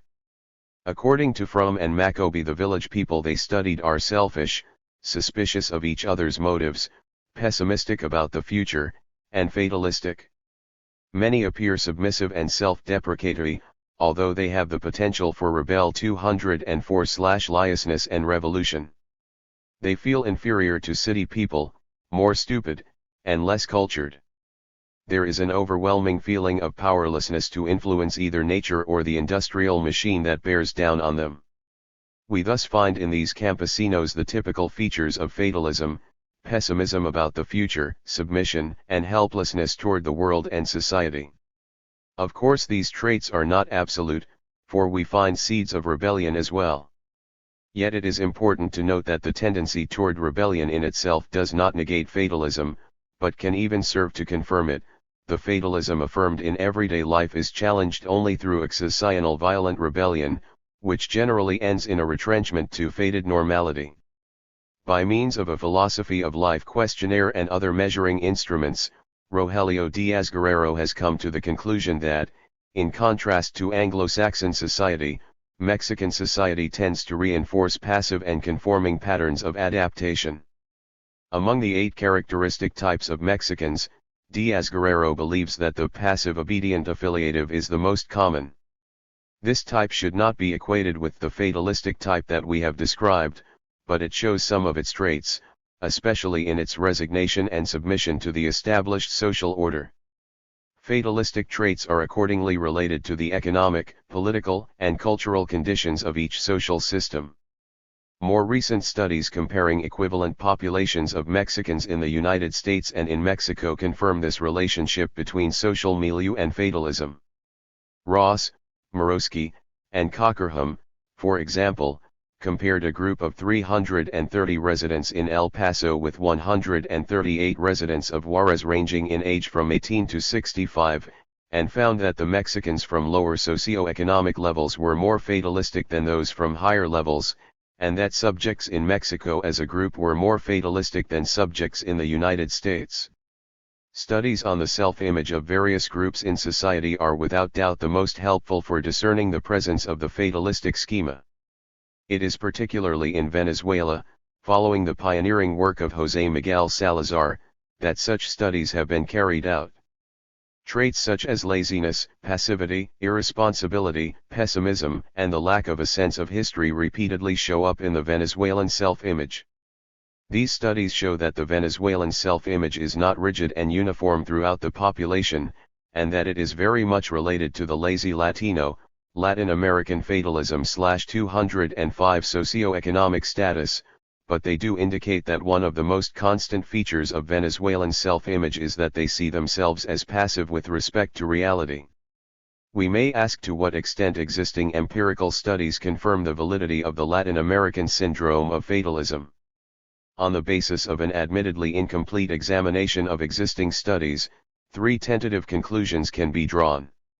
Although no studies confirm the existence of each and every one of the traits making up the fatalistic syndrome as we have presented it, available studies demonstrate that various sectors of Latin America's population have a fatalistic posture toward life. How decisive it is varies according to historical and social circumstances. Several of the main traits of the stereotype of the fatalistic Latin American are found in the image that different social groups attribute to their own fellow citizens and to Latin American countries as a whole.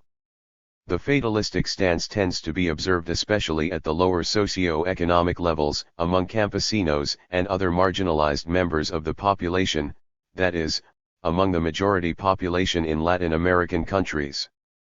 The stereotyped perception of Latin Americans as fatalistic is found not only among these sectors but in other groups as well. Psychologizing fatalism. Considered dispassionately, fatalism is a very counterproductive vision of life, since it tends to hinder any effort toward progress and change, whether personal or social. In other words, fatalism is a self-fulfilling prophecy, for it brings about what it postulates, namely that it is impossible to change the direction of one's own life or for individuals to control the crucial circumstances of their lives. We must therefore inquire how fatalism comes about. Why is it that individuals, and especially groups, take up a fatalistic stance toward life? How are we to explain that the poor majority in Latin America accept as their conception of life a vision that keeps them locked where they are and without hope? Most of the proposed explanations of Latin American fatalism tend to emphasize the decisive role played by psychological factors, either as traits 206/ of a presumed Latin American character or as personality characteristics that develop within Latin American culture. Let us examine both types of explanation. Latin American character. The Berkeley group named superstition as one of the traits of the authoritarian personality. Superstition indicates a tendency to shift responsibility from within the individual onto outside forces beyond one's control. It indicates that the ego might already have given up, that is to say, renounced the idea that it might determine the individual's fate by overcoming external forces. This is a typically fatalistic trait, as indicated by the main item of the F scale, which measures superstition. Every person should have a deep faith in some supernatural force higher than himself to which he gives total allegiance and whose decisions he does not question. The notion that the fatalistic conception of life is a character trait of Latin American peoples would explain the frequency with which it emerges in the many countries that make up the continent. This explanation has been proposed from a number of theoretical perspectives. Perhaps the most influential formulation and the one with the greatest claim to scientific rigor comes from the developmentalist vision presented by Diesel. Diesel's primary concern is to explain the fact that there are dual societies in Latin America, and to find the best way to integrate marginalized populations into the social system by changing their fundamental values and attitudes. Fatalism is regarded as one of the attitudes of the marginalized that prevents them from being integrated into the modern world and maintains their misery and social impotence. Fernando Duran's work typifies this approach. According to Duran, most of the Latin American population presents the following character traits: authoritarianism, in the sense of tending to trust in authority as the basis for actions and judgments, identification of the individual with a microcosm of social relations, conformity, and an inclination to regard the past and present as the temporal focus of human life, without paying sustained attention to the future. These character traits make it possible to understand phenomena such as caciquismo or the lack of responsibility and initiative. Along with these four character traits that Durden believes most Latin Americans share, one can find other differentiating traits, which give rise to 5 types of social character: the urban resident, who has a modern, dynamic, and technological mindset; the person of the provinces, tied to tradition and ritual; the campesino, resigned and opposed to any change; the Caribbean type, marked by a tropical spirit, that is, by flamboyant and irresponsible behavior; and the Indian, who is generally isolated, passive, fatalistic, and inclined toward the realm of magic. In Duran's view, these 5 types of social character coexist side by side in every Latin American nation of the continent. This approach to fatalism suffers from the same problems as Diesel's position on the underdevelopment of Latin American countries. The fact that broad segments of the Latin American population are still marginalized from the modern, capitalist, Anglo-Saxon world is said to be a legacy of colonial times. The fact that Hispanic culture is simply laid over indigenous cultures is regarded as being at the root of the cultural and normative breakdown of the personality of the marginalized person, who then lacks the attitudes necessary for adequately confronting the demands of a modern society. Social dichotomy is thus the result of this psychosocial deficiency of the marginalized sectors, who are submissive, centered on the present, and resistant to any change. The psychological becomes the basis for the structuring of society, rather than the other way around. Whether individuals become part of the established system or not thereby depends on their character traits, not on the nature of the social system. A more subtle way of attributing fatalism to the character or personality of individuals is found in those who connect it to a low achievement motivation. For example, to say that Latin American workers or campesinos do not get ahead because they lack the ambition and drive found in North Americans is a seemingly more technical, but no less psychologizing on that account, way of blaming the victims for their situation. The experience of marginalized populations, however, very plainly shows how false this position is. Many marginalized people are not at all lacking in will, desire, drive, or even flexibility. In a series of studies on 208/attitudes toward work, Leonard Goodwin found there was no difference between the work ethic or the life aspirations of people who were poor and those who were not. As regards the Salvadorans, their hard-working and tenacious character is so widely acknowledged that these virtues have become a folk stereotype. The war between El Salvador and Honduras in 1969 was very much related to the progress and socio-economic power that Salvadoran emigrants had achieved in Honduras. Inside El Salvador, by contrast, the marginalized people who work hard make little or no progress. Just like those who surrender to fate, they can see no correlation whatsoever between effort and accomplishment. Perhaps in order to explain and even justify this lack of progress, the folk stereotype of Salvadorans embellishes their nickname as guanacos, that is, slow-witted birds who are easily cheated. The fact that larger and larger proportions of the majority population in Latin America do not manage to become integrated into the dominant system and do not even enjoy its minimum benefits is not owing to lack of effort or insufficient motivation, at least not always or necessarily so. Rather, the social system itself is so structured that it cannot meet the basic needs of this majority population. The paradox lies in the fact that these marginal majorities are indeed integrated into the system, but as marginal, not because they either have or lack the required values and attitudes, and not because they are motivated or unmotivated to accomplish great things in their lives, but because they lack the minimum opportunity and the power to do so. The culture of poverty.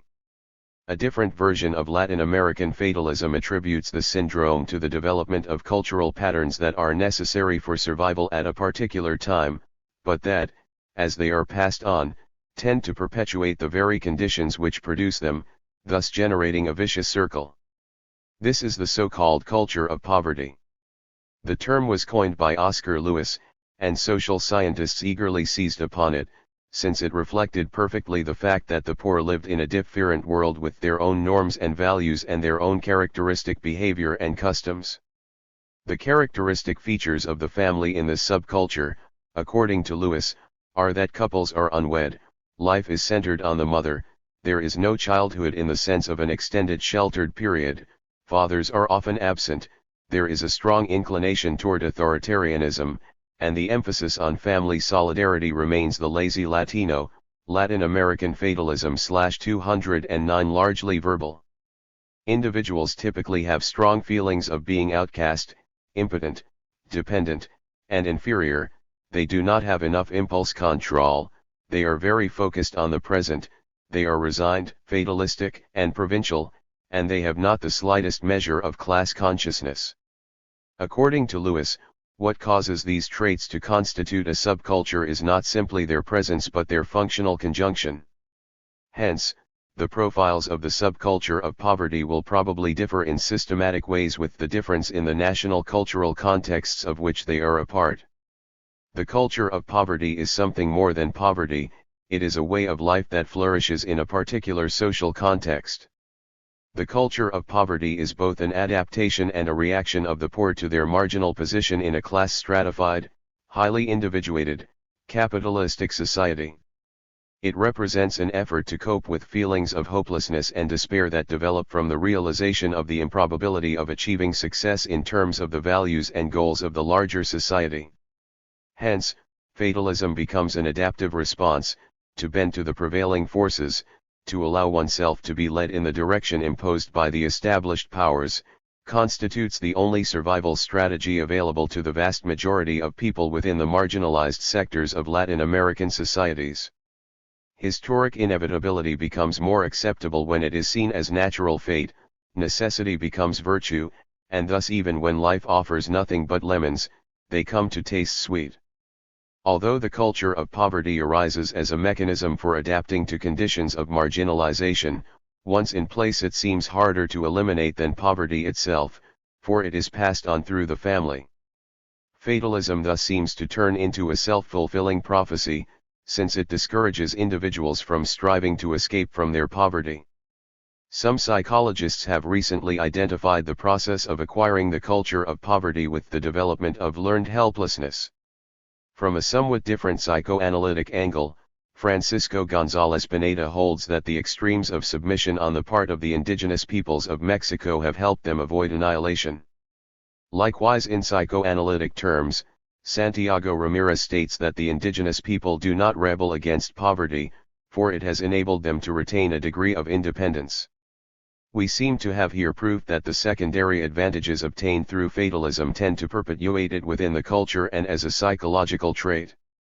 As in the case of the Latin American character, the assertion that the 210/culture of poverty explains the fatalistic syndrome falls into subtle psychologizing.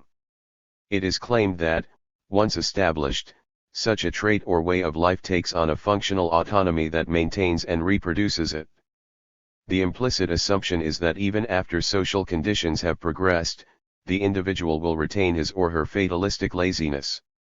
In other words, once the culture of poverty is in place, it will remain the cause of the fatalism of the population, independently of whether social conditions change or remain the same. Fatalism is regarded as sinking its roots more into the psychological functioning of persons than into the functioning of economic, political, and social structures. That the traits of the culture of poverty are found in the marginalized populations of Latin America is a fact. The issue is whether once they are in place these features take on a functional autonomy. As it happens, the empirical data available do not confirm the existence of a subculture specific to the poor, perpetuating their situation as a functional mechanism independent of the overall social system. For example, in a study carried out among poor blacks in the United States, Coward, Fegan, and Williams found that the only aspects of the culture of poverty confirmed by their data were those which could be regarded simply as alternative indicators of the situation of poverty, and not as representations of a specific lifestyle or psychological orientation different from that of the rest of the population. The very evolution observed by Lewis in Cuba after the revolution seems to contradict the claim that the culture of poverty remains in place even after the occurrence of large-scale social changes that attack the systemic roots of poverty. If the fatalistic syndrome continues to be perpetuated among the majority populations in Latin America, it is not because it is reproduced through cultural norms or as a poor people's way of life that is independent of changes in the broader social system.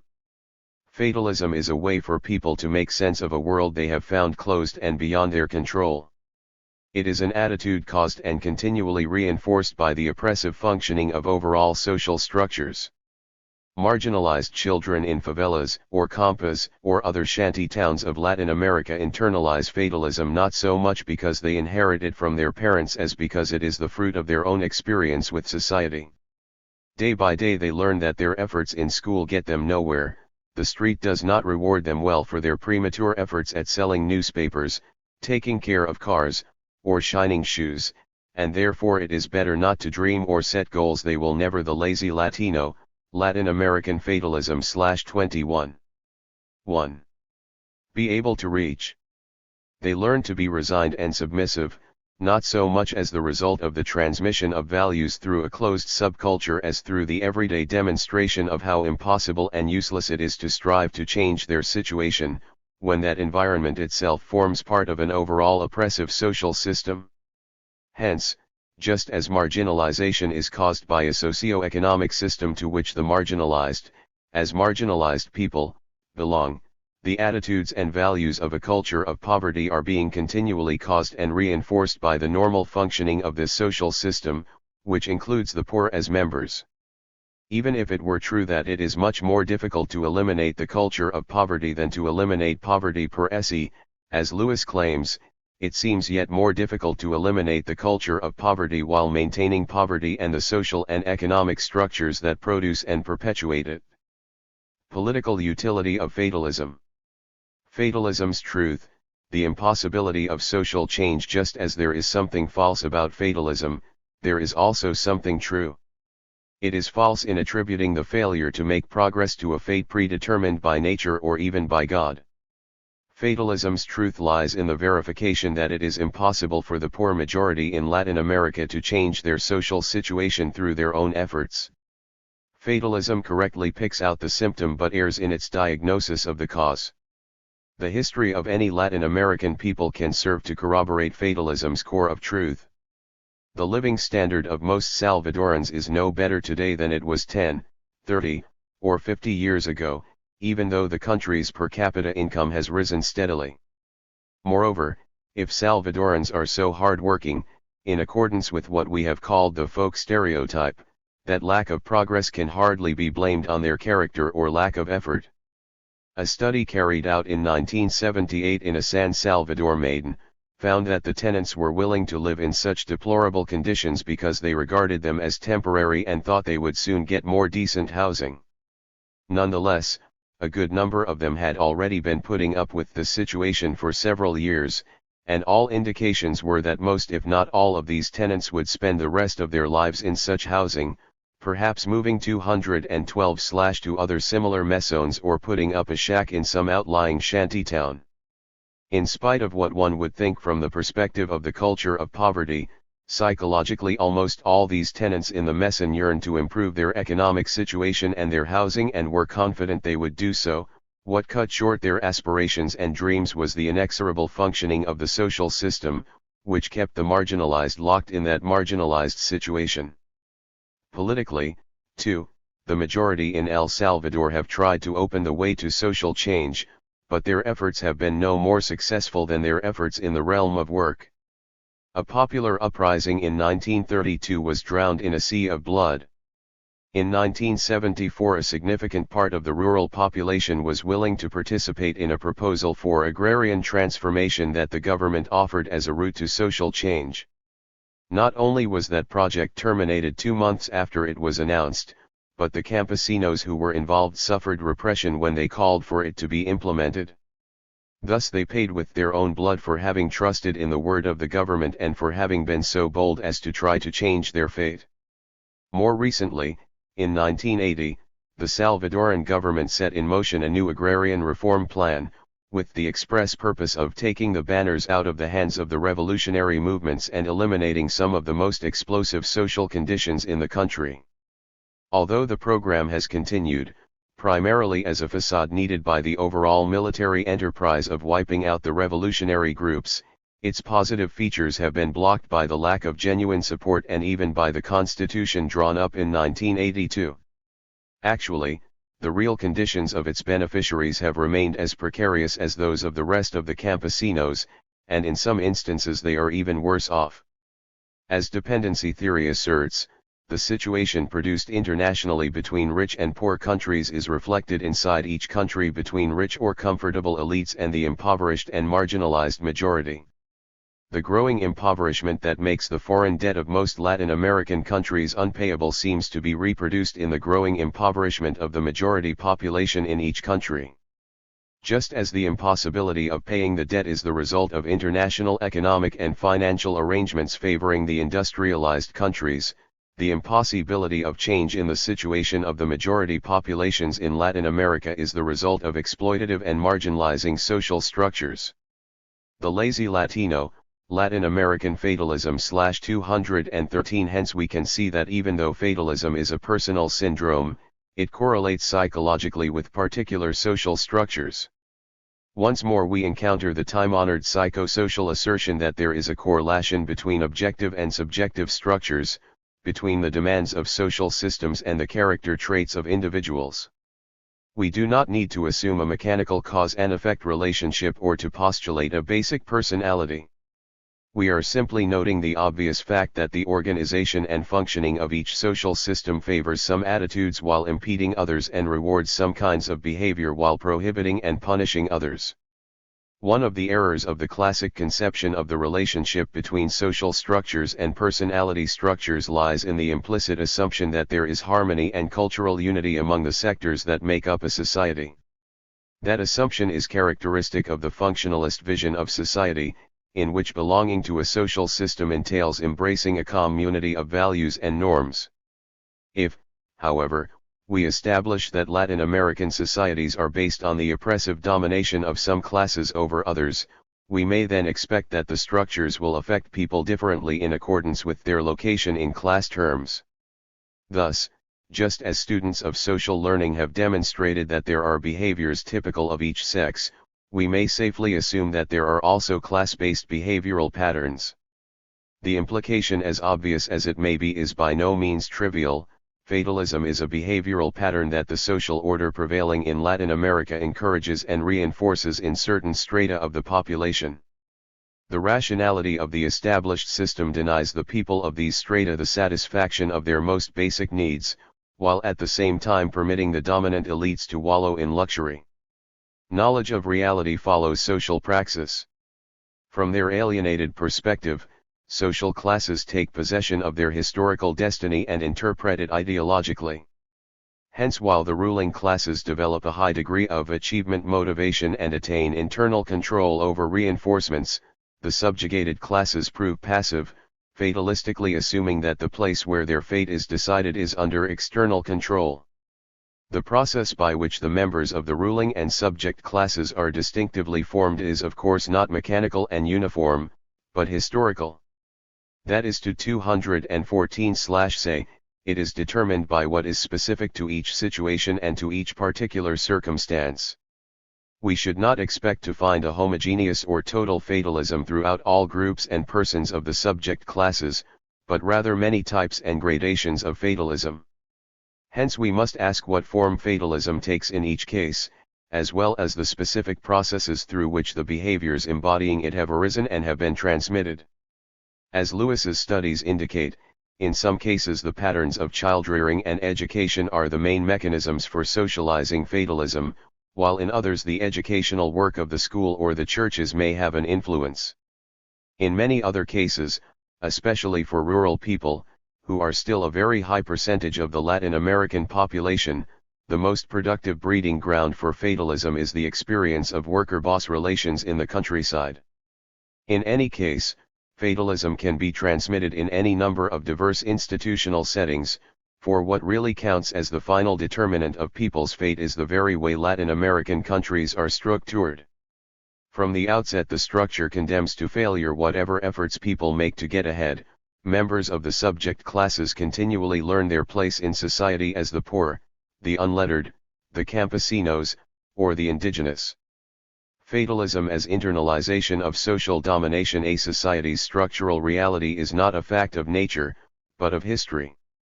Its construction and functioning lie in the intersubjectivity of the groups and persons who make it up. Ideology, therefore, is not simply a superstructure added onto already constituted societies, but is itself an important element in the shaping of society. What brings about domination is not ideas, but rather power in social relations, acquired through the appropriation of the resources most necessary for human life. This is what enables one group to impose its will and interests over the rest. But such domination is not firmly established until individuals accept it psychologically, until it becomes a conception of life, and indeed common sense. Social colonization puts down roots only when it is ideologically articulated in the mindset of persons and groups, and is thus justified with the seal of what seems to be natural rather than historical. The myth of the lazy native is an important part of such ideological colonization. Frantz Fanon, who participated as a psychiatrist in the Algerian liberation process, was able to grasp the depths to which colonization reached into the very psychosomatic structure of the colonized. The violence, the lazy Latino, Latin American fatalism / 215 imposed by the colonizer is introjected by the colonized. It remains anchored in their musculature as repressed tension, and in their minds as guilt. The colonized experience their subjection as a state of inhibition, which leads them, in a kind of psychological compensation, to dream dreams of muscular prowess, of action and of aggression, or to periodic explosions of violence toward their fellow colonized. The natives' guilt is never one they accept, but rather a kind of curse, a sort of sword of Damocles ever hanging over their heads, blocking their liberating impulses. Fanon's studies show how domination makes its way into the one who is dominated, but they also show that if this introjected control is to be maintained, external control must be exercised by the dominant power. Ultimately, what prevents the colonized from appropriating the colonizing structures in toto is that to do so would be to negate their very reality as persons. Nevertheless, as long as they do not acquire reflex awareness of the contradiction in their life, bodily inhibition and psychic guilt will keep their behavior within the limits of what the colonial order requires. In Latin America, social relations are structured in such a way that they deprive most people of the minimal resources necessary for shaping their lives. As one of the supreme principles of life in society, private property enshrines the continuing plunder of the majority, who have no real chance to control their own destiny. One's birthplace becomes one's destination. Hence fatalism is a social, external, and objective reality before it becomes an internal and subjective personal attitude. The dominated classes have no real possibility of controlling their own future, of defining the horizon of their existence and shaping their life in accordance with that definition. Fatalism gives a meaning, regrettable though it may be, to the inevitability of conditions that offer people no other alternative in life but to submit to their fate. Paulo Freire has shown the role of fatalism in the ideology of the oppressed. The oppressed are immersed in a condition in which they are robbed and rendered helpless. They seem to be in an insuperable limit situation. Unable to get to the source of their condition, their consciousness takes refuge in a fatalistic attitude, transforming history into nature. Indeed, as they confront this predetermined destiny, the oppressed interpret their impotence as proof that they themselves are worthless, in contrast to the powerful figure of the oppressor, who seems to be able to do anything. That is why the oppressed experience an irresistible attraction 216 / toward the oppressor, who becomes the model with whom they identify and to whose orders they are almost completely docile. This process not only enshrines history as fate but is assured of being reproduced and maintained. Through their fatalistic attitude and their submissive behavior, the oppressed contribute to maintaining the conditions of oppression. The expression "the lot of the poor," with which until recently campesinos or shanty-town dwellers tended to explain their situation or justify the modesty of their life aspirations, demonstrates this tendency to view things as natural, thus fostering the very system out of which it emerges. The ideological nature of fatalism.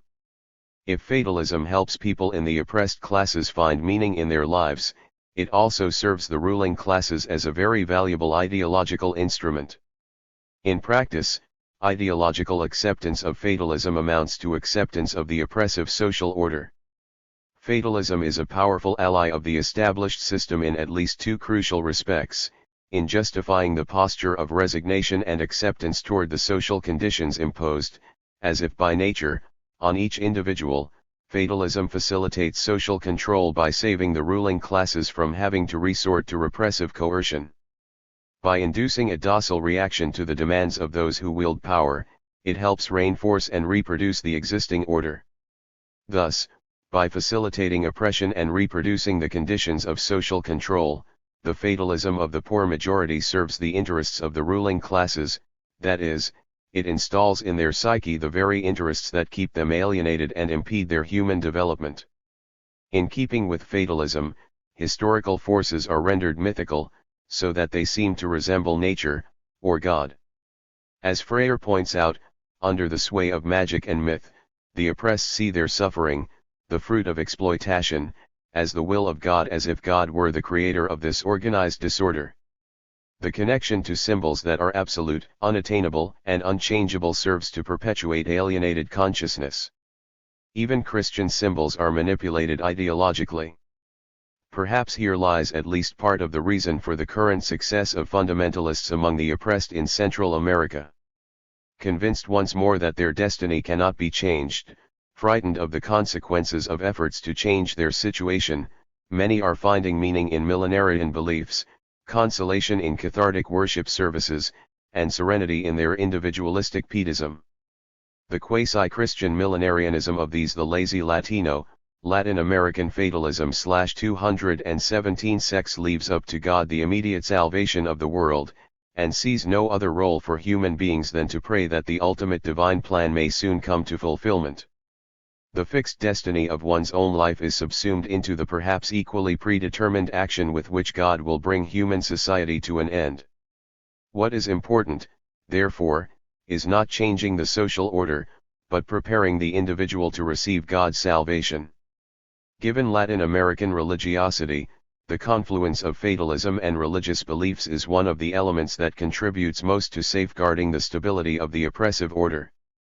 When people accept almost as an article of faith that their destiny is already set, they regard their submission to the conditions of life as obedience to God's will. Social docility becomes a religious virtue, and anything that might have an impact on the basic way society is organized is simply ruled out. Thus fatalism provides the ruling classes with an effective spearhead for defending their class interests. Breaking away from fatalism. According to Fanon, psychological domination over the colonized is never complete. In their innermost spirit, the natives admit no accusation. They are overpowered but not tamed, treated as inferior but not convinced of their inferiority. The guilt hanging over them like the sword of Damocles can turn its blade against the colonizer.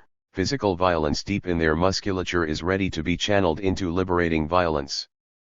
There is no need to sow the seed of rebellion to throw off an unjust fate. It is already there in the spirit of the colonized and can sprout forth when circumstances are right.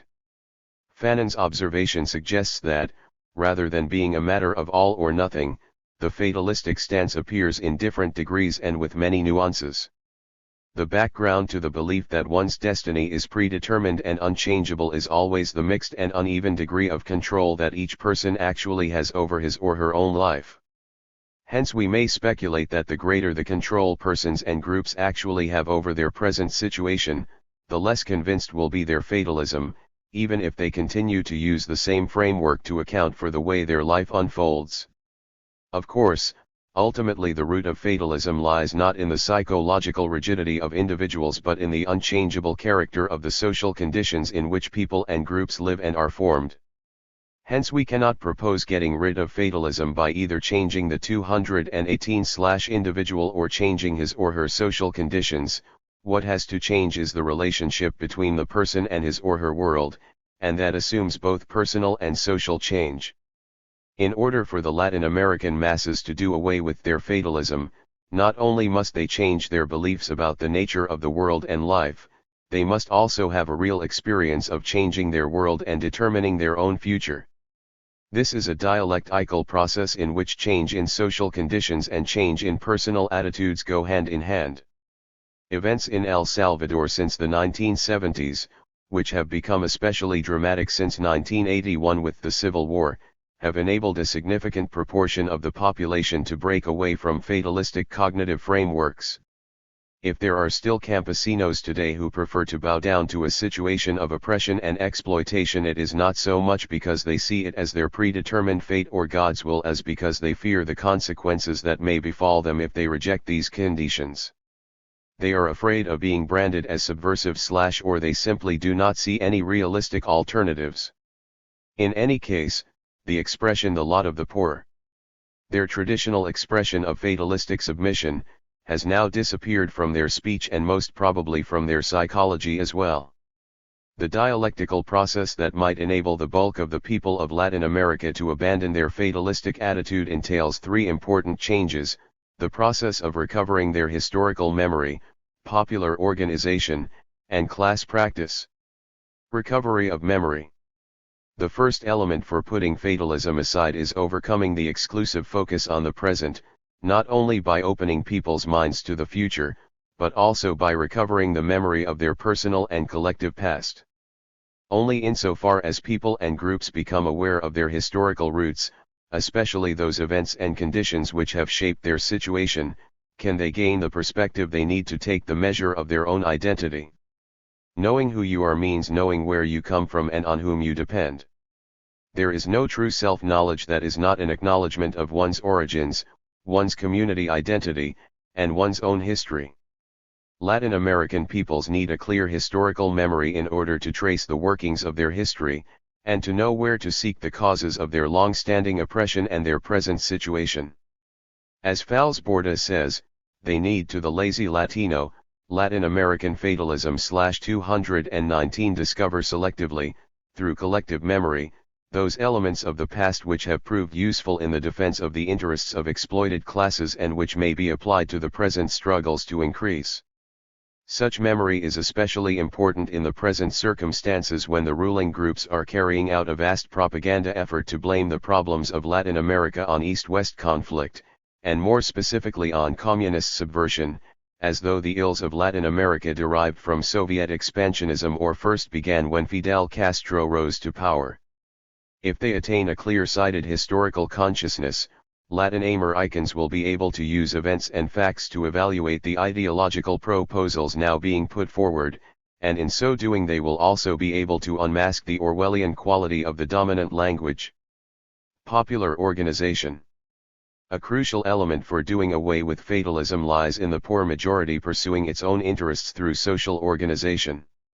Only through this will it be possible to overcome individualism, that is, the notion that each individual must confront his or her life situation in isolation, and that success or failure is up to each individual alone, with the fate of one being unrelated to the fate of everyone else. Popular organization assumes that all members of the oppressed classes have a consciousness of their common interests and an understanding that if their world does not change it is largely because of their division and individualistic isolation. In El Salvador we have come to appreciate the important role of popular organizations for energizing the initiative of the oppressed, and even as an alternative to what has been traditionally offered by political parties. As a result, the oppressed can emerge from being on the sidelines of history and represent their own interests vis-a-vis other groups in society. Class practice. The most important element for overcoming the fatalism of the majorities in Latin America is their own class practice. There would be no point to historic consciousness if it did not become effective in the search for a new social identity, nor would becoming organized serve a purpose unless it became embodied in activities to benefit the poor sectors so as to break the vicious cycle that keeps them passive and marginalized. Furthermore, it is difficult to conceive of a true historical consciousness developing or popular organizing taking place outside of the context of a popular practice, which must inevitably be a class praxis, that is, one organ 220/ized around popular interests. Ultimately, overcoming the fatalism of the poor majorities in Latin America demands a revolutionary change, a change in political and economic structures including those of social psychology, for they serve as a basis for organizing society in such a way as to cast people aside and destroy their initiative. Only revolutionary practice will enable Latin American peoples to break the inflexibility of social structures that rigidly serve the interests of the few. Only then will it be possible to overcome the 100 years of solitude that keeps them on the sidelines of history, yoked to a predetermined fate.